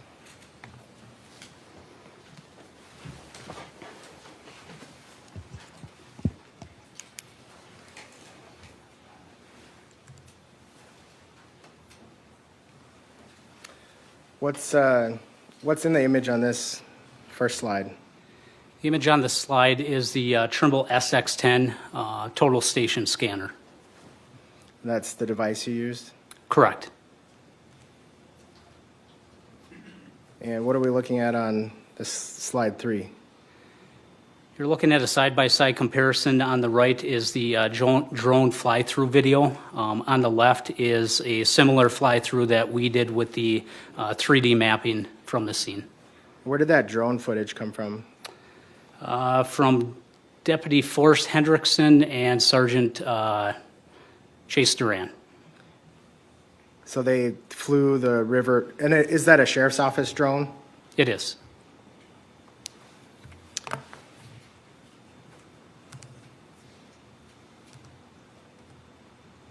Oops.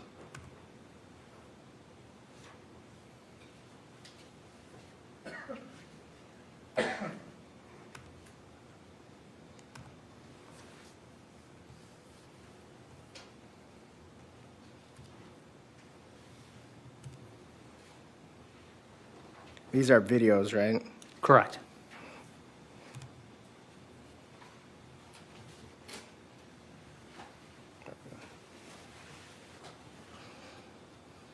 And so what are you trying to document here, show? Show the accuracy of the total station scanner compared to the drone video footage, as an overview of the Apple River. The drone footage and the fly-through on the digital video are showing it going from downstream upwards upstream. So you flying away from the bridge? Correct. And then what is this one? It's a different video showing the drone flying upstream, now downstream towards the bridge.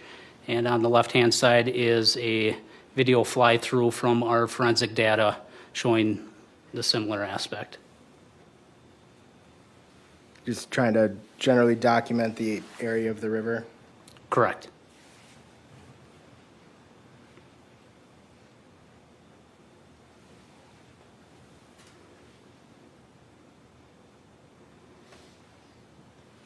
Now, when the video stopped, do you see that shadow going across the river at the right image?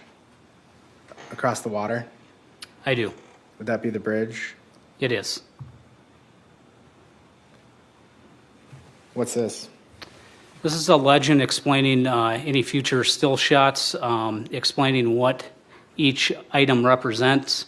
On the right-hand side, it's not easy to explain the cardinal directions of many of our still shots and photographs, so it's easy to represent what's upstream and what's downstream. If you compare it to pouring a glass of water, as the water fills up, you get more blue down towards the bottom, so the water is flowing downward. Each circle represents initial point either for contact, attack, or witness groups, as well as knife recovery location. How about slide 6? On the left-hand side, you have a drone still shot photo overview of the river. As you see, what the arrow downstream is at the bottom of the photograph. On the right-hand side is a still shot rendering with our forensic data utilizing the scanner showing the same viewpoint.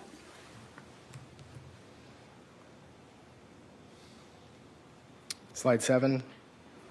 Again, on the left-hand side is a still shot from the drone footage on the left side, excuse me, and on the right-hand side is a 3D rendered still shot using the total station scanner data showing the same perspective. Same thing, but now facing upstream? Correct. Upstream would be at the bottom, and the river is flowing downwards towards the top of the photographs. Slide 9. Again, an overview photograph from the drone footage on the left-hand side. The right-hand side is our forensic still shot using the data collected from the scanner. The water at the lower left-hand corner is upstream, and it flows downstream towards the bridge in the upper right-hand corner. Slide 10, what are we looking at? This is an overall still shot that we created with the scanner data. Included in this are locations of the initial contact.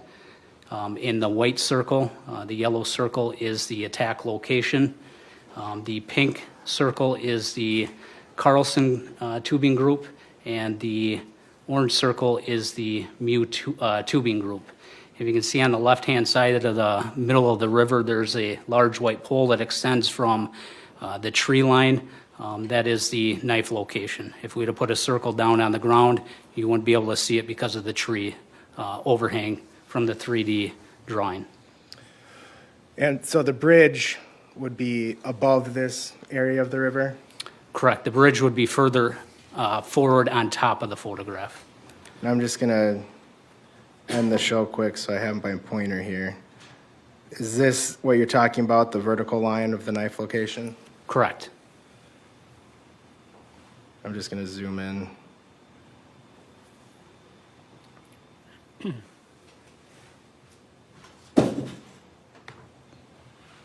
And do you go through in later slides on how you estimated these locations? Yes, with the assistance of Investigator Schultz, we were able to take direct data points utilizing a prism pole. He had an estimated location of each incident, and so we took direct shots to create that circle. Similar diagram, but looking upstream now? Correct.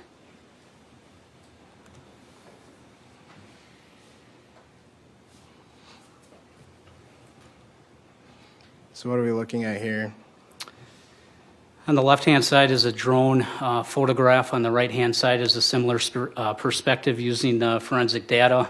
In this still shot that we took, we included the initial contact location, the Carlson group, Mew tubing group, and the right-hand side, you can see the long pillar where the knife location was at.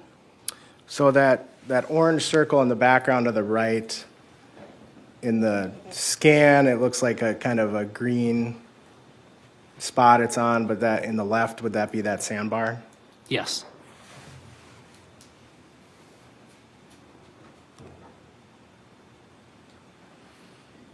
Same diagram facing towards the bridge? Correct, different perspective.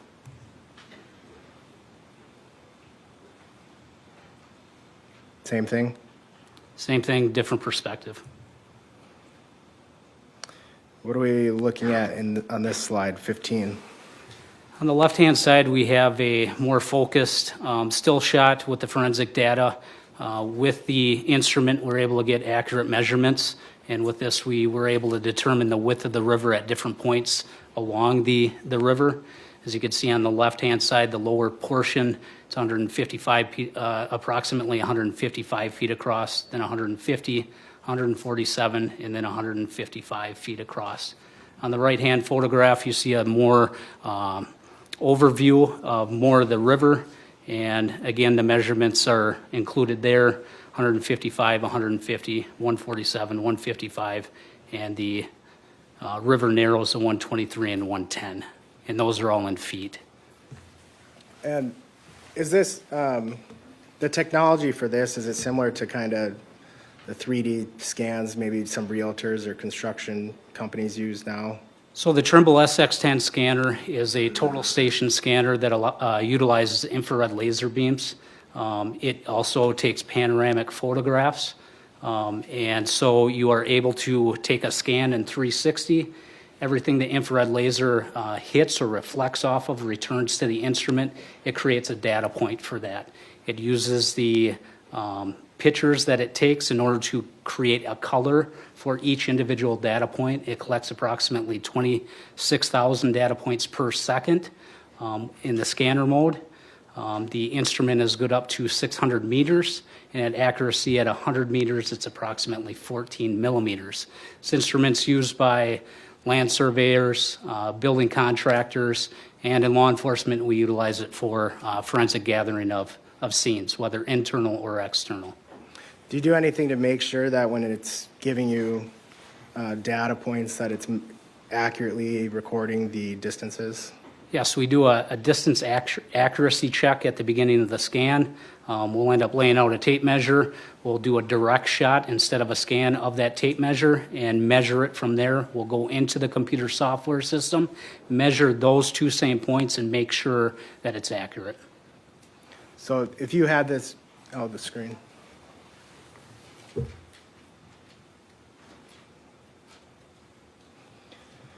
If you had this program open on your computer, could you click between two different points and get a measurement of the distance between them?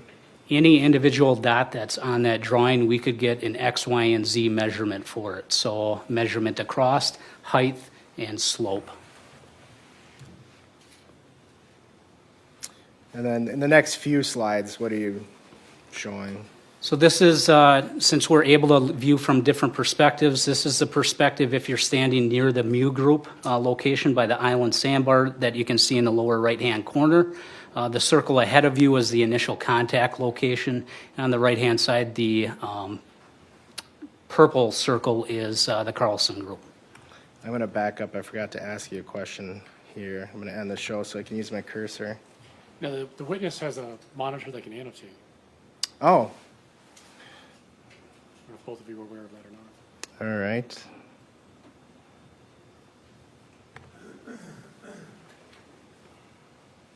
So in this slide, I just went back to 15. You have two dots representing where the Isaac's group was, right? Correct. And then for the Carlson's group, there's just one dot, but were they also drifting? Yes, the location of the Carlson group was based off of Investigator Schultz's knowledge. We took a direct shot of it, but it was the stationary location, not them progressing down the river.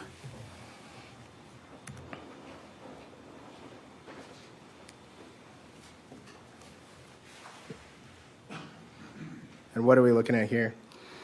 So with our drawing software, we're able to put in mannequins or models. In this case, we were able to put a 6-foot tall person into the river to show the perspective from Mew's group to what a person at that distance would look like. Again, oh, sorry. Go ahead. Again, with this one, now we have the yellow circle as the initial contact progressed further downriver to the attack location. The 6-foot tall person is placed in the general area of that attack location. Slide 19. This perspective is from the Carlson group, and here they're looking across river, so to your left will be upriver, and as the water flows to the right downriver, you'll see their perspective of the initial contact and their perspective towards the attack location. Slide 20. Again, in the drawing, we just include a 6-foot tall mannequin to show visual perspective of what a person would look like at that distance. 21. This again is a 6-foot tall person now near the attack location, as witnessed from the original location of the Carlson group. And these approximate locations of the groups, did you get that from comparing it to the video of the incident? I did. So what are we looking at on slide 22? So on the left-hand side is our perspective of the initial contact is facing upstream towards the Mew tuber group. This will show on the right-hand side the still frame extraction from slide 0196. I ended up cropping the perspective to compare to what the phone video looks like for that still shot and showing the background with the trees and where the Mew group is at, putting that approximate circle there. 23.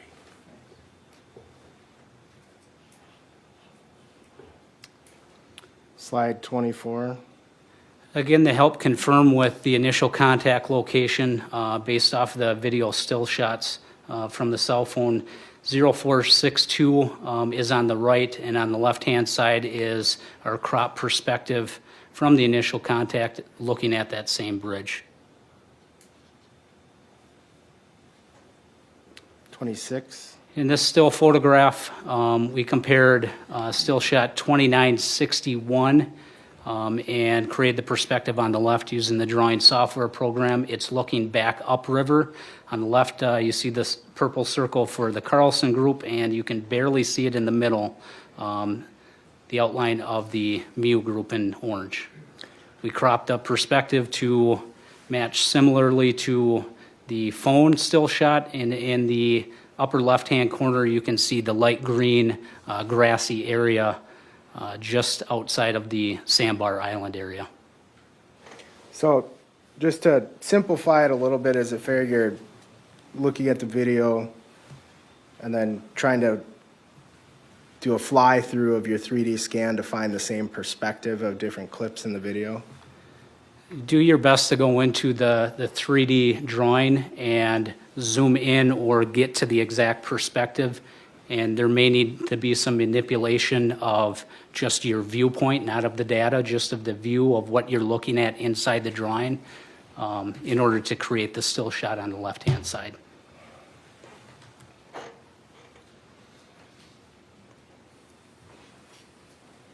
And 28, what are we looking at? On the right-hand side is the still shot of the cell phone video 2995.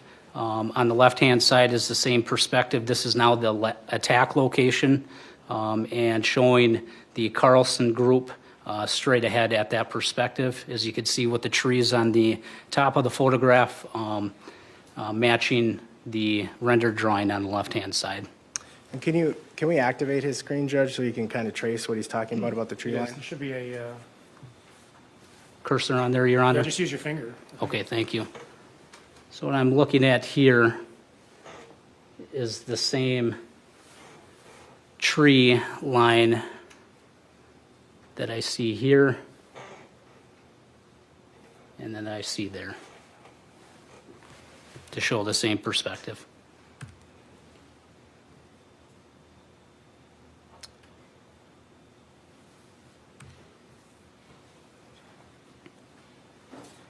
And then what are we looking at in slide 30?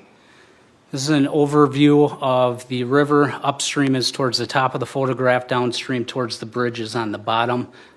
We have the initial contact location is the white circle and a measurement between that circle and the attack location, which is in feet. So about 62? Approximately 62 feet, yes.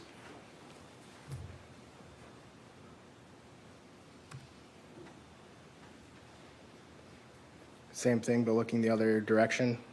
Correct. Now the bridge is at the top of the photograph and upstream towards the islands at the bottom.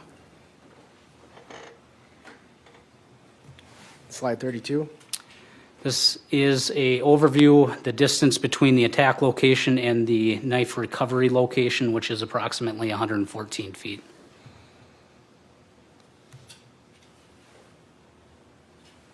Slide 33?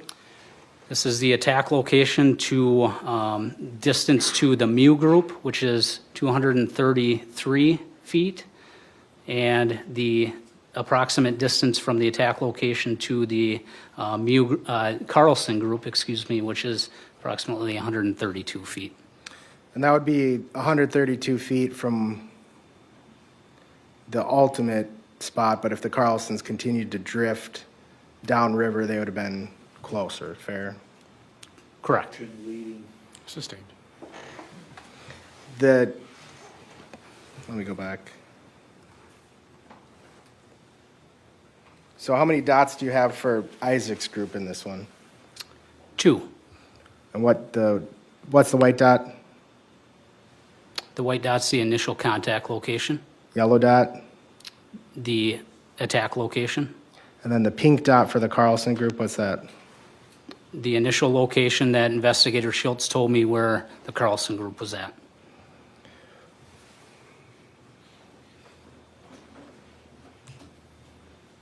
So no subsequent location of the Carlson group is identified in the diagram? No.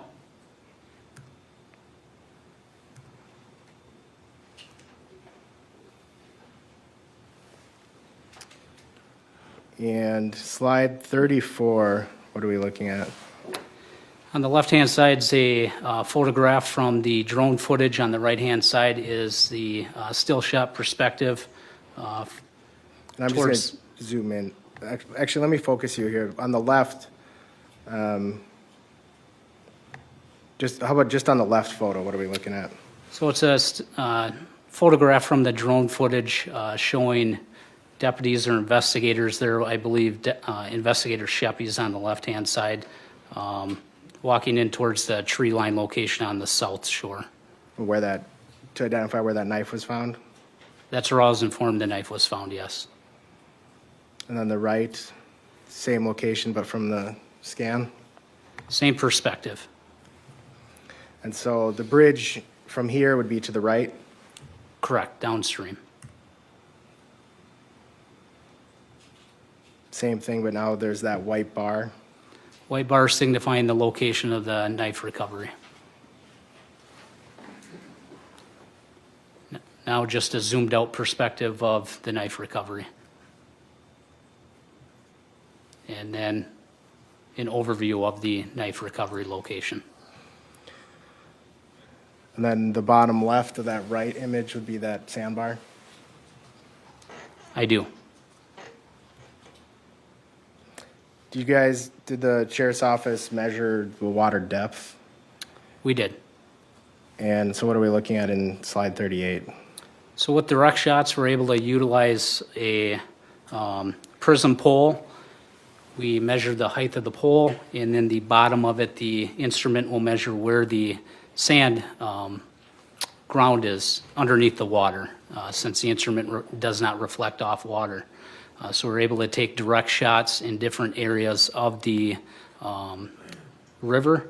And in this area, near the attack location, the approximate depth of the river was 0.83 feet, or approximately 9.96 inches. And was this measured the same day as the incident or later, if you recall? Approximately 1 month after. Okay. So if the more rain, less rain, it could have been different? Could have been. Okay.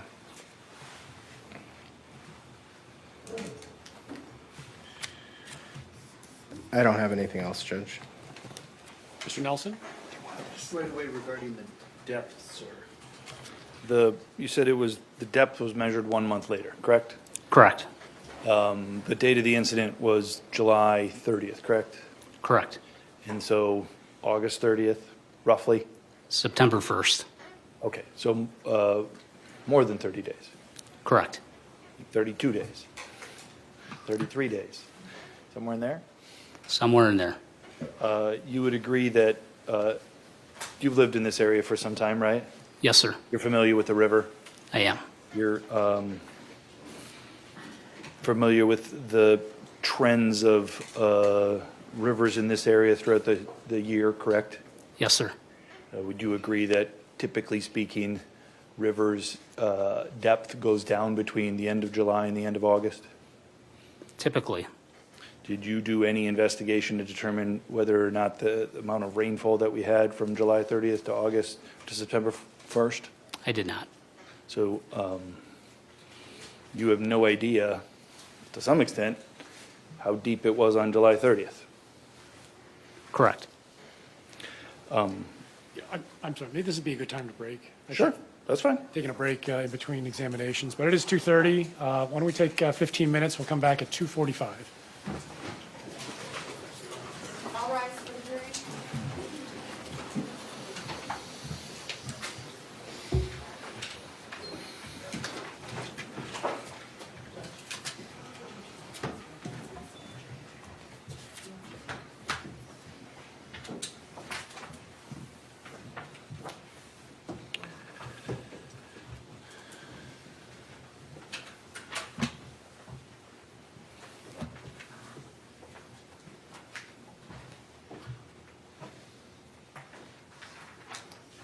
We are out of session until 2:45. Judge, can we approach quick or we can talk? I'll just go let the court know about the rest of the afternoon. Sure, what's happening? So we try to get in more witnesses. Some people aren't available, some have childcare. Basically, I think you have 2 more. And good afternoon again from our Fox 9 streaming center. You've been watching the Apple River stabbing trial proceedings. We'll just keep the camera on Judge Waterman just in case. It appears District Attorney Carl Anderson had a question. Whatever Spanish-speaking witnesses they don't call tomorrow, they have no objection to our calling those Spanish-speaking witnesses out of order since the interpreters are available. And our intention would be to call Ariel and Ernesto, 2 of the individuals that were here before and Your Honor ordered to show up on Friday. Yes, we have interpreters available all day tomorrow, so let's get all of the witnesses done tomorrow who need Spanish interpreters. Then my only request is this, we explain it to the jury that given the interpreters, and normally it'd be state defense, but. Yes, I'll do that. Correct. And just also, Mr. Anderson had indicated that he may have a potential problem with one of his medical witnesses next week, and if he needs to call that person out of order if he finishes and we start calling witnesses, we reciprocate. Very nice. Excellent. Thank you. No recess.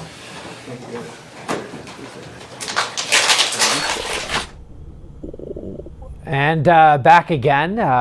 Some interesting, just a little bit, kind of just before their break there, some legal issues being discussed, which makes me quite happy that we have our criminal defense attorney, Debbie Lang, standing by. I just want to translate a little bit of what we caught in there. There are some Spanish-speaking witnesses on the witness list that the state has. They have lined up an interpreter to be here specifically on Friday, tomorrow.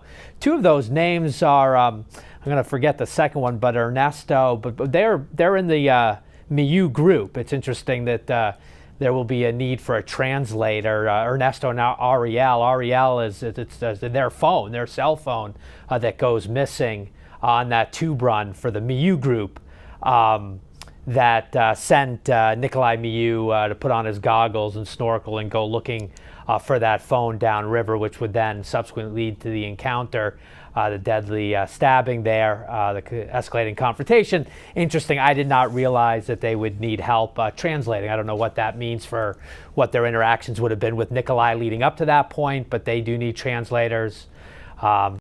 Coleman back on the witness stand, and we will pick up his cross-examination right here, right now. Coleman back on the witness stand, and we will pick up his cross-examination right here, right now. Yep. I was bracing for something important. I think it was important. But Well, I used the wrong words. I'm sorry. I appreciate that. Something much more monument. Whatever. Let's move on. It's late in the day. I'm getting tired. Yes. So let's bring a jury in.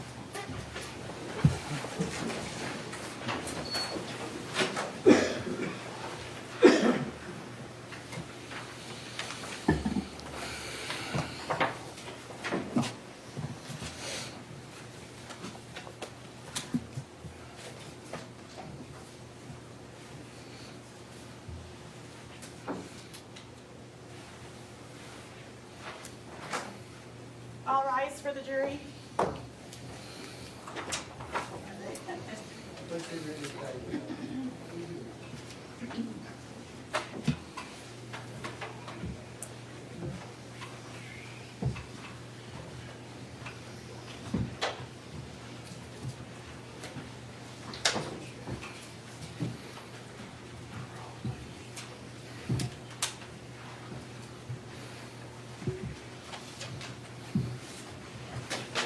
Please be seated.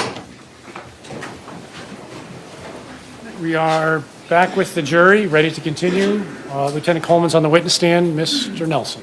Thank you. Sir, I believe I was asking you questions about the water depth when we last spoke. During your testimony, I think you had said near attack location, and you said approximate. Can you tell the jury precisely where it was measured on the river, the depth? Yes, there's a direct shot location placed in that point of the river. Okay. Did you just measure it in that one spot? Yes. Did you just take a sample, like a foot here, 2 feet here, 3 feet over there? Did you do any kind of sampling in that general area? Yes.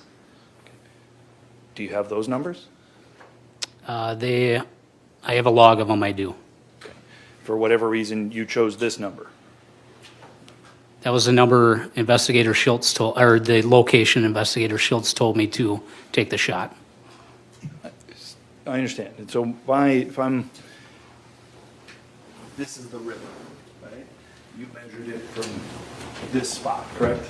Correct. You measured it from this spot because that man told you to, correct? Correct. What I'm asking is, did you take a measurement over here, or over here, or over here, any place else around that area, just as a sampling of the area where Investigator Schultz told you to? Yes. Do you have those measurements? There's a log measurement of the of the depths in those general areas. And fair to say that it varies depending upon where you measure, correct? Correct.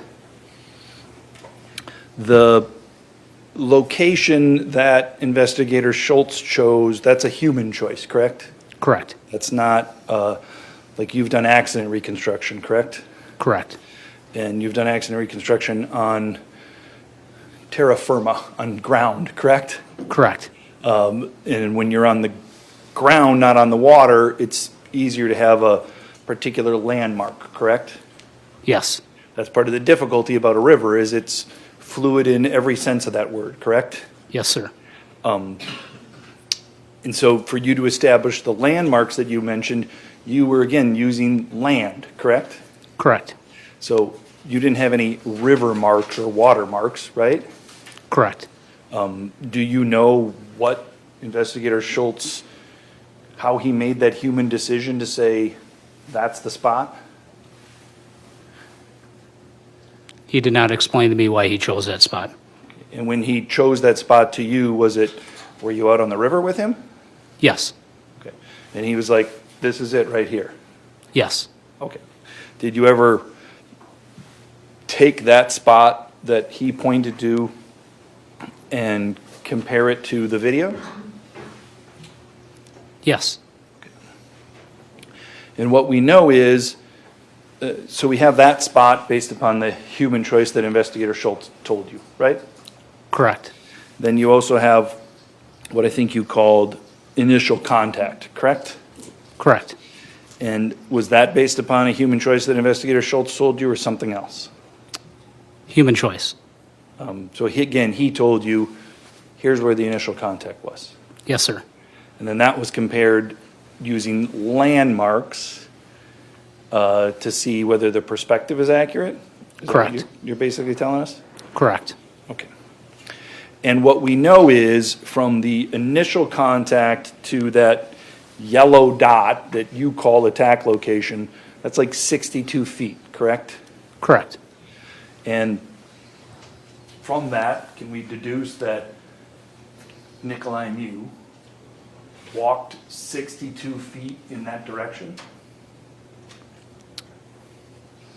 He was around the generalized initial contact location and the attack location, so an approximate distance of 62 feet. And he got there by walking, correct? Correct. And had that initial location, had that group of teenagers stayed there, he's walking away. I mean, if he's standing at the yellow dot and the teenagers stay at the white dot, the teenagers are 62 feet away from Nikolai Mew if they stay there, correct?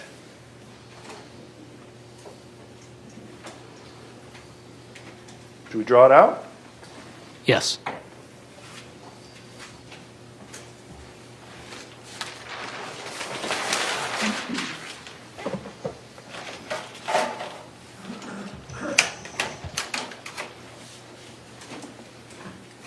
Swore I wasn't going to do this on TV. Okay. This is upstream. This is downstream. Does that make sense? Yes, sir. You had a mark that you called initial contact, and I think it was white. Is that right? Yes. Can I just use pink for this? Yes, sir. And then you had a mark that was more of a yellow. Is that fair to say? Or an orange? Yellow, but you can use orange.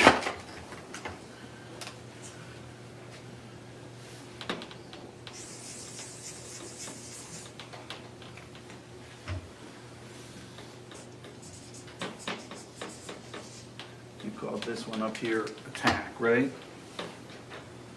Correct? Correct. My understanding is that, again, this isn't in perspective, right? But the distance from there to there is 62 feet, correct? Correct. So, Nikolai Mew, I'm making this, he is initially here, correct? No. All right. Nikolai Mew is not at the initial contact? He is not in that location. Okay. So when you said initial contact, who's contacting whom? When two groups converge upon each other and they are in physical contact with each other, whether by tubes or persons. Who are the There's Nikolai Mew, agreed? Correct? There's the teenager group, agreed? Yes. And there's the Carlson group, agreed? Agreed. And then there's the Mew group, agreed? Agreed. On this part, we don't have the Mew group, correct? Correct? And on this part, we don't have the Carlson group, correct? Correct. Fair to say that the initial contact is between Mr. Mew and the 6 teenagers, agreed? Agreed. So Mr. Mew is, I didn't put it in here, but he's in this general area at the initial contact, correct? Where you put the X is not the correct spot. I don't mean to be semantics, Mr. Nelson. Put it where it needs to be, please. Initial contact, because you're upstream up here. Mr. Mew made contact at a diagonal, and he was above upstream from the tuber group. So my mistake was on this part of it, right?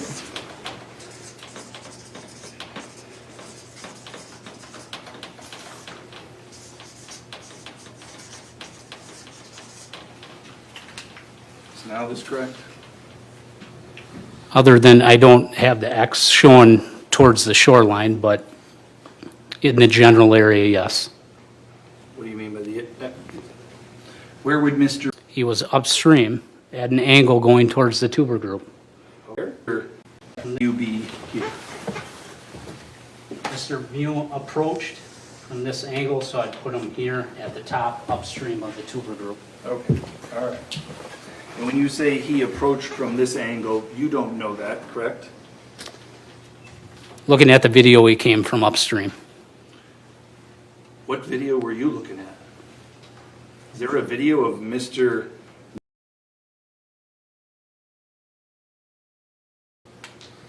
Okay, so we've got two different, I want to make sure I'm not confused here, okay? Have you seen the videos from Joanne Cockfield's phone? Yes. There's a video that's been admitted that's 9 seconds long in which Mr. Cockfield yells out the word raper. Are you familiar with that video? No. There's a video that's 3 minutes and 20 seconds long that involves the incident that we're here to, the jury's here to determine. Are you familiar with that video? Yes. Any other video that you're talking about? No. Okay.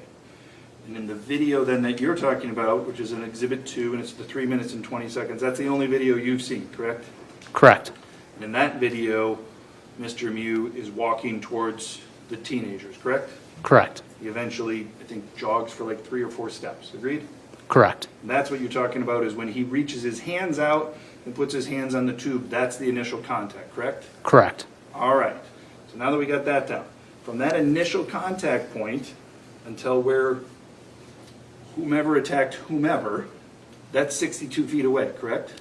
Correct. So for Mr. Mew to get from here to there, he had to walk 62 feet downstream, correct? Correct. Had the teenage group stayed where they were, he'd have been 62 feet away, agreed? Correct. The only way that they got there is they followed him, correct?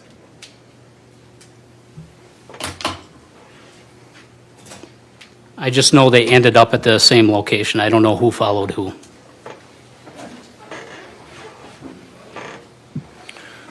Well, you watched the video, right? I did. And at some point, do you see Mr. Mew then walk towards the Carlson group? Yes.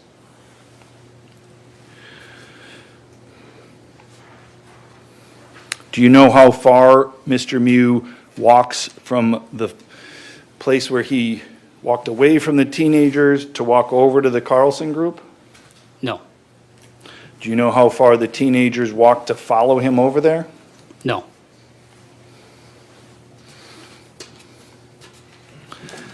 Fair to say that in determining the locations, you determined the Mew group based upon the sandbar, correct? Correct. That's a landmark, correct? Correct. Fair to say you're very confident in that determination of that position, correct? Yes. Because that's not dependent upon a human saying it was here. It's a landmark, correct? Yes, sir.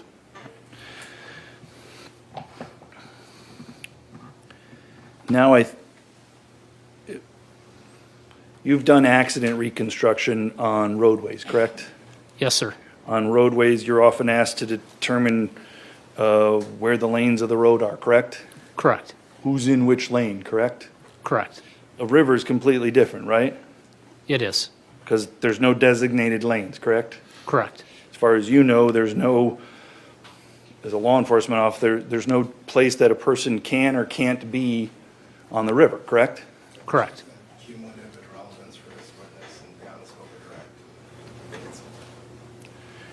I barely heard you. So. Can we approach if we're going to have Yes. speaking objections?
Next question.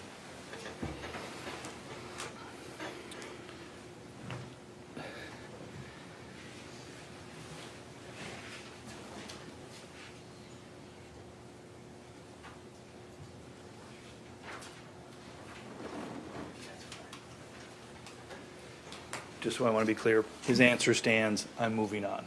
Fair enough.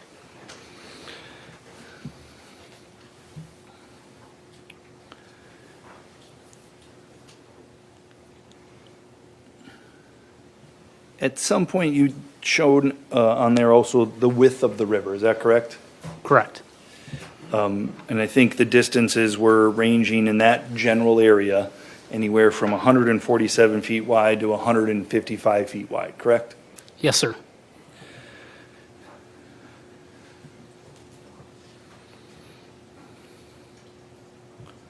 Plenty of room for a group to go around one man? Yes. You talked about, again, on the drawing legend, we have, I think it's pretty obvious, initial contact, we've talked about what that is, right? Correct. And then the Carlson group and the Mew group, we talked about the Mew group is on the sandbar and that never changes, correct? Correct. The Carlson group is based upon one moment in time, correct? Correct. That may have changed throughout that 3 minutes and 20-second video, correct? Yes, sir. And at some point in that 3 minutes and 20 seconds, for lack of a better phrase, Mr. Investigator Schultz picked a space and said, let's put them here. Yes. And then the last location we talked about there, the term used was attack location, correct? Yes. You're a law enforcement officer. You've been in this position here testifying in front of a jury, correct? I have. Right. You're here to give facts, right? Correct. You're not here to make determinations, right? Yes. You're not saying who attacked who, correct? Correct. It's just that's where this event happened, correct? Yes, sir. You're not meaning to imply one particular person attacked another or somebody attacked somebody else. You could have used the word event location, correct? I could have. Incident location, correct? Yes, sir. Were you given some direction by the district attorney's office to use that term? No. So that's a term you chose on your own? Yes, sir. Okay. And again, it's meant to be neutral. Fair to say? Yes, sir. All right. You talked about we had some slides up there about viewpoint, is that right? Yes. And the viewpoint that we showed in the slide, there was no, can I get exhibit 104 and 105?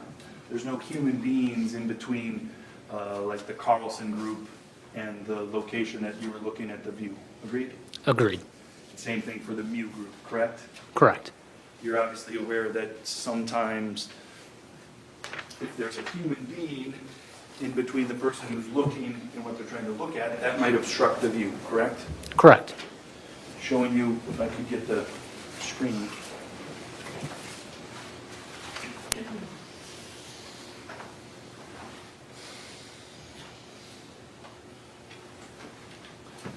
So this is exhibit number 104, which witnesses have testified is the approximate location of people at about 149, okay? Yes, sir. You would agree, depending upon where somebody is at G2, there may or may not be people obstructing their view to Mr. Mew, correct? Sorry, can you repeat, sir? Sure. If you were trying to, you at some point, Jacked out of relevance and speculation, we've had testimony.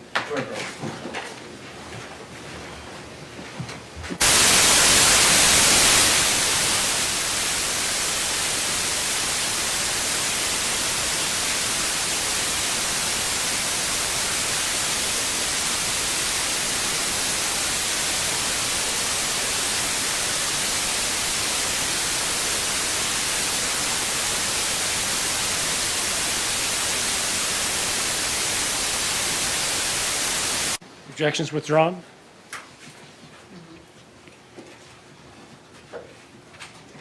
you see the pen pointing at G2 there? I do. If I was to tell you that's the Carlson group, does that make sense to you? It does. At least one of your slides was the viewpoint from G2 essentially over towards, what you called the attack location where Mr. Mew was standing, correct? Correct. My pen would, again, generally speaking, that viewpoint, correct? Correct. You would agree that depending upon where a person is in relation to this G2, their view of Riley Madison, Madison Cone, Dante Carlson, Nick Mew, it may be obstructed by other human beings, correct? Correct. It all depends upon where they're standing and who's in their way, right? Yes, sir. Were you asked to do any modeling by the district attorney's office of how to view if there were people in these positions? No. In the view that you had in your presentation, that was what we would perceive of a 6-foot model, correct? Correct. How tall was the person looking? Were they also 6 feet? Where on the... From their head level, yes, 6 foot tall perspective, looking So it across. was a 6-foot person looking at another 6-foot person? Yes. Obviously, that would change again depending upon their height. Correct. And depending upon their height in comparison to the humans that they may or may not need to look around or through or over or under. Yes.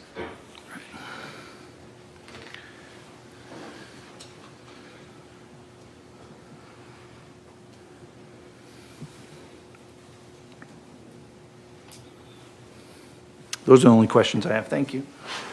Mr. Anderson?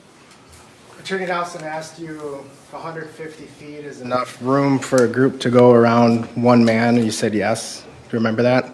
I do. Is it enough room for one man to walk around a group? Yes. And Attorney Nelson asked you about this drawing. That if the initial contact was here, 62 feet later is the attack location. If the group would have stayed there, Nikolai would have been up here and they would have been 60 feet apart. Do you recall that? I do. The beginning of the videos were the boys in their tubes Yes. and Nikolai was walking Yes. and the boys would have been floating in this direction. Yes.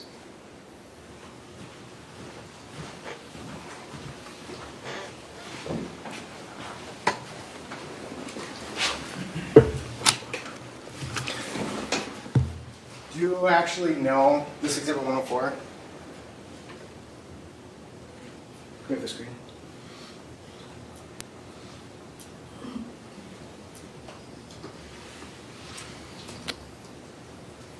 Do you know if this is where people were at some point at minute 49 in the video?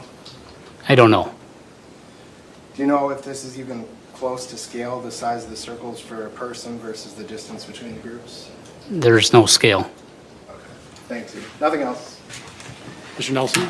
In your determination on yours, you relied upon a human being telling you, here's where it was, correct? Correct. You weren't there on July 30th, 2022 at 1:49 into that video, which would have been about 3:45 in the afternoon, were you? I was not. You agree it's reasonable to rely on the people that were there? Yes. And if the people that were there say that that accurately reflects where the human beings were in relation to each other, that's the same as you're relying upon Investigator Schultz, correct? Could be. Right? Could be. In fact, they were there. Investigator Schultz wasn't there, correct? Correct. So if you have no information, are you going to rely upon eyewitness information about people's placement or just speculation? I'm going to take all information into account. And certainly one of the things you take into account is the people that are there that say, this accurately reflects where everybody else was and I saw them. It'll be taken into account, yes. That's all. Thank you, Lieutenant Coleman. You may step down. Thank you, Your Honor. Who is the next witness? Detective De La Cruz.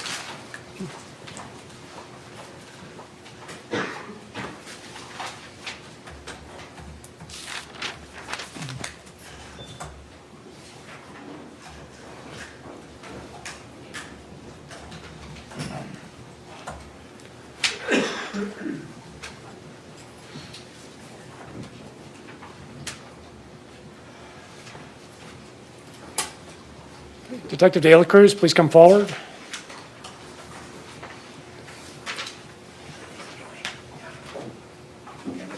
Yes.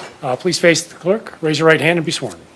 Do you swear that the testimony you are about to give in this matter shall be the truth, the whole truth, and nothing but the truth, so help you God? I do. Please have a seat in the witness chair.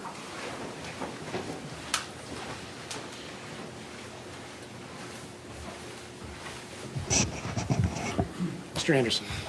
Can you please state your first and last name and spell your last name? My name's Carlos De La Cruz. I'm a detective with the city of New Richmond, and you spell my last name 3 words, lowercase de, space lowercase la, space capital Cruz. And Detective De La Cruz, were you asked to assist in doing some interviews in this case? Yes. And why were you asked to assist? I'm often requested to assist with Spanish-speaking witnesses or victims or suspects to help with interviews. Are you fluent in Spanish? I am. Did you grow up bilingual? I did. I was born in Mexico. I spoke Spanish as a primary first language. I've been in the U.S. for roughly 46 years, so I went through school here and learned English and grew up speaking both. Permission to approach? Yes. Well, actually, can I have the...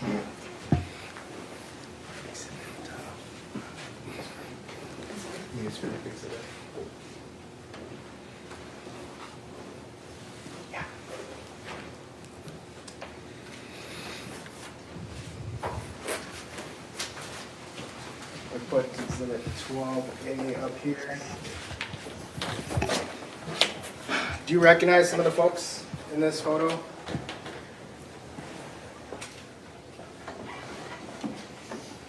Maybe hard to tell. They probably weren't wearing the same thing when you interviewed them. Yes, I can identify a few of them that I spoke with. Okay. Did you interview Sergio? Yes. Tatiana? Yes. Alba? Rosie or Alba, yes.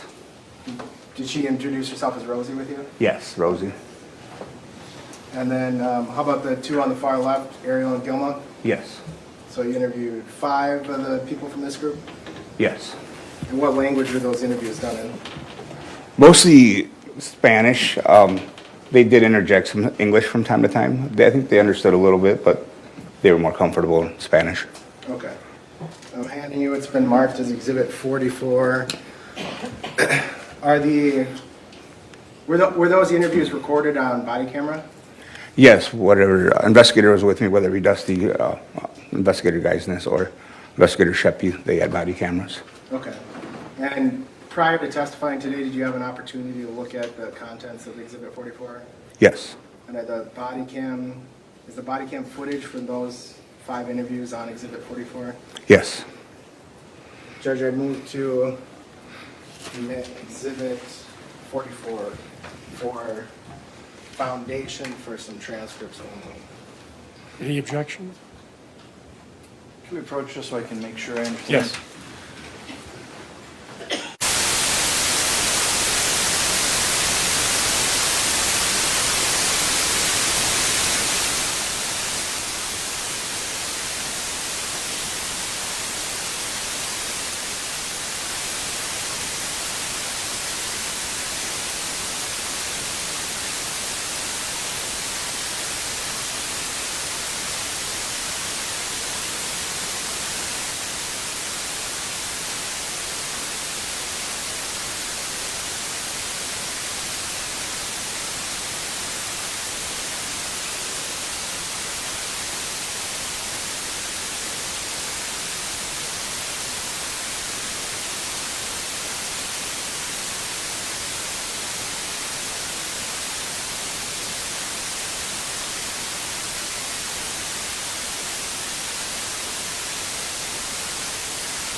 This time I will reserve on exhibit, was it 44?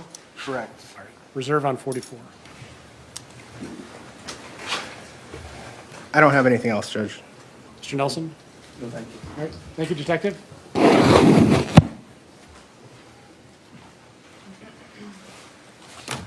Who's next? Sally Nichols.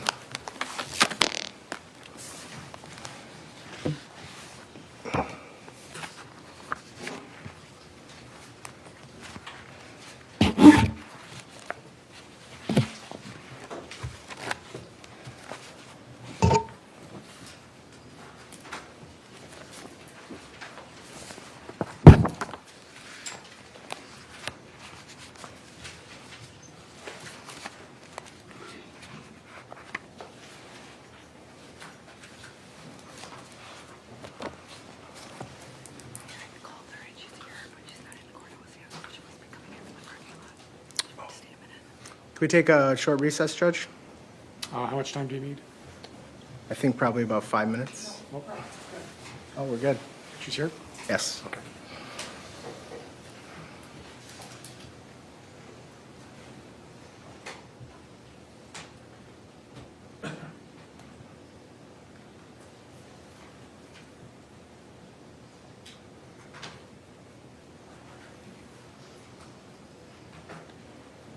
Can someone help Ms. Nichols with her jacket?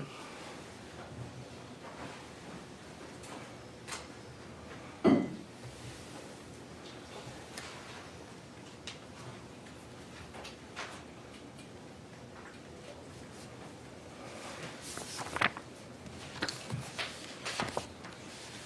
right, please come forward.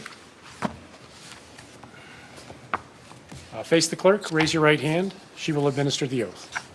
Do you swear that the testimony you are about to give in this matter shall be the truth, the whole truth, and nothing but the truth, so help you God? Yes, I do. Please have a seat in the witness chair.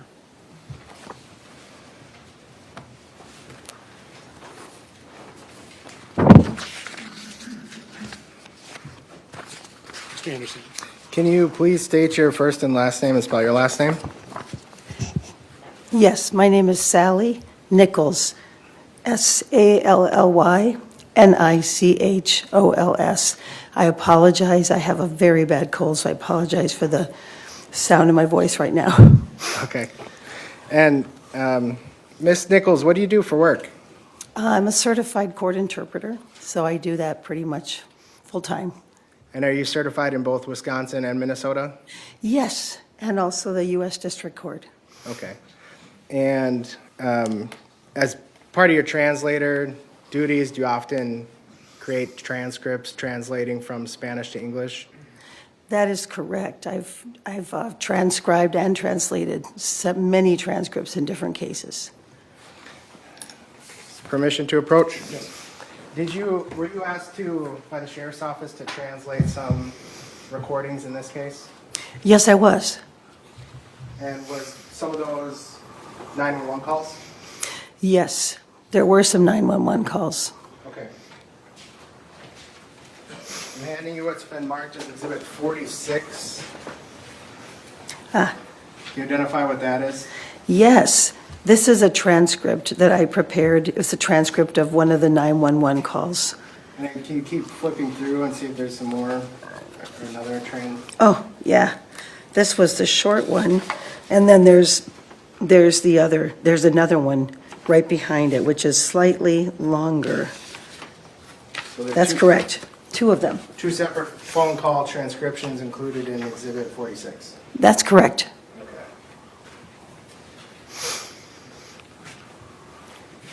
Judge, I move to admit 46. I imagine the same. Just ask that Your Honor reserve based upon our previous discussion. Okay, 46 is reserved.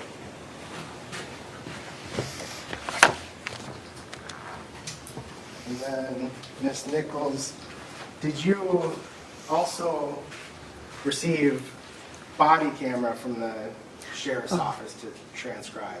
Yes, I did. And let me back up. How are you fluent in Spanish? Oh, I grew up in Puerto Rico. I was raised there, so my parents are from the United States, but I grew up speaking Spanish and English because when I went to school, obviously, we spoke Spanish and so on. So I was able to go to some Spanish-speaking schools and some English-speaking schools and eventually a bilingual school. Okay. I'm going to hand you Exhibit 45. What is that? Transcript of a body camera for an interview on August 3rd, 2022. And do you include the file name on the top? You don't need to read it, just do you include the file names on tops of the transcript? I don't have the file name on top, but I do see the name of the person who was interviewed. And then do you see a number, some dash numbers? It says 20-23-36. And then, okay. Is that a transcript you prepared from one of the That body is, cameras? that is correct, yes. Okay, here I'm handing you Exhibit 58.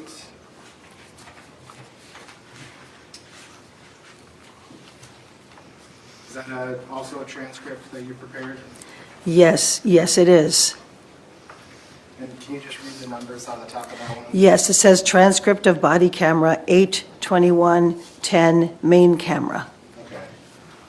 Exhibit 69. Yes, that's also a transcript that I prepared, and it says transcript of body camera 21/11/31 main camera. Okay. Exhibit 70. Yes, I recognize this one too. This is transcript of body camera 19/01/12 main camera. Exhibit 71. And this one also, transcript of body camera 18-10-01 main camera. Did you transcribe these as accurately as possible, as close as you can get to a direct translation? Yes, I did. What I do is I transcribe it first, just so I listen to it many, many times and decipher as much as I can hear. There are always a few words you can't completely hear, so I just write unintelligible when that happens. But yes, I transcribe it first, and then I go through and translate it into English. Okay. Judge, I imagine with the same reservation, I'd move to admit exhibits 71, 70, 69, 58 and 45. At this time, I'll reserve on those exhibits. I don't have anything else. Mr. Nelson? No questions. All right, thank you. You may step down. You're very welcome.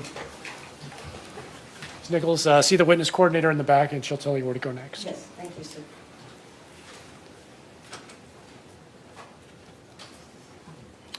Who is the next witness? Judge, we've actually exhausted the witnesses we were able to get in for today. All right. So there's nothing left to do. I think we have something to address outside the presence of the jury. Okay. Members of the jury, as I mentioned this morning, the attorneys have been working very hard to stay on task and to keep the case moving.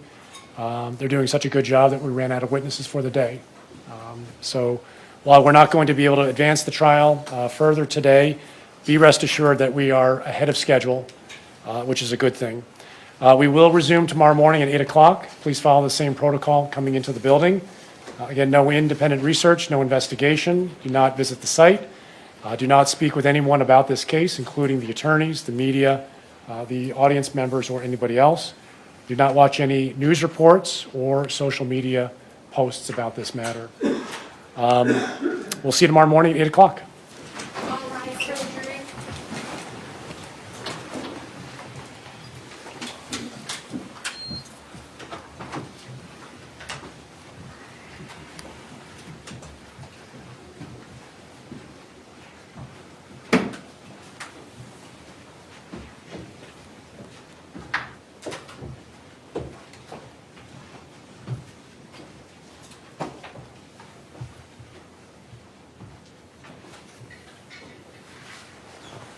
All right, please be seated. Can we actually approach, Judge? Yes.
All right.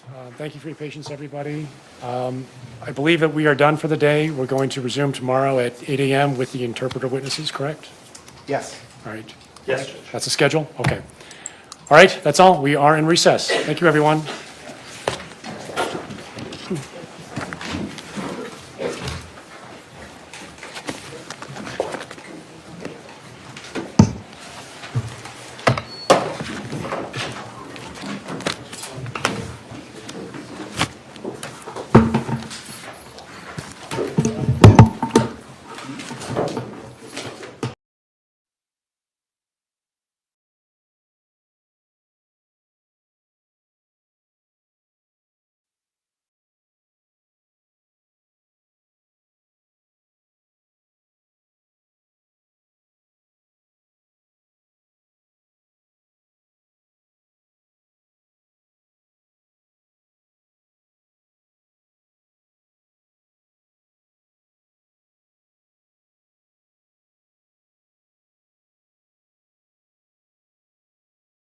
Ernesto and Sergio.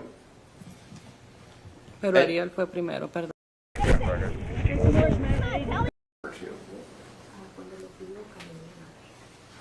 Era como de aquí a la puerta. It was like from here to the door. Lo que tiene el río de ancho. The width of the river. And when you saw him walk over to that area, I saw you make a motion with your hand, kind of like pushing it out in front of you. Is that fair? Sí. Yes. Okay. So and I think you said in your statement to police that you believe he was discarding something. Él tiró algo, fue mi palabra. Yeah, he threw something out there. That was what I said. And when he threw, you don't know what he threw, is that right? No sé. No, I don't know. But the way and manner in which he threw it was the manner that I'm showing you right now, kind of, and he moves his hand away from his body, kind of like that. Correcto. Correct. Did you see Mr. Mew walk over after he discarded this object? Did you see him walk over to the object, or did he head back toward your group? Se dirigió al grupo de nosotros. He walked to the group, to our group. Okay. And I think you told police that when he walked back to your group, he appeared white and pale. Is that right? Sí. Yes. He really wasn't talking. Is that right? Él dijo que le quitaron la navaja. He said they took away the knife. Is that the only thing that he said to you? Y que se iba a ir para los árboles atrás de nosotros. And that he was going to go by the trees behind us. Now, when you talked to the police, you never told the police that Mr. Mew was looking to go into the tree area. Is that true? Cuando usted me dice que yo hablé con la policía, ¿fue cuando salimos del río o cuando ellos llegaron a mi casa a hablar conmigo? When you say that I didn't say that when I talked to the police, are you talking about the time I talked to the police by the river, or when they went to see me at my home? When they went to your home, they sat with you for a while and spoke to you. Is that right? Sí. Yes. And they were asking you questions about what you saw and what you heard, right? Sí. Yes. They were asking you details about what Nick Mew did that day, right? Sí. Yes. And during this interview that you gave with police, you never mentioned to the police that Mr. Mew wanted to walk into the area by the trees. Honestamente, no lo recuerdo en ese momento si yo lo dije. I honestly don't remember if I said that at that moment.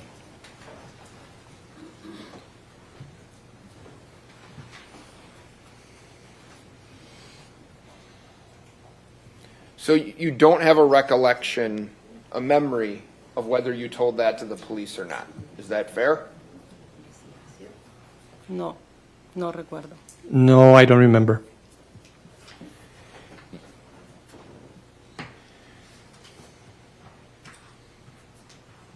Had Nick previously that day gone into the woods to go to the bathroom?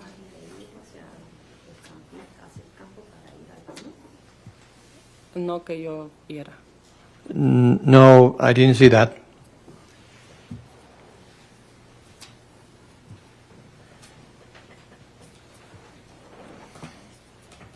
You described to the police when Nick came back to your group, you described him as looking scared. Is that fair? Correcto. Correct. And you knew that Nick had a knife with him that day. Is that right? Sí. Yes. And you knew he had the knife to cut the rope on the tubes. That's why he had brought it. Is that right? Sí, cierto. Yes, that's true.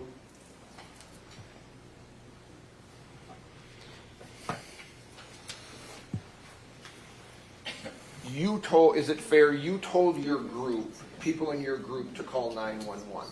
Is that right? No recuerdo. I don't remember.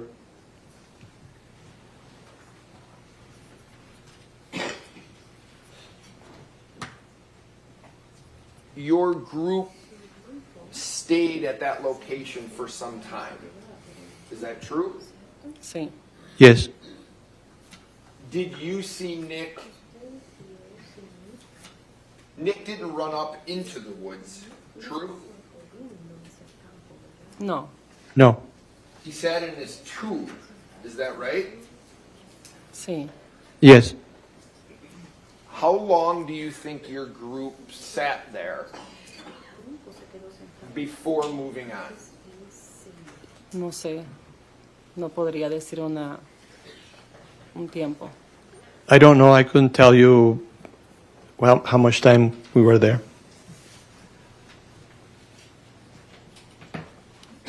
You had mentioned that you wanted to move where you were sitting in your tube. Is that true? Sí. Yes. And I think you mentioned to the police that you wanted to move in your tube because you were concerned or afraid of the situation. Is that right? Sí. Yes. It wasn't anything that Nick had said or done to you that made you want to move, right? No, nada de eso. No, nothing like that.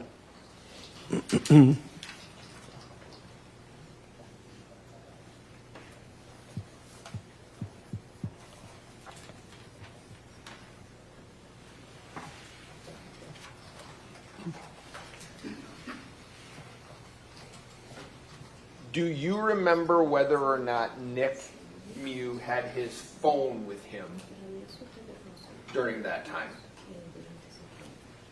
No. No. Terrible question. You don't... Did he or did he not have his phone, or don't you remember?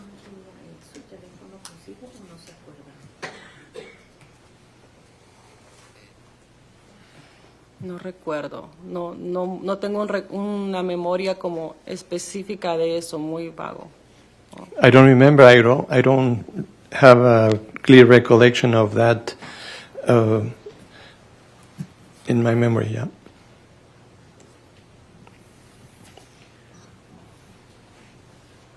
When Nick came back to the tubes, I think you said it became quiet. Sí. Yes. No one was really talking. No. No. Tatiana decía como, algo pasó, ¿qué habrá pasado? May I ask for a repetition of the... Solamente Tatiana decía, algo pasó, ¿qué será lo que ha pasado? Pero nada más. Tatiana was the only one who said something happened, but nothing else. Something must have happened. Did Nick appear? Nick appeared to be in shock to you, right? Sí. Yes.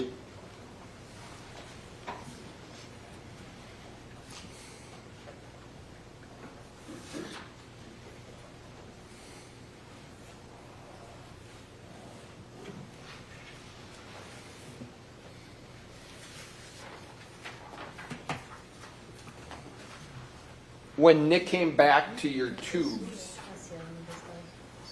did he just sit in the tube?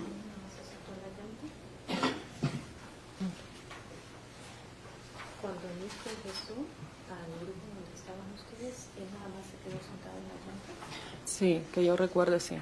Yes, as far as I remember, yes. You didn't see him run away from the tubes and try to get away from you guys, is that right? No. No.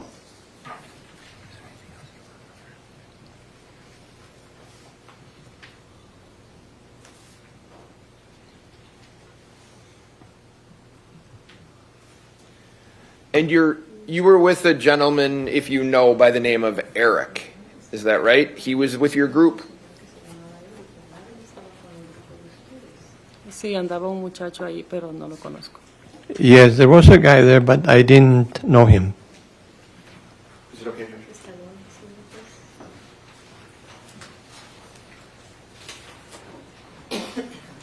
Ms. Costanza, do you remember seeing this gentleman Sí. with your group? Yes. Sí. Yes. And that's Eric Von Williams. I don't know if you know his name. Sí, recuerdo el nombre cuando me lo presentaron. Yes, I remember the name when they introduced us. And Mr. Von Williams went over to at least try to render aid or help. Is that right? Do you remember that? No, yo no vi el momento que él caminó hacia, no sé. Si I didn't see him walking at that. I didn't see when he was walking.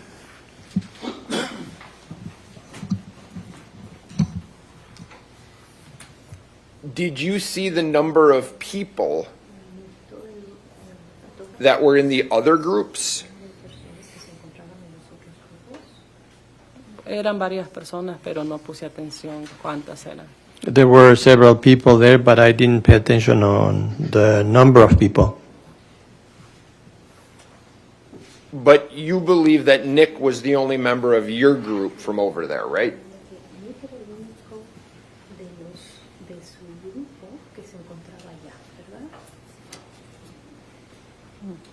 Sí. Yes. I don't even have other questions. Mr. Anderson, do you have more questions? Yes. Were you the only one who saw Nick throw something? Nunca he hablado con los del grupo de esto. No sé si ellos miraron. I never talked to the group about that. I don't know if they saw that. Did you know that was important information to tell police? Bueno, sí. Well, yes. When Nick came back, Do you know if the look was shock or fear or something else?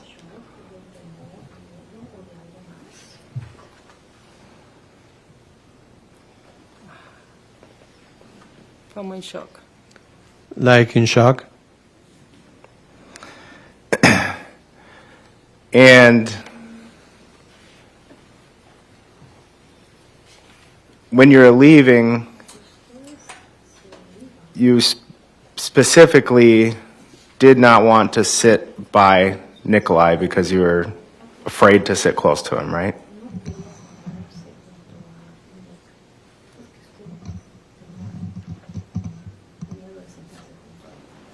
Sí.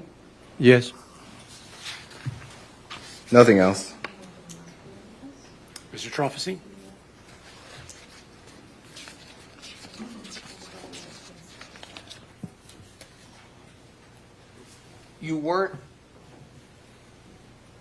You didn't know what happened, is that fair?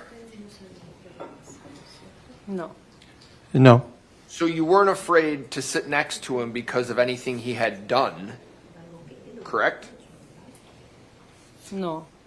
No. You were afraid in part because of the look on his face, right?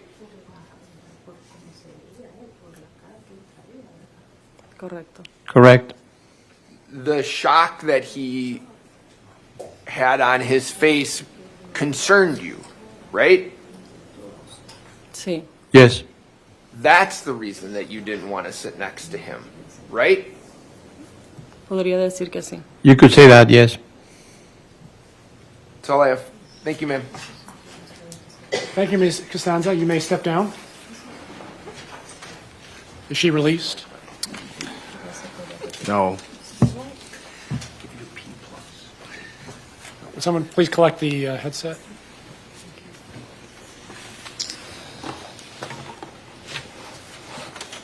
How is everyone doing?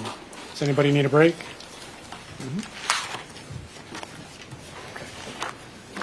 Let's continue then. Mr. Anderson, who is the next witness? Can I have 1 minute, Judge? Yes. Actually, could we? He calls Elba Torres.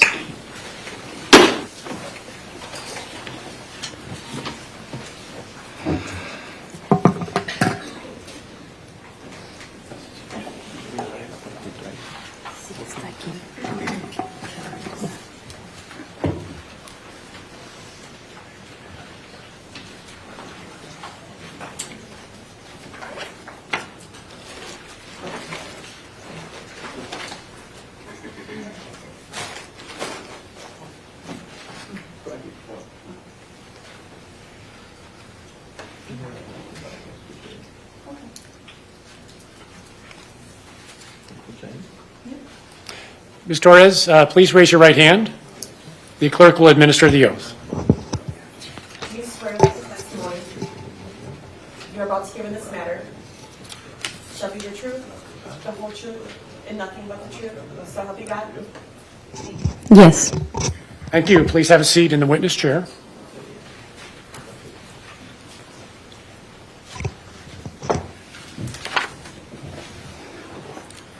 Mr. Anderson. Can you please state your name for the record? Alba Rosa Torres. Alba Rosa Torres. And can you, Elba, were you tubing with Nikolai on July 30, 2022? Sí. Yes. And I want to direct your attention to about the time the phone was lost, if you remember that.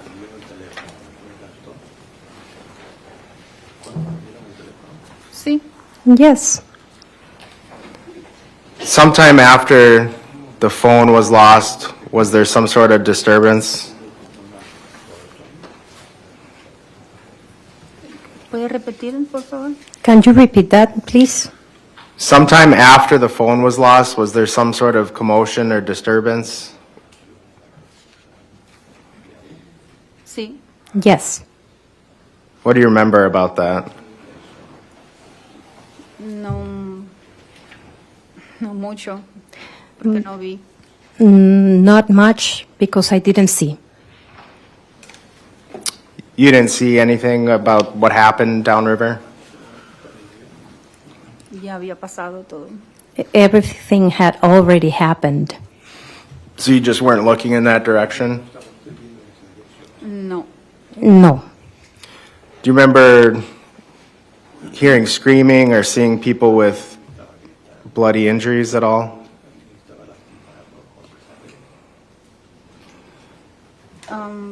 Alguien me dijo que llamara 911, nada más, que estaba pasando algo.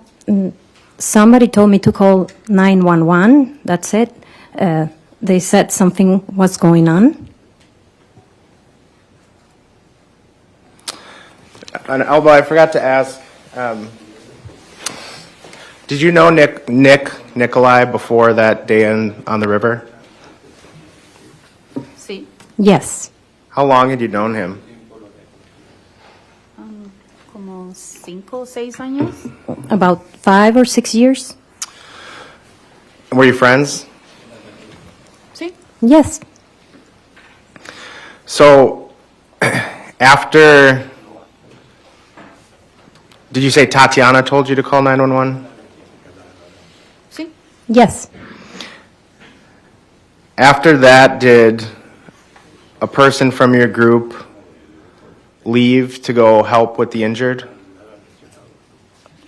Sí. Yes. And do you remember who that was? Eric. Eric.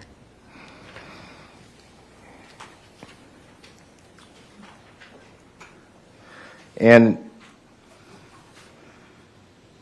was the reason your group didn't leave sooner because Eric was away helping with the victims? Nope. No.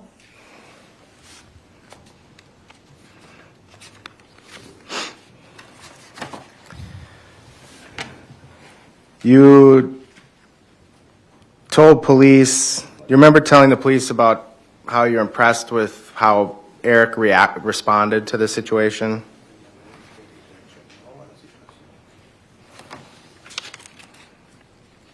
No. No. Do you remember anything you told law enforcement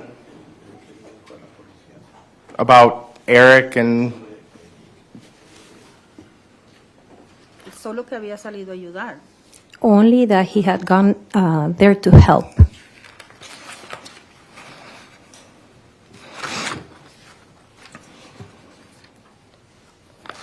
Do you remember telling law enforcement that your group called Eric back to your group so you could leave? Sí. Yes.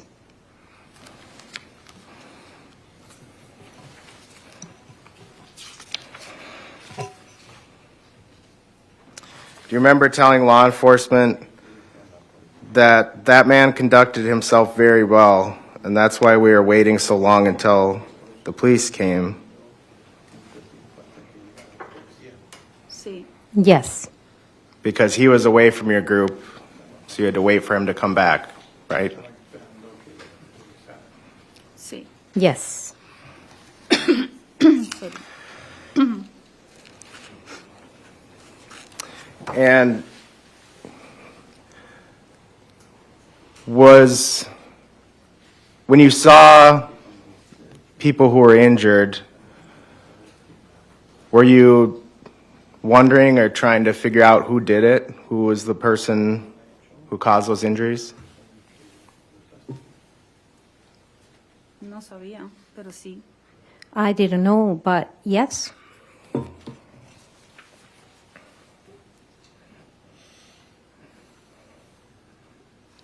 And when you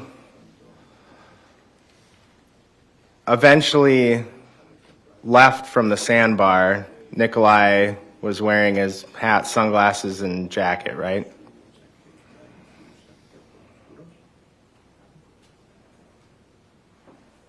Cuando estábamos tubo, When we were tubing, Yes. su chaqueta, his jacket. pero no recuerdo si los lentes. Yo no recuerdo si lentes. But I don't remember if he was wearing sunglasses. What about a hat?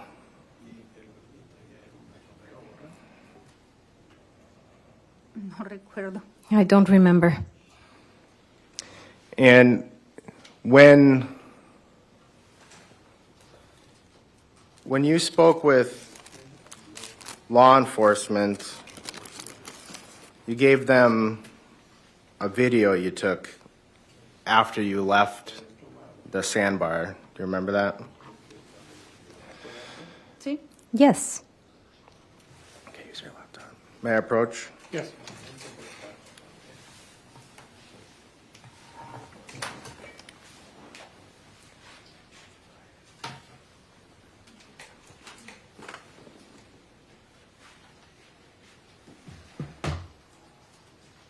This is Exhibit 85, Judge. I'm just going to show it to Elba.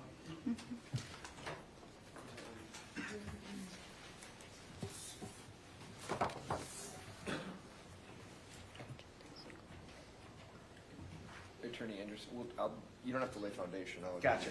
Okay.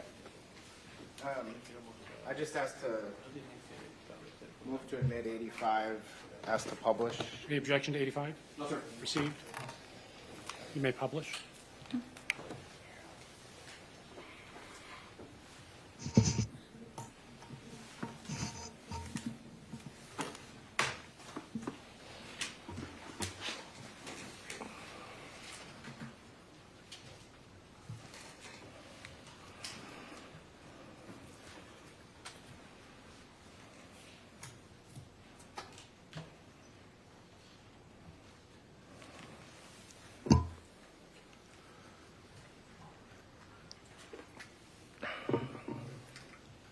He has something like hammer in his hand. Just take a picture and save it. I don't take a picture, take a video. I take a video. Look. Just take whatever. Look what he has in his hand. Look. Emmy, get out there. Look. Tell you. He have something in his hand. Emmy. Just take a video, just take a picture, take whatever. Yeah. If it's anything, take a video. Just take a picture, take a video, take whatever. We don't know if it's anything to do with anything, but just take it. Se cayeron, ¿ves? Just take. So, I try. over there. Everybody put your ass out. Ernesto, And mueve now- para allá. ¿Eh? Mueve para allá. No, pero donde quiera va a estar la roca, lo que levanten el tubo, Escúchame. y aguanten la balsa. Escúchame.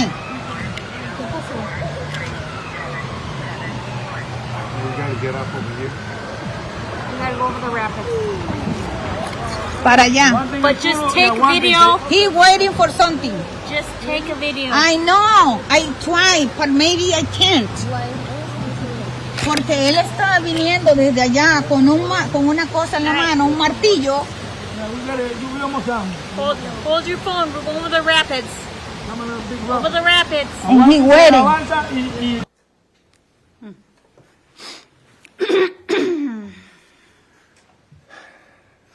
Oh, but that was a video you took after you left the sandbar when you were going to the exit, right? Sí. Yes. And in the beginning of the video, is that Nick that you see paddling with his hand? Do you remember, or do you need to see it again?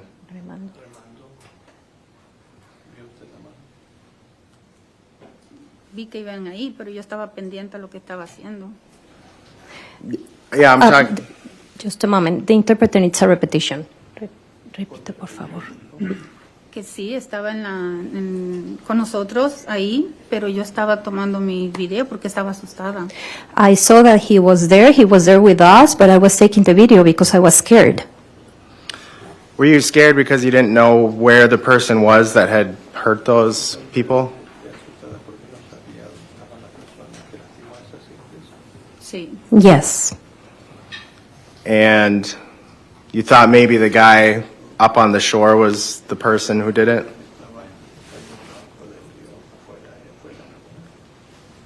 Sí. Yes.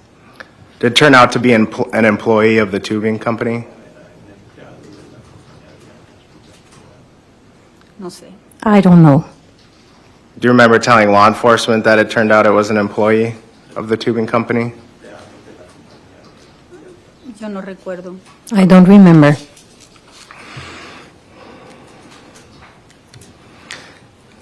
And do you remember telling police that you were wrong, that it was a hammer, that was because you're poor English, you used the wrong word? Sí. Yes. Do you remember what was in his hand? No recuerdo. I don't remember. Pero algo tenía. But he had something.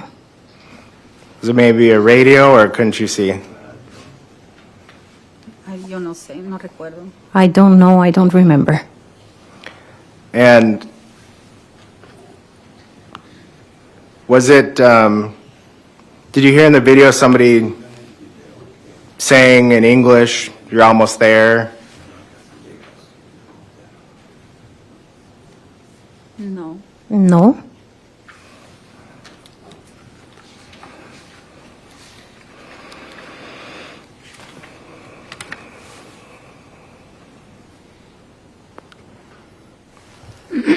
When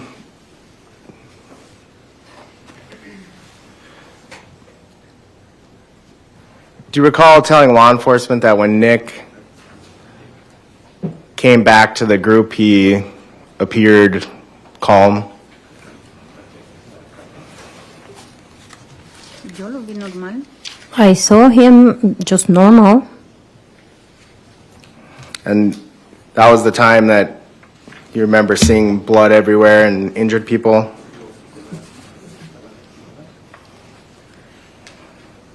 No vi a nadie lastimado, solo de lejos vi que algo pasaba. I didn't see anybody injured. I only saw that something was going on far away. And Nick, when you saw Nick, you described him as being calm. Yo lo vi normal. I saw him normal. Todos asustados. We were all scared.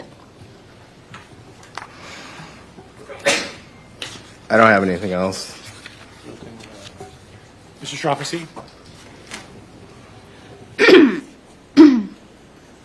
Ova, you and your group were tubing with Nick and his wife on the Apple River that day, is that right? Correcto. Correct. And do you remember your group stopping at the Hideaway Bar before all of this happened? Do you remember that? ¿Me puede repetir, por favor? Can you please repeat the question? Do you remember your group stopping? Sí. And Yes. prior to anything that happened with the other group? Antes. Before? Yes. Correcto. Correct. And when your group had stopped earlier in the afternoon, Nick was snorkeling around the area. Is that right? Sí. Yes. And when your group is... Does there come a point where Ariel loses his phone? No, en ese momento no. No, not at that moment, no. is there some point later on the trip where Ariel loses his phone? Sí. Yes. And you know that Nick, because he has a snorkel and goggles, offers to go look for that phone. Is that right? Sí. Yes. So Nick leaves your group and goes away looking for the phone. Is that right? Correcto. Correct. Your group waits for Nick. Is that true? Correcto. Correct.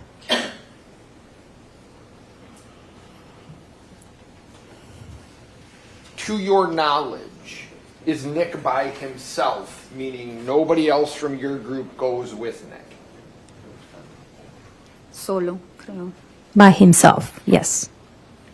And I think that you talked, when you spoke to the police, you mentioned that you saw this other group of people pushing Nick. Is that right? No. No. Es que no vi. It's because I didn't see. Okay. Do you hear Nick's wife say that Nick's in trouble? Correcto. Correct. And when his wife says Nick's in trouble, do you look to see how Nick's in trouble? En ese momento no, porque yo estaba de espalda. Not at that moment because my back was facing that direction. Yeah. Do you turn around to see what's happening? No. No. Okay. Do you see anyone else in your group respond when Mr. Mew's wife says Nick's in trouble? Mi hermano. My brother. Mm-hmm. And what's your brother's name? Ernesto. Ernesto. So you see Ernesto respond. How do you see him respond? Yo le dije, ve a ver qué pasa. I told him, go see what's going on. And to your knowledge, does Ernesto listen to you and do that? Yeah. Yeah. To your knowledge, does Ernesto walk over there or does he run over there? How does he get over there? Solo vi que salió caminando y ya casi en ese momento regresaba Nick. I just saw him walking over in that direction, and almost at that moment, Nick was coming back. Do you see Nick walking back to your group? Yeah. Yep. And when Nick comes back to your group, he tells you that he'd been attacked, right? Yo pregunté. I asked. Okay. You asked what happened, and he told you that he'd been attacked, right? Estaban puchando, esa fue su palabra. They were pushing. That was the word that he used. Okay.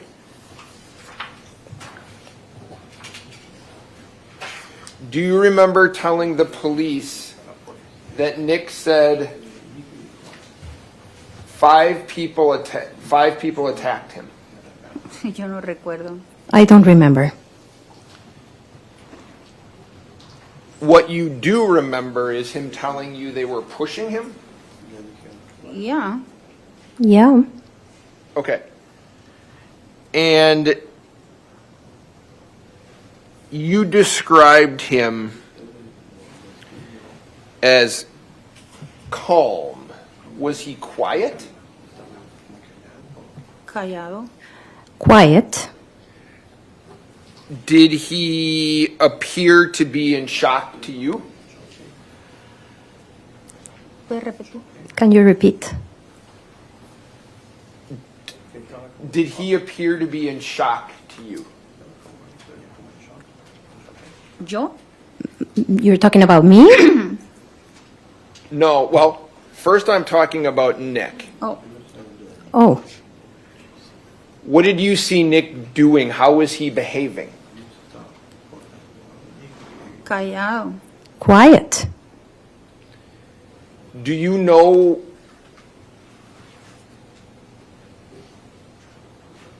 have you ever seen someone in shock before? No. No. Did he appear to be was he angry or upset?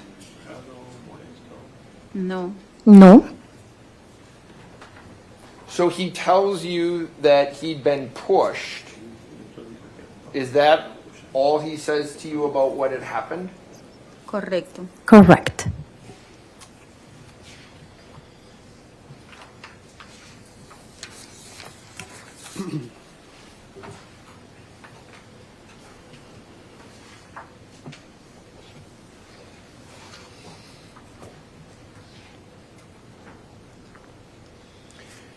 You described you being in shock to the police. Is that right? Claro, todos. Of course, all of us. Okay. And can I ask you, at that point, why did you feel the way you felt? Porque no sabíamos qué estaba pasando, no sabíamos que tantas cosas, no sabíamos nada. Because we didn't know what was going on. We didn't know many things. We didn't know anything. Estábamos súper lejos nosotros. We were really far away.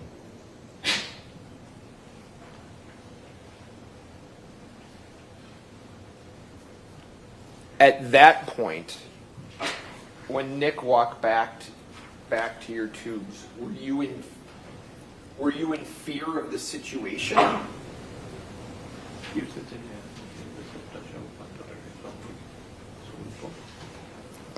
Y sin él estar también, porque estábamos todos asustados. And also when he wasn't there, because we were all scared. When you say we were all scared, did Nick appear to be scared to you? No le presté atención a él. I didn't pay attention to Nick.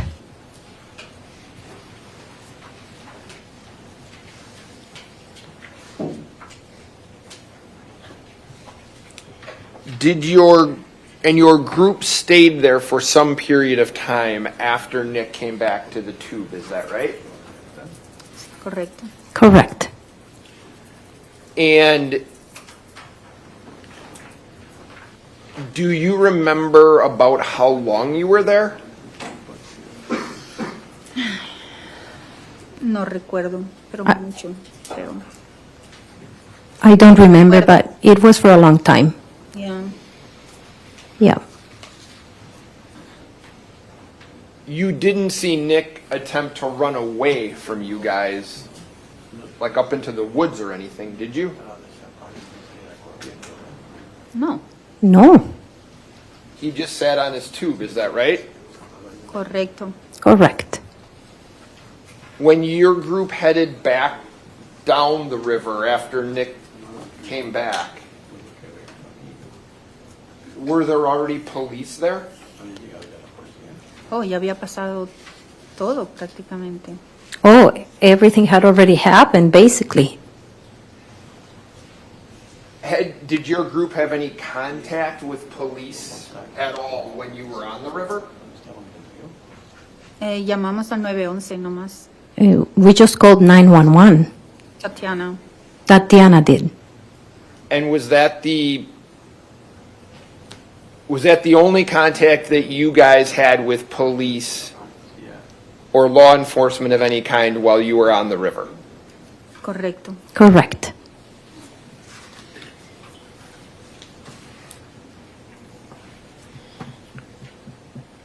On that day, do you remember seeing Nick with sunglasses on at some points?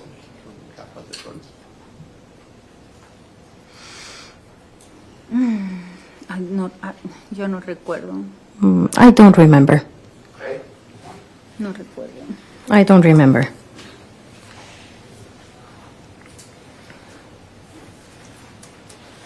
Yep. I'm going to show you exhibit 12A. Are you in this picture? Yeah. Yep. Oh, sí. Yeah. You're right there with the pink shoes on. Okay. Do you see Mr. Mew in that picture? Yeah. Yep. Yep. If I said he's wearing sunglasses, would you agree with me? Yes. Yes. If I said he's wearing the shirt that he was wearing later on, would you agree with me? Sí. Yes. Right. So if I asked you at various points during that trip, were there times that he was wearing the things you see in this picture? ¿Puedes repetir? Can you repeat the question? If I asked you at various points on your trip that day, were there times that he was wearing sunglasses? Sí. Yes. Are there times that he was wearing this shirt? Sí. Yes. Ay, estoy. Do you need help with the device? Let's just, Ay, un momento. Can somebody?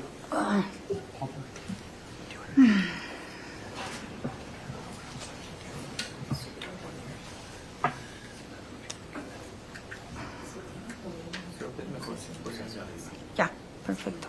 Sí, gracias. Ok. Ok, gracias. Thank you.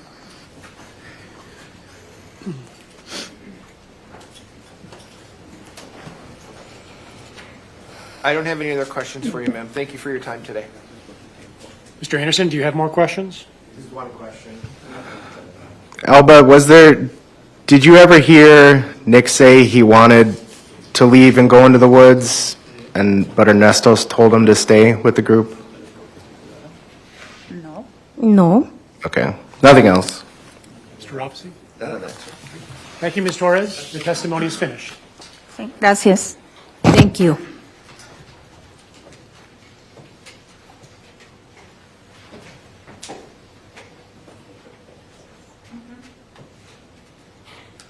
It's almost 9:30. Let's take our morning recess. We'll come back in about 15 minutes. All rise for the jury.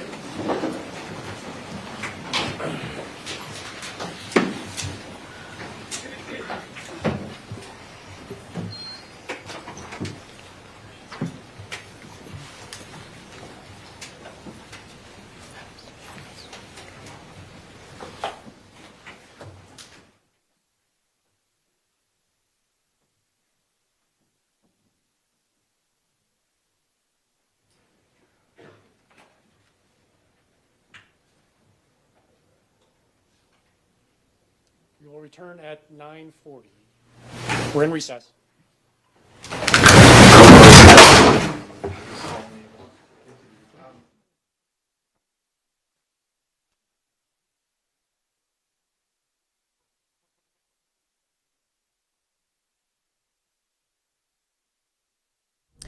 And good morning again from the Fox 9 Streaming Center. You've been watching our continuous gavel-to-gavel coverage of the Apple River stabbing trial in St.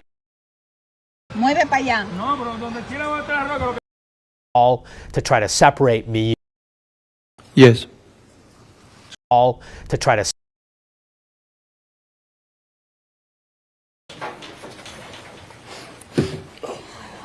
Are you in that?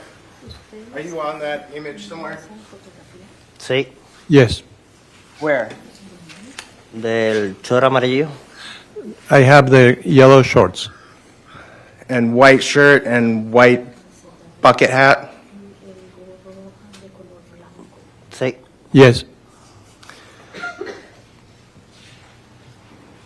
Do you remember a time when you were tubing when Ariel's phone got lost?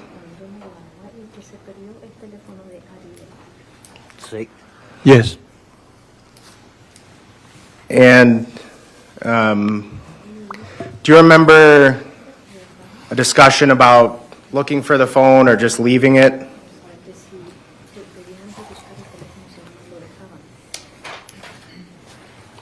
¿Puedes repetir, por favor?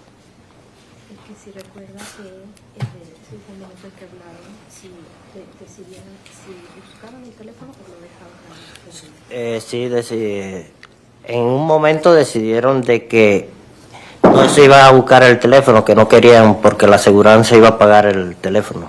Yes, and at that point, at some point, they decided they didn't have to look for the phone because the insurance would pay for the phone. Did Nikolai go look for the phone? Sí. Yes. After do you remember how long? Strike that. At some point after he went to look for the phone, did you hear Sandy yell something about he's in trouble? No. No. Did something catch your attention downriver? Bueno, el grupo de personas. Well, there was a group of people there. And what about it caught your attention?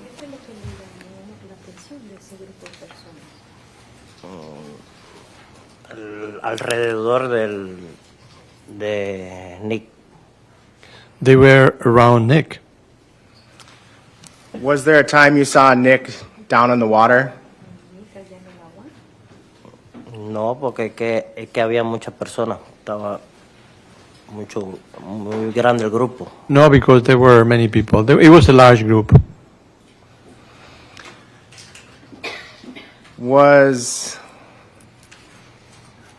Did you ever remember seeing Nick interacting with a blonde girl? No. No. Can we have Exhibit 45?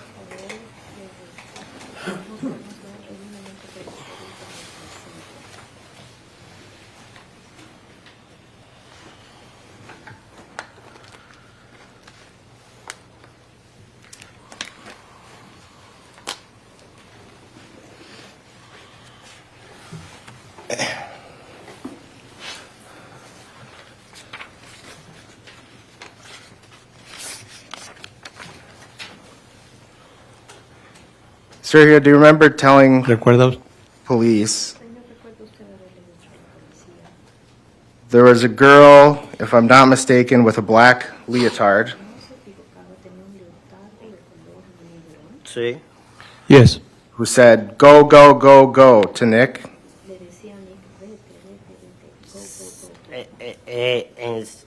Yo la vi cuando ella estaba en el grupo, que estaba en el grupo alrededor, porque era la que más se distinguía entre ellos por el color del leotar negro. I saw her when she was around that group because she was easier to identify because of the black leotard.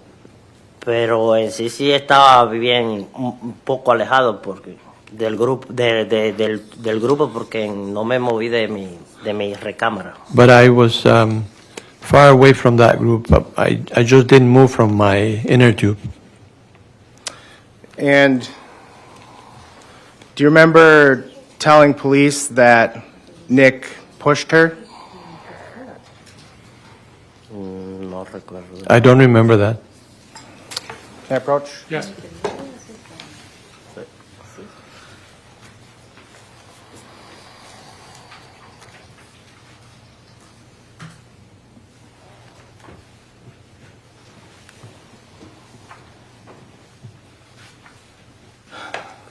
For the record, Judge, I handed the witness Exhibit 45 on page 15.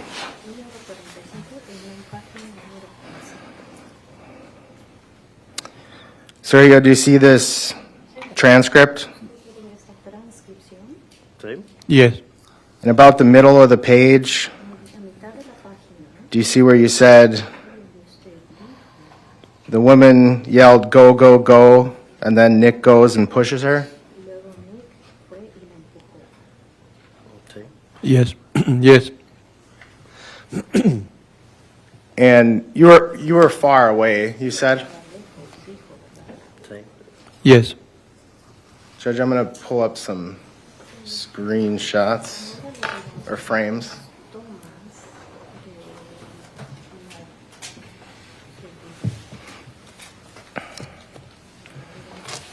I'm going to start with 2872. I'll let you know. I'll let the clerk know when we're ready.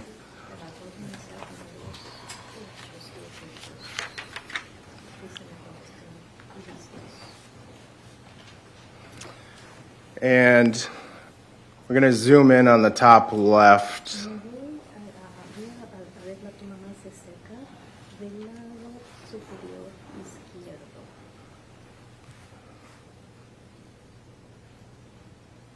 Sergio, is that you in the top left? Yes. And if you know, is that about where you were when you were watching what was happening?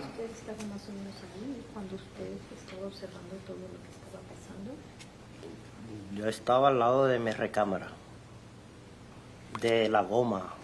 I was right by my inner tube. Do you remember telling police that you walked about 5 meters from your group and then someone told you to stop? Mi hermana me dijo que no me moviera. Cuando me iba a mover, mi hermana me dijo que no me moviera hacia allá abajo, que no fuera. Por eso me regresé a mi recámara. When I was going to move, my sister told me not to move. That she said, "Don't go to the other side." And that's why I returned to my inner tube. Do you remember, did you see the girl in the blonde girl in the black swimsuit?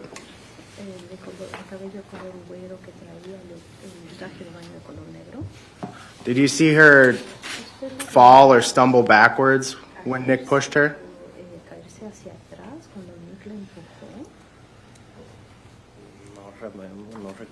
No, I don't remember. And did you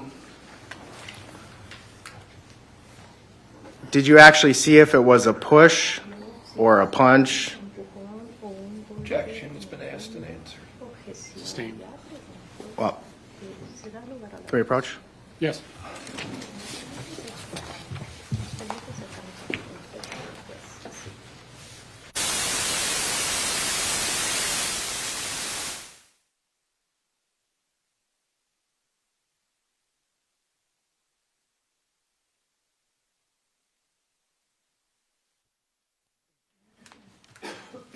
I'm sorry, I'll change my ruling. It's overruled. You may ask the question.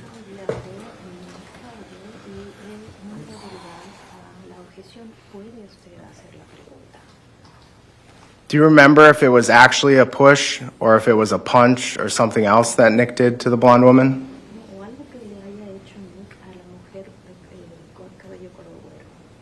No recuerdo. No, I don't remember that.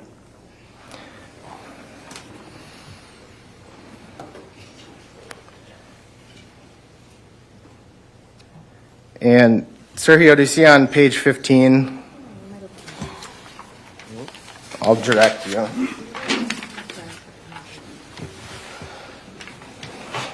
So I asked you about the paragraph on the middle. Remember that? Sí. Now, the next paragraph where you're describing what happened, do you see that? Sí. Yes.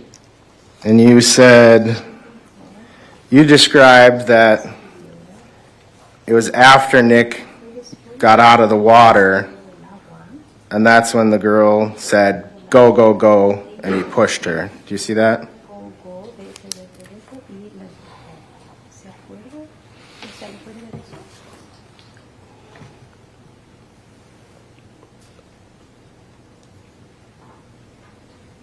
Oh, sí. Oh, yes.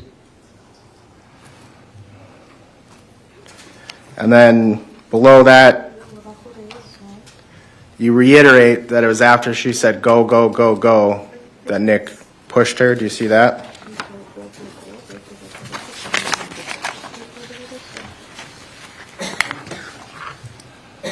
Sí. Yes. Can you turn to page 16?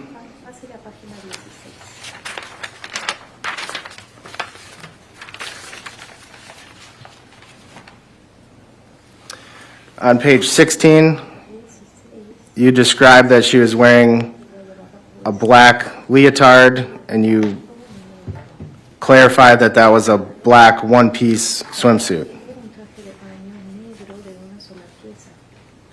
Sí. Yes.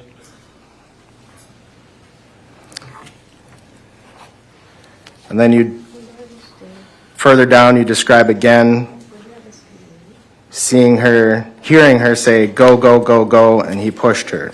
You see that?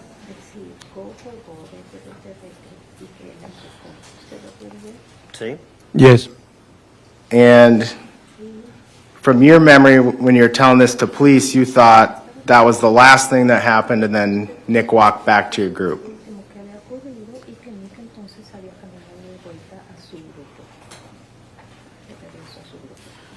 Sí. Yes. And you thought he was down in the water before the girl said, go, go, go, and he pushed her.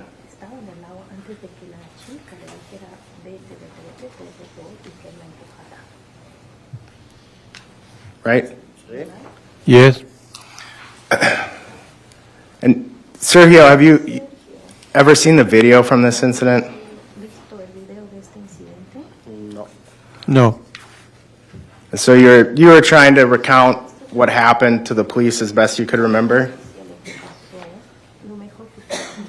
Sí. Yes. Sí, en el momento. Yes, at that time. Did it happen fast? Yep. Yep. Was it difficult to remember in what order things happened?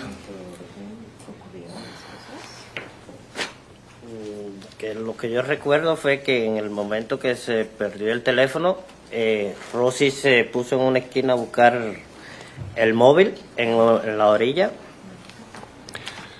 What I remember is that at the moment when we lost the telephone, Rosie started looking for the phone by the edge of the river. Y yo me quedé ahí en la balsa, lo cual le decían de que dejara el teléfono, que ya la aseguranza lo pagaba. Yeah, I stayed there because they were talking about it and they said, just leave it, the insurance will pay for it. Y ya no recuerdo más nada cuando el compañero Nick cogió el snorkel y se tiró a bucear, a buscar el teléfono. And I don't remember anything else except that Nick took the snorkel and started diving in there to look for the phone. Y ya me fui. Entonces cuando miro hacia abajo, ya veo el grupo de personas. Ya. And then I left, and then that's when I saw on the other side the group of people. Ya, más nada, eso es lo que recuerdo de eso. That's what I remember. So you may have forgotten a lot of what you remembered then.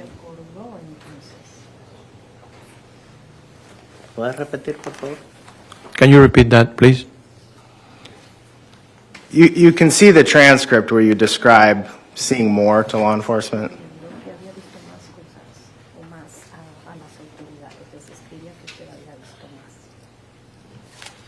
No, yo no había visto, yo no vi, yo solamente escuché. I didn't see, I just heard things. But you can see in the transcript you told police multiple times that when she yelled, go, go, go, Nick pushed her. Objection as to Bueno, porque se sentía que era la voz de una persona, de una mujer, pero no estoy seguro si fue ella o no. Because I heard the voice of a woman, I am not sure if it was her. You described her as a blonde woman in a black one-piece swimsuit. Sí, Yes, sí, lo veo aquí. and I see it here, yeah. And when you described seeing Nick down in the water, you described that you believed they must have hit him, or you thought they must have hit him because he was down in the water. Do you remember that? Or did you say that to law enforcement?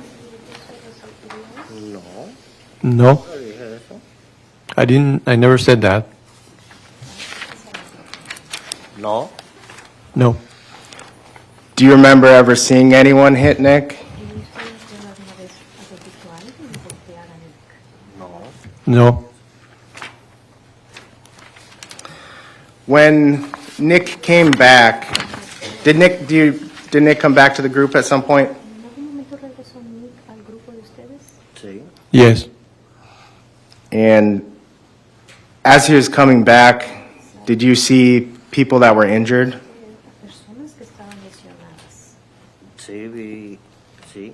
yes, I saw them, yes. Did you see blood? Bueno, en el lugar que yo estaba, yo solamente veía la mano de la muchachita y sí, tenía como sangre ahí, pero no se distinguía bien.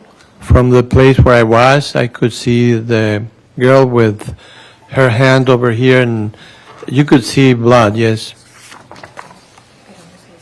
But you couldn't distinguish it that clearly. Porque era la que le estaba pidiendo ayuda, a que decía que llamaran al 911, que estaba pidiendo ayuda a mi hermana. She was the one asking for help to call 911. She was asking my sister to Y en ese momento me call. volteé y ya no miré, no quise mirar más. And I didn't want to continue looking. I just turned around. Turned away from the injured person you saw? Para no ver nada de sangre. So I didn't see any of those things. Yes. Un momentito. Just a moment, Your Honor.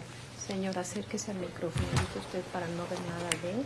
Para no ver nada de lo que estaba pasando. So that I didn't see what was happening. ¿Puede acercar el micrófono a usted? So it was something that was hard to watch or see. Era algo difícil de ver. ¿O será difícil ver eso? Sí. Yes. When Nick came back, did you hear him say anything? No. No. Did you hear him say they took my knife? Neti le preguntó y eso le dijo y yo le pregunté a Neti que qué había dicho y dije que sí, que fue eso lo que dijo. Nettie asked him, and I did ask what he said. She said. Can you? Que Neti le preguntó que qué había sucedido y entonces él dijo que le habían quitado la navaja. Nettie asked him what happened, and he said that they had taken the knife away. Y yo le pregunté a Neti qué dijo Nick. And then I asked Nettie, what did Nick say? Y me dijo que le habían quitado la navaja y ya no se habló más nada en el... And she said that they had taken away his knife, and we didn't talk about it anymore. Did you see Nick saying anything or hear him talking anymore after that?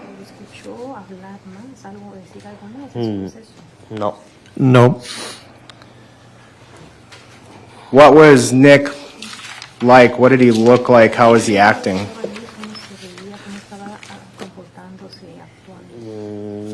Vino pálido cuando se acercó a nosotros He looked pale when he got close to us, y con los ojos grandes and his eyes wide open. y se sentó y ya no habló más nada. He just sat there and he didn't talk anymore.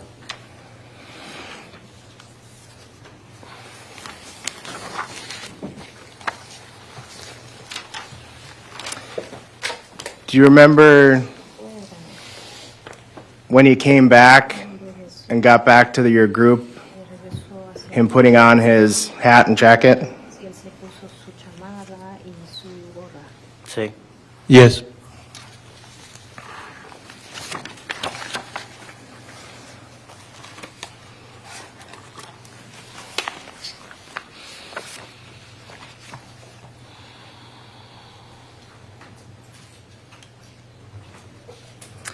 And do you remember telling police you didn't look at Nick too much because you didn't dare to look at him? No lo volteaba a ver mucho a Nick porque no se atrevía a verlo. Porque no me atreví, estaba en la parte de atrás de la recámara. I didn't dare, but he was also in the back of the inner tube. Él era el que estaba atrás, usted. Yo. I was in the back.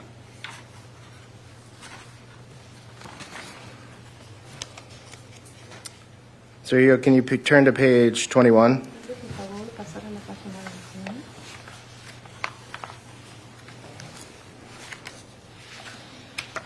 21. Can I approach? Yes. I got it.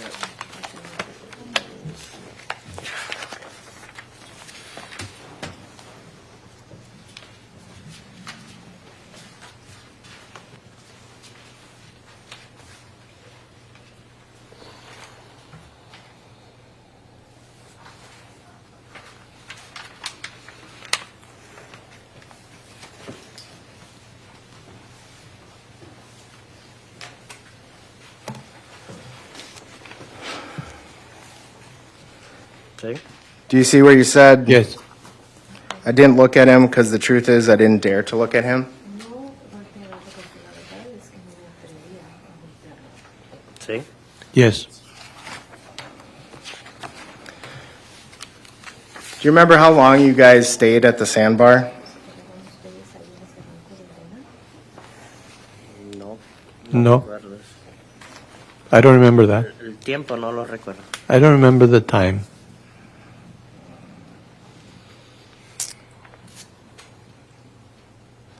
Do you remember seeing police come? Sé que Eric fue a buscarla porque Eric fue a buscarla. I know that Eric went looking for them. Eric went to A la policía a guiarlo. Eric went to look for the police and guide them.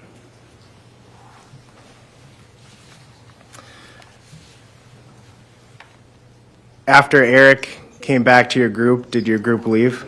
¿Eres el grupo de ustedes se fue? Sí. Yes.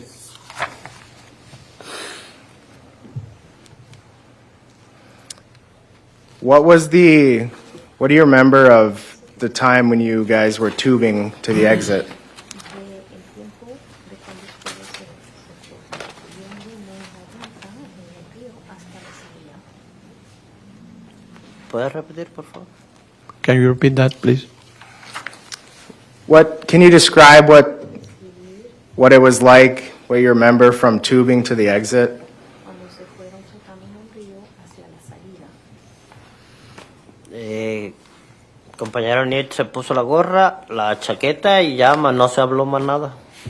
No se Well, habló nada. Nick put on his hat and then his jacket, and we didn't talk about anything else. Y ya no se habló más nada porque estaba todo el mundo callado. Nobody talked. Everyone was quiet. Ya.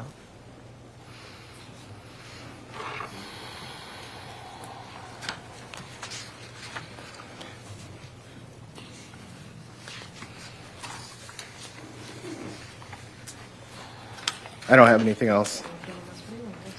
Mr. Trofficy? Sir, do you remember giving an interview to the police on August 3rd of 2022? Sí, ellos fueron a mi casa. Yes, they went to my home. And was your memory of what happened better in August of 2022, or is it better today?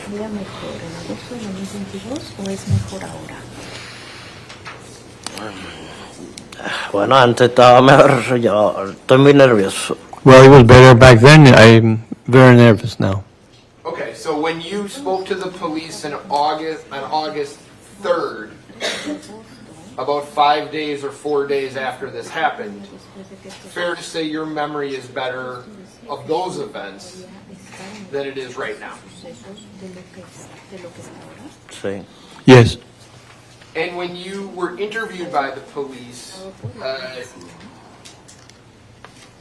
there was a Spanish-speaking officer that was talking to you, is that right? Sí. Yes. And you tried to answer that officer's questions as truthfully as possible, is that right? Sí. Yes. And you said that was at your house? Sí. Yes. Was it less stressful than it is here today? Sí. Yes. And that officer had asked you questions about what happened on July 30th of 2022. Sí. Yes. I want to ask you, if I can, about that date and maybe some of the things you answered when you were speaking to the officer, okay? Sí. Yes. So, I'm going to start with this. You knew that Nick Mew had a knife with him that day because you saw him fixing his shoe or his sandal, is that right? Sí. Yes. So before any of this incident happened, he had been using that knife to fix something, right? Sí. Yes. And you knew that Mr. Mew or Nick was looking for a phone that your group had lost. Is that true? Sí. Yes. And you also knew that Nick, on that day, Mr. Mew, was with your group, and your group included his wife. Is that right? Sí. Yes. Can you look at that picture right there, sir? You had mentioned you're in this picture, correct? Is it okay, Judge, if I approach? Yes. Sí. Sí. And you see Mr. Mew here? Yes. You see Mr. Mew here? Sí. Yes. This is the shirt that he's got on is the same shirt you saw him wearing at the end of the day, right? Sí. And this is Yes. And this picture is taken before you guys head down the river. Is that right? Sí. Yes. And he's wearing sunglasses in this picture, right? Sí. Yes. So, is it fair to say that when he got off the river, he looked the same or close to the same as he did when he got on the river? Sí. Yes. Now, you know that Nick is looking for this phone that had been lost, that was Ariel's phone, right? Sí. Yes. And you were also aware that he had brought snorkeling gear and goggles with him on that day. Is that true? Sí. Yes. You had seen him on that day snorkeling around the areas where you guys were tubing. Is that right? Sí, al principio, sí, en la mañana. Yes, at the beginning, that was the case in the morning. And when you speak to the officer about the specific incident, meaning what had happened,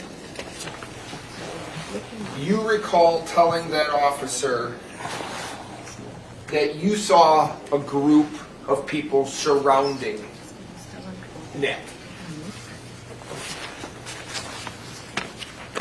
Repite la pregunta, por favor. Can you repeat the question, please? Sure. You told the officer on August 3rd of 2022, when you were being asked about what you remember, that you had remembered that they were surrounding Nick. Sí. Yes.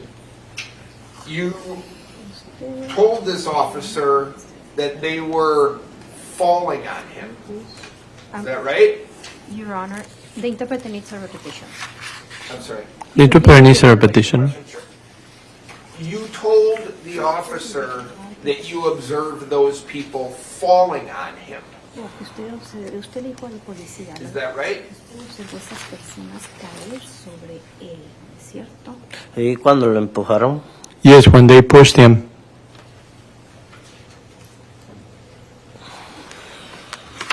You told the officers that they put Nick in the middle of them. Is that right? Sí, lo tenían ahí, no sé, el bulto de gente, y se veía que estaba adentro el compañero. Yes, they had him there. It was a group of people, and you could see that they had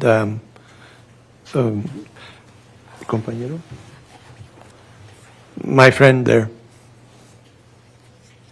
Could you see Nick with the group around him? Could you see him?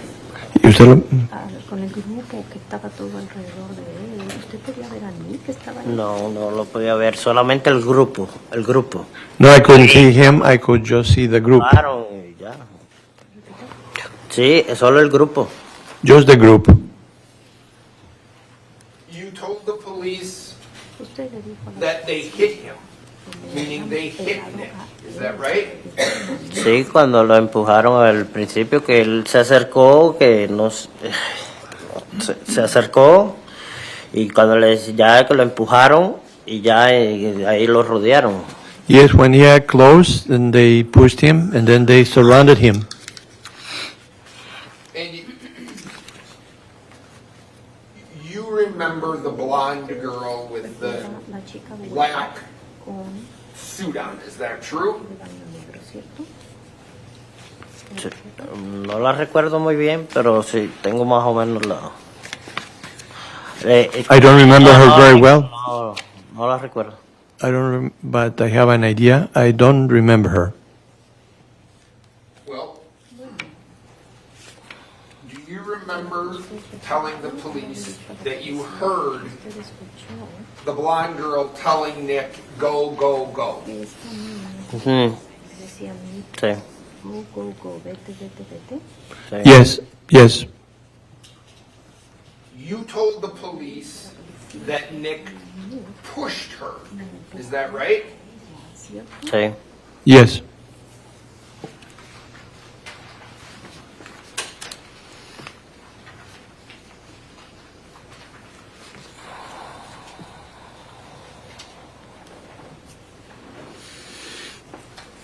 Did you see the rest of what happened? No. No.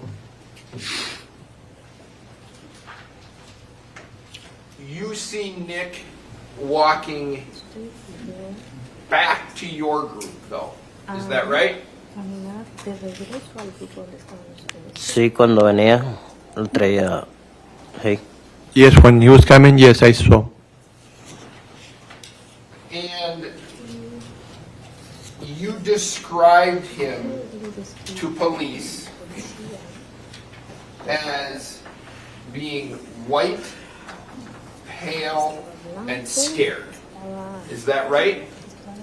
Sí. Yes.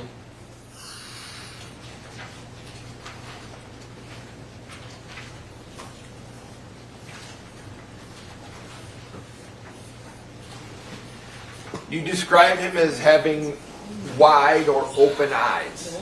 Is that right? Sí. Sí. Yes. And at one point, I think you said that Tatiana told you, don't go over there. Is that true? Sí, mi hermana. Yes, my sister.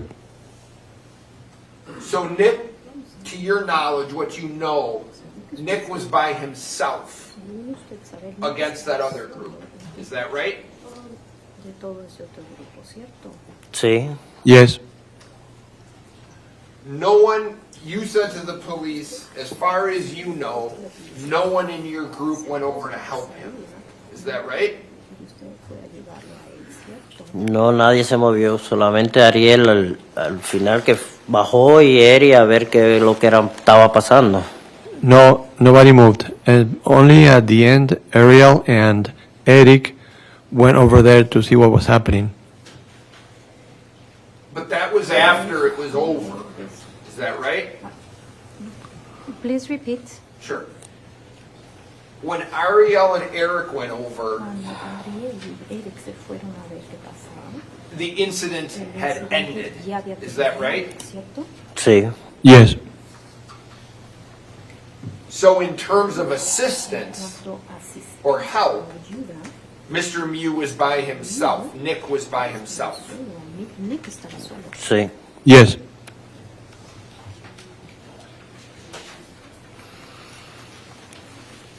Did it appear to you that Nick was in shock when he came back to you? Bueno, impactado. Se veía impactado, sí, no sé. Yo digo shock porque es mi manera de expresarme, pero impactado puede ser. Yes, he looked in shock. I said in shock, or something had impacted him. Yes, in shock.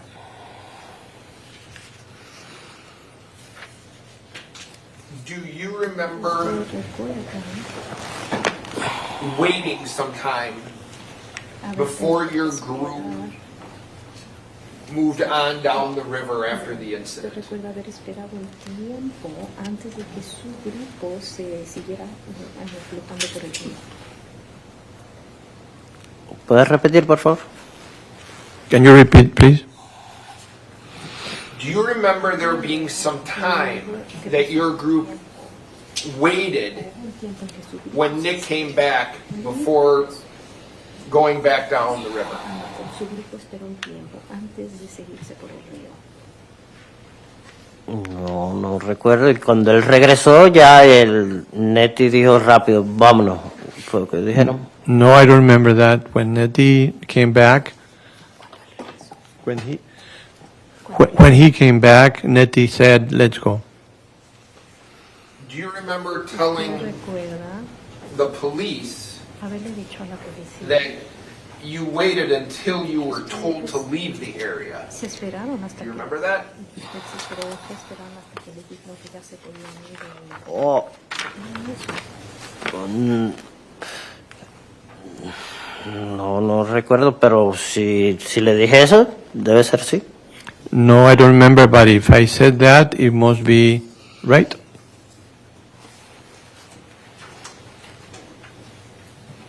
You were asked by Attorney Anderson about a statement that you said that you didn't dare look at Nick. Do you remember that? Sí. Yes. He wasn't threatening toward you, right? No. No. He wasn't being aggressive or angry toward you, right? No. No. You said the group was pretty quiet once he got back? Sí. Yes. So when you said that you didn't want to look at him, it wasn't out of fear of him, right? No. No.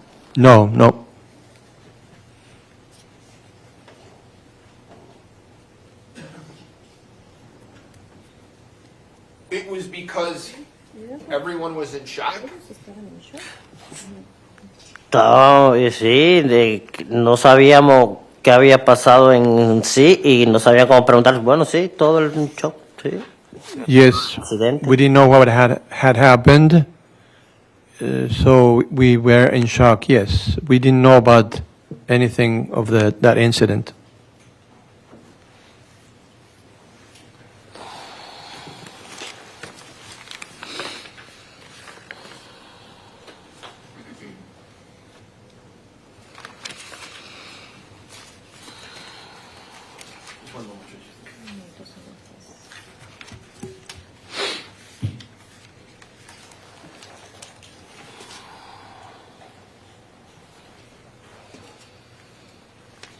I'm finished here.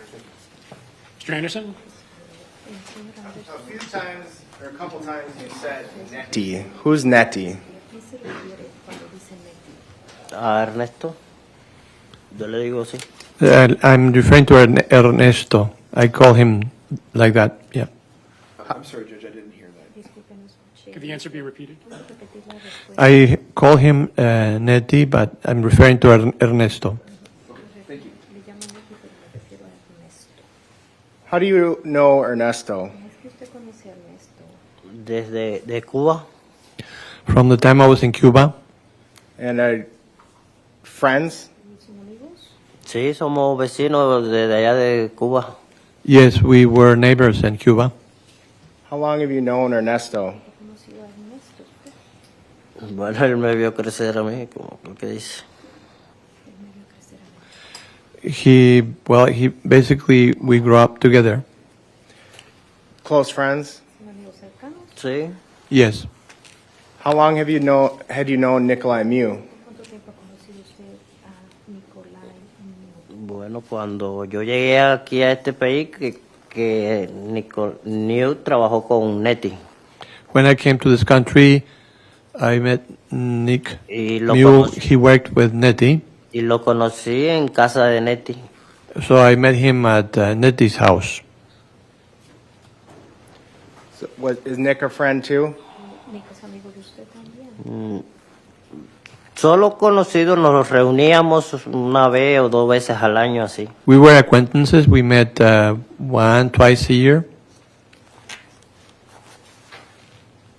Are Ernesto and Nick good friends? Sí, claro. Yes, they are.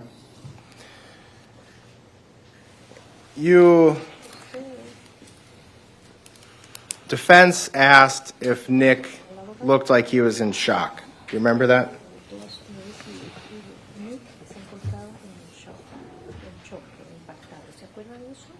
Sí. Yes. What you told police was, I don't know if he was scared or worried. Que no se veía cuando una persona está preocupada en el semblante de la persona, se ve cuando está preocupada o... Because you see somebody when that person is worried, you can see in his face. Obviously, you didn't know what he's thinking at that time. No. No. You don't know if he's in shock or worried about what just happened. No. No. No, solo la cara que se le veía blanca, pálida y con los ojos grandes, así ya más nada. No, I just saw he was white, he was pale, his eyes wide open. And I just want to clarify, defense asked you about the interview with the Spanish-speaking detective on August 3rd at your house. Sí. Yes. That transcript I was asking you questions about, that's from that interview, right? Sí. Yes.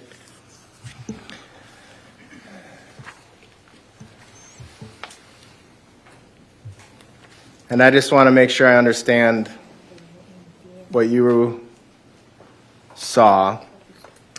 You saw Nick, I think on cross, you said. You saw Nick push the blonde girl and someone push Nick.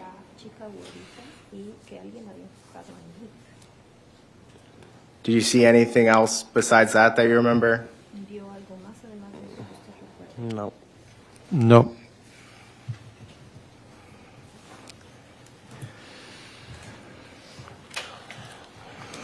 You said in your interview you didn't dare look at Nick, and defense asked if that was because the group was in shock. Do you remember that?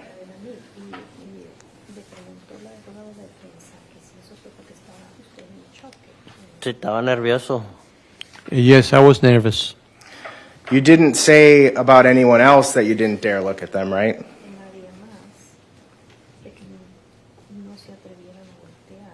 No dije, solamente hablé de mí, no sé lo que piensan las demás personas. No, I only talked about me. I didn't know what the other people were thinking.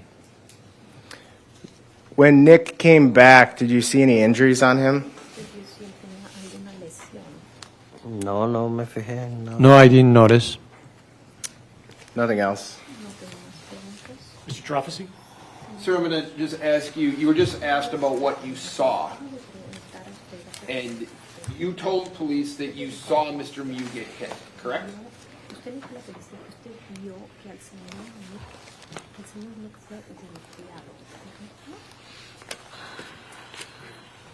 Sí. Yes. You saw people surrounding him. Yo vi el grupo de personas, no es que, no sé si lo estaban rodeando, no, solamente vi el grupo de personas. I saw the group of people. I don't know if they were surrounding him. I saw a group of people. You agree that you told police they were surrounding him, though, right? ¿Puedes repetir, por favor? Can you repeat that, please? When you spoke to the Spanish interpreter, or when you spoke to the Spanish-speaking officer, you told that officer that you observed people surrounding him, correct? Sí. Yes. You told that officer that those people jumped on him, correct?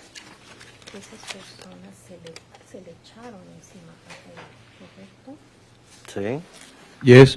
And you told them that you saw Nick on the ground, correct? Sí, ahí cuando lo empujaron. Yes, when they pushed him. Thank you, Mr. Ruiz. Leyva, you may step down.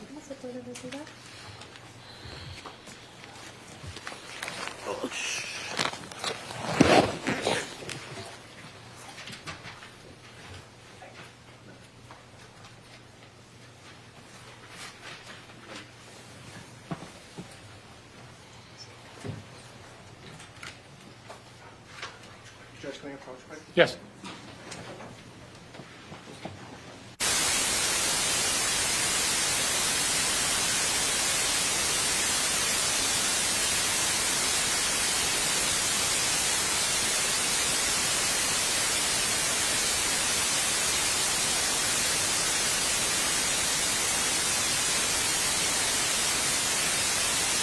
Members of the jury, we need about 5 minutes before the next witness, so we'll excuse you for that moment.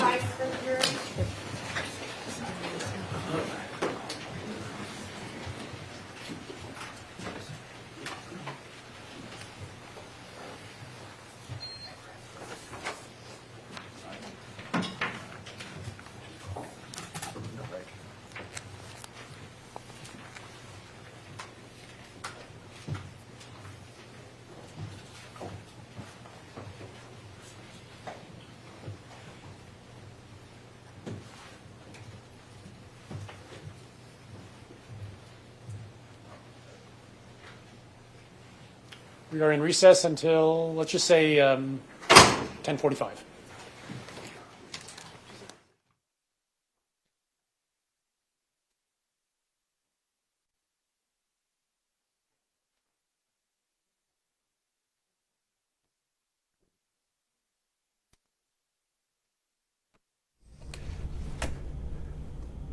And good morning again from our Fox 9 streaming center. You've been watching our gavel to gavel coverage of the Apple River stabbing.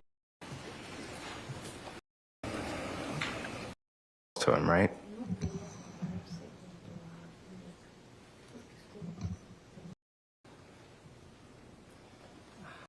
group. The witnesses. Did you notice anything about him? Was he calm, worried, angry? No, normal. No, Ya, viene del agua, normal. just normal. He was coming from the water, just normal. And what was the tube ride to the exit like? Were you guys talking? Was it quiet? Muy callados. Very quiet. Do you remember Nick saying anything on the tube ride out?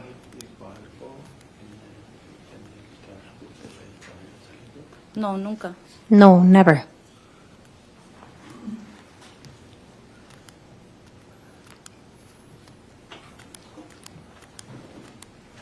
I don't have anything else. Mr. Trapassi? Good morning. Good morning. Good morning.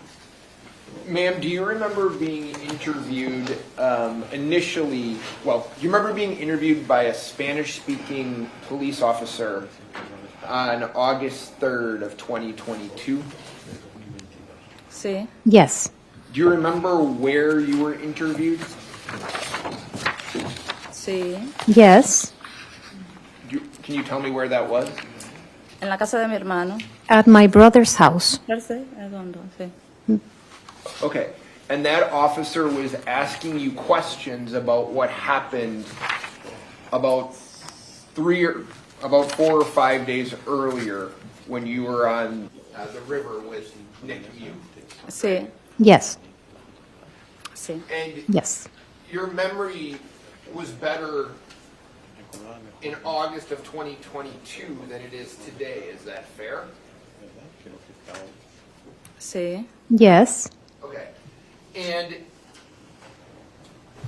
you knew on July 30th of 2022 that at some point on your trip, Nick was looking for a phone. Is that right? Sí. Yes. And you knew that he had left your group to go look for that phone, correct? Sí. Yes. You knew that Nick was by himself, separated from your group while he was looking for that phone. Is that right? Sí. Yes. And Nick was with you guys in terms of that group, but he was also with his wife is in that picture. Is that right? Sí. Yes. So it was Nick and his wife were part of the group that was tubing. Sí. Yes. Did Nick appear to be in a good mood that day? He didn't appear to be angry or anything? No, nunca estuvo enojado. Estaba muy bien. No, he was never angry. He was just fine. And when Nick is, you see that he has a snorkel and goggles, is that right? Sí. Yes. And when he's looking for the phone, he goes off with those snorkel and goggles looking, right? Sí. Yes. Your group is waiting for him to come back. You're over on the side of the river at that point, right? Sí. Yes. And you were asked by Attorney Anderson if you saw what happened, and your answer was that you didn't see anything. No, nada. No, nothing. Did you hear anything? ¿Cómo que escuché algo? ¿En qué momento? What do you mean if I heard anything? At what moment? Did you hear anything that sounded like an altercation or a fight?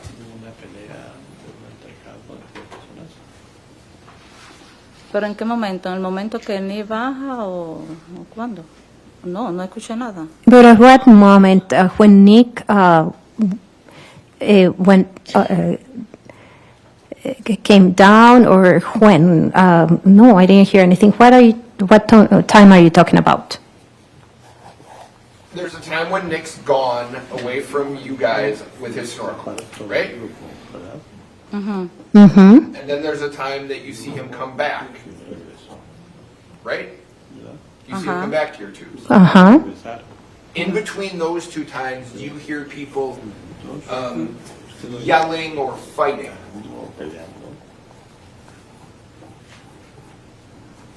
Cuando él regresa ya había pasado y sí, se oía la bulla y eso, sí. When he came back, Se oía la bulla. things had happened and you could hear the loud noise, yes. And you were asked, when Nick came back, did he say anything to you, to the group? Do you remember being asked that? ¿Recuerda que le preguntaron de qué es lo que vio cuando ya regresó a su grupo? Sí, pero no se habló nada, no se preguntó nada. Yes, but we didn't talk about anything. We didn't talk about anything. Nothing was asked. Do you remember telling that Spanish-speaking police officer that when Nick came back to your group, he told you the kids jumped me? Dijo, esos muchachos se me echaron encima. The kids jumped me.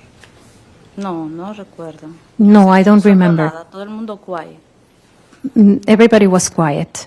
So I just want to make sure, you don't remember telling that to the officer back on August 3rd of 2022?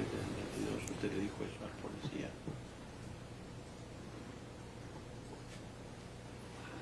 Bueno.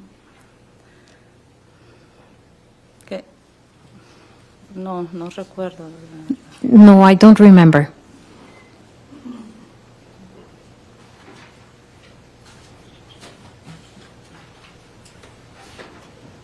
And you described Nick as, when he came back, he was quiet? Sí, callado. Yes, quiet.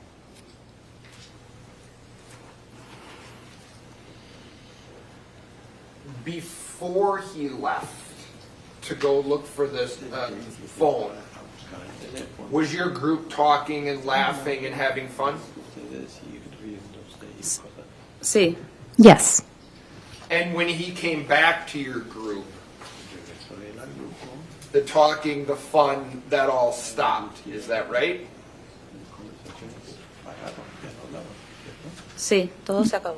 Yes, everything was over. I don't have anything else, Judge. Mr. Anderson? You spoke with a Spanish-speaking detective at your house some days after the incident, right? Sí. Yes. You also spoke to an officer right after you got out of the river?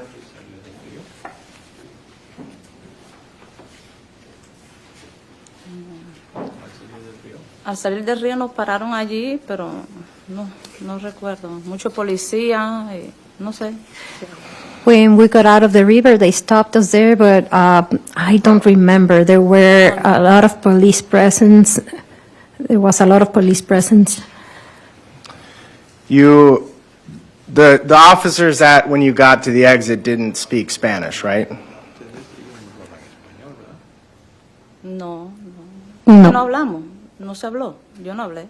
No, we didn't say anything. Nothing was said. I didn't say anything.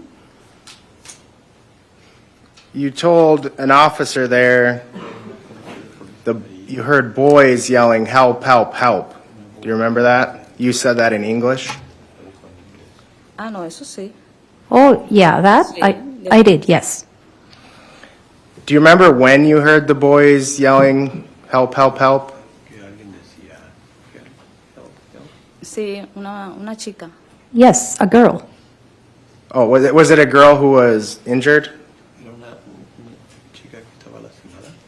Sí, tenía su mano en el estómago. Yes, she had her hand on her stomach. Do you know why you said boys? Can you repeat the question? Do you know why you said boys were yelling for help?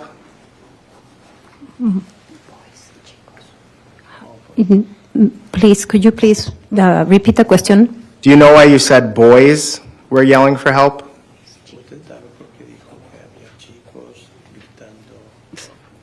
Sí. Yes. Why? Yo iba bajando y ellos estaban gritando, help, help, y vi el grupo de chicos allí, un grupo, pero no estaba yo cerca de ellos. Y ahí fue cuando yo mismo me retiro porque como que fue lejos y llamé a la policía. I was getting off, and there was a group there, and the kids there were yelling, help, help, but I was kind of far away, but that's when I called the police. When you heard the boys yelling for help, was that before Nick came back to your group? Sí. Yes. Nothing else. Mr. Troffici. Ma'am, do you know that people were injured on the river, right? Sí. Yes. And one of the people that was yelling or asking for help was this girl that had been injured. Is that right? Sí. Yes. Do you know now that there were some males that had been injured? Sí. Yes. Do you know when you heard help, if that was after those males had been injured? Sí. Yes. So if I'm hearing you right, those males are injured, then they're yelling, or somebody is yelling for help. Is that right? Mm-hmm. Mm-hmm. Yes. That's all I have. Thank you, Ms. Ruiz-Leyva. You may step down. You are excused.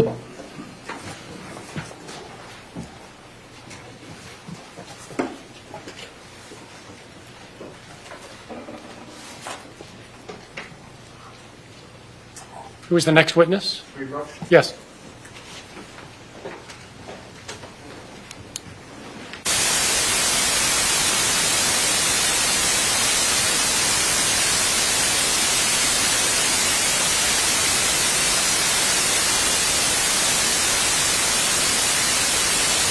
You may remember at the beginning of the trial, I explained that the state will proceed first because the state has the burden of proof. Once the state finishes its evidence, then the defense may, if they choose, present evidence of their own. Sometimes we deviate from that rule to accommodate a witness. Today we're making an accommodation because we have interpreters present. So rather than waiting until some other day, we're going to take those witnesses today, even though they're being called by attorneys for Mr. Mew. Mr. Nelson, who will be the witness? Ernesto. Apologize. Torres. Ernesto Torres.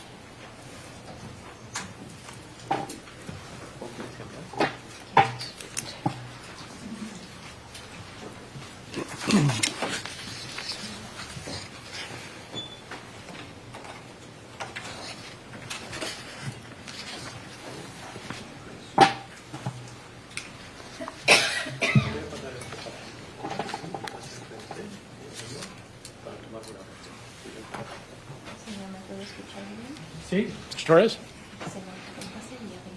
Right here. Please raise your right hand. She will administer the oath. Do you swear that the testimony you're about to give in this matter shall be the truth, the whole truth, nothing but the truth, so help you God? See. Yes. Please have a seat in the witness chair.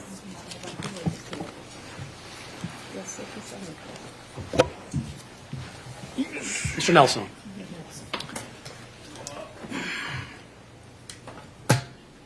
Good morning. Buenos días. Can you tell all of us your name, please? Ernesto Torres Chávez. Ernesto Torres Chávez. Chagues. Chagues. Correcto. Can I call you by Ernesto? Sí. Ernesto, do you know Yes. this man over here? Sí. Yes. Who's this? Nick. Nick. Nick who? Nick Mute. Nick Mew. How long have you known Nick Mew? Aproximadamente más de 10 años. Approximately, well, it's over 10 years. Do you, did you work with Nick? Sí. Yes. Are you married? Sí. Yes. Who's your wife? Emi. Emmy. Is up here, is this a picture of you and Amy? Sí. Yes. Do you have any family in here other than that? Mi hermana está a la derecha. My sister on the right side, Rosy. Rosie. That's your sister. Yeah. Sí. Anybody else family? No, familia no, todos amigos. Not relatives, all friends.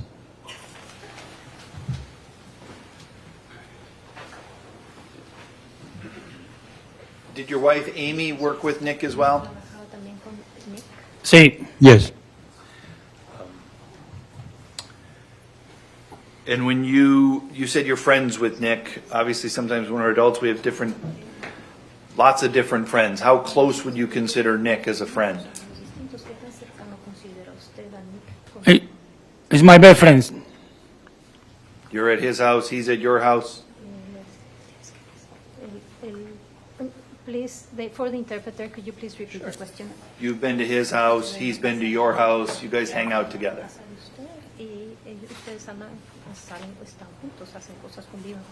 Sí. Yes. Would you consider Nick to be kind of a handyman?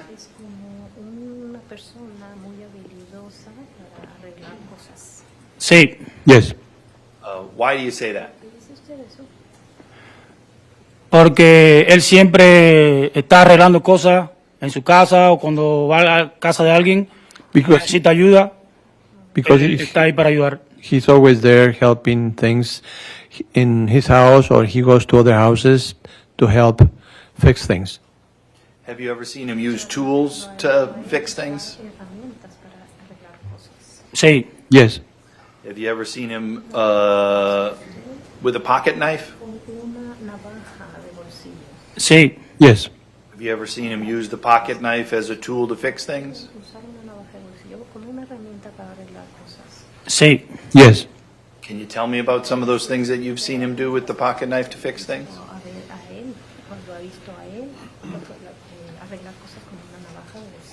Lo he visto arreglar cosas en su casa o en mi casa cuando compré mi piscina. Él fue uno de los compañeros que me ayudó. I've seen him fix things Usaba in su his navaja house para cortar cosas. and my house. When I bought my pool, he helped me fix the pool and in general fixing things. And he used the knife. Sorry. Want to ask you some questions about the trip down the river on July 30th of 2022, okay?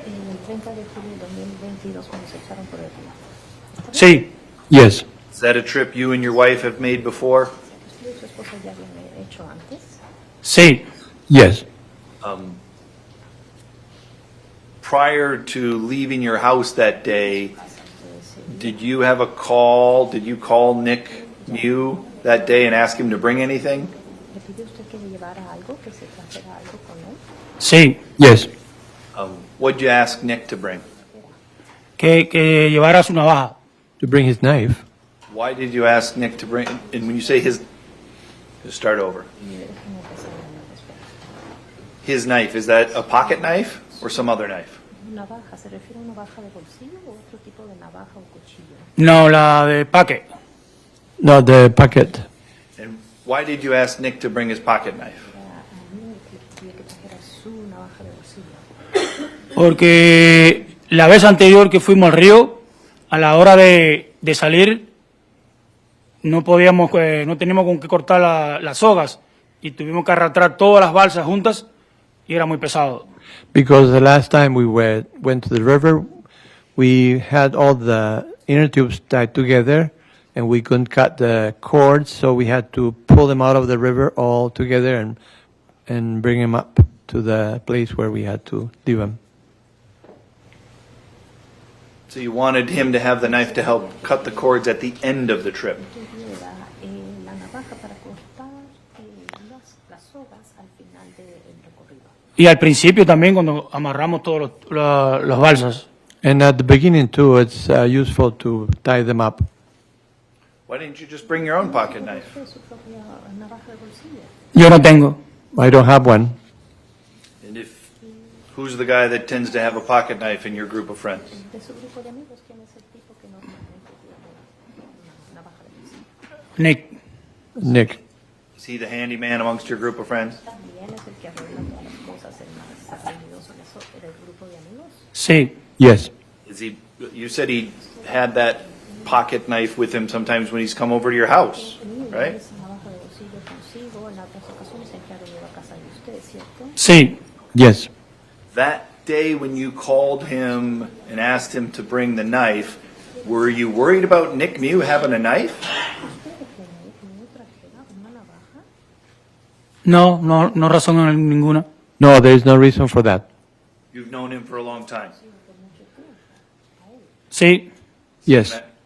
Seen him in your home, seen him in his home, Sí. Yes. seen him at work, worked with him.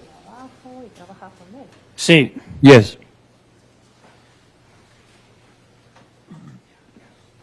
Fair to say you've had opportunities to observe his character. Would you agree with that? Sí. Yes. Would you agree Nick Mew has a character for peacefulness? Sí. Yes. Were you worried at all about Nick Mew bringing a knife based upon what you knew about Nick? Overruled. You can answer the question. Bueno, no hay lugar a la objeción, puede responder a la pregunta. Repite la pregunta. Repeat the question, please. Were you worried at all about Nick Mew having a knife out on the river? No. No.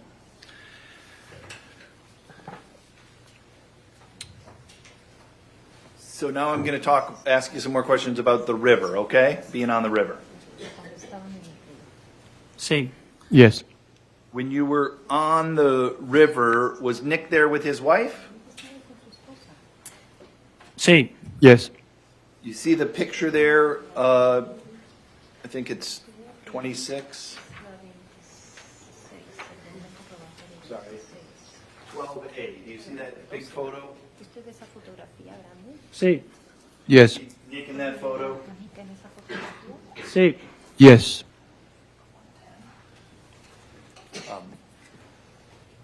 Nick's wearing a shirt and sunglasses in that photo. Is that what he looked like on July 30th? Sí. Yes.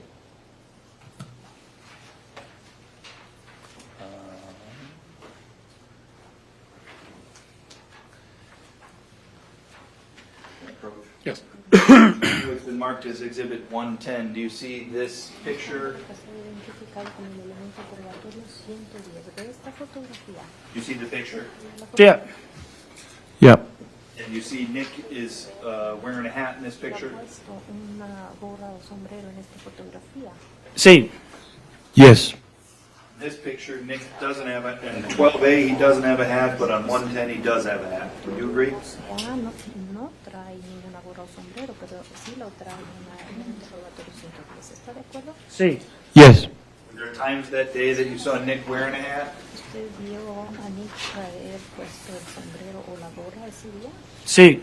Yes. Were there times that day where you saw that Nick had taken the hat off? ¿Vio que Nick se había quitado su gorra o sombrero? Sí. Yes. Did you see Nick with some goggles and a snorkel? Con unas gafas para nadar y un tubo para el snorkel, que le llaman. Sí. Yes. Did you see him use the goggles and snorkel prior to Ariel losing his phone? Antes de que Ariel perdiera su teléfono, ¿usted vio que usaba sus gafas para nadar y su snorkel? Sí. Yes. Would he use the snorkel to swim in the river? ¿Ese snorkel para nadar ahí en el río? Sí. Yes. When he used the snorkel to swim in the river, do you remember, was he wearing his hat? ¿Llevaba puesto su gorra o sombrero? No. No. Was he, when he had on his goggles and snorkel, was he wearing sunglasses? ¿Siempre llevaba puestos sus gafas de sol? ¿Sus lentes de sol? Repite la pregunta. Can you repeat the question? When he went swimming in the river using the goggles and snorkel, did he also wear his sunglasses? ¿Llevaba puestos los lentes de sol? No. No.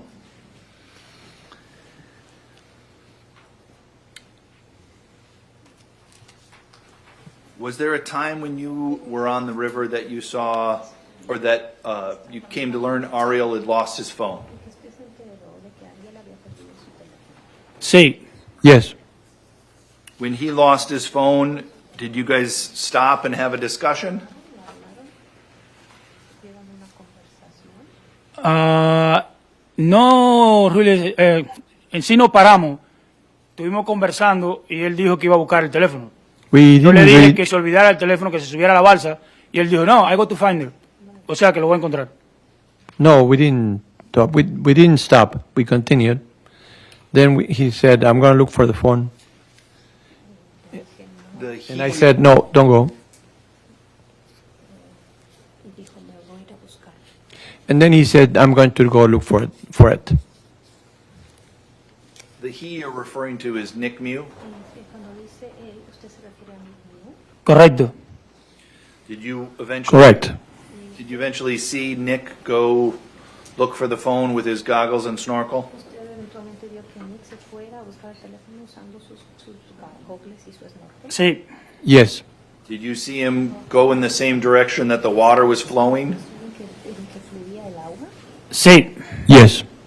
Can we call that downriver? ¿Podemos decir a eso río abajo? Sí. Yes. Do you know why he went downriver to look for the phone? ¿Fue río abajo para buscar el teléfono? Bueno, pienso que él se fue río abajo porque el teléfono estaba como una bolsa de esas que se usan para proteger el agua. I think that he went down the river because the telephone was inside a pouch, those bags that you use to put them in the water. On Exhibit 12A, that photo, do you see some people have lanyards with, looks like maybe a phone inside of them? Con algo que parece ser celulares dentro de ellos. Sí. Yes. You even see Ariel and Gilma right there, the same? Yeah. Is that, Yeah. is that what you're describing? Sí. Yes. Please just slow down and wait for the interpretation. I was going too fast, I'm going to slow down.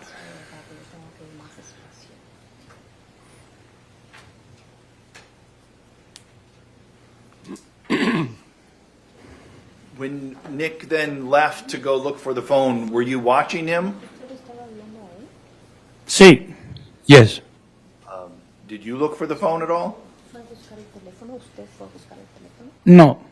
No. Were you sitting in the tube, standing near the tube, or doing something else? Sentado sobre la cámara de llanta, estaba parado, ¿qué estaba haciendo? Sentado. Sitting down. Did you eventually see Nick and another group of people or multiple people interacting in some way? No. No. Did you eventually learn that Nick was interacting or people were interacting with Nick? Personas estaban interactuando con Nick. Sí. Yes. How did you learn that? From something you saw or from something you heard? Su esposa dijo, Nick está en problema. His wife said Nick is in trouble. When you heard, did that surprise you? Sí. Yes. You know, you know Nick, you must know his wife Sandy. Sí. Yes. If you guys must hang out together as a couple often, or as couples. Sí. Yes. Had you ever heard Sandy express concern about the safety of her husband like she did on that day? Overruled.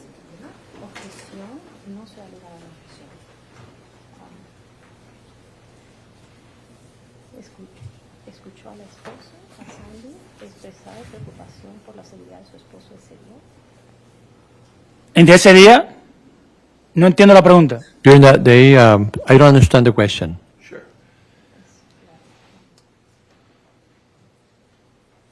When Sandy said Nick's in trouble, you took that as Sandy expressing concern for Nick's safety. Asumió que eso quería decir que Sandy estaba expresando preocupación por la seguridad de Nick. Sí. Yes. Had you ever prior to that day or any time before that, heard Sandy express concerns about her husband's safety when you were around? Nunca. Never. That must have surprised you then on that day when you heard that. Sí. Yes. What'd you do? So I looking down where people was, and I saw Nick in the water, and I stand up and I tried to get her. When you saw Nick in the water, did he appear to be snorkeling and looking for the phone, or was something else going on? No, estaba en el agua y había mucha gente a su alrededor. No, he was in the water and there were people around him. How many people? Número no puedo decirle, pero sí eran bastantes. Pueden haber sido más de 10, 15 personas. No. I can't tell you the number, but there were many, maybe 10, 15, I don't know. When you made that observation, were you worried for Nick's safety? Sí. Yes. What did it look like that group of 10 or 15 people was doing to Nick? So, estaban gritándole y cuando él estaba en el agua, alguien le estaba dando. They were shouting at him. And when he was in the water, somebody was yelling at him. Did you ever see anybody have physical contact with Nick? Bueno, en el momento en que yo vi que él estaba en el agua, alguien le pegó. Esa fue la primera vez que... At that moment, when I saw Nick in the water, I saw somebody hitting him. That's the only thing I saw. After you saw him in the water, did you keep watching? So, yo traté de llegar hasta allá, pero en el medio del río perdí mis zapatos. Well, I tried to get over there, but I lost my shoes in the middle of the river. So, on your way, were you able to continue to watch, or did you need to tend to your footwear? No.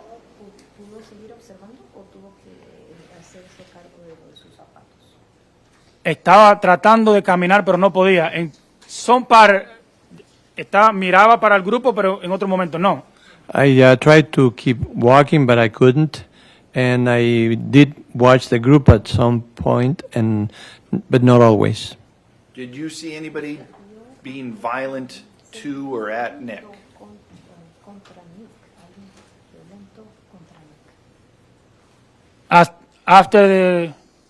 When they was in the water, estuvo en el agua, no.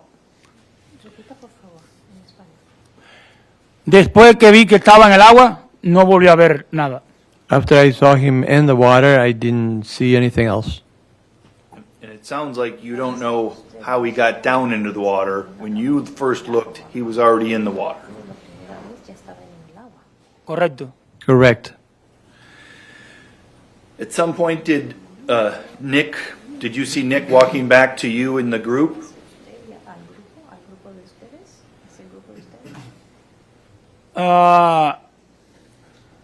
Después que yo vi que él estaba parado, que yo le dije que viniera hacia esta parte de acá, él regresó. After I saw him standing there, I told him to come back, and then he came back. And so, if we're on the river, you're Ernesto, and I'm standing where Nick is, roughly. Does that make sense? Ujú.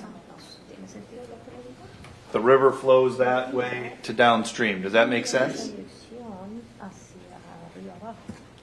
Correcto. Correct. And you see Nick walking somewhere in your direction, not exactly this angle, but somewhere towards you, correct? Correcto. Correct. And what had happened is behind Nick by the time he's walking to you. Agreed?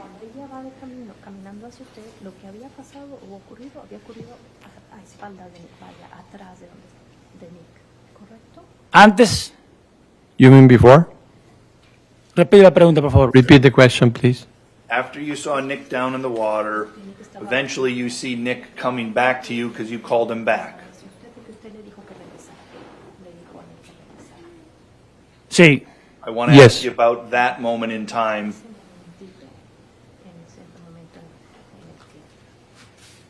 No entiendo la pregunta. I don't understand your question.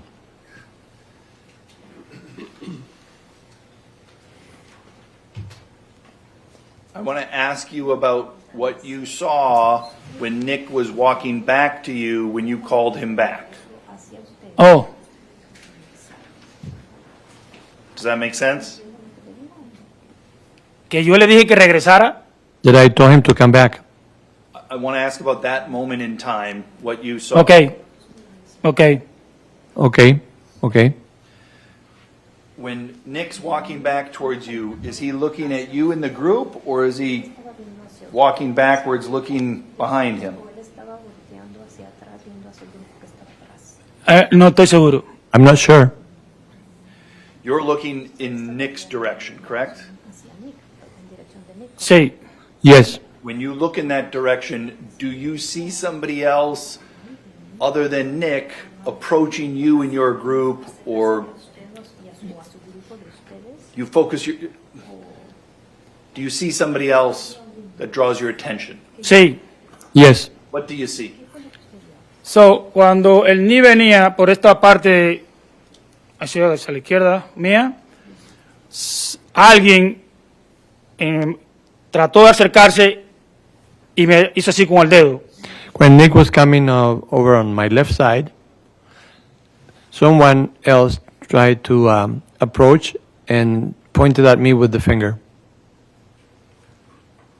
When you say the finger, that might have different connotations. So, do you mean like a pointing finger or something else? Dedo que no apuntaba. Pointing with with the finger. And when they're pointing with their finger, is Nick near you? Iba pasando. He was going by me. By me. So if I'm Nick in that scenario, Nick is walking this way, you're pointing in that direction. Yo estoy mirando hacia donde está la persona y ahí tienen. Stay there, stay there, stay there. I'm looking at the person who was there and say, stay there, stay there. Can you describe that person? No tengo ni idea. I have no idea. Why were you telling that person, stay there, stay there, stay there? Porque la persona que estaba apuntando hacia mí, o hacia mí, no sé si era hacia mí o hacia él, estaba yelling and he tried to walk. Because the person pointing, hacia mí. because there was a person there pointing, I don't know if they were pointing at me or at Nick, but they were approaching. Did you think it was safe for that person to come towards you and Nick?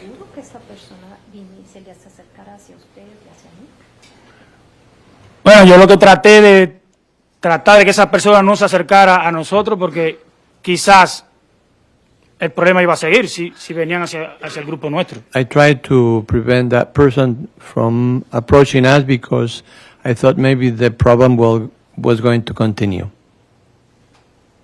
And you thought the solution to that problem was to keep Nick separated from the group that was pointing at you. Sí. Yes. When Nick I'm going to now ask you about when Nick's back at the tubes with you after you pointed at this person, okay?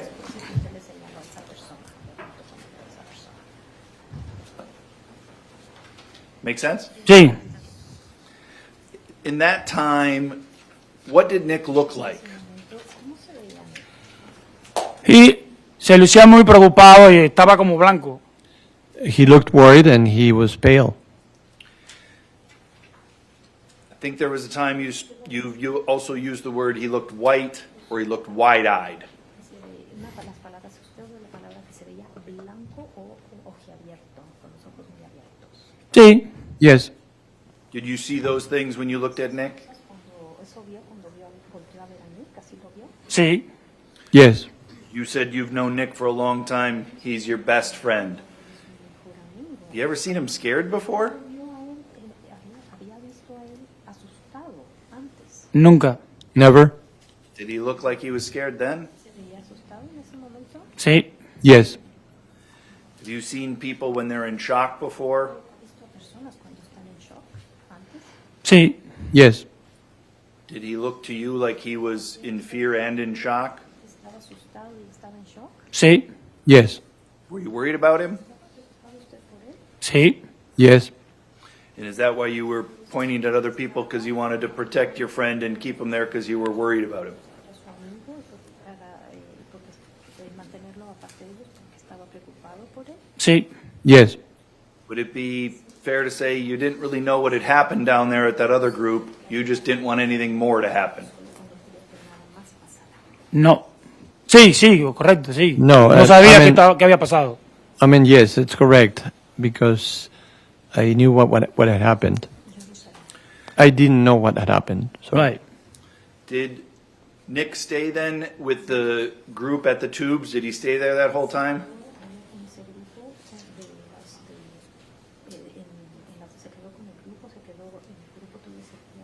Sí. Did he ever ask you or make any motions to, or indicate in any way, tell you in any way that he wanted to go onto the shore or on the woods or sit anywhere other than in his tube?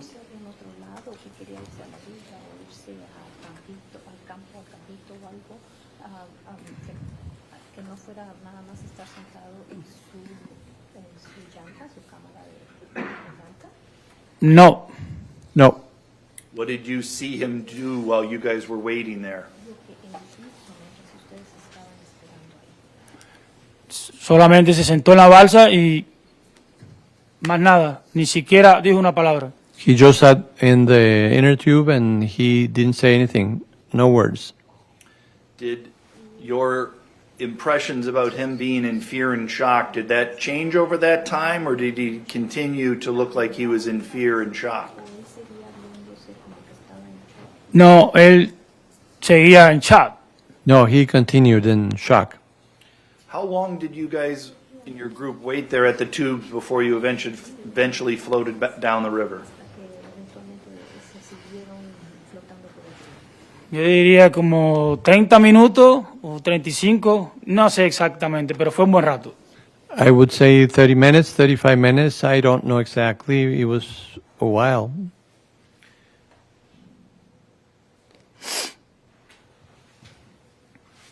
Why did you eventually go back down, float down the river? Did anything prompt you?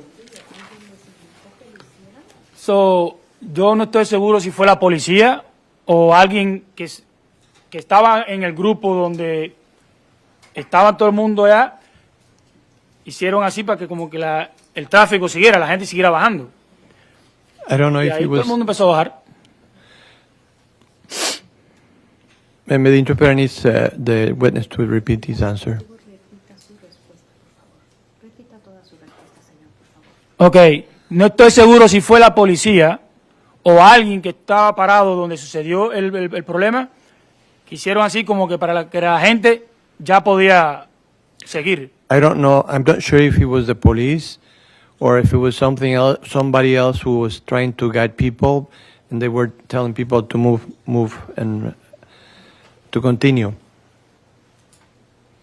And based upon what you saw then, you kind of helped your group say, we got to go, and you moved down the river. Correcto. Correct. During the float down the river, it continued to be quiet? O sea, cuando siguieron flotando por el río, él siguió estando callado. Completamente. Que yo recuerde, nadie habló hasta que llegamos a la salida. Totally quiet. As far as I remember, nobody talked until we got to the exit. What happened at the exit? So, recuerdo que cuando llegamos a la salida, creo que había, no sé si era un policía vestido de verde o alguien que estaba cortando las sogas de la balsa. When we got to the exit, I don't know if it was a policeman who was there. Somebody was cutting the ropes. Pasamos el puente. Then we crossed, we passed the bridge. Cuando íbamos pasando allí vimos que habían policías. When we passed the bridge, we noticed there were policemen there. Y cuando íbamos pasando, ellos estaban como aquí así, íbamos pasando por aquí, vieron al grupo de nosotros. They were over here, and we were on the other over here. And then they approached the group of where we were. And when they approached the group, did you see them somehow indicate or say something to Nick? ¿Quién? Who? ¿La policía? The policeman? Bueno, en el momento que nos pararon ahí, yo no sé porque eran muchos policías que estaban ahí, pero después de eso yo vi que vino un policía y le dijo, tienes que venir con nosotros. Right at that moment when they stopped us, I don't know if they were policemen or not, but then one of them came and he said he has to come with us. The policeman asked Nick to come with them. Mm-hmm. Is that a yes? Sí. Yes.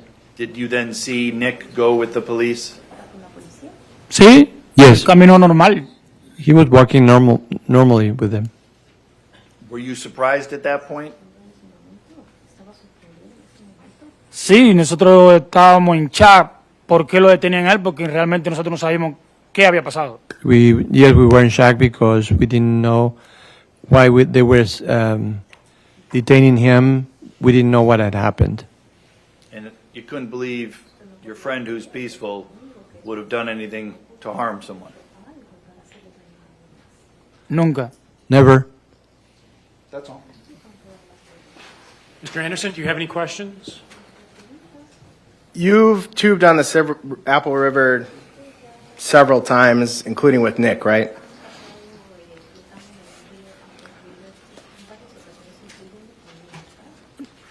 Nosotros sí, pero con él era la segunda vez. We have, but it was the second time with him. And the Apple River, it's kind of a party scene, agreed? Please repeat for the interpreter. The Apple River, it's kind of a party scene. Lots of people on the river drink.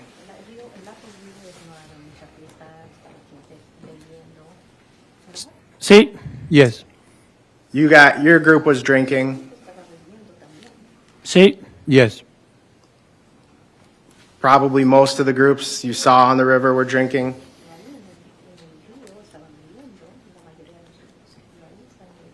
Sí. Yes. Were you intoxicated? No.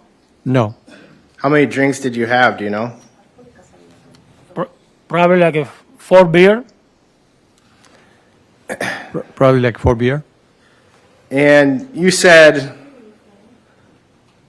you told Nick not to go look for the phone, but he insisted, right? Correcto. Correct. And Ariel wasn't worried about his phone because he had insurance, right? Correcto. Correct. And after Sandy said Nick's in trouble, you started walking towards Nick, right? Correcto. Correct. And you got pretty close to where Nick was, right? No. No. You got a lot closer than Sergio did, right? No sé, porque en ese momento yo no sé dónde estuvo Sergio.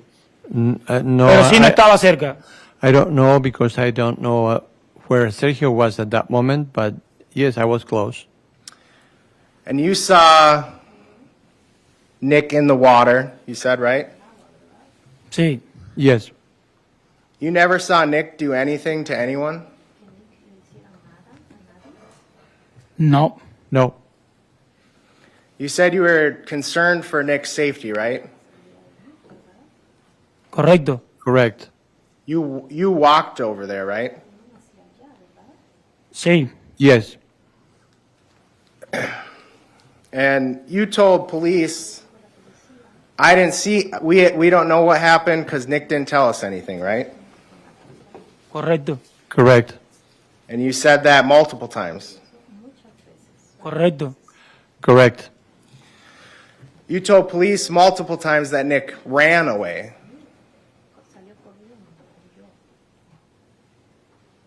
Bueno, en lo que se refiere a usted huyendo, corriendo, me refiero a cuando él salió del grupo y vino hacia este lado para nosotros.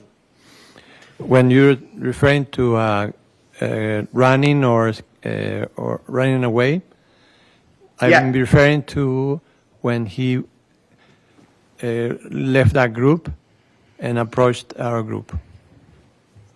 When he on this side. When he went back to your group, you said he ran back to your group, right? Correcto. Correct. You told that to police multiple times. Correcto. Correct. So you remember him running back to your group.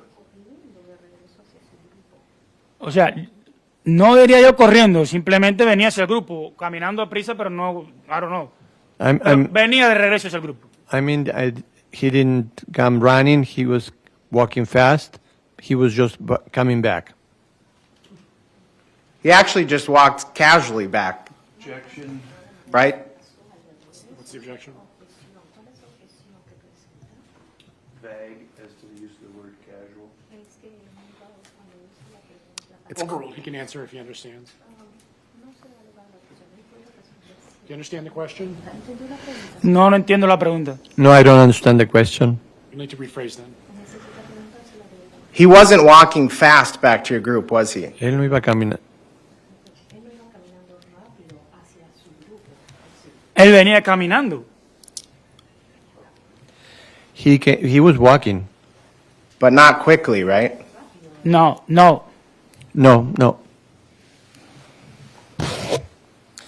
And then after he walked past you, you told police the groups were fighting each other.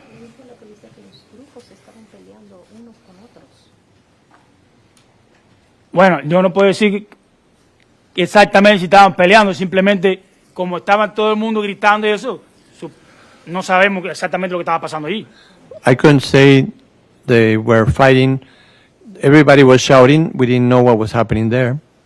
But what you told police was that the groups were fighting each other after Nikolai left.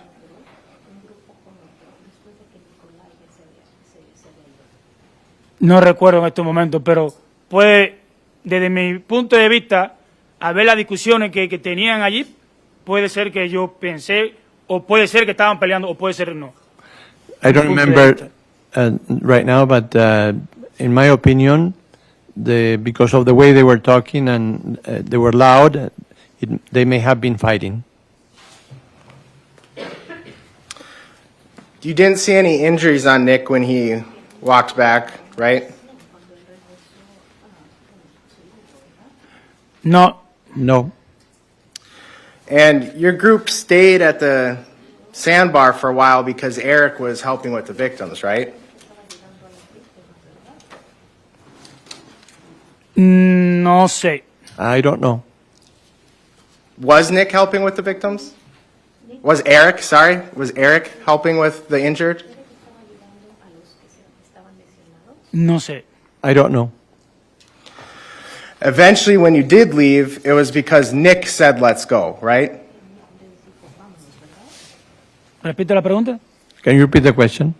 eventually when you did leave, it was because Nikolai Mew said, let's go. No. Nope. When you got to the exit, there was a lot of police there, you said, right?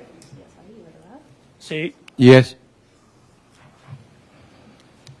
There wasn't any belligerent people approaching you or anything like that?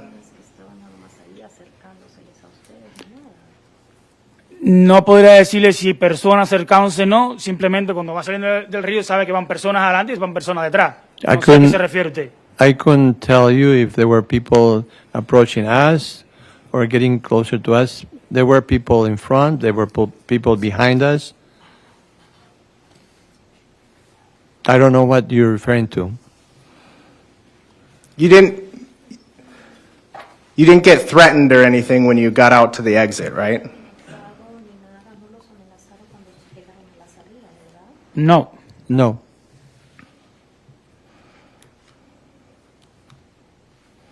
When Nick came back to your group, he told you they took my knife, right?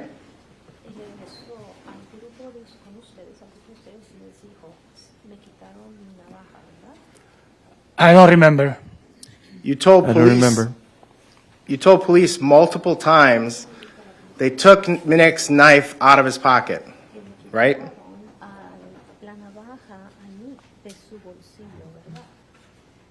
Si se lo dije a la policía, está, pero no recuerdo. If he gave it to the policeman, I don't know. Interpret needs to correct. If I told that to the policeman, maybe, but I don't remember. You don't remember if Nick told you they took my knife? I don't remember exactly. She tell me something.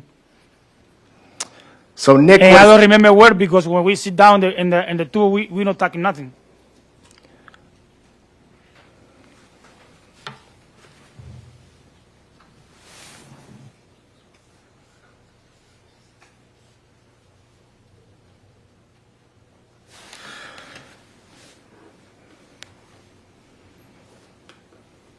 you saw Nick among the group of people when you were walking up, right?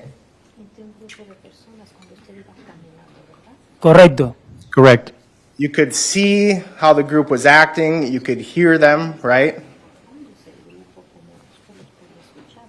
Sí, estaban gritando toda la gente. Yelling people. Yes, they were yelling. And when police talked to you about it, you didn't believe Nick stabbed anyone, right? Nunca. Never.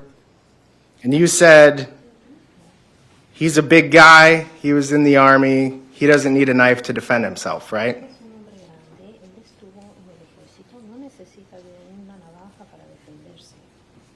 Sí. Yes. And he was in the army in Romania before coming to the U.S., right? I'm not sure, o sea, no estoy seguro, pero si dije eso porque en los países comunistas el servicio militar es mandatorio. So, él vive en un país comunista, yo vivo en un país comunista, al servicio nos mandan obligados. I'm not sure if I said that, but I know that he comes from a communist country and the military service is mandatory. I come from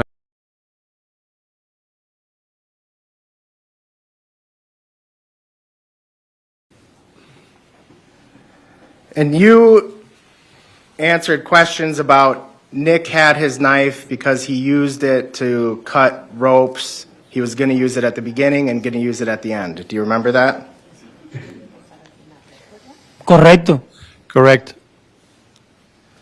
But you told police that you thought Nikolai put his knife back in the vehicle before floating down the river, right?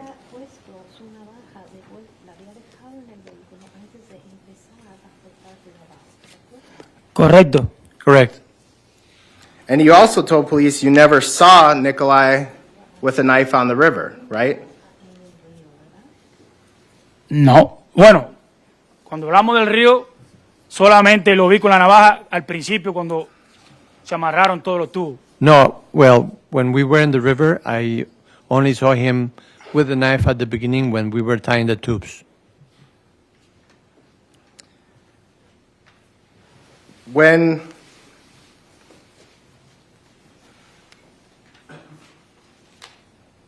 Nikolai got back to the tubes after he walked past you, did you walk back to the tubes? I'm sorry, please, the interpreter needs a repetition. Nikolai walked past you going back to the tubes, right? ¿Sí? Yes. And he didn't say anything to you then? I don't remember because I pay attention to the guy punch us and I say, stay there, stay there. I don't want it coming to us. Nikolai didn't ask for your help or anything? ¿Ayuda cuándo? Help when? Ever. He never yelled for help, right? Yo no vi nada hasta que la señora me dijo que estaba en problema. I didn't see anything until the lady told me that he was in trouble. You also didn't hear him yell anything, right? No. No. When Nikolai got back to the tubes, did you walk back to the tubes too? Sí. Yes. No one followed you, right?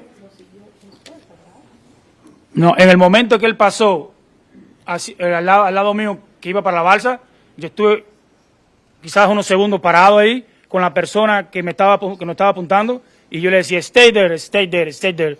Hasta después de eso, yo me regresé a la balsa. When Nick, he was walking by me on this side, I stayed standing there and I told the guy who was approaching us, stay there, and pointing. And then I followed Nick. You didn't answer my question. I asked, when you walked away, nobody followed you, right?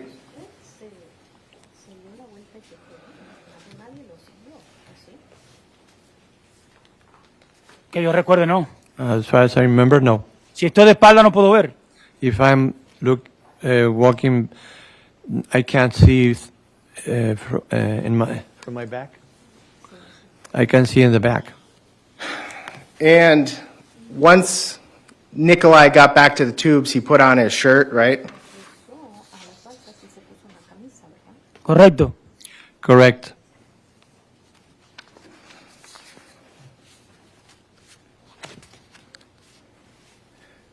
And you didn't see what happened before you saw Nick in the water, right? No. No. So you don't know if he did something violent before you saw him in the water? No. No.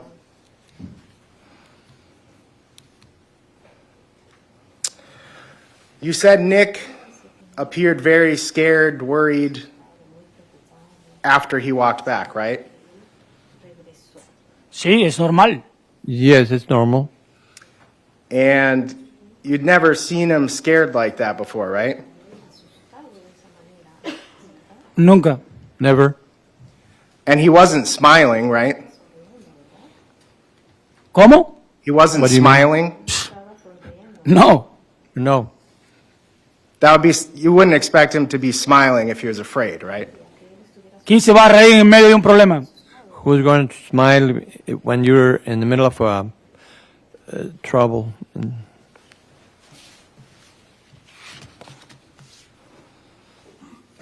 I want to show you some frames. Why don't we break here for lunch, since there seems to be more questions. Members of the jury, we're going to break until 1 o'clock. Same reminders, no independent investigation, no research. Do not speak with anyone, including yourselves, about this case. We will resume at 1 p.m.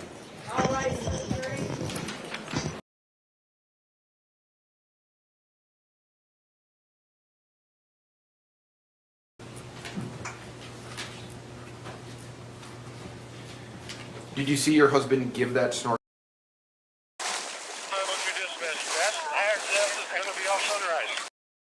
Now, in the bottom corner, the bigger You? Correcto. More or have a better perspective.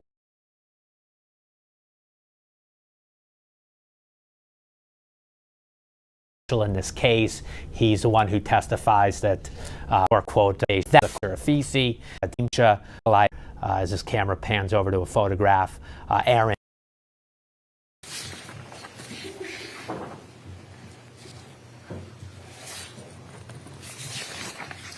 Please be seated. Members of the jury, welcome back. We're ready to resume the afternoon with the attorneys, Mr. Mew, all of whom are present. Thank you for your patience. Sometimes during the course of a trial, unexpected things come up. One did, and I had to meet with the attorneys to sort out the solution, which we have reached, and we're ready to continue. Mr. Chaguez, please retake the witness stand. You're still under oath.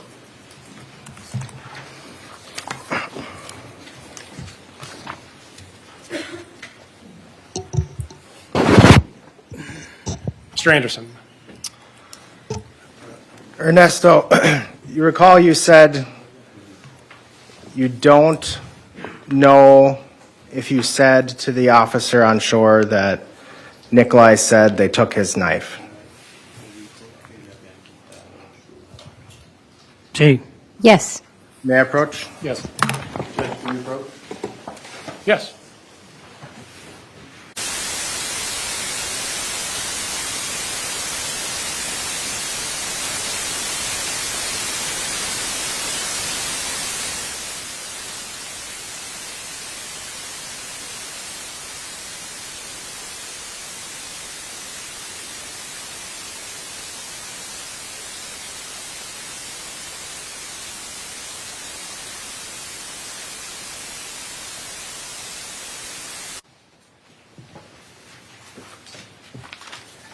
When you spoke with the officer at the exit, you spoke in English, right?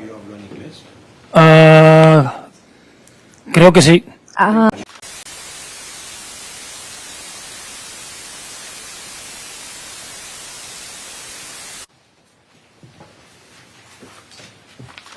When you spoke with the officer at the exit, you spoke in English, right? Creo que sí. I think so. I'm going to show you a transcript. Can you just take your time and look at that? Read through it enough to see if you know what it is.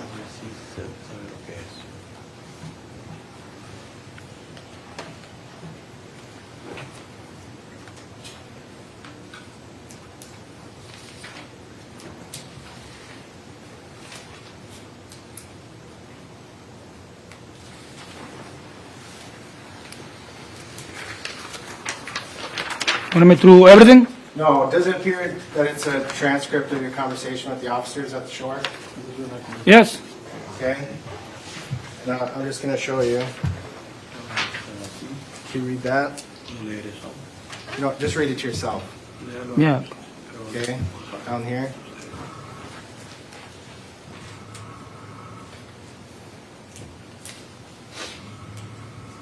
I'll just read it. Yeah, I got it.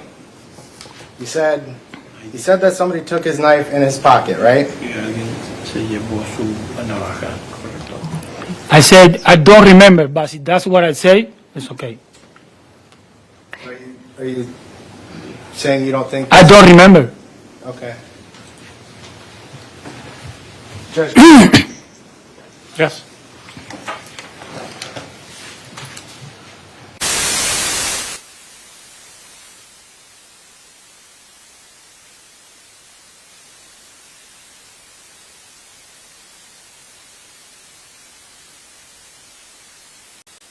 Saying you don't think? I don't remember. Okay. Judge. Yes.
So you don't remember if you said they took my knife,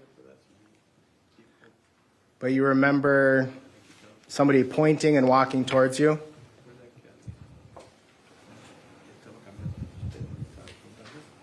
I don't remember. Didn't you testify to that? Somebody pointed and walked towards you and you told them to get back? Yeah. Sí, eso sí. Yes, that I did. But you never told that to police, right? Well, they don't ask me. You never said it either, though. Right? So in that moment, you can say or remember everything you said. I answer whatever they ask me. Can we... You also testified that, remember when I asked you if Nick said anything when he was walking by you on his way back to your group? I don't remember. And you said you weren't paying attention because you were looking at the guy who was walking towards you, or the person? Correcto. Correct. Okay, I want to go to some frames. I'll let the clerk know when I'm ready.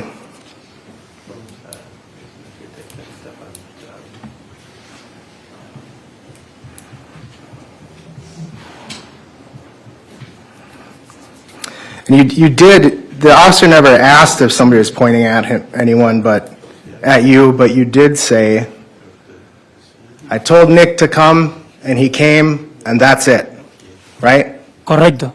Correct.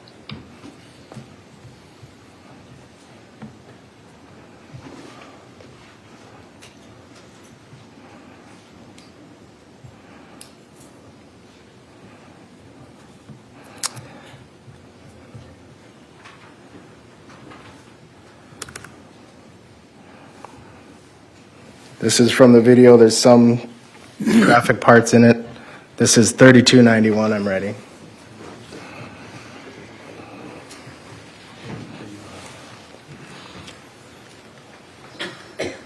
I'm going to scroll and then I'm going to ask you some questions.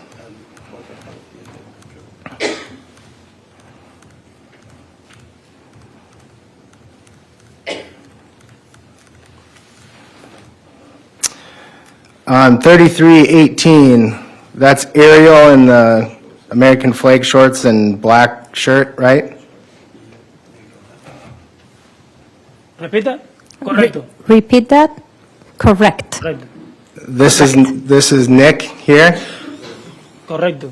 and this is you, Correcto. Correct. and Nick is standing right next to you, and you're touching his arm. Sí, cuando va pasando. Correcto. Yes, Okay. when he was passing by. Do you see anyone in this frame walking towards you? Ahí en ese momento no veo, en la foto no lo veo. Okay. At that very moment in that picture, I don't see anybody. How about here on 3322? There is somewhere and there somebody's coming, is pointing us. I don't see it there, but I saw that day. Okay.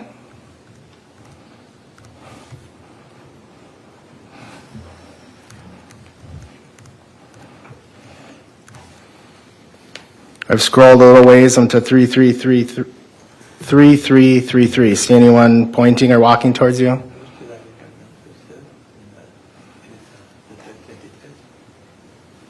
No lo veo.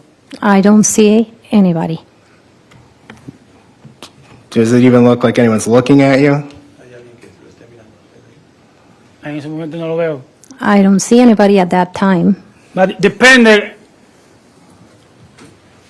la parte del video o depende de la perspectiva de cómo se ha tomado el video cuando we was not, I don't see those people there. I was down there. It depends on the time of the video or the point of view of the person who was taking the video.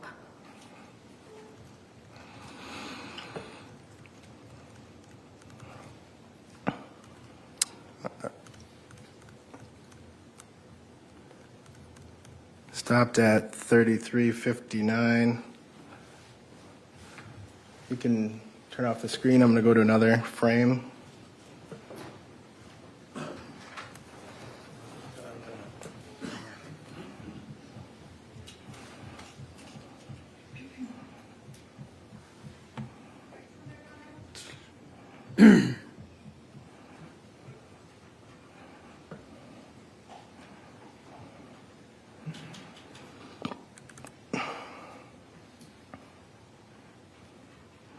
Man 3471.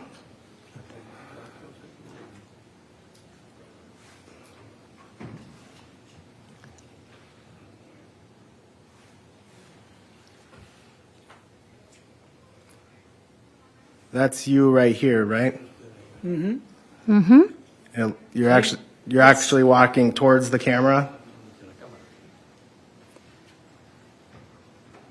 See? Nobody's approaching you or walking towards you. And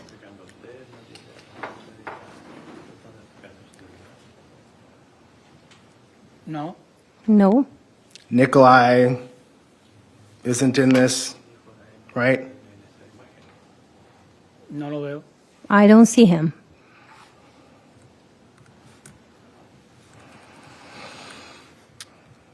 Okay, you can turn off the screen. I'm going to go to another one.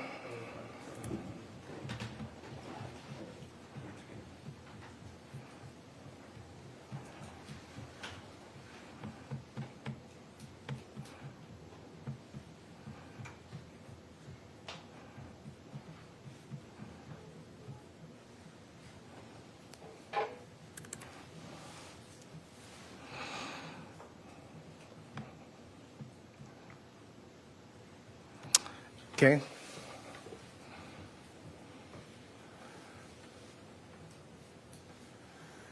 This is 3936.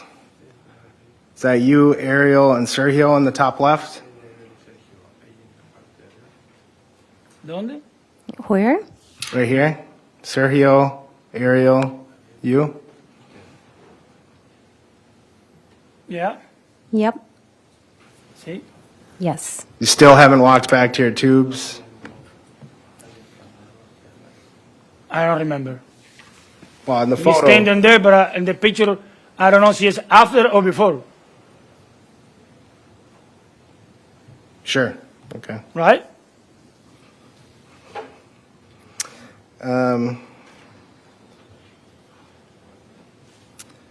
You can turn it off. I have one more set of frames to ask you about. So this is 3936. I'm going to go to later in the video.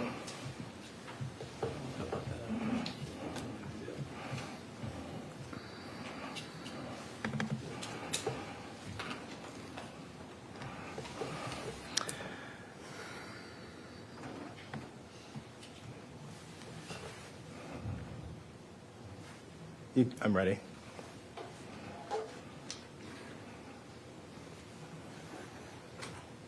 Do you think this is what you were thinking of after Nick was long gone?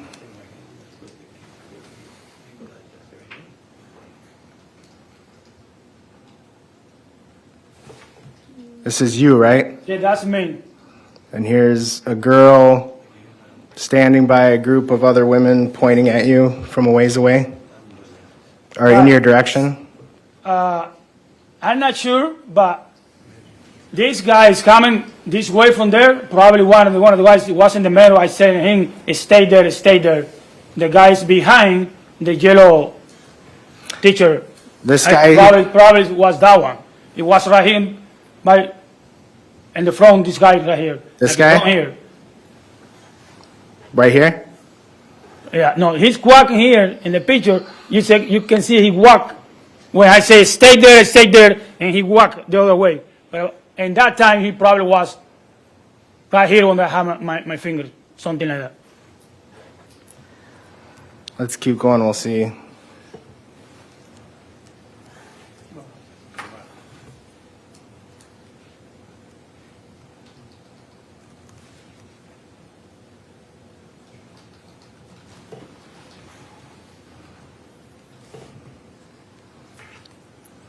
And you said before you didn't know if it was a man or a woman, right?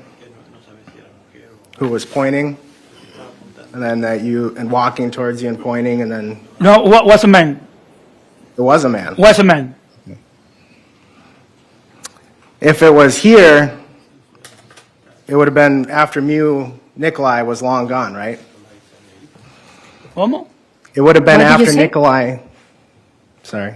wait for the interpretation.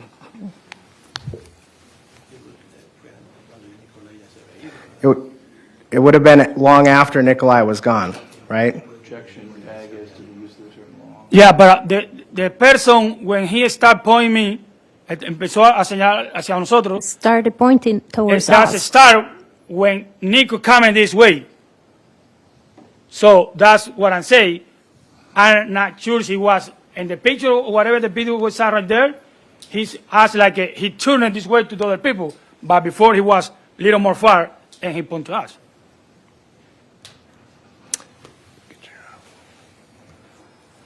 So,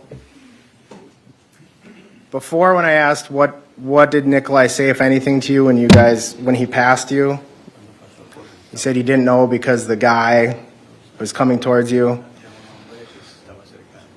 Now, your testimony is that it was later in the video. So do you know what he said to you or no? If anything, Nikolai? I don't remember.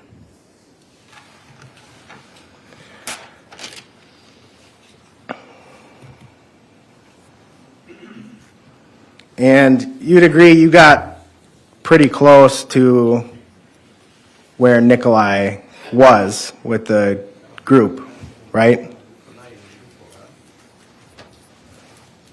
¿En qué momento? At what time? What moment? I'll go back.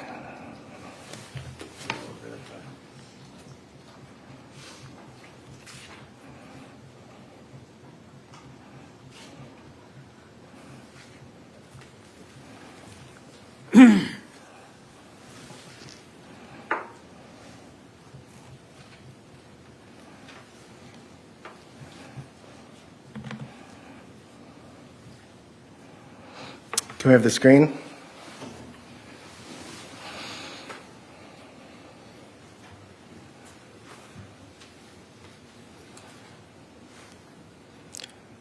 $33.21.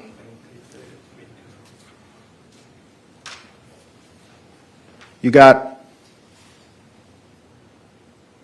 and you said what did you say you saw for injured people? What question? What did you see as far as injured people? I saw some women, the other side. That woman was behind, probably this guy. It was like in the middle of the river. And I say, what's going on? Because I don't know what's happening. I saw her and I say, what's going on? Did you see this man here on 3321? No. And you didn't see Nick do anything? No. I don't have anything else. Mr. Nelson?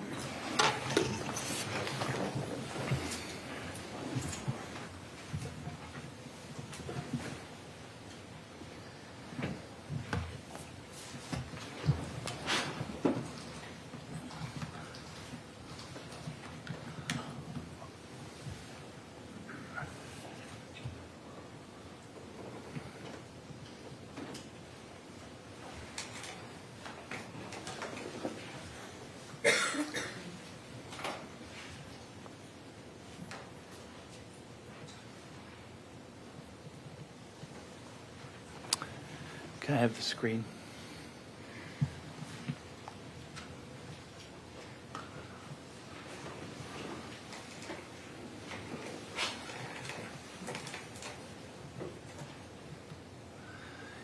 You were asked some questions about slide 3321 that's in front of you. Sí. Yes. Again, this is you. Sí. Yes. Looks like you're reaching out to Mr. Mew, who's standing next to you. Correct. Correct. Mr. Mew is walking, Sí. Yes. he's walking upriver. Sí. Ariel in the Yes. flag shorts is walking upriver behind Mr. Mew. En this moment, en este momento, en el video yo veo a Ariel. At Pero this before, moment, I don't remember what Ariel was. In the video, I can see him, but before, I don't remember where he was. I appreciate that. I'm not going to ask you about that. I'm going to ask you about this person here. Do you see the person in the two-tone shorts? ¿Quién es? Do you see that person Who he in is? two-tone shorts? I'm not sure. I'm not asking if you know who he is. I'm just asking you, do you see the person that I'm pointing to in the two-tone shorts? No. Right now on the screen, do you see them? Ahora sí, ahora sí. Oh, now I do. Now I do. Next to that person is a man in a yellow shirt. Sí. Yes.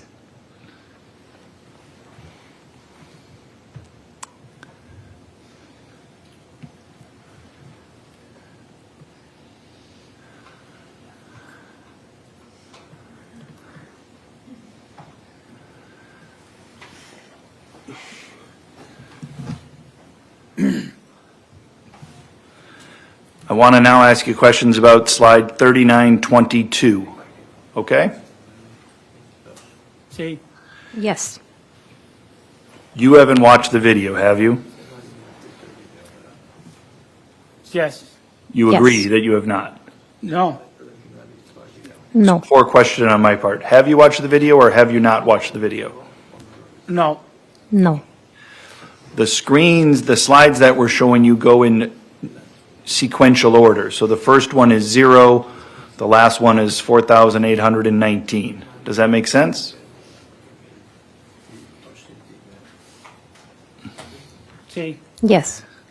I previously showed you 3321, and now we're showing you something later, 3922. Does that make sense? Sí. Yes. I'm going to blow this up. Or in the upper left-hand corner, that appears to be you and Ariel and Sergio standing next to each other. Agreed? Correcto. Correct. Pero, But and what I said before, in this moment, I don't see this is, si esto es antes o después del problema, porque I don't see the whole video. I don't know if this is before Pero sí or estamos ahí. after the problem because I haven't seen the whole video. If I were to tell you hypothetically, this is after, because we can see a victim or two victims or two people with injuries down. Agreed? Make sense? Okay. Okay. And then over here, way on the right, you see this blur that may be a person without a shirt on walking from a different direction over to your group. Do you see that? Yeah. Okay. I'm now going to scroll through the forward in time, and I want to show you stuff, okay? I'm going to stop at 3953.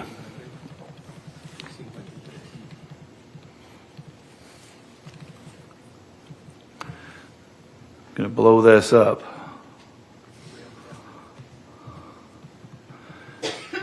Do you see somebody here on the left-hand side? Yeah. Is that a man in two-tone shorts that I had previously shown you? Sí. Yes. Had that man ran up to you and then you... So, Oh, wait, please. Objection sustained. Please rephrase. Is this the person that you saw come up to you that you pointed to say, go away? sí. Yes.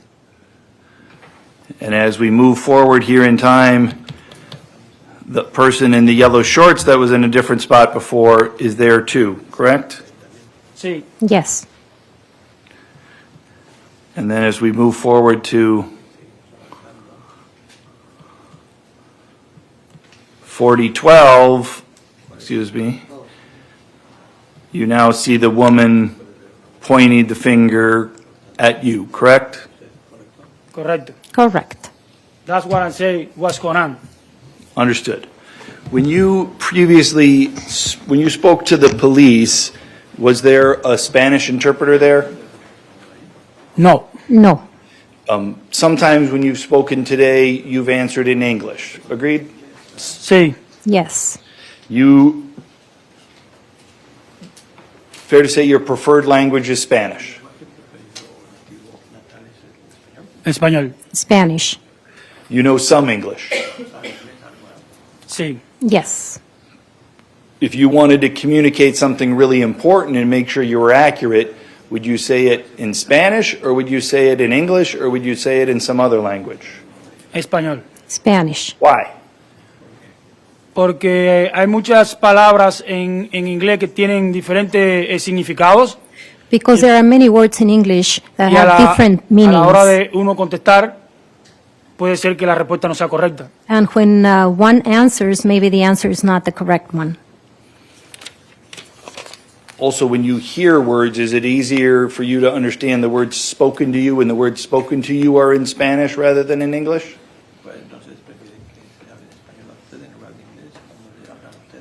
Sí. Yes. You answered some questions about your knowledge about your friend Nick being from Romania. I want to ask you about that, okay?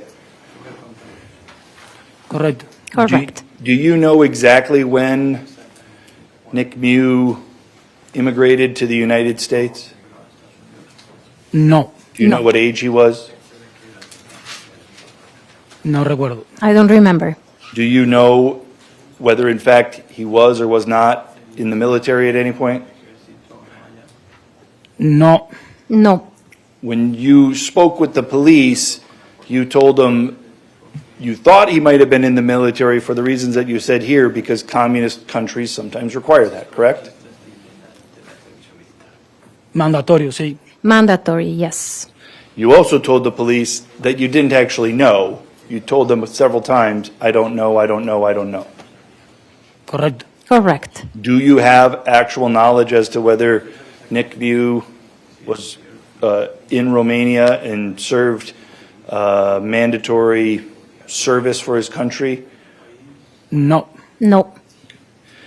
Last area here, you said you were able to remember some things that you saw, but you couldn't remember everything that you heard. Would that be fair? Mm-hmm. Mm-hmm. Yes. Do you find it for you easier? Do you find it easier to remember things that you see, or do you find it easier to remember things that you hear? Cosa que veo.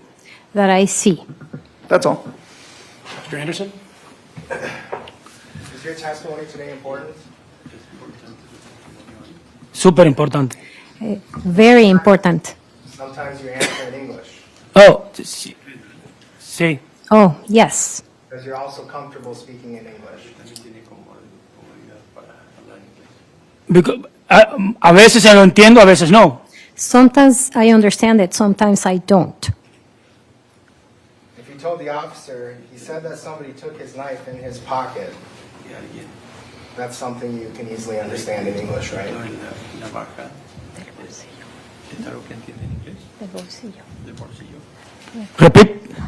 Repita. Repeat, please. He said that somebody took his knife in his pocket. You understand that in English, right? I don't remember. Do you understand what that means in English? Sí. Yes.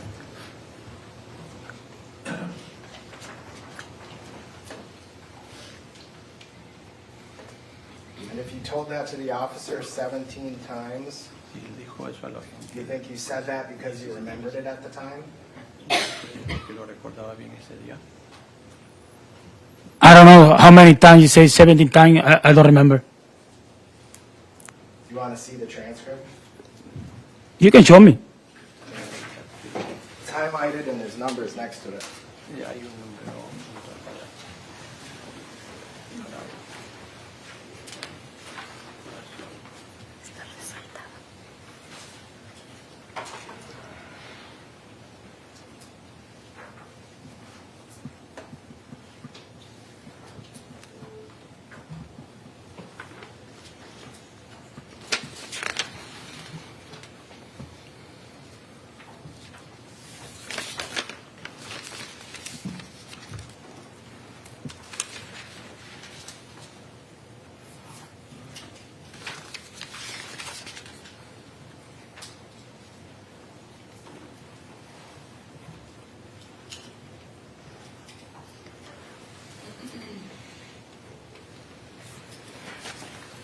Well, that's what they say. I said, but I don't remember saying many times. I don't know.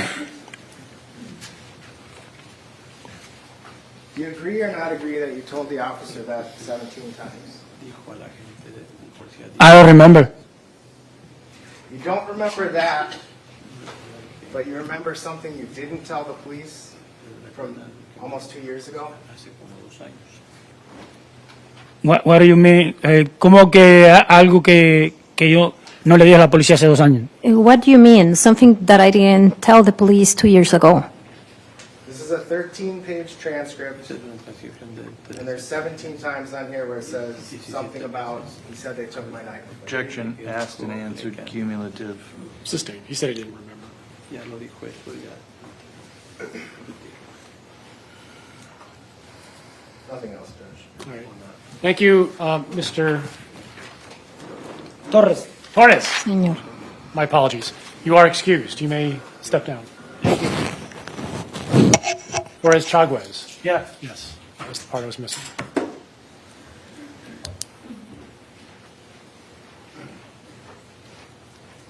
Judge, we have one more witness. I don't know if you want to take a quick 5-minute break before we call the last Spanish-speaking witness. Are the interpreters prepared to go forward?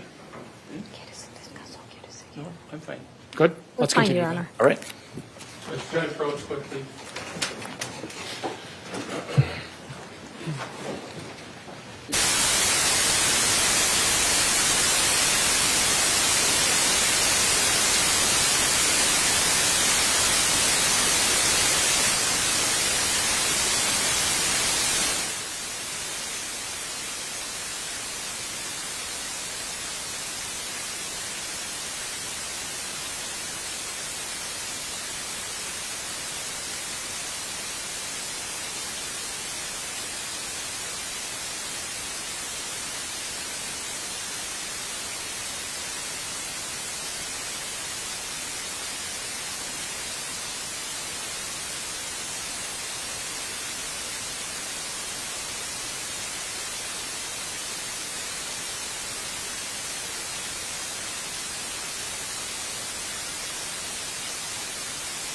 About 5 minutes outside your presence, members of the jury.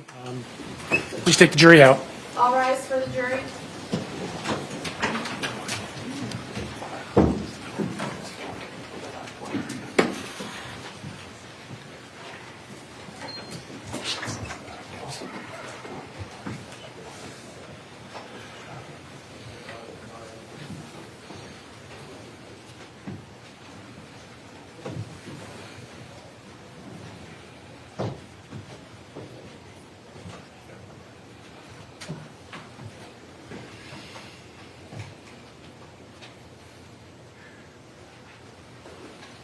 Please be seated.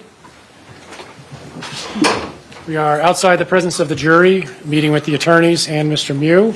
Mr. Smestad asked to approach with a concern. Mr. Smestad. Your Honor, we were informed by our victim witness staff that some of the witnesses were out in the hall live streaming the trial.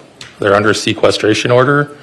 Apparently one of those folks is the gentleman who's just about to testify, and I forget his last name, but his first name is Ariel. Obviously that's of concern because if he was watching other folks testify, it defies the purpose of the sequestration order. We'd like to have the court instruct the witnesses again to not be watching the trial. Did the state's attorneys instruct the witnesses about the sequestration order? We provided written notice to every witness that met with us. Ariel would not meet with us, but the Spanish speakers we met with, which was Sergio, Tatiana, and Gilma, we gave them written instructions in Spanish not to watch the trial, can't be in the trial, don't read the news. Okay. Did they understand, or did your written instructions include that this was a court's order? Yes. Right. We also told them verbally when we met with them, but again, Ariel refused to meet with us, so I don't know if defense told him. He's on their witness list. Ariel is a defense witness, Your Honor. Mr. Nelson, was the sequestration order given to? Not to Spanish-speaking witnesses, no, Judge. I did not have a translation service. Obviously, it's an oversight, and I will change my practice in the future. All right, what I'll do then, well, let me ask, is there anything else besides tell the witnesses about the sequestration order that you want me to do? I don't know that there is anything you can do at this point, Judge. Okay, I just want to make sure that we're on the same page. I'm happy to remind them about the sequestration order, but as long as everyone is satisfied with that being the limit of my involvement, I'll stop. I'm not inviting more, let's put it that way. Sure. I just want to make sure I'm not missing something. Sequestration is important, obviously. We don't want witnesses forming their testimony based on what other witnesses have said. Especially in this case, the gentleman who just testified, the cross-examination is going to be about the same. They're both the two that walked up to the scene and either saw things or didn't see things.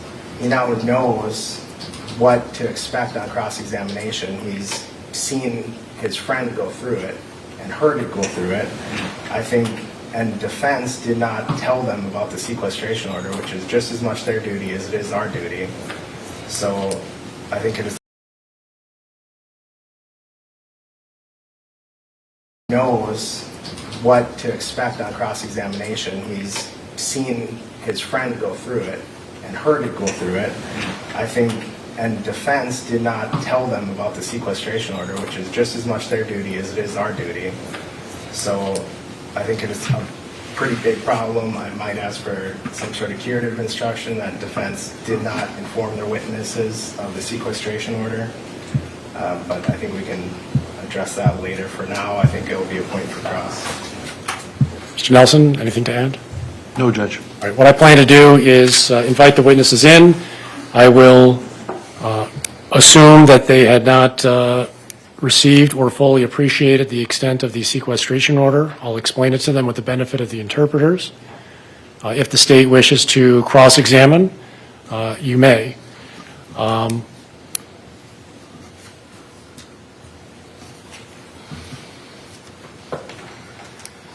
So would somebody bring the witnesses in, please?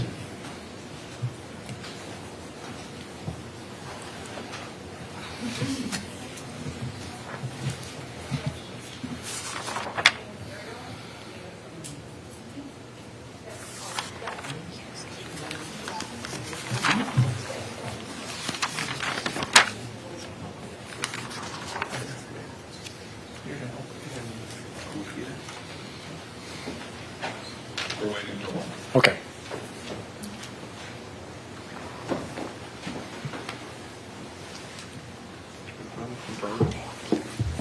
And Your Honor, the question from the interpreters, are we just going to interpret right next to them? We'll just do sequential interpretation.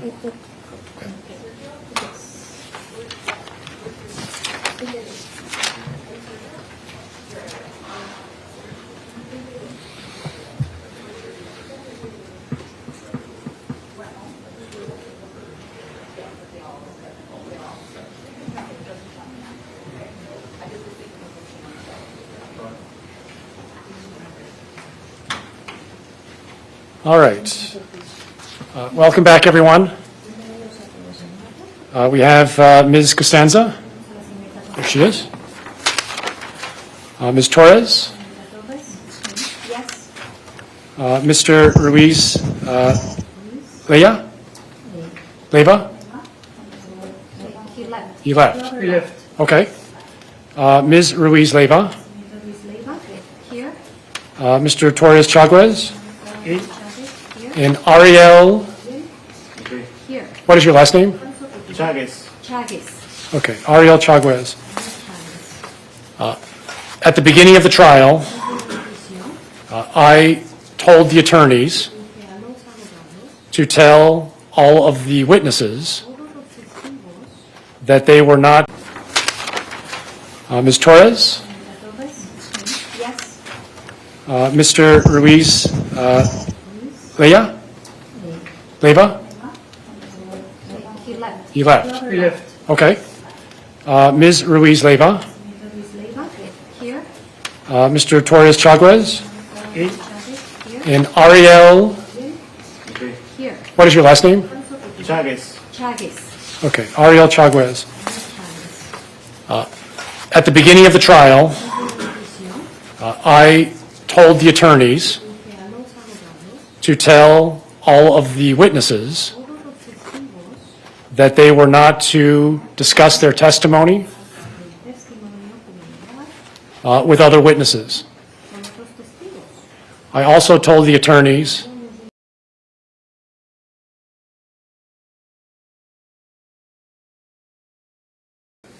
I don't remember if the officer asked me that or not.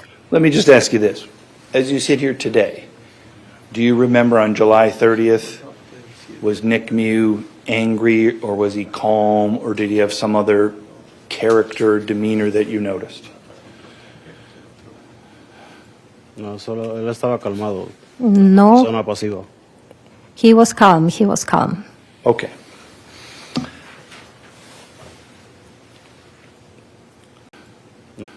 No, solo él estaba calmado. No. Zona pasivo.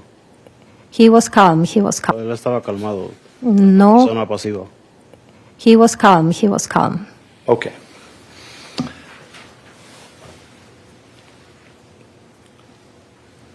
On that day, July 30th, did you see Nick with a pair of goggles and a snorkel? Sí. Yes. At some point that day, did your girlfriend drop your phone so your phone was lost in the river?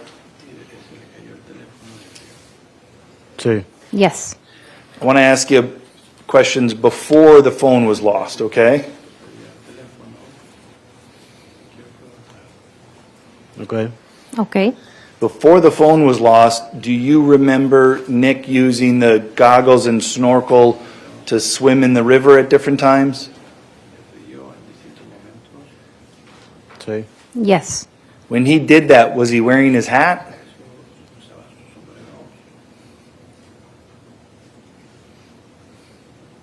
No recuerdo. I don't remember. Was he wearing his sunglasses when he snorkeled?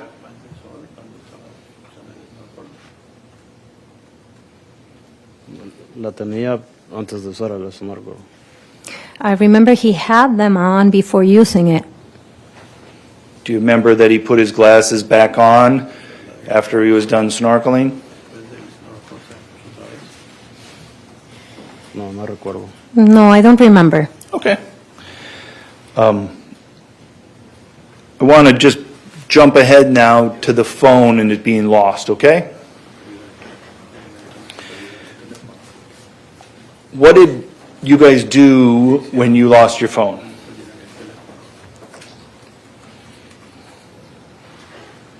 Nosotros los empezamos a buscar cerca del área donde se había perdido. We started looking for it near the area where it had gotten lost. Did Nick volunteer to do anything? Sí, él empezó a nadar y a buscar con el snorkel. Yes, he started swimming and looking for it with the snorkel. Did he go in the direction that the water was flowing? Sí. Yes. There's a picture there to your left that's marked as Exhibit 12A. Do you see yourself there in the flag shorts?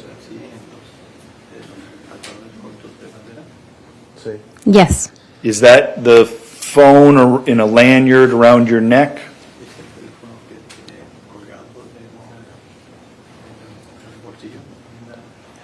Sí. What's Sí. your phone? Yes. What is your phone in? Is it in some protective package? What's that in? Sí, un cover. Yes, I cover. Does that? Sí. Yes. Do you have that phone now? No.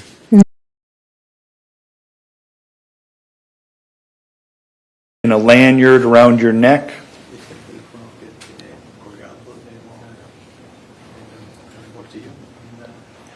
Sí.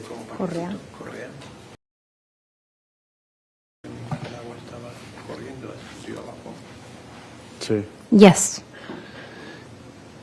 there's a picture there to your left that's marked as Exhibit 12A. Do you see yourself there in the flag shorts? Yes.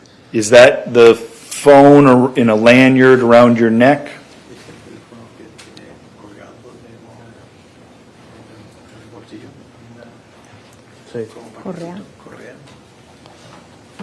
What's your phone? Yes.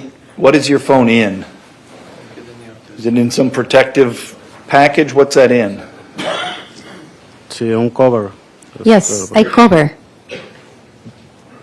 Does that, does your phone float when it's in that?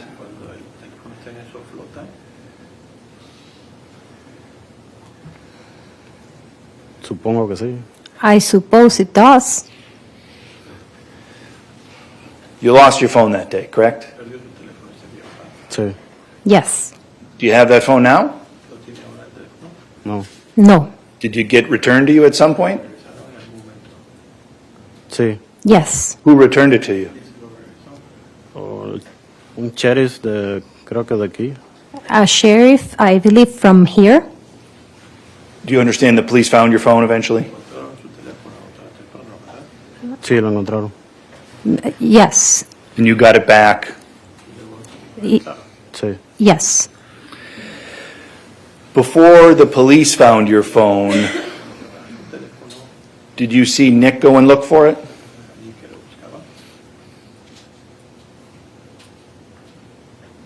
Repite la pregunta. That was Repeat a poor the question. You lost the phone. You said you saw Nick go snorkeling or go swim for it. What did you see? O él andaba buscando con el snorkel río abajo. He was looking for it with the snorkel down the river. At some point, did you learn that Nick was in contact with other people on the river?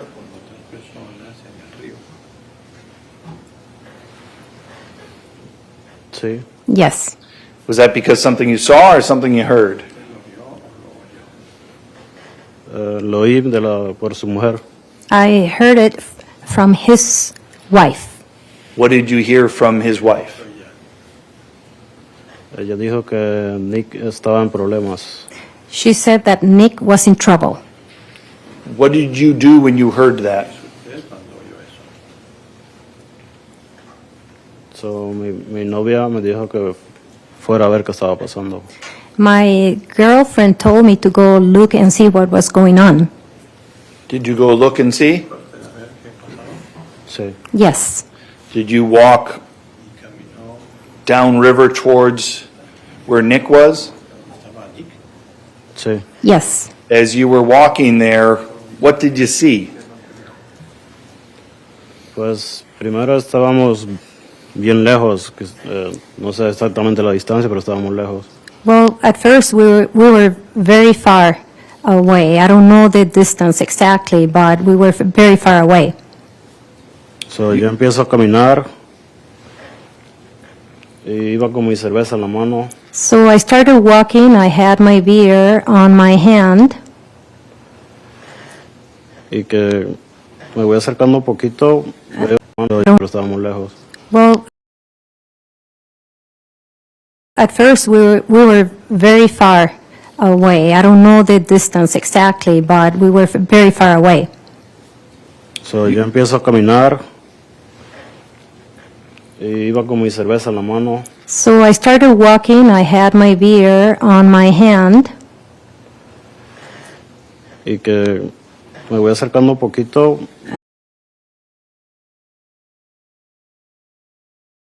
That Nick was close or near a group of people, young people. Y lo que yo entendía de esa distancia es que le estaban haciendo bromas a él. And what I was able to understand from the distance where I was at is that they were joking or Bullying. bullying him. Alguien le quitó el snorkel y lo tiró río abajo, algo así. Somebody had taken his snorkel and had thrown it down the river, something like that. es lo que iba viendo yo mientras me iba acercando. That's what I was seeing as I was getting closer. Entonces, yo iba pensando que era solamente un juego para ellos. And so then I was thinking that it was just a game for them. Pero cuando me voy acercando más, But as I got closer, veo que muchas personas le empiezan a golpear. I see that a lot of people, that many people started hitting him. Let me stop you there for a second. Can you describe when you say they were hitting them? Was it with their hands, their feet, their knees, fists? Can you just tell me what you saw? Con las manos. With the hands. One person, more than one person? Varias personas, eran muchas personas alrededor. Several people. There were many people around. And when you saw them hit Nick, what happened to Nick? Did he stay standing or did something else happen? Yo que recuerdo que él se cayó al río. I remember that he fell to the river, to the water. What happened? What did you see next after Nick had fallen into the water? Creo que alguien lo estaba como que hundiendo, echando por abajo. I think that somebody was kind of like pushing him down. Pero todavía sigo yo acercándome, pero iba yo.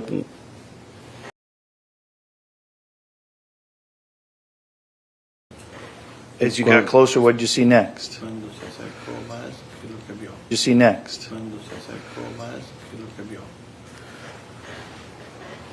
Cuando me fui acercando,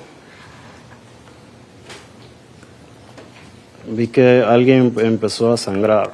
As I was getting closer, I saw that somebody started bleeding. What do you remember next? Después vi a Nick, estaba como parado. Yo vengo por acá, él estaba como a mi izquierda. Then I saw. Yo vengo por acá, él estaba como a mi izquierda. Then I saw. Well, Nick was kind of standing up. I was over here. He was. Repita, a golpearlo, dijo. Una mujer vino hacia arriba de él a golpearlo. Oh, and I believe a woman came over towards him to hit him. And then what did you see?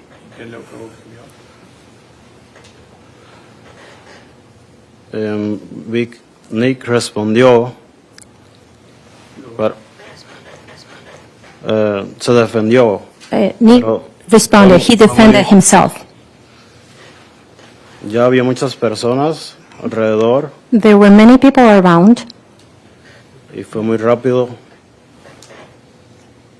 lo que vi. And what I saw was happened really quickly, really fast. Entonces, creo que llegué después donde estaba Nick. And I think later I went to where Nick was, or I got to where Nick was. And when you got to where Nick was, what'd you do or what'd you see?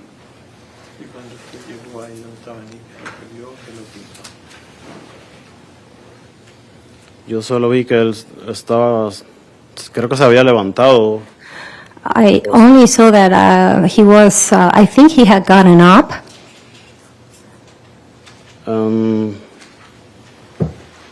Yo le topé el brazo a él.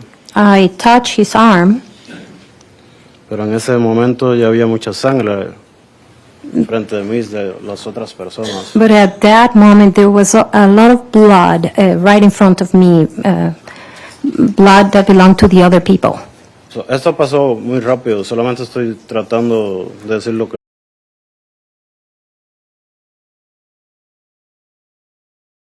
There were many people around. There was a big disturbance. Y es un poco difícil asimilar lo que había pasado. And it is a little difficult to Entonces nos assimilate what had happened. So we went back. Was it hard for you to make sense of what you were seeing and what was happening? So, cuando caminamos para atrás, So when we walked back, Please wait. Question, please. What happened next? ¿puedo seguir? can I continue? Yes, you may. So, cuando empezamos a caminar para atrás, When we started walking back, yo voy en dirección recta para el grupo. in the direction towards the group, straight towards the group. So, iba no, solamente voy a mi izquierda y ni va a la derecha. No, I was on the left side, Nick was on the right side, what I am telling you now. Ya ha pasado algún tiempo ya. Because some time already went by. So, cuando caminamos para atrás, So when we walked back, Please wait. Question, please. What happened next? ¿puedo seguir? can I continue? Yes, you may.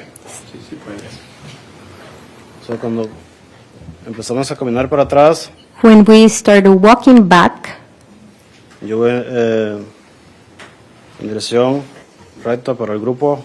in the direction towards the group, straight towards the group.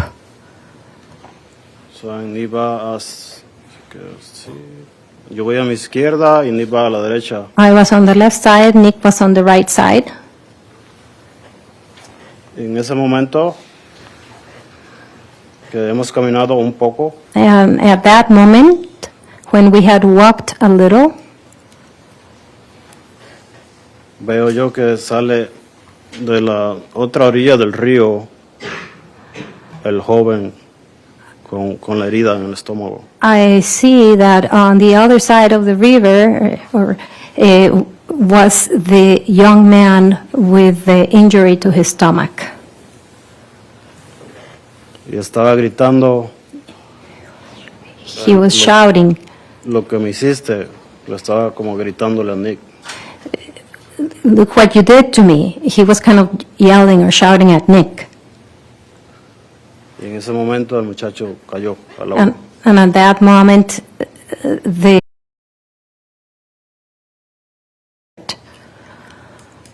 Did you see Nick do anything at the other side of the river? Ya yo no le presté no lo seguí mirando yo a él porque fui con mi novia. I did not keep.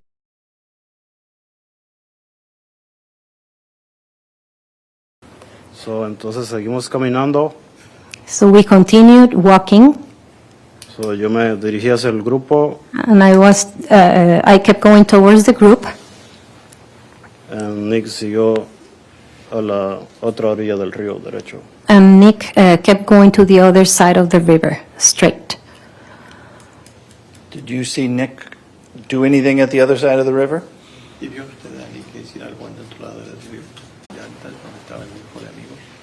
Sí. Yes. At some other point when you're walking back to the tubes, did anybody